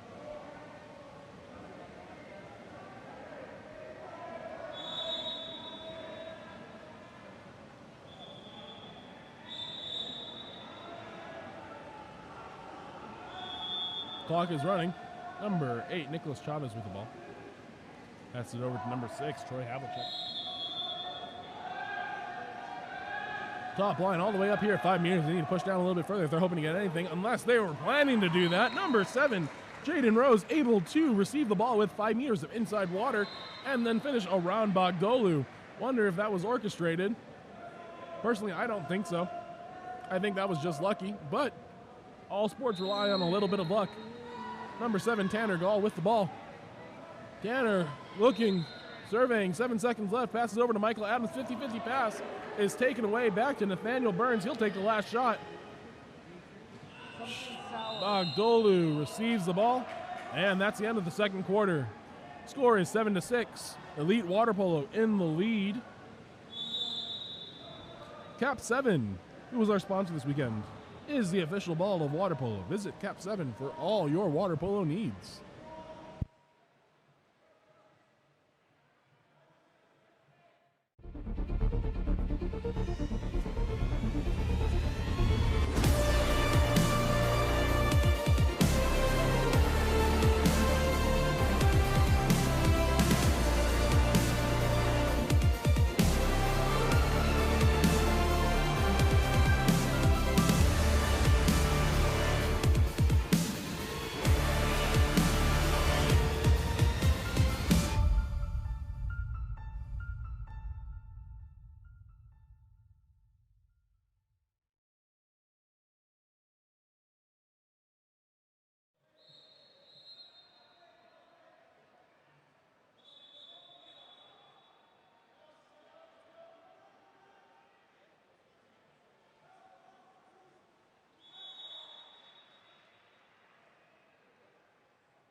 And as we get ready to start the third quarter here, stray whistle convinces Elite Water Polo to jump off early again. And the whistle is blown, and now we're off. Number 6, Troy Havlicek swimming off against 12, Ethan Salas. Number 4, controlling the ball, Tyler Hansen. Kicks the ball down the line, contra foul. Topaz on offense, number 11, Ania Simpson. Kicks the ball over to 3, Nolan Williams. Tua posted up. Ethan Salas, who shoots it. Nathaniel Burns able to come up with the block. Ethan Salas grabs the ball. He will take the 2-meter. Brings it out to the side. And we're live. He brings that ball in a little bit. He has it posted up Nolan Williams if he wants to use him. Puts it into Nolan Williams. Nolan trying to create some space. Number 6, Cole Sesmet able to finish Nolan Williams' work on that far side. Cole Sesmet knocks us all up at 7 apiece.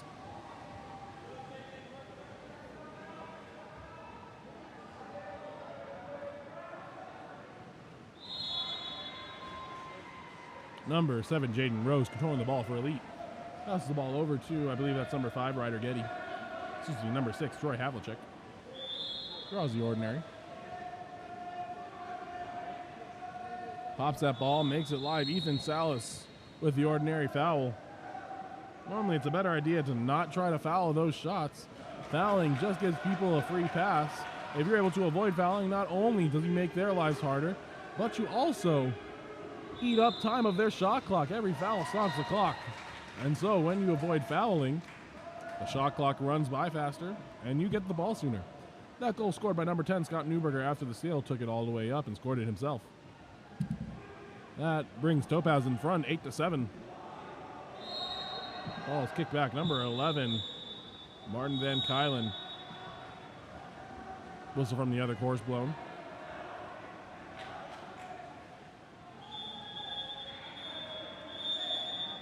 And number 10, Scott Newberger, ejected. That sends Elite Water Polo into their 6-on-5. Number 11, Martin Van Kylen controlling the ball, walking it up, swinging it over. Jose Serrano with the ball. Martin Van Kylen again. Looking, passes it over to number 4, Tyler Hansen. Tyler Hansen looking, surveying, passes it back up to number 6, Troy Havlicek. Troy Havlicek fighting for the ball. Still his, and we are even. Martin Van Kylen does not see Ethan Salas there. That ball pops out. And the shot clock expires. Great defensive possession there by Topaz Water Polo. That ball has not been popped though, and so it gets turned over. Number 3, Jose Serrano with the ball. Passes it up to number 2, Connor Linton. Connor Linton passes it down the line. Number 4, Tyler Hansen. As a driver, Martin Van Kylen. Martin Van Kylen wants a shot right into the hands of Bogdolu, who eats that up and controls it. Bogdolu doing really well for Topaz today. Passes the ball up to number 12, Ethan Salas. Ball comes into number 3, and that's going to be an ejection. Number 2, Connor Linton, completely under the water, but grabbing every part of Nolan Williams that he can. Nolan Williams also comes up holding his face. Hopefully he's all right. Topaz coach John Cogliandro calls for the timeout so we can talk things over with his coach. That is his last timeout. So we'll see if Topaz Water Polo is able to capitalize on this opportunity. Hopefully they don't need that timeout a little bit later in the game. Pretty early to be out of timeouts.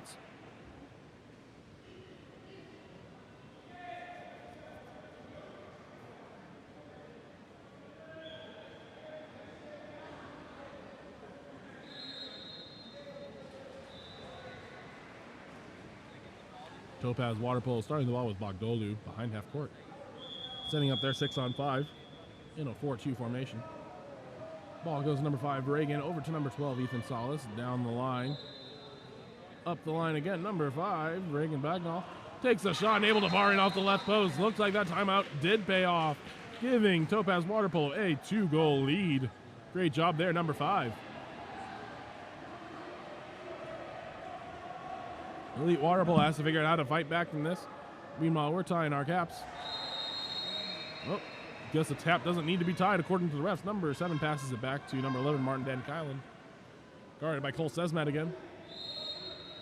Ordinary foul. Passes it over to Connor Linton. And down the line. Not sure what cap number that is. But he is trying to turn inside. Good defense there by Oliver Wilming.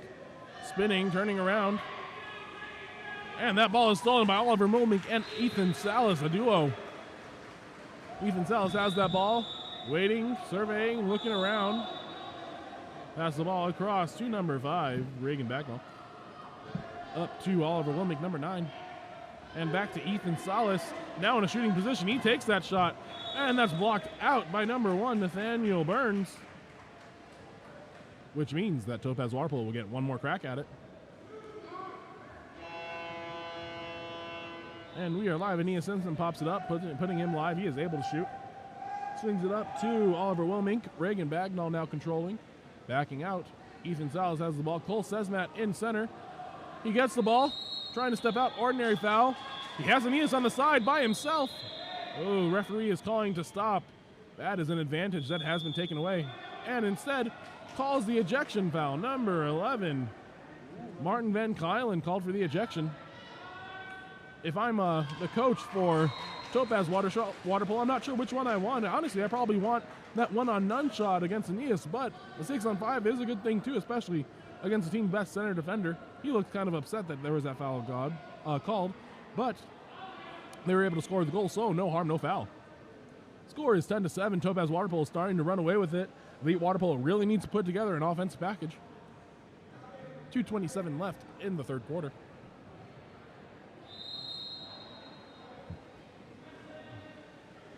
Martin Van Kylen with the ball. Trying to turn around number 4, Casey Aleph.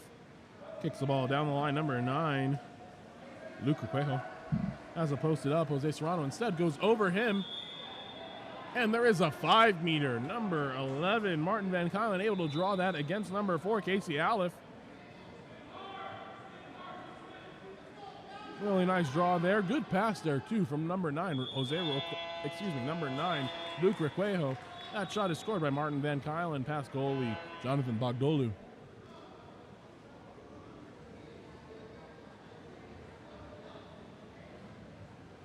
Coach Claude Leandro trying to instruct Bogdolu on correct 5-meter technique. Each goalie has a different way of doing it. Ball swings to number 10. Able to pump with his left hand. That's a feat in and of itself. Not many people are able to do that. Make a convincing pump with your left hand. Not much movement in there, but the ball goes into number 4, who tries the backhand and is stopped by Nathaniel Burns. Elite Water Polo with the ball. Scores 8-10 with 1:45 remaining. Ball swings up, number 9. Luke Requejo had a beautiful pass last time. Able to turn around, number 5, Reagan Bagnall. Up to Jose Serrano. Aeneas Simpson able to show his hands and grab the steal. Passes it up to number 10, Scott Newberger. Scott Newberger called for the offensive. Ref thinks that number 3, Jose Serrano, was pushed under the water. Kind of looked up here like it was just him going under, but you never know. Number 1, Nathaniel Burns with the ball. Passed it up to number 2, Connor Linton. Number 3, Jose Serrano with it. Aeneas Simpson guarding him.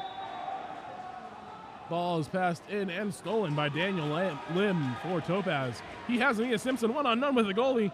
Aeneas mishandles the ball, gets up on his legs, and overshoots the lob. He's going to wish he had that one back. Score is still 8-10, 54 seconds remaining. Nathaniel Burns holding on to the ball. Looking for one more chance to score a goal here. Pull it within 1. Nathaniel Burns passes it up to number 9, Luke Requejo. Over to number 2, Connor Linton, who tries to turn inside. Not happening yet. Connor Linton surveying. He has the center if he wants it. Not looking right now. Able to turn, number 5, Reagan Bagnall. Looks like there was an offensive called. Not sure what it was for. But they have numbers. If Topaz keeps swimming and they get it to Reagan Bagnall, he is one-on-none. Let's see what he is able to do. He goes off the post. But number 4, Casey Aliff, the 14-year-old with the tee shot, is able to put that ball in the back of the goal. Not often you see that tee shot used anymore. Score is now 12 to 7, 19 seconds remaining in this quarter. Coach John Boyer telling his boys, look, be aware of the clock. Make sure we understand how long we have on the clock. Ball is passed back. Number 11, Martin Van Kylen with the ball. Over to number 2, Connor Linton. They have a driving, not sure what number that is, but Connor Linton has the ball. 3-2, ordinary foul, 0.43 seconds left, and no shot. Instead, pops the ball. Remember, with the new rule change, the rule says that you just have to put the ball in play. That does not mean you have to pop the ball every single time. This is a mistake that we're seeing a lot of athletes make. The rule is simply that the ball has to be put in play, and it can be put in play by popping the ball, but you can also shoot or pass the ball, and those both count as putting the ball in play. So, if you pop the ball and then try to shoot or make a pass, that is actually not to your advantage. You're actually letting the defense come to you and guard you. So please just get up on your legs and take the shot yourself. KAP7 supports water polo globally. A portion of every dollar you spend with KAP7 goes back to the support. When your team needs equipment, choose KAP7 and support water polo globally.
As we enter the final quarter of play in this game between Elite Water Polo and Topaz Water Polo. Score is 12 to 7. Topaz Water Polo had a really powerful third quarter, giving them the 5-goal cushion. We'll see if Elite Water Polo has what it takes to put some distance, or to close the distance between themselves and Topaz.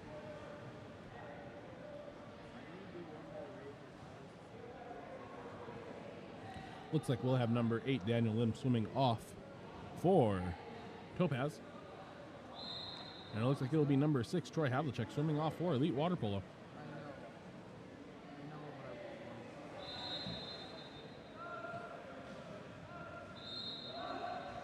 Elite Water Polo needs one more. Trying to communicate that to their coach.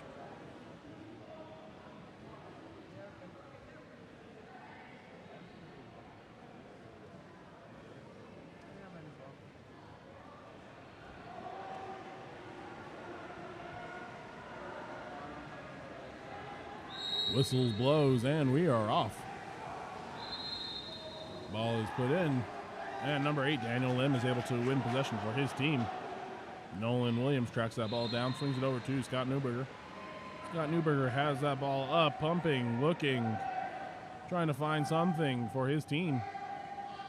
He has a driver, Michael Adams, but he passes that ball too early, and the ball is stolen by number 3, Jose Serrano, for Elite. Jose Serrano passes it up to a shrinking Martin Van Kylen. Getting up there, being chased by Casey Al. Martin Van Kylen shoots it and lobs it and throws it over the cage. Ball is passed up to number 8, Daniel Lim. Ordinary foul called. Connor Linton not happy with that call. We have a drive there happening by Scott Newberger. We need to get that ball live so that we are in a shooting position. Ball is swung over to the far side. Ordinary foul called.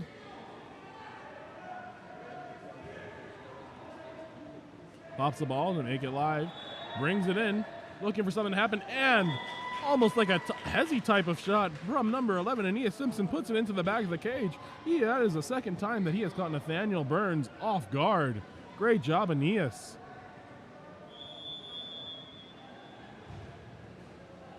Ball is now alive. Number 11, Martin Van Kylen has the ball.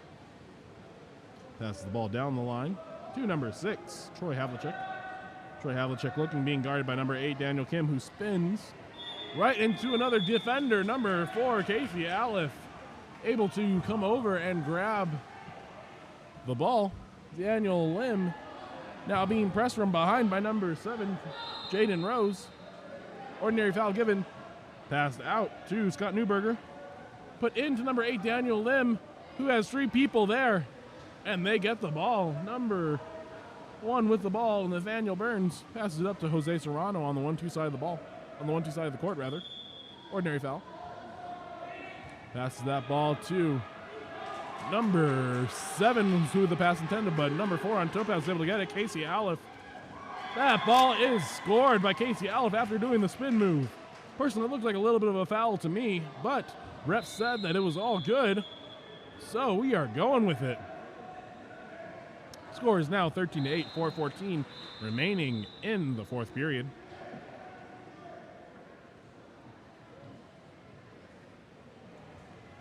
Coach John Boyer wants to talk it over with his team, maybe develop a game plan for the rest of the game. If I were him, I definitely want to press pretty hard, trying to get the ball back into your hands as much as possible. But we'll see what John Boyer comes up with.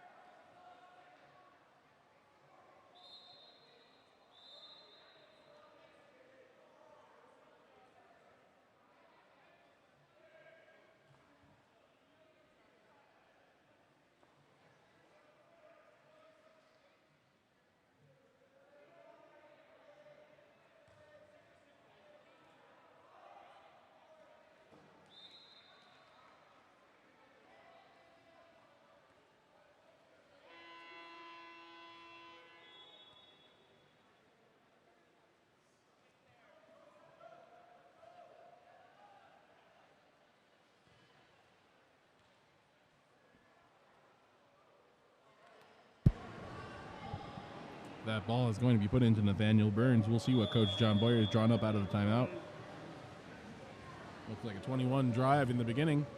Ball is put up to Jose Serrano, who's not looking, and number 12, Ethan Salas, comes up with the ball. That is about as bad as it gets for a coach. And then the ejection. Number 11, Martin Van Kylen, is ejected. Looks like he is going to be subbed out. Michael Adams has the ball, passes up to Scott Newberger. Down the line to number 9, Oliver Wilmink. Michael Adams again. Passes the ball down to Ethan Salas. Pumping and bearing it cross cage. Ethan Salas with the goal. Brings our score 14-8. 3:45-87. Topaz Water Polo has just dominated this second half of water polo.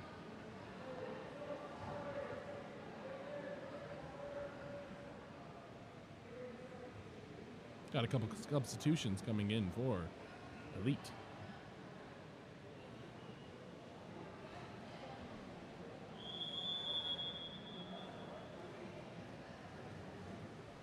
Ball is passed back to Nathaniel Burns. Elite Water Polo swims up.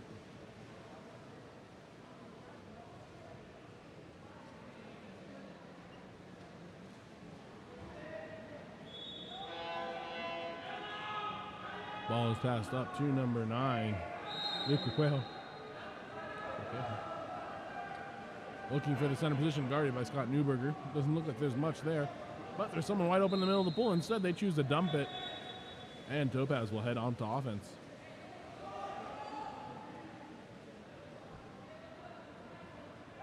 Ball is passed up to number 2, Michael Adams. Down the line to Ethan Salas. He is by himself. We have a shot blocker, but that is not enough. Ethan Salas is going to bury that shot into the top right. 3:04 remaining, 15-8 is the score.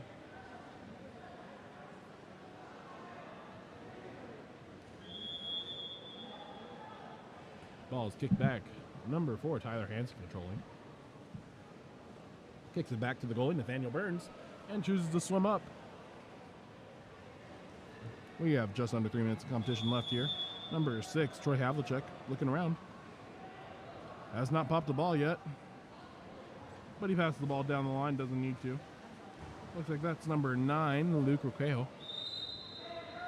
Draws the ordinary. 3 seconds left. And the dump leads to Topaz on offense. Bogdolu has the ball.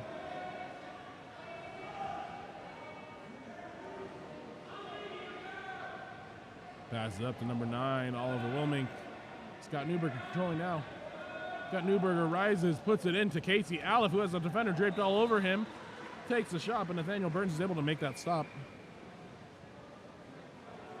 Nathaniel Burns looking for someone to pass to. Just over 2 minutes left in the fourth quarter of play. Steal there by Oliver Wilmink. Oliver Wilmink off to the races. A little bit of a flop action there, but that's part of water polo and part of sports in general. Oliver Wilmink passes it over to Ethan Salas. Ethan pumping it in, walking, waving the ball, and off the top post. That will be elite water polo ball.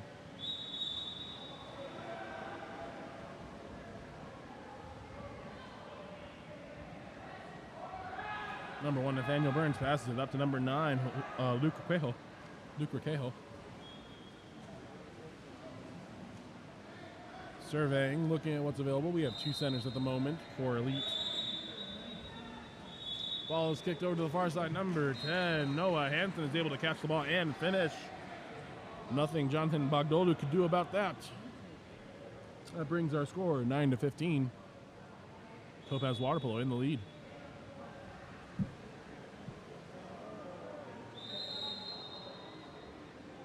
Ball is passed back to number 3, Nolan Williams.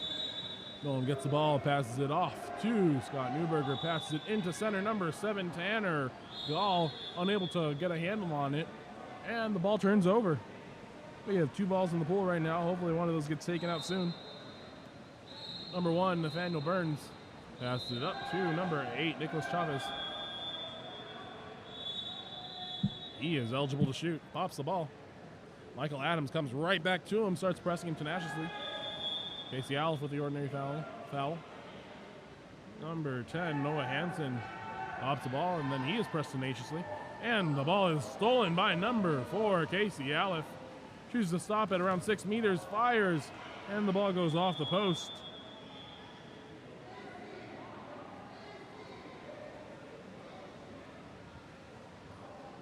Coach John Cogliandro telling Casey, hey, let's be patient there. We are up by 6 goals. We don't need goals. What we need to do is waste the clock. And he is completely right. Number 4, Tyler Hansen has the ball. Passes it up to number 9, Luke Roquejo. Less than 30 seconds on the clock. Tries to pass that ball over to the cross side to number 10, Noah Hansen. But that ball is stolen by Bogdolu. Ball comes up to Michael Adams. Coaches instructing their athletes to spread out, relax, just hold on to the ball, and let's get this game over with as the clock wides down below 5. And that will be our final score. Topaz Water Polo 15 coming out on top of Elite Water Polo with 9 goals. Our next game will be an 18U Boys Gold Division game.